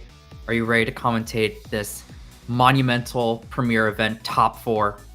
I am so excited, and I was watching that last game, and Top Cut has already been whoosh, just off to the races.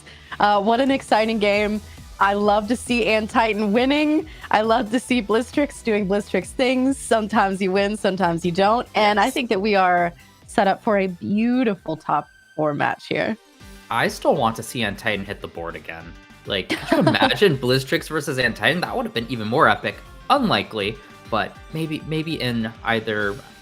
I'm assuming we're going over to the other side of the bracket for top 4 most likely. So if Bean, we would have to hope for Bean to get to in the finals to be able to watch it again, but we'll see. I mean, hey, if anyone can do it, it's Josh. If there's anything I have in abundance of, it is faith in Bean Soldier to be able to win with the most unexpected thing. Who could have guessed? Truly. My challenge to Bean is, if he does get to the finals, you got to have the final kill be with Titan. What I really liked was you and PK deliberating on, okay, but what if we Argo the Titan to then be a blister? I was like, get them out of the kitchen, get them out, or maybe don't. I don't know. We've been in the kitchen for too long. The heat's getting to us. Listen, it would be a beautiful sight to see for sure. Absolutely.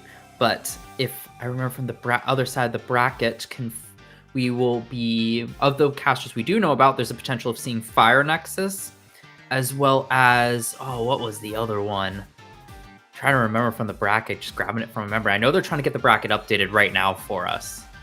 But we will have that soon for all of you and also for us because, oh my goodness. Yeah. I think on the other side, Julian was also there on that really cool... Okay, the heal control stuff? Yeah, like an updated heal control with Thunder and Solar that we saw in that final round of Swiss. So that's another option as well that we could potentially see. And I believe the other 2 were unknown to us at this time. So we might see 2 returning decks. Maybe we'll see 2 ones we don't know, or a combination. A mystery. Ooh, okay. I say that right now when we can look at it, but... Let's save the suspense for when the infographic gets updated and thrown up on screen. But if there's anything that you are hoping to see from those mystery decks, what is it? I think you and everyone here know my answer. It is, I want to see, come on, please, one baby Voldas, please, just one. Hit the field, it's so good, I promise. But we do have our updated bracket here. Dimax did win over on the West versus Big Kahuna. So that means we have Bean Soldier versus Dimax. And over on the East, we're going to have Julian Heal Control still in it versus Shurit, who is on that Lunar Fire aggro list that we saw earlier. So that is going to be very spicy. Dimax is actually the only person who we haven't seen on stream here today. True. So we get to know and confirmed Julian versus Shurit is the top 4 match we will be watching. So I guess for us to find out what Dimax's list on, either Dynax needs to win for us to be on stream, or you all will be able to see all these top 4 deck lists. I believe the full top 8 posted on socials either tomorrow or Monday after the tournament. But yes. So no surprises once this tournament is over with. I'm super excited for this Julian versus Shurit matchup. Just a lot of healing, a lot of pressure from the Kinleo. I'm really curious to see what this game will boil down to. Yeah, this is a matchup that I am not totally sure exactly how these two play into each other, you know? This obviously sort of new entity of Lunar Fire aggro behaving a bit differently than the Lunar Earth aggro that we were seeing, and even just the previous pure Lunar aggro. But yeah. Heal is one of those decks that it's pretty content to just hang out and do its thing, no matter what it's looking at. Yes, and if there's any caster that I know that is highly adept at the mindset needed to appropriate play any sort of heal control strategy, it is Julian. I heard him talking about so much at Dallas. Yeah, Julian is someone who has clearly learned the art of piloting heel control. And I can't wait to see again. I mean, the game between Julian and Bo, that has to be one of the best clashes of the entire day. Incredible gameplay from both of the casters. And this, I am sure, is going to be no exception. So absolutely not. Of course, Julian flexing out that top 16 Dallas Open play mat. Of course, has to do that, showing, I mean, top 16 is an impressive feat nonetheless. I believe in Dallas, they even got top 8. Yeah, they got top 8.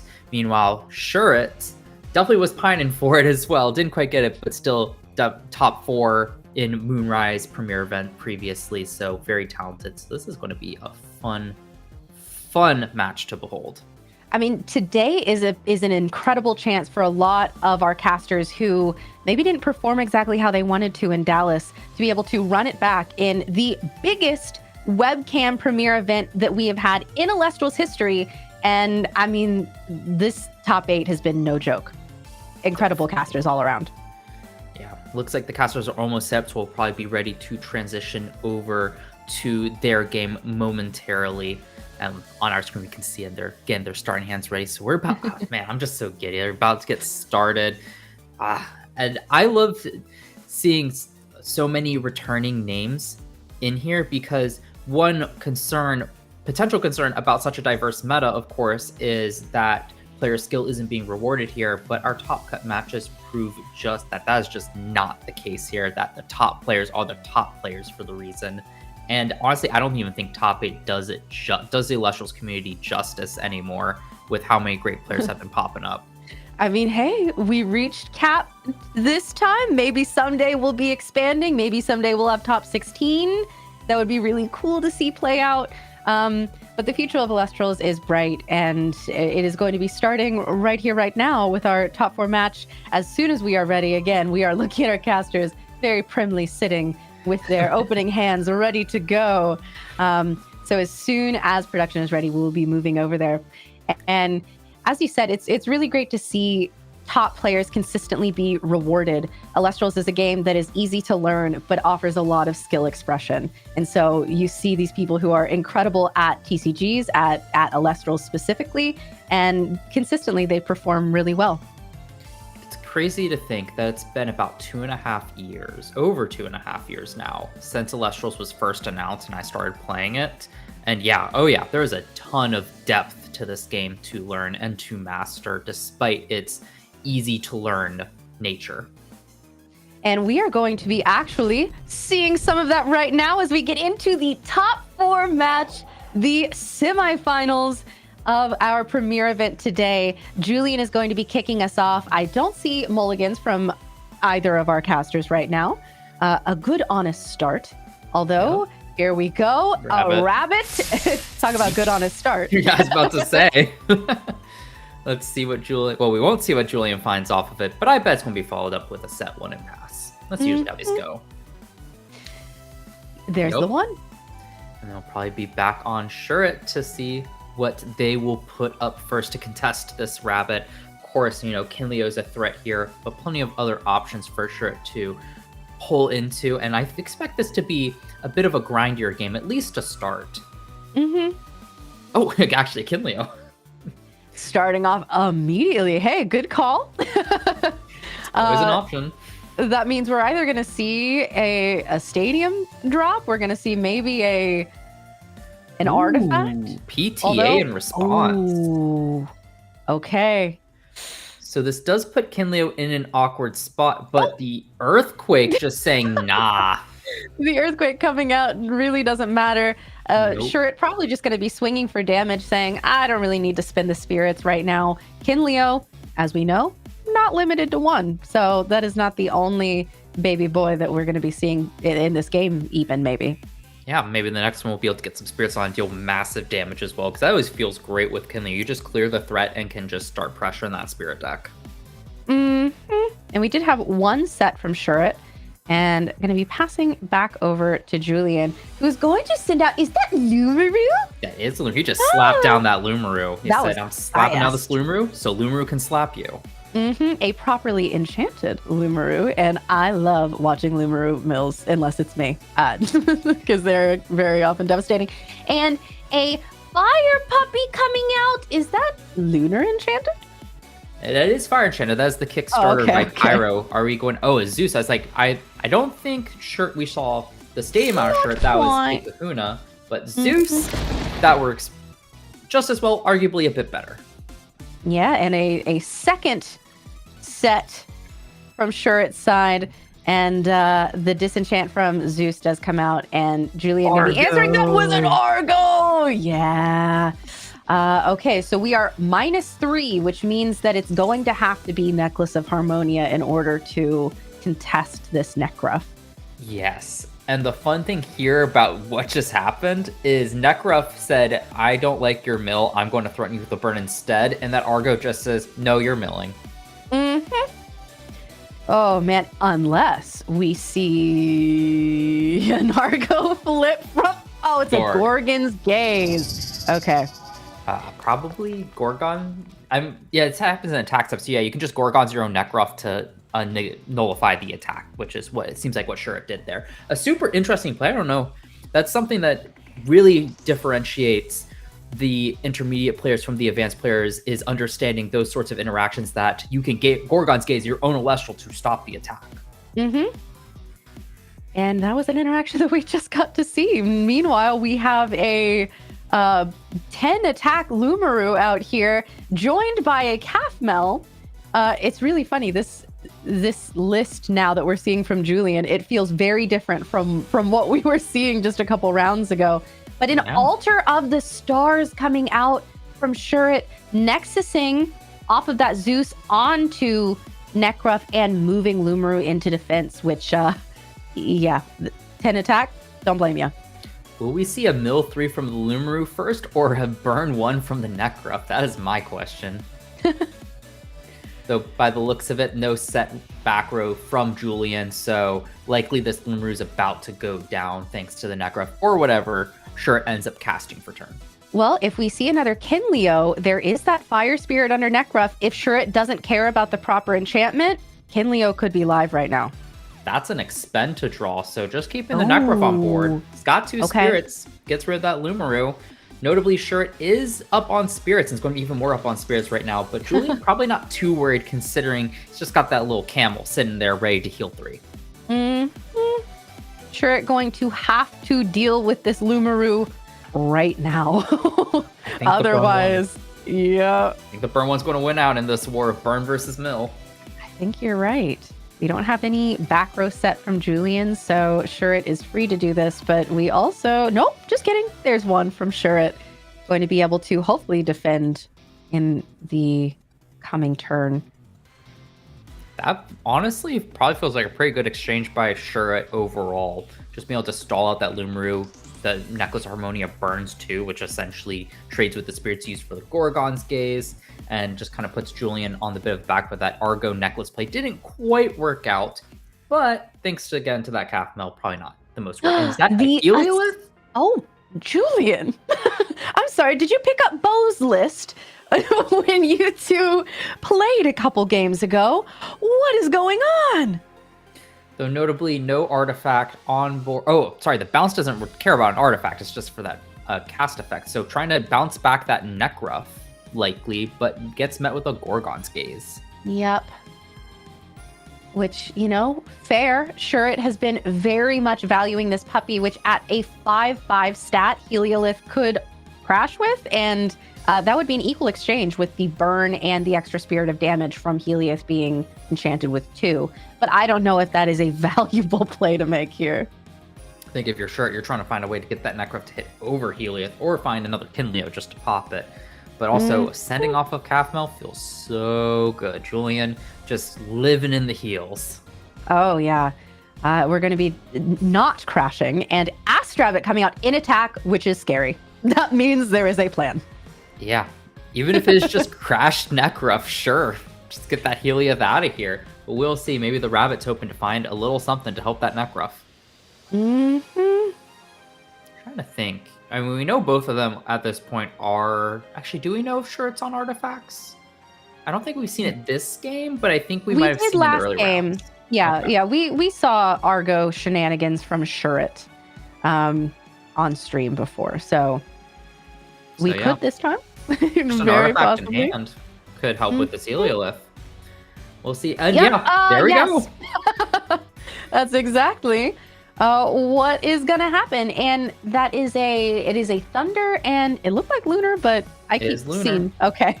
That purple keeps looking red, and the red keeps looking purple, so we gotta make sure.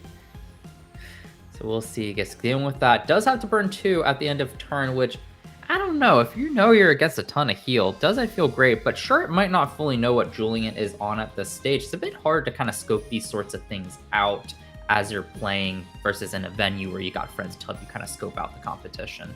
So I don't know how much they know of each other's deck. Yeah, I mean, they're in similar testing circles, so they might know exactly what the other is on unless we've been keeping it secret. That is also very, very true. Yeah. So we'll see from Julian what they want to do. 5 to 7 Spirit Shirt with a ton of pressure on board. Oh, Lava coming down. Do you think it's going to be targeting that necklace, or do you think we're going for the Doesn't matter. Altar of the Stars? Moving that Lavalith into defense and re-enchanting the rabbit always feels incredible. Phenomenal setup. Sure, it now just having all the answers to kind of keep up on board. Just see, now I'm trying to rack my brain back to the Shirt versus Big Kahuna match during Swiss, because I think that was one where one of them was just struggling to find back row, and I think there was one point where it was Shirt. It was Big Shirt was the one who had momentum the entire time, and Big Kahuna was very much struggling. So this is interesting to see. And I love to see plays like this because it's like, oh, a Lunar Thunder enchanted Necklace of Harmon. Sure, it was 2 steps ahead of us that entire time. Really, really cool. Julian going to be using... Did that come off of the Lavalith to pay for the Ambrosia? No, okay. Didn't see if it did. So Lavalith going to be staying around, which seems fair. And healing back up. Does Julian have back row to insulate that Lavalith? That's what you really need right now. Otherwise, Necruff is hungry. Hungry puppy out for revenge. Didn't see too much earlier, but... Well, okay, so we see the payoff of the Astrabbit for the Ambrosia.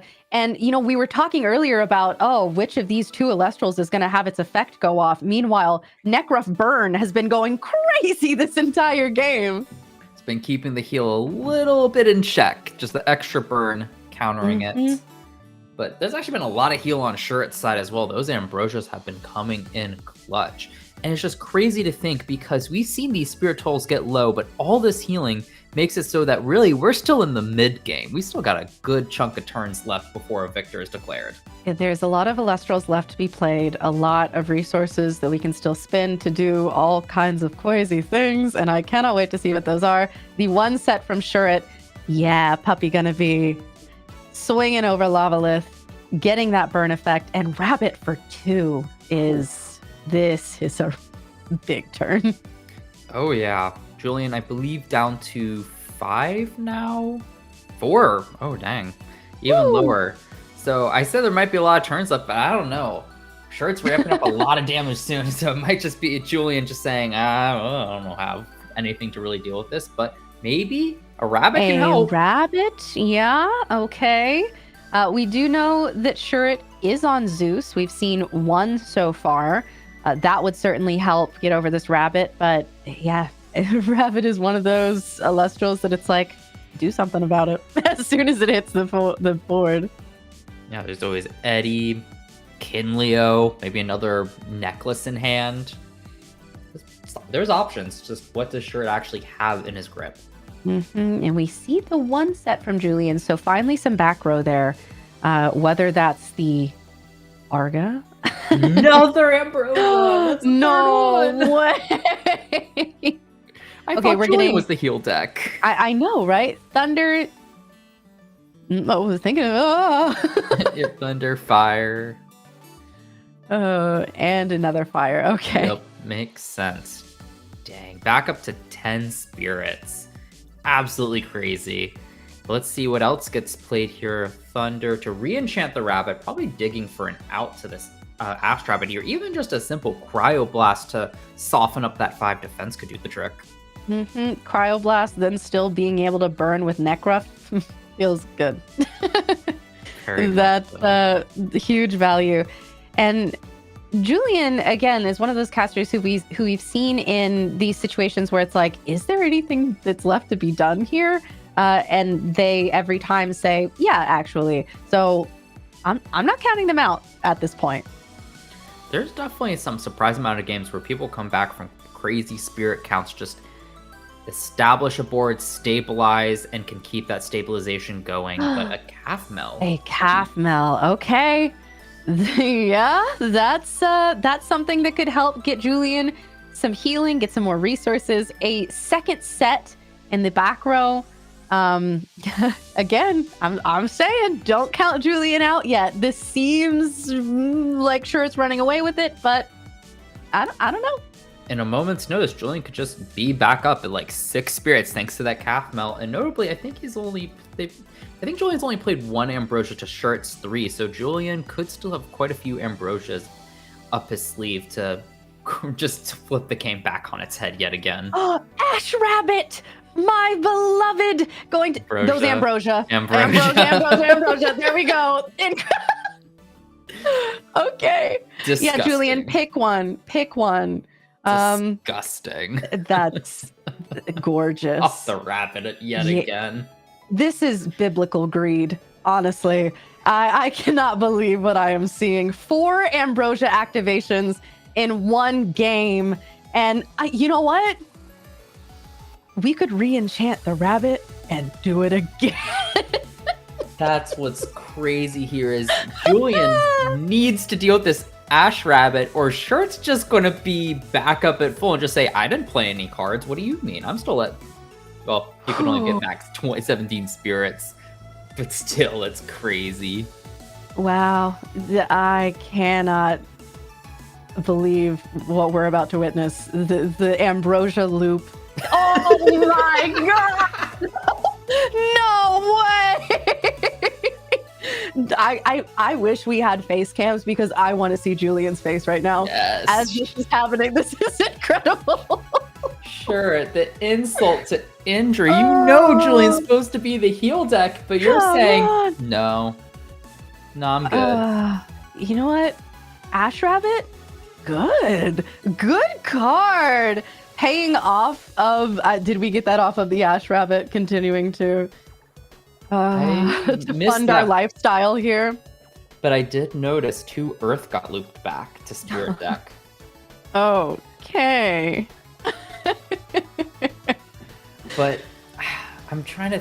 Did it Shirt? No, I think it was Julian who had played the... Oh my god! And then the Gorgon's Gaze on the calf melt. I think this... Ooh. I think this might be game, but this is incredible. This is... I think Shirter used the Earthquake, so... Oh my god, the plop down of the Quackle that I have never seen such an aggressive Quackle cast in my life. Gonna be healing back the 3 Thunder. Oh my goodness. Hey, you know what? Heal is healing, okay? Yeah. I mean, maybe this is a bit too much of a conspiracy theory, but since these 2 are in the same testing circle, what if Shirt was just like, you're going to be doing heal shenanigans, why don't I just throw an Ash Rabbit so I can try to do my own heal shenanigans? Ooh, and we are going for an Eddie instead of a re-enchant of the cycle has been broken with an Edward. Going to be, is this a... Gorgon's Gaze. Off of 1 Okay. spirit off of the Quackle. I mean, Quackle did what it needs to do. Yeah, Quackle's done, and Ash Rabbit is still... It's got this wall. Now that we have all 4 Elestral slots full, it is slightly less scary unless Shuret wants to ascend an Eddie or something over one of these other Elestrals. Yeah. And notably, can ascend Eddie into Eddie with any spirit. Doesn't need to be a water since the Eddie has 1. Are we going to see that? Eddie into... And... Earth? Yeah, or use the Earthquake. Eddie! Yep, that's it. Hey, you know what? Julian, can you do anything? I don't think so. Unless you have a defensive tsunami to use here. Which then... By the way, I'm not trying to intentionally call these plays here. This is purely coincidental. Anything could have ascended from that eddy with the water spirits. That is, I never in my life have I seen something more incredible than an Ash Rabbit triple Ambrosia loop. We could have done that in perpetuity. It could have continued forever, for the rest of time. And I think that's, honestly, it's beautiful. It's disgustingly beautiful. Oh my goodness. We've discussed this before, but you can't out-heal the heal. Unless you're Ash Rabbit, apparently. Unless Ash Rabbit, one of those Elestrals that has not seen a lot of play. And you know what? Maybe this is her time. Maybe she's going to start becoming the star I've always known that she wants.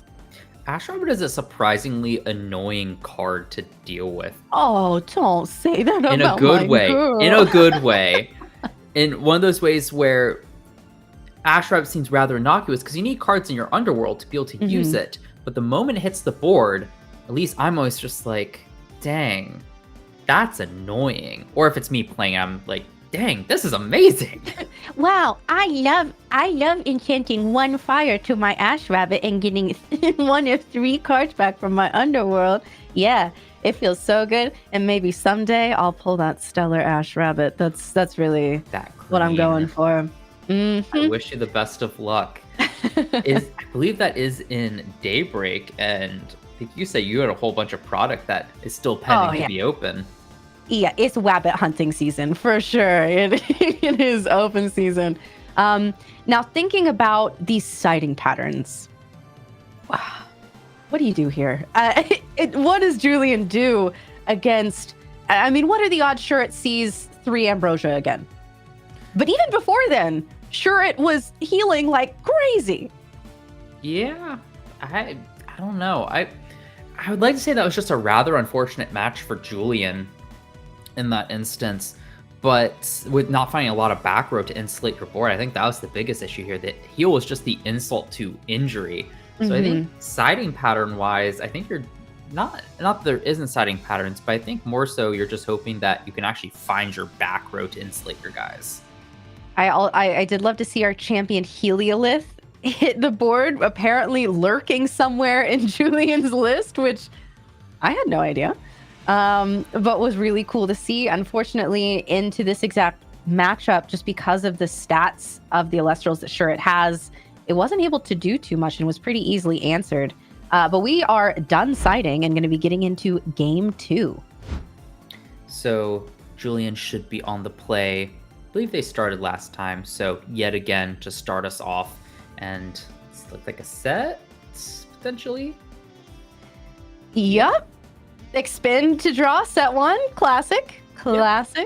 Not feeling too bad with all the heal you have in your deck. You don't necessarily need to be up on board as long as you've got the cards to help you compete with the board. So let's see what Shuret's got. Will Shuret just set expend to draw, or will Shuret actually start putting up some pressure? And there is, okay, again, when we see a rabbit coming out in attack, there is a plan afoot. Very much so. It's just going to zip across our stream, zip across, grab a card. Though it did look, got meant by a PTA, so it's not actually going to do any damage. Still gets that card. PTA loves to see Ash Rabbit coming. I know that's true. But to be fair, it takes 2 spirits, so regardless, it's kind of like that Ash Rabbit still got in a spirit of damage. It just means you don't have it around anymore, which is usually the priority here. You don't want that rabbit getting any more value than it already is getting. 2 spirits to get rid of a rabbit, in my opinion, steal. We have seen rabbits stick around for entire games and win games as a result. And Elechick coming out, Shuret says, yep, go ahead. The most Gorgon's gazeable card of all time. Not going to do it. And going to be grabbing, I think we know Julian is on Zeus. I don't think we've seen any other divine runes from them. Yeah, I don't believe so. I don't believe we've seen much of an earth, or really any earth from Julian outside of maybe the spirits for an earthquake. Yep. Did we see Scythe? I think we saw Scythe and then paying off of Scythe to pay for the earthquake also. But other than that, yeah. Was it this match? I don't think it was this it wasn't match. This match. It was a previous one. I think that it was attached to an Astrabbit. that was in defense to up its defense stat. It's been a whole day of casting. I could be wrong, but I think I remember that happening. Together. Yep. And Shuret going to be taking 1 spirit of damage from that Elechick, and we are passing back over. See what Shuret's got to contest that little bird, but once that's out of the way, not that it's that hard to deal with. But honestly, the Elechick did what it needed to. It grabbed that Zeus. Julian's feeling great, and that's one thing to do. Let's see, the most Gorgon's gazeable card of all time. Nope. Gonna be allowed to go and search out that Zeus also. Julian raised his Elechick, Shuret raised his own. Another one got Gorgons. But on some level, though, that means the Gorgon's gaze are still out there just preying on something else. Yeah, calf mel. Yeah. Oh, yeah. We know that both of these casters, unless they were sided out, which I don't think that's a possibility, they are both on calf mel. Okay, we're going to see some chick-on-chick violence going on here. You phrased it like that. But yes, which one will be the superior Elechick? Unfortunately, I think it's the one with the power of Zeus. Elechick Champion of Zeus form incoming. Yeah. So yeah, we got the disenchant. Yeah. And an attack declaration. Do we see a back row or nope, just lets the Elechick go? Honestly, see, the thing is, you've seen from Julian from last game, a lack of back row. So who knows what his hand looks like right now. Might want to be holding that back row for a more valuable exchange than just an Elechick that already has back. Or because you have resting on your laurels, you don't care, and Elechick has already done his job, so you just let him go and then resting. Yeah. Yeah, that tracks. So we'll see. Probably a heal body, like a calf mel or something from Julian, just to establish what is that movement. Oh, actually a Spectress. Spectress. Okay. All right. And a second back row set. Hey, you were just saying didn't get to see too much back row. There's another. Love to see it. And Spectress. Honestly, I feel like we haven't seen as much Spectress as I expected. But also, that's what I'm surprised I haven't seen. Galaxy and Spectress kind of face off. But I think we've been seeing such unique and diverse decks that I really haven't seen many Galaxy. No, we did see the one Galaxy earlier that created, I believe it was like a 10-6 Oistillery, which was really cool. That was a fun interaction under Atlantis. Yep. And Kinleo coming out. Oh my goodness. Which means, are we going to see a misenchanted Zeus? Yeah. Spectress ain't suppressing anything right now. Nope. Just going to get destroyed. Kinley is going to hit him for that too. And Julian better Gorgon's gaze. There we go. None for the bird, but that little Kinleo, not going to happen. Unfortunately, though, Shuret does have these 2 back row set here. So I'm thinking Kinleo might be safe for another turn. Might live to pop another day. We'll see. That Kinleo is definitely pining for blood. I don't know if we've seen a Kinleo. I know we haven't seen a Kinleo respond yet this match. And immediately met by a cryoblast. So, you know what? Never mind, Julian. I take that back. Go ahead. Yep, Spectra is still sticking around, having to deal with that body. Though, I don't know if you've seen much from Shuret that really dies automatically to Spectress. A lot crashes due to Spectress being able to bump itself up to 5 attack. But with that Zeus on board, do you really care? You can just drop that Spectress down and run straight over it. Very true. And this is an excellent time to make a PSA. Remember, folks, declare your Spectaris effect. Don't fall into the classic pitfall. Yes, very important to declare your triggers to make sure everyone is on the same page. But so far, haven't seen any issues today with it. The casters we've seen have seemed to be very good at communicating their plays and following each other's plays for a smooth back and forth. And we see 2 back row from both of our casters here. And there is that calf mel. We're talking about the most Gorgon's gazeable Elestrals of all time. There's one of them, for sure. Right next to Foamy. May they love to be a Gorgon's Gaze target. Probably need like a Gorgon's Gaze target anonymous group after this tournament. All these tournaments. I think that would be good, a top 10 list. We should bring those back. Let's see what Shirt ends up doing here. Zeus goes away. Assuming Shirt sunk one of these guys, probably the Spectress, and are just trying to figure out what to do though. With no Elestrals on board, just trying to get my bearings again on the match to see what is going on here. Sinking it, but it was. Oh, that's why. We were trying to get the Lavalith online, and there he is.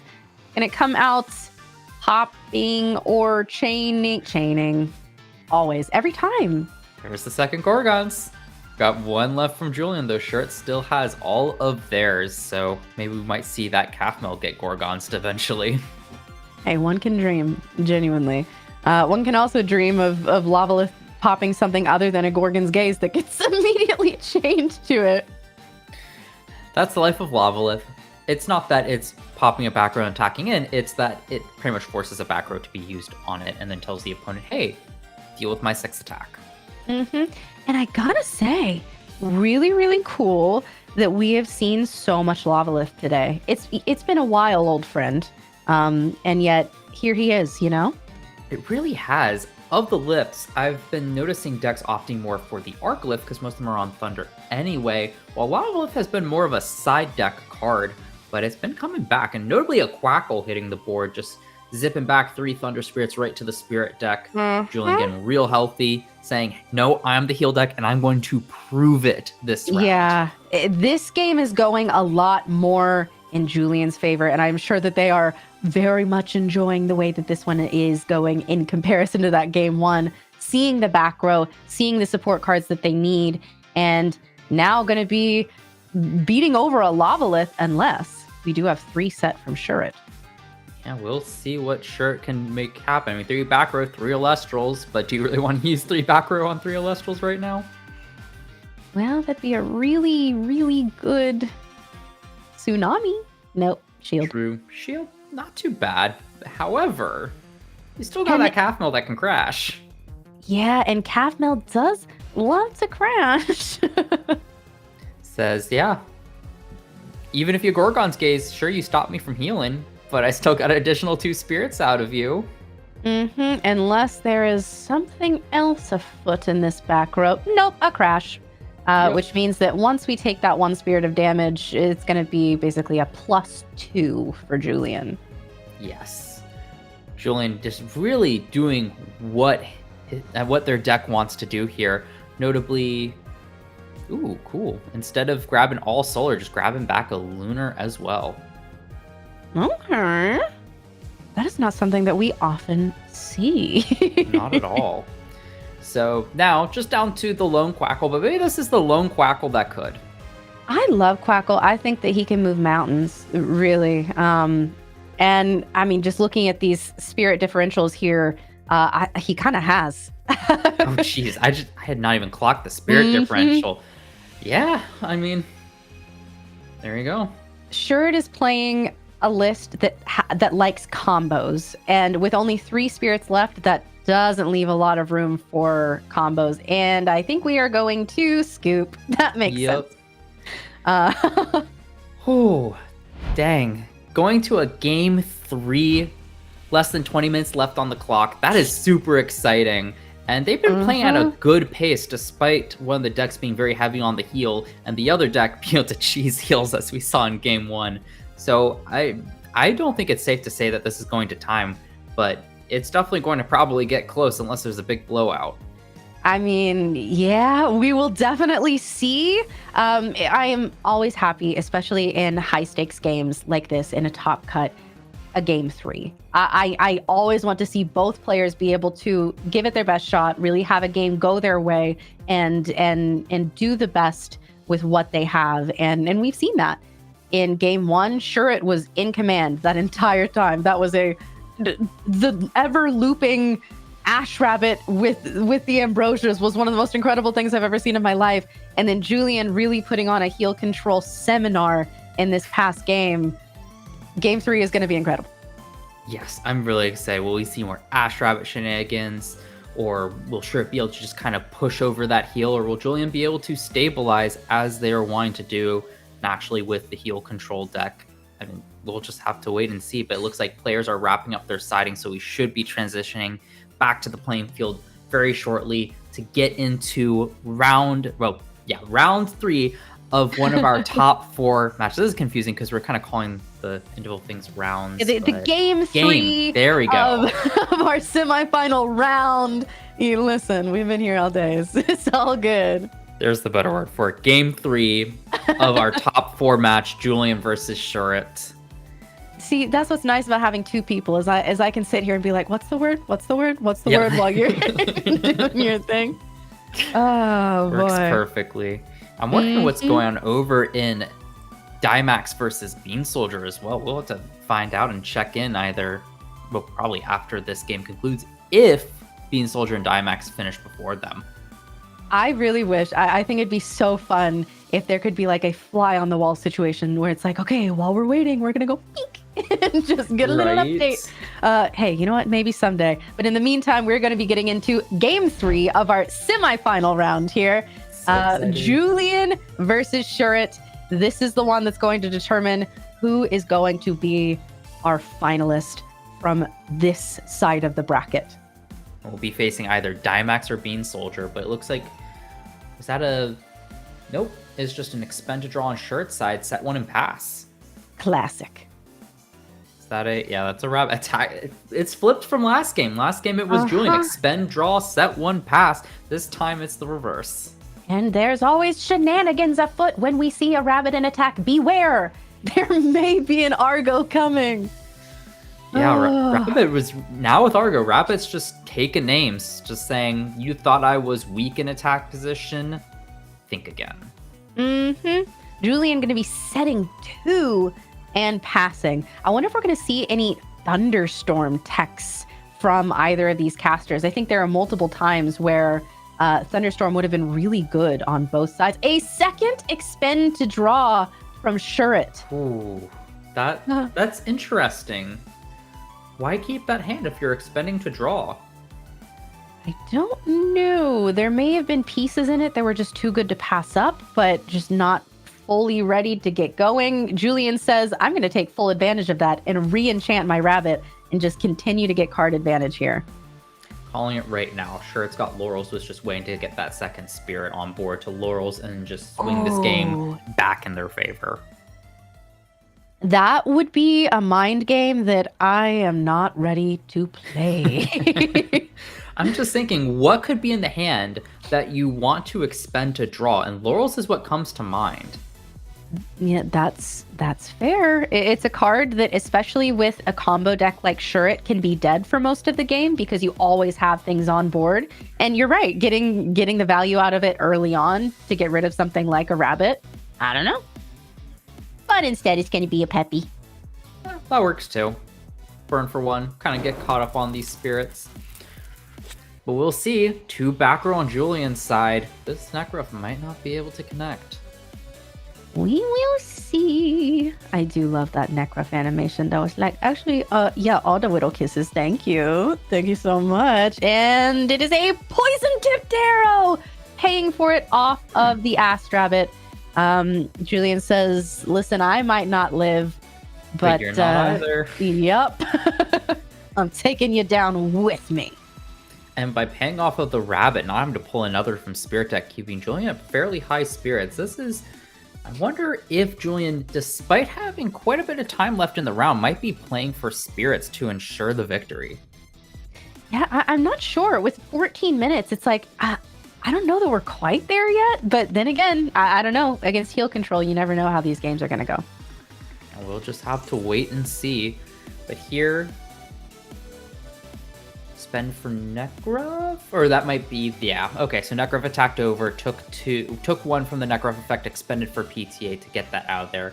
And it is back on Julian to establish a body on board to continue setting the pace of this game. And I am going to point out the spirit counts at this point in the game. Sure, it has, with those expend to draws, with all of that, has played a pretty expensive game so far, but 3 back row set. So They could be cooking. Quackle coming out, going to be healing 3. Julian almost up to the full 20, being back at 19 spirits. Or 18 after the pay for the Quackle? Yeah, 18. There we go.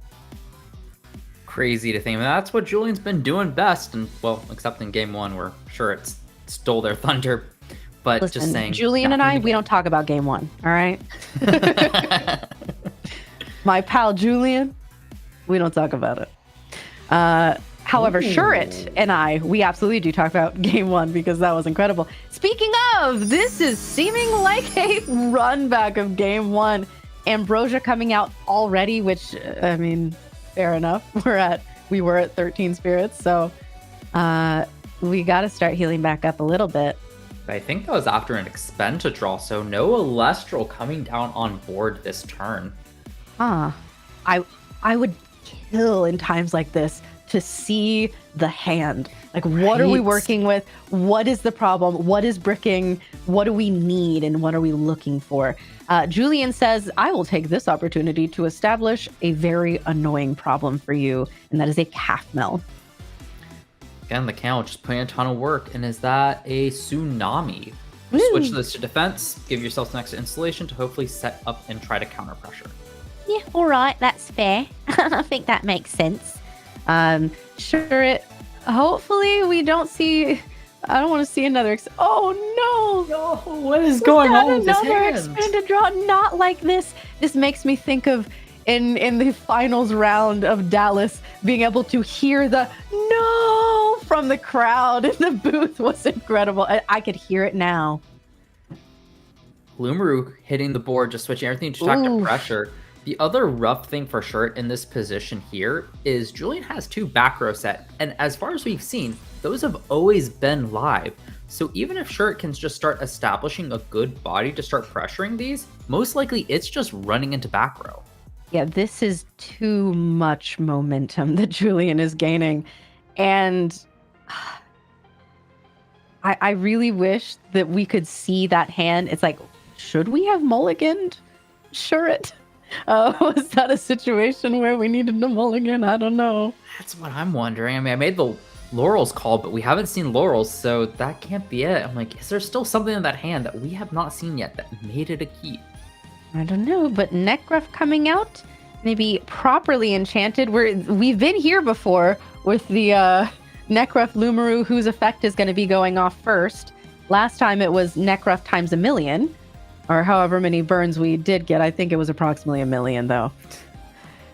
What I'm wondering here is, are we about to see a game of Argo Chicken between Necruff and Lumaru? Ooh. That would be interesting. Who wins out in the Argo War? Julian. 100% if we have a double Argo crash, Julian is loving it. Because Julian is so ahead right now and then gets to mill, even if it's a burn for 1.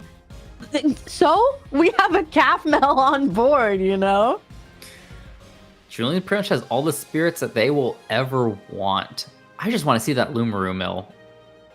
Yeah, Lumaru has been just one of the strongest. I call him my god killer. But that is a Zeus, so that means that if this becomes an Argo war, Shurit will surely win it. I want to see it. Let's see a game of Argo Chicken. I'm just going to call it Argo Chicken. I think it sounds funny. One of these days. Have it. One of these days, it will be. Oh, actually, Argo Chicken could work with Elichek. It's not as likely. But let's see. So it looks like dropping probably most likely the Lumaru. I mean, there's no other reason to use the Zeus here. Probably just going to attack in with that Necruff once that another set. Okay. Yeah, sure. It seems pretty confident that there is not ever going to be a hurricane happening. Okay. Oh, swinging over the Quackle, actually. So I guess the Zeus drop was just to assure that the Necruff could connect with one of these guys, and then set up a position to where even if Lumaru tries to swing in, you can just Argo to try to secure a Necruff on board. Yeah, I don't know. I think I'm with you. If we're looking at a situation of Argo Chicken, what you absolutely want to do is Earthquake. Okay. Yeah. No, fair play. You always want an Earthquake. Yeah.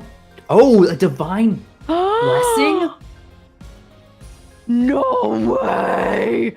A divine blessing to nullify the earthquake! This is crazy! Are you kidding me? I was not expecting. That was not on my bingo card for Top Cut to see Divine Blessing come out, much less not against Blizztrix. That is incredible.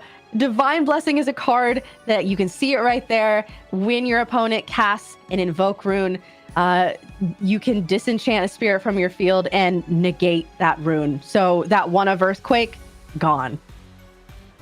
Oh, no more. And now, having to use the Zeus to try to hit over the Necruff. Are we going to see an Argo? But no, it's going down. And Mill, oh, I can't see this well enough. I saw a rabbit. I saw a TTA. I didn't see the first. Yeah. Oh my gosh. But after the Divine Blessing too, that's got to be one of the coolest turns I've ever seen. Even if sure it can't pull this one out, most surprising play in top 4 has to go to that Divine Blessing. It's got between that and the Ash Rabbit, Shurit, it goated. Like this, Shurit has been putting on an insane clinic in this match, and oh man, I'm so hyped about it. Actually, I want to know what that hand is so badly. We are just insult to injury. The Arcolin. Oh, are we gonna see the healing from the calf Mel? Yeah. I wonder if Shirt just said, yeah, you definitely got it. So Julian's just thinking of the craziest play that they could make. True. Julian's like, I'm going to finals. I'm flexing. Let's go. I'm gonna Ambrosia. I'm gonna Arcolith for 1 billion in 4. Jeez. That would have been a crazy shield. Zeus, Divine Blessing. Oh, it's just all counter runes. That Lava. Oh man, yeah. There's the Argo. Okay. All counter runes, no gas. Oh man, that's painful. You know what? Huge congratulations, first of all, to Julian, who is going to be going to the finals with heal control, but like heal control with a little spice. We saw Heliolith. We saw more like heal Eolith. This is more of a visual joke. I got it. I got it though. Yeah. Yeah, no. Julian made top cut. I'm trying to think if Julian has made top cut before. It's Julian's a common name and face in the top cut, but not necessarily. I don't know if they've quite made it to the finals before. Yeah, I think first time in finals, which is really cool to see. And I again have to shout out Shurit for some of the coolest plays that I have ever seen. The ever looping Ambrosia Ash Rabbit, that's got to be in the top 5 for me. And then Divine Blessing-ing an Earthquake. Yeah, right. Heavens. I'm just saying, whoever develops the shorts for the Elestrals channel, top 5 plays from the last premiere would kind of go hard. I think it would go hard. I am right there with you. But yeah, incredible clash. I mean, we were both, before getting into it, we were very excited about the plays that we were going to see. And in my wildest dreams, I didn't think it was going to be that hype. Neither did I. All right, looks like the other game was decided. I'll wait for the producers to confirm. Yes, sometimes we like to build a little bit of suspense. Might not want to tell you yet, but we do have at least one of our finalists, and that is Julian. And oh man, I am going to be thrilled no matter whether it be Dimax or Bean Soldier. We are in for an insane clash in finals. 100%. There's no way this final clash won't be one to behold. I'm so excited. It's crazy to think because we can see the time that this has been running for, and it's been almost 11 hours, which is absolutely crazy. Like, I'm expected to be, maybe I'm just running off of the fact that I am absolutely just exhausted right now, but I'm so hyped for that final round. I'm just going to pull all the energy out. Yeah, by this time of the day, it's pure adrenaline. It's like, oh, keep doing cool stuff. Keep doing cool stuff. The adrenaline is hitting me. And no matter what, we don't know what Dimax is on. So if Dimax is the one who's in the finals, that will be a bit of a wild card. But in the world where we see Heel Control and Titan in finals, It's going to be crazy. oh my goodness, absolutely incredible either way. I love it. This format has been so much fun to commentate because I just remember at this point by the semifinal match when we last commentated back in Daybreak format, it was big grind games with the tempo piled decks. And I remember that final one just really feeling the weariness of trying to just keep up when stuff was just such a grind and technical match. Like it can really be exhausting. So huge props to those casters. This one, just the hype, just at least from a commentating standpoint, feels like it just energizes me despite the fatigue. Oh yeah, I mean, last time we commentated, it was truly, and Galaxy hits the field again, and we've got Eddie hitting the field, and just the way that Moonrise has transformed the meta, and the time that our casters have been able to spend with it, and refining and honing these strategies, it has been so fun to see, especially as someone who has had the absolute privilege of being able to be on the mic for a lot of these events. Yeah, it's been a treat the entire time. You've been killing it. But confirmed, Dimax did win against Bean Soldier 2-1.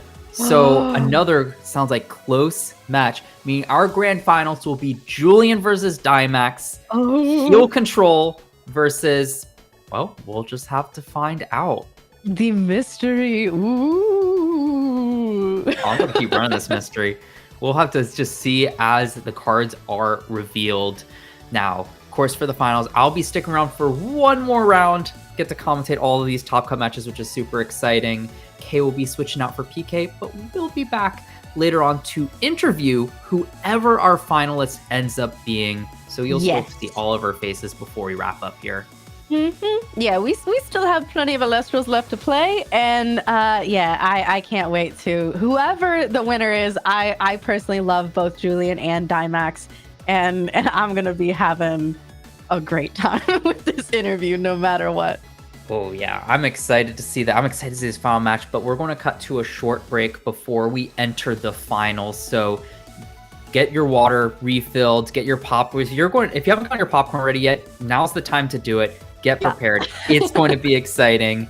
Thank you, Kay, for all the wonderful matches to commentate, and I look forward to seeing you in the interview. And PK and I will be back shortly.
128 casters come down to the final two. We have Julian facing off with Dimax in the 128 player Webcam Premier Tournament Finals. Eagle, you have been here for all the top cuts so far, and you have been witnessing all of these casters go head to head. We see Bean Soldier after going undefeated all tournament long, losing to Dimax 2-1, which tells me that was a hard-fought clash. Same thing with Julian over on the other bracket, going over Shurit 2-1. We got to witness that one live. From your experience, with us not knowing what Dimax is playing at all, who are you betting on to take this finals? I mean, I cannot make an educated guess, so I just have to go with one. Man, it's so tough.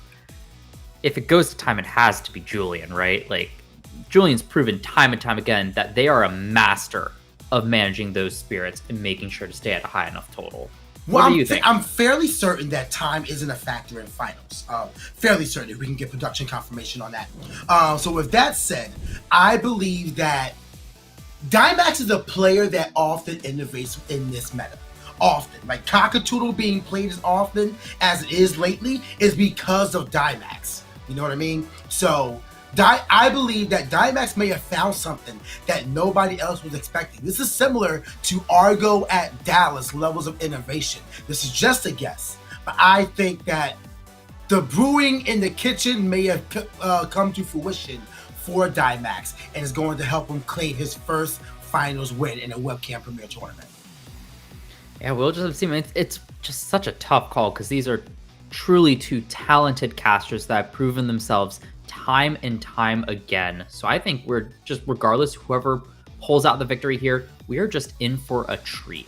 Oh yeah, Julian has shown that they are really refined with their play. They understand the game into a meta. It feels like Julian got turned up to 11 after that first loss in Shurit. I don't know if you saw it, but just the gameplay, the way everything was refined, and Shurit was essentially beat down in games 2 and 3. Like, it wasn't from a back and forth struggle. This is my top spot. You're not taking it from me.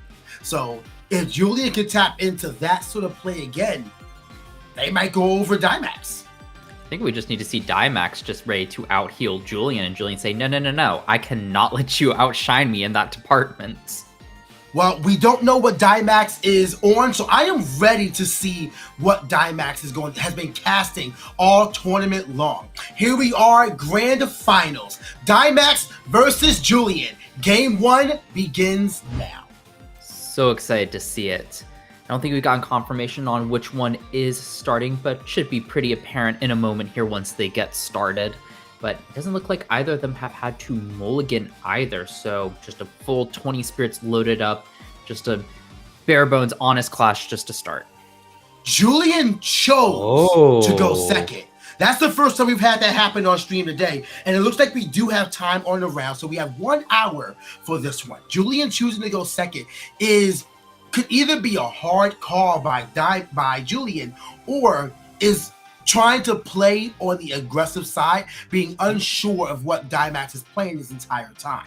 Which, again, we have yet to see Dimax until now, so the expenditure of Illuminate right now does kind of lead into what Dimax is playing. potentially, and just not choosing to go with much information or expense draw set into an Elechick. Julian feeling pretty good about that. Just go in and grab that Zeus if it resolves. Gotta love to see it. Oh yeah, Elechick Zeus is always potent because that means that most of your Elestrals under 7 is threatened. Absolutely under 6 is threatened by Elechick and Zeus being on field. So you got to be mindful of it. You're going to take an extra point of spirit damage here as well. Dimax being at 19 now, going down to 18 if the attack does connect. But as we've seen from these early games, sometimes just those extra cards can matter. That the early game, especially if you don't have maybe like a rabbit, just expend a draw, grab some resources, you can easily swing the game back in your favor. Especially if both of these casters are on Argo. We might see a game of Argo Chicken again. You never know. What is it? Early game of Elestrals is absolutely just a pace slap. We're trying to figure out who's doing at what speed. We're getting your feel for the game, filling each other out for their plays and what they're prioritizing. Nothing really matters into the mid game. We have our Loon being spent from Dimax as well for the damage. In Exaltus? What are we seeing from Dimax? I don't think I've ever seen Dimax cast Exaltus ever. Okay, this raises the question, what search targets could Exaltus be finding? Obviously, there's a bunch of 1 costs, but you have to ask the question, are there going to be some of those 3-cost ethereal Elestrals that we might see coming out in this game? Ethereals are one of the most plentiful types in the game right now, so I would not be surprised to see it. So then it's just like, what are you going to cast? Are you going to pull out a Jatara? Are you going for a full Nexus strategy? Are you going to search out a Lustragon, a Heliolith, I mean, insert Solar here, you know? Celestlio, finally? Celestlio, I have no idea. That'd be crazy. But getting back into what's going on in the game, we've got Julian casting out a Rabbit just to kind of get some extra cards, staying low to the ground as Julian's deck really likes to do. But we see the Cryoblast just saying, no, I'm not going to have to deal with that. Yeah. That's one of the worst parts about these Elestrals with 2 defense, the small ones, is that they're just Cryoblast bait. And as you can see, like, even though the Spirit is being spit by Julian, like, the board presence is very much worth it right now. But a second Exaltus is run out. Nothing being played, no Nexus play right now. You have an Argo being cast out. I'm assuming that the Exaltus was attacking into the Astrabit, so now we're going to have a Necklace of Harmonia likely empowering the Astrabit on Julian's field. What does Dimax have in counter to this? Do you think they have a pull set Argo as well? I'm hoping so. I've been wanting to see a game of Argo Chicken, and this is the perfect time for a game of Argo Chicken. And that could be huge because that means that then Dimax, if they can get that Exaltus to survive until their next turn, has a clear Nexus bank to just be able to get whatever Ethereal Celestial they want. I'm hoping for Celestlio. I really want to see a Celestlio hit the board. Well, the thing there is that it has to survive the next turn. Exaltus is a fragile Celestial. Absolutely not weak. It searches like nobody else's business, similar to Kamalis. But the fact that it's only a 3-2 instead of a 4-2 makes it much more vulnerable. And the attackers go through. So that's 2 Exaltus being spent already. Even though the spirit count on Julian is pretty low, Dimax has been losing every exchange so far. Seems as though Julian's option to go second is paying dividends for them going into the next turn. Yeah, Julian's in control here. I don't think we'll be seeing whatever crazy thing Exaltus is going to find, unfortunately. But we still have not seen a lot from Dimax, so there still could be some surprises in store for us. I mean, I'm always surprised by Exaltus. Fair enough. Wait. What? Wait. What? Wait, are we scooping? Just scooping right away? Dimax probably wanted to keep the secrets of his deck close to his chest just to try to surprise Julian in game 2. That was a really quick game 1. What? How bad was Dimax's hand to... What is Dimax cooking? I'm speechless. For knowing Dimax as a player, to see Dimax concede so quickly in such a perilous position, like there was no game really played. Julian won 2 exchanges, and Dimax just said, yeah, that's it. All we saw was Exaltus. We saw one Owlu. Maybe that's just the game plan. Just if try to get that Exaltus to stick on board to get up into whatever that card is searching, and the fact that Julian just had the perfect answers just meant that was GG. The secret, whatever the secret is that Dynamax is hoarding, has to be potent. But what do you do in this scenario? Your opponent won the dice roll, chose to go second, and still beat you. So do you make them go first? Do you claim first and just hope your hand is better? This is not a scenario I'm familiar with. Me neither. I'm also wondering. Well, I just got additional note about what happened in the game. It said Dynamax's cards were triple Exaltus, a 3-set Gorgons, no possible way to win conceded. Oh, wow. 3 Exaltus, 3-set Gorgons. So probably was just. So even if you did stop everything for a turn, that's way too much expense being spent and no way to trigger the effect of Exaltus. Man. Yeah. But like then it begs the question, why would Dynamax keep a hand like that? Probably was just hoping to go all in and blow out Julian and ended up not. Well, let's see what happens with this next opening hand. The next game is going on. I'm not sure who's going first at this moment. It looks like Dynamax is going first once again. And Estrada to start is much better. I see spirits in the underworld from Julian. Looks like that was an expend to draw. So an expend to draw, but Dynamax not going attack rabbit is an interesting choice. Probably playing a bit more defensive after last game, just kind of getting rushed down, just kind of wants to set up a defense. But again, maybe whatever Dynamax is trying to do, it makes sense to set up a defensive wall to help set up, and we just don't know what that is. Yeah, that's honestly the biggest part. The only thing we saw is Exalted, so we know that there is Ethereals being played. So what Ethereal, we could have seen a Lestragon build. Potentially. There's a ton of great Ethereals in that deck that you can search out. Even just being able to find follow-up 1 cost to cast out can be strong. That's a Lumavu being cast out. Not enough to take out the Estrada on its own, but if Julian does have a Zeus in their hand, then this is a threat for Dynamax that they need to be prepared for. But nope, just going to be a cast out. And now Eddie is going to come down from Dynamax, switching Lumu to defense. And now it's Dynamax in the driver's seat. But I imagine the Strata is not going to attack as Argo comes out once again. Likely is a cast out side to the meter.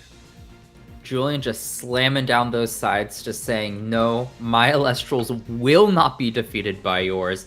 Though this time it looks like we will not have a conceit just off of establishing something with the Scythe, thankfully. Well, that is going to bring Lumaru up not only to a 5 defense, but a 7 attacker. It's literally a Strabit without the expended 2. Pretty much. Also, look at it sometimes as a pseudo Cryspore, since it's got the destroy effect. That's only when it's an attack, and that's 7/5 stat line. But that's a scary Lumaru. Those mills also could be devastating. Yeah, you really want to be wary of those mills because whatever deck secrets you're hoarding could be revealed from those mills alone. I'm still wanting to see Celestean. If it's like a 1-of and you mill it, whew. Spectera. So now the entire board of Dynamax is threatened. Spectera's over the Eddie and Lumaru over the Estrada to mill 3. So do we have a Achilles? Bouncing, all right, that's really good. Getting rid of the Scythe of the Meter by bouncing the Lumaru with Shield of Achilles. And now Spectrus was able to get over the Eddie. That's going to be pretty much it as Dynamax cast their own Lumaru. Water enchanted, though. And Zeus. So really wants to make sure this Spectera goes down one way or another. Will we see a counter shield by Julian? We'll see. Playing around that tsunami and nope, just letting it go. But at the same time, I don't know if you're Julian, you mind all that much because you get to stay just low to the ground. You know you can heal up, probably stabilize from this, and hey, maybe even has a Cryo Blast just to snipe out that Lumaru right away. That is Luminate being pulled out of the Spirit deck to cast out. Is that another Lumaru? Yeah, the shield did bounce it, so just repeat. And that's the destruction. And it's going to be a double mill. We have a shield. Shield. I didn't see the final one. Galaxy? Galaxair? Galaxair. Yeah, Galaxair. Man, and no mill for Julian because it was not properly enchanted, but Calf-Mel does come out. Do we see Attack Rabbit? No. Being very cautious with the Rabbit and honestly being down one game, I respect the caution. Absolutely. And here, just being able to poke for one. I mean, this looks like it might be a big grind game. Both are on quite a few heal tools here. But, well, really, just both them being on Calf-Mel here. But who knows? Maybe Dimax also has some additional heal cards like Julian does. Calf-Mel really has shined a lot on stream today, hasn't he? Just following up from Dallas, I mean, can you beat that finals game in Dallas? Just Calf-Mel ascend, Heliolith? We really are seeing just the remnants of Dallas in his entire tournament run. Like all round, we've seen shades of Calf-Mel and Argo everywhere. And now we have Argo finals once again as Quackle is being casted out by Julian to heal 3 Thunder Spirits from Underworld. But notice that the Quackle is not in the tackle, meaning that there's no real opportunity for offense coming out from Julian here, also shoring up their defense. But notably, once Julian does get some offense, Dimax doesn't have any set cards, so that could potentially swing the game in Julian's favor. Well, we have a re-enchant to Estrada right here. Let's see if that pulls out a set card for Dimax to utilize in the upcoming turns. Dimax wasted no time picking that card. Probably saw something really good and was like, yeah, that's it. Or just grabbing that and going. Yeah, I mean, if you see a Gorgon's Gaze and nothing else, I'm pulling Gorgon's Gaze. Why would you not? True, especially if you can cut off your opponent from healing further. So, Calf-Mel over the Quackle, though no attack Rabbit to take advantage of those 2 spirits, just passing it right back to Julian. I understand it really is playing cautiously right now, does not want to overcommit unless the field is absolutely safe. Rabbit in defense is doing a lot more for Dimax right now. Absolutely. As we see Calf-Mel being cast out in defense, so now going to have to utilize that last spirit under Zeus in order to get over this Calf-Mel if it gets allowed to do so. And do we see a Gorgon's Gaze to prevent that healing, or do we just see it go through? There's a lot of ways you can play, and it seems like both of these casters are really understanding the board state and what's going on. Like not much time is spent in each between turns trying to see what is going on. Like they understand this is where we're at. I'm going to make this play, and we're going to see what goes on in the next turn. It's a very 1-1 exchange of plays right now. The Zeus is going to weaken the Calf-Mel. The Astrabbit finally goes to attack. Will Dimax grow to regret this? Going on the offense, notably an expend to draw from Dimax as well. Okay, the attack goes through. Calf-Mel is going to heal 3. Let's see if Estrada goes through it and is able to hit for 2 as well. Attack is declared. I think something is being spent. Let's see. It's either being spent or expended. It's one or the other. Yeah, I mean, I can see just letting it go through. Rabbit's in attack.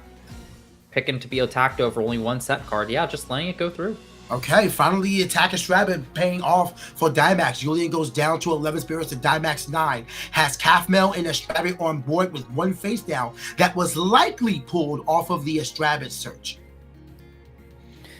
Yeah, we'll 2 face downs for Julian. Yeah, we'll have to see what Julian does to get back on board here. This has been a crazy back and forth. Very different than that game 1, but just as we like to see it. But a Zeus coming down, that's really going to help grab back board. Yeah, that statue Zeus from the original Shadow Stars run. Beautiful art design. And only 2 Thunder enchanting it. That face down has to be really live for Dimax right now because clearly this offense threatening. We have an early disenchant with no Elestral on board. And Quackle. Is that a Quackle? So you have to assume that the Zeus went after the Estrada. I would assume so. Just get those 2 spirits off the board. But I don't know. We'll have to see which one Julian attacks. That should tell us exactly who had their stats reduced. Yeah, makes Dimax pay and regret immediately going for the attack Estrada. But Argo is set, paying off 2 Luminate for the activation. If Julian has a counter Estrada, a counter Argo for this play, then this is going to be a whole lot of trouble. Estrada goes up to 5 thanks to enchanting Necklace of Harmonia. Play goes back to Julian. Is there going to be an Argo declaration on their end as well? Seems like Dimax is reading Argo. Is there a discrepancy maybe? I don't think so. The only thing I could think of is because of the Zeus sync, Astrabit should be at 4 attack based on how stat modifiers work, but it doesn't matter here. Still can hit over that Quackle, and that's just going away. So now we have 1 point of damage being taken because the Quackle is destroyed. 12-5, but a lot of spirits on board for Dimax. Notably, though, the Necklace of Harmonia is enchanted, but it looks like we're going for an Ascension over the Calfmel to the Exaltus. This is great for 2 reasons. 1, we have it water enchanted, so now it's going to be immune to Tsunami. 2, the Calfmel being ascended over is going to allow Dimax to heal for 3. If you can get this Nexus off, if there's no Gorgon's Gaze set, then this is going to be a lot of pressure. And it looks like Gorgon's Gaze is set, so 2 of those spirits just recovered from Calfmel is going to have to go back, go to the Underworld at the end of this turn. But Estrada can't hit for 2. Yeah, this, oh man, it just keeps teasing me with that Exaltus. I want to see what it's going to search, but maybe we will be able to see it next turn. We'll see. Maybe Julian, is that... Oh, that was for expend. It's like, are we about to see a Lavalith? But no, just expending. And then Dimax. Wait, Dimax is down to 2 spirits? I'm keeping track. I feel like it should be a little higher, maybe 3. Yeah. Yeah, it looks like there's 3 in the spirit deck. I think there's 5. A little bit more. Oh, the artifact! Heliolith coming down, and this is a devastating blow to Dimax. This is not something you want to have to deal with right now. Likely the Estrada is not going to hand because you're going to want to destroy that immediately, but it is returning to hand actually. Well, that's the only way to get it. Oh, you know what? It is Necklace and Ammonia Enchanted, so it makes sense. But still, though, that's going to run over the Exaltus, and that is a complete field wipe. Dimax with 5 spirits left in their spirit deck. It's not impossible, but there is still a back row set from Julian that we have yet to know if it's even live or not. So, board presence absolutely... Poison Tunic!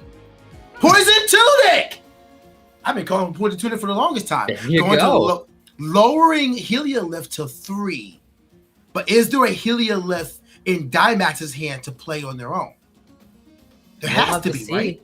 I mean, even just an attacker to take out the Heliolith, that Poison Tunic becomes valuable, though Julian notably has a back row, so...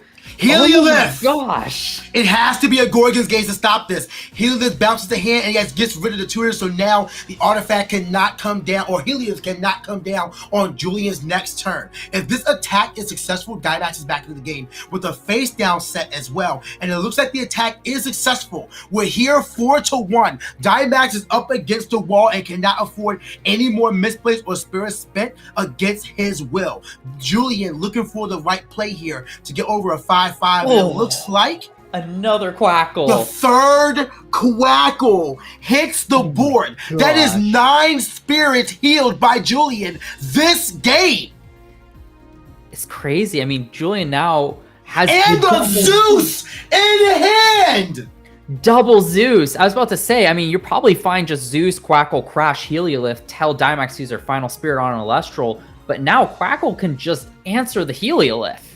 Julian seems to have been ordained by the divines to win this tournament. Everything that Julian did, and an Ambrosia as well.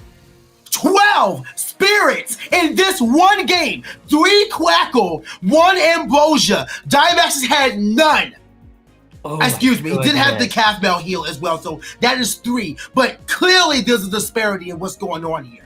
And there's a lot more flexibility that Julian's been able to have just by having these Quackles, just by being able to continuously play out Zeuses. And now we have a situation where this Quackle is likely going to crash into the Heliolith, leaving Dimax with one spirit that they can use to play and try to make their recovery. Absolutely crazy. And I was still caught up on the fact how good of a call Heliolith is into this meta with Argo. But Calfmel? Wait, that's probably the best card he could have had. Because now it's like, yeah, destroy me. I'm going to get 3 spirits back. So how does Julian get rid of Calfmel without giving Dimax rejuvenation? I guess by playing defensive. That's where we're at now. So now, this is actually a really interesting situation. Dimax cannot ascend over the Calfmel. There's no spirits and spirit decks to do so. So Julian can continuously just shore up their options until they're ready to take down the Calfmel and deal with whatever may be coming next with a Gorgon's Gaze, a Poison to Arrow, a Shield of Achilles, whatever, and put Dimax on 0. And I'm pretty sure we've seen a Spectrus from Julian, so Julian really could just sit there, defensive rabbit. No, Dimax cannot proactively trigger this Calfmel. As you said, it cannot ascend until they find a Spectrus, and that would be GG. you would hate to pull an Ambrosia right now because, I mean, you're losing your only offense if you're Dynamax right now. So if Julian can dig and find Ambrosia on their own, what do? We have a re-enchant of the Astrabit. Oh wait, that's a solar onto it. Oh, to be able to then bridge up into the Heliolith to bounce for game. That is actually the win con. Looks like cards are being picked up right now. I think Dynamax recognized that that's just GG, cannot proactively deal with that rabbit, knew the Heliolith was coming down the next turn. I say you wait. I say you wait and prove that, make Julian prove that they have the extra solar spirit in their spirit deck. If they do, then you can't do anything else. But this could just be a bluff. No, I mean, they couldn't pull GG, unfortunately. But that was a good call. Julian may have just been bluffing and saying, I actually don't have the second solar, so... Yeah, I mean, I guess we won't know here. It looks like the game is concluded. Julian takes finals of the largest webcam Premier Tournament 2-0. Insane play. And I think we have to go back to how game 1 ended, which was 3 minutes long.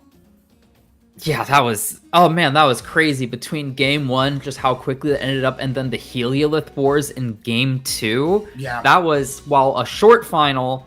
and not necessarily as close as some of the other ones have been, it just certainly was still an interesting to watch nonetheless. Quackle absolutely did so much. And it's not like Calf-Mel didn't do anything. But I think the fact that Calf-Mel is a conditional heal instead of a heal on play makes it completely different.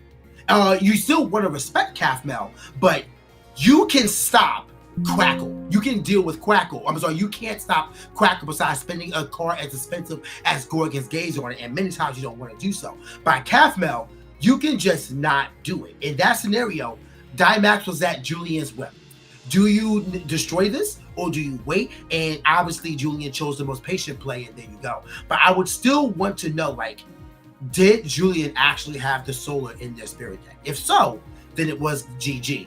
But I always say don't scoop until it's clearly obvious. But with how that game went, I can understand why Dynamax may not have been in the mental state to even see that one through.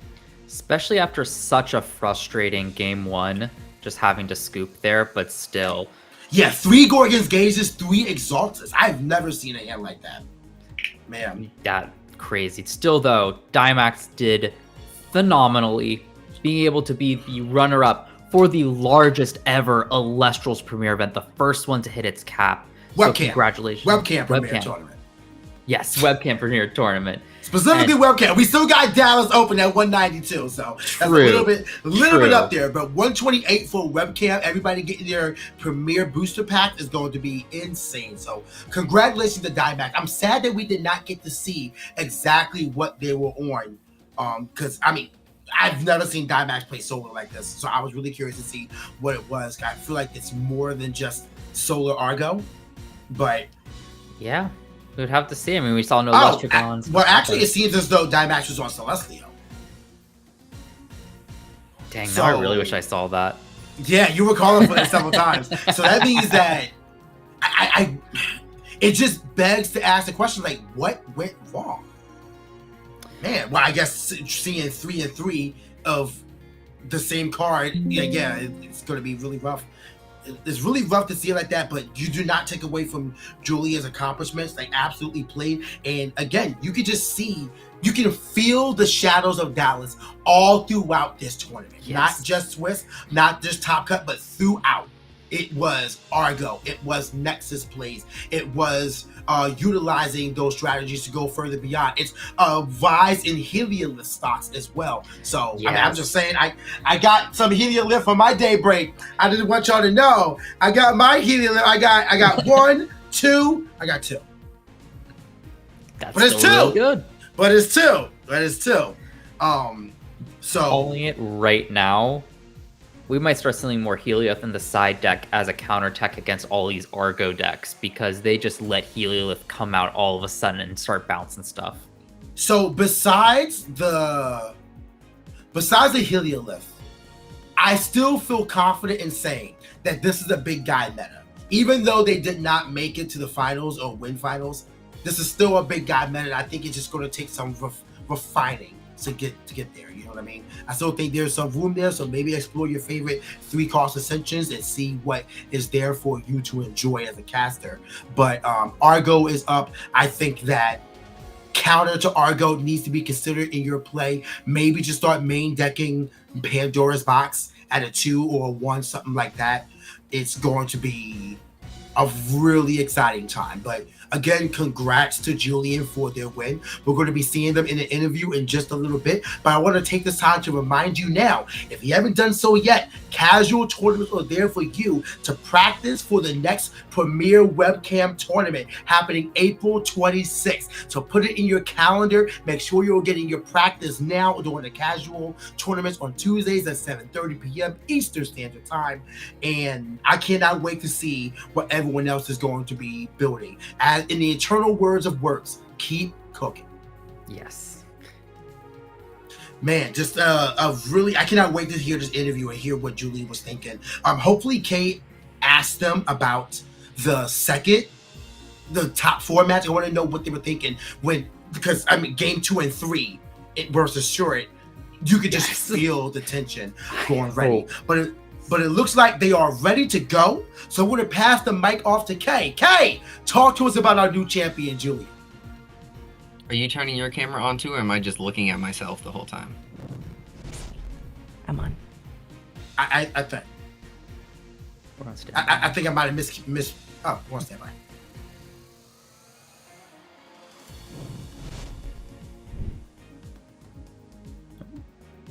I think we're still on. Okay, we got the instructions to wait, so they need a bit longer. I was also going to say, when we're prepping the April 26th premiere event, make sure you sign up a bit earlier this time. Do not wait to the last minute. As this event showed, it filled up and people did miss out thinking, oh, I can just wait again. But don't expect to be able to do that from now on. Yeah, the night before, they weren't getting in. So you better... What do you mean? I'm a victim here.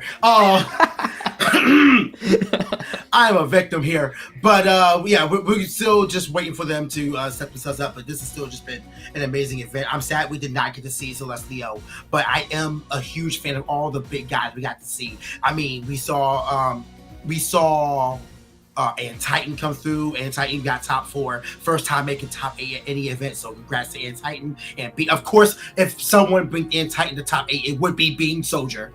Yeah. Oh yeah. Gained top 4, almost undefeated, but still had an amazing run as well. Shout out to all the top 8 casters. They all did phenomenally. Get some amazing rewards as well. And just kudos to them, and hope to see them in future premieres as well. Oh yeah, the prizing for everybody is insane. The champ stamped Torch and Champion of Hestia. There we go. We got that. Just so many things for Julian that they are walking home with today. But I'm sure Kay will talk to them about that and more. It seems as though we are finally set up. So again, Kay, talk to us about our newest champion, Julian.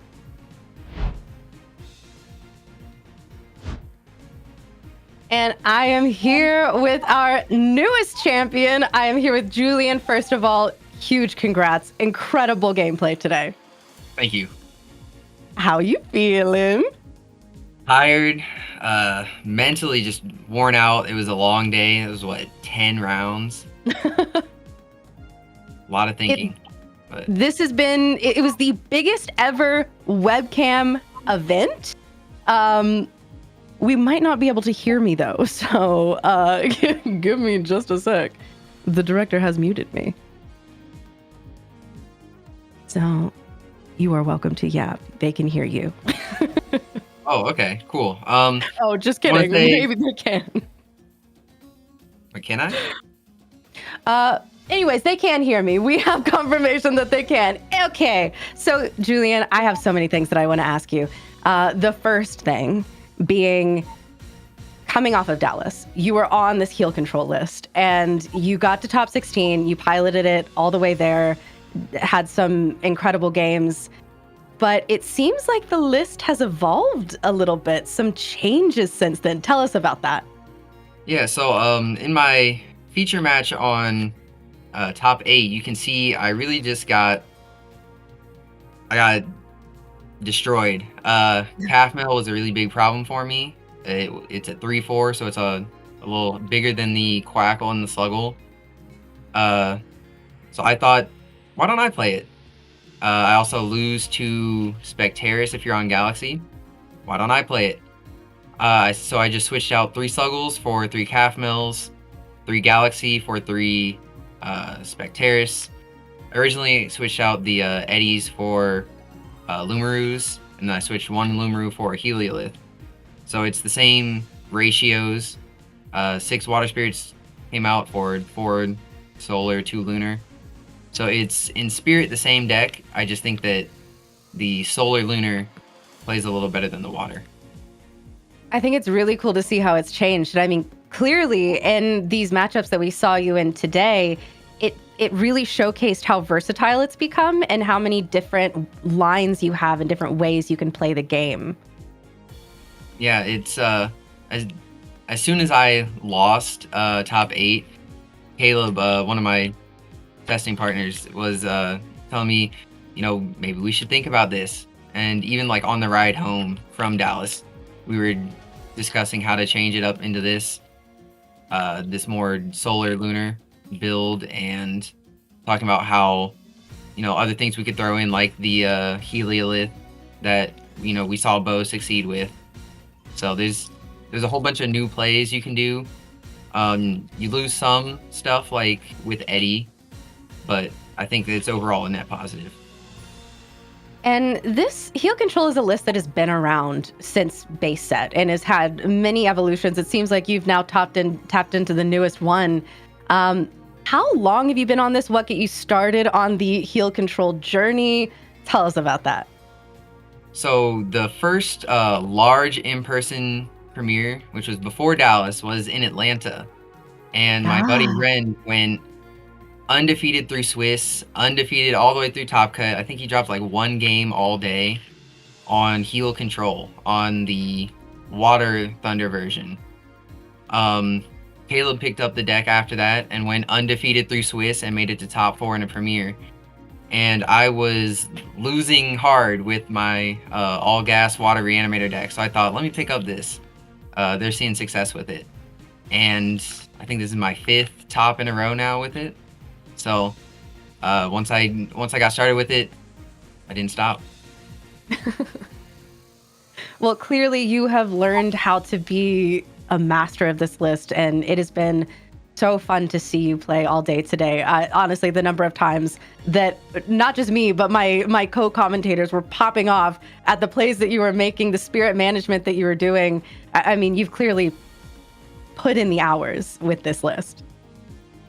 I think that there have definitely been some plays I could have made better today. Just not being as familiar with the Solar Lunar spirit math. With Water, it's all the same. Every Water Spirit's the same as each other. There's a couple times where I would have liked to have an extra Solar instead of a Lunar, but I think I have put in some time, and I think it's paying off. You did an incredible job, and this begs the question. This is more, I'm curious. As we've said, Heal Control, this is a list that has been developing since base set. With Firestorm around the corner, has your testing group been cooking, coming up with new ideas? Anything that you could maybe hint at that's going to be changing with the introduction of Firestorm? We're definitely cooking. I don't think there's anything we can share. Okay, I got it. Werepup is scary into the new Like a Void, but we can play that too. So very, very exciting. And I know that you've shouted out a couple of your testing partners. Is there anyone else who you would like to thank? Anyone else who has been along on this journey? That sort of thing. I want to say shout out to the Nimbug top 4. Thanks to my buddies Aaron, Sloan, and Claire. Thanks to my partner throughout all of today, my cat Shoebox, sleeping in my lap. Oh. Yeah, and then everybody who tests with me at locals in our Discord. Couldn't do it without y'all. Well, incredible. And again, congratulations. This has been the biggest webcam tournament of all time in Elestrals history. And and you are the champion. Congratulations, well deserved. Incredible games today, and it has been truly a joy to watch you play all day today. And with that, I think I am going to go ahead and send it back over to my other two casters. Again, congratulations. And I also want to say thank you all so much for being here and watching. I have had a blast today, partially due to Julian's incredible gameplay. Congratulations to our newest champion. And I will see you all next time. Did Julian just win the largest webcam Premier Tournament in the closet? That's what I was wondering, honestly. I see the swag in the back of my, wait a minute, all that in a closet. Absolutely gaming, but that's the joy and glory of Elestrals. Literally anybody can get into the game anywhere. Thank you so much to everybody who watched. Thank you to everyone who joined. Capping the tournament a night before the tournament actually began. Our first 128 caster webcam Premier Tournament is nothing to snuff at. That's a huge boost away from where we came from with Dallas, and I cannot wait to see how many more tournaments gets capped in the future. Congratulations to the top 16 as well. Everybody winning the stellar carry-off champion of Hermes as well. That is a fantastic prize to get out there. You guys are the first ones to win that card, but you will not be the last because more webcam Premier tournaments are up. But Eagle, who won that stellar torches again? I'm just forgetting. Julian, an incredible performance, an incredible run. It was awesome to hear some insight, and I need to see you on Hestia now, just throwing down that stellar torch in FA first turn to search out that Hestia. I come on, I gotta see it come Firestorm. Yeah, nothing else but that in Firestorm, so you gotta be playing that. But congrats to Julian for taking home first, for getting the champion, the stellar Torchin champion of Hestia. If you guys want your chance of winning a Torchin, a stellar Torchin champion of Hestia, a stellar carry-off champion of Hermes, you know where to go. The April 26th Premier Webcam Tournament. The QR code is right there on your screen. And remember, this one capped out. So if the next one may cap out, then you don't want to be the one looking in. So sign up, figure out your deck now, and then come through for all the gameplay happening. And remember, if you need some practice, the casual tournaments on Tuesdays are where you can go for that. Meet new people, figure out a strategy, and come up with something completely brand new that is going to be shaking up the meta. Just like Dallas, because if you guys look back at the tournament so far, nothing has been the same week to week or tournament to tournament. So make sure you guys come through. It is going to be exciting. Production, thank you so much once again for a fantastic experience. Kay coming through here for the interviews, for commentary. That's my partner, PK Crane, now and forever. And for the judges, we couldn't do this without y'all. Thank y'all for knowing and understanding the game better than anybody who runs their mouth can. But for all that said and done, that concludes the April 5th webcam tournament, our first capped webcam Premier Tournament. I hope to see you capped in the next one. But for right now, it's time for all of us to dip. Say hi, guys. That's my outro.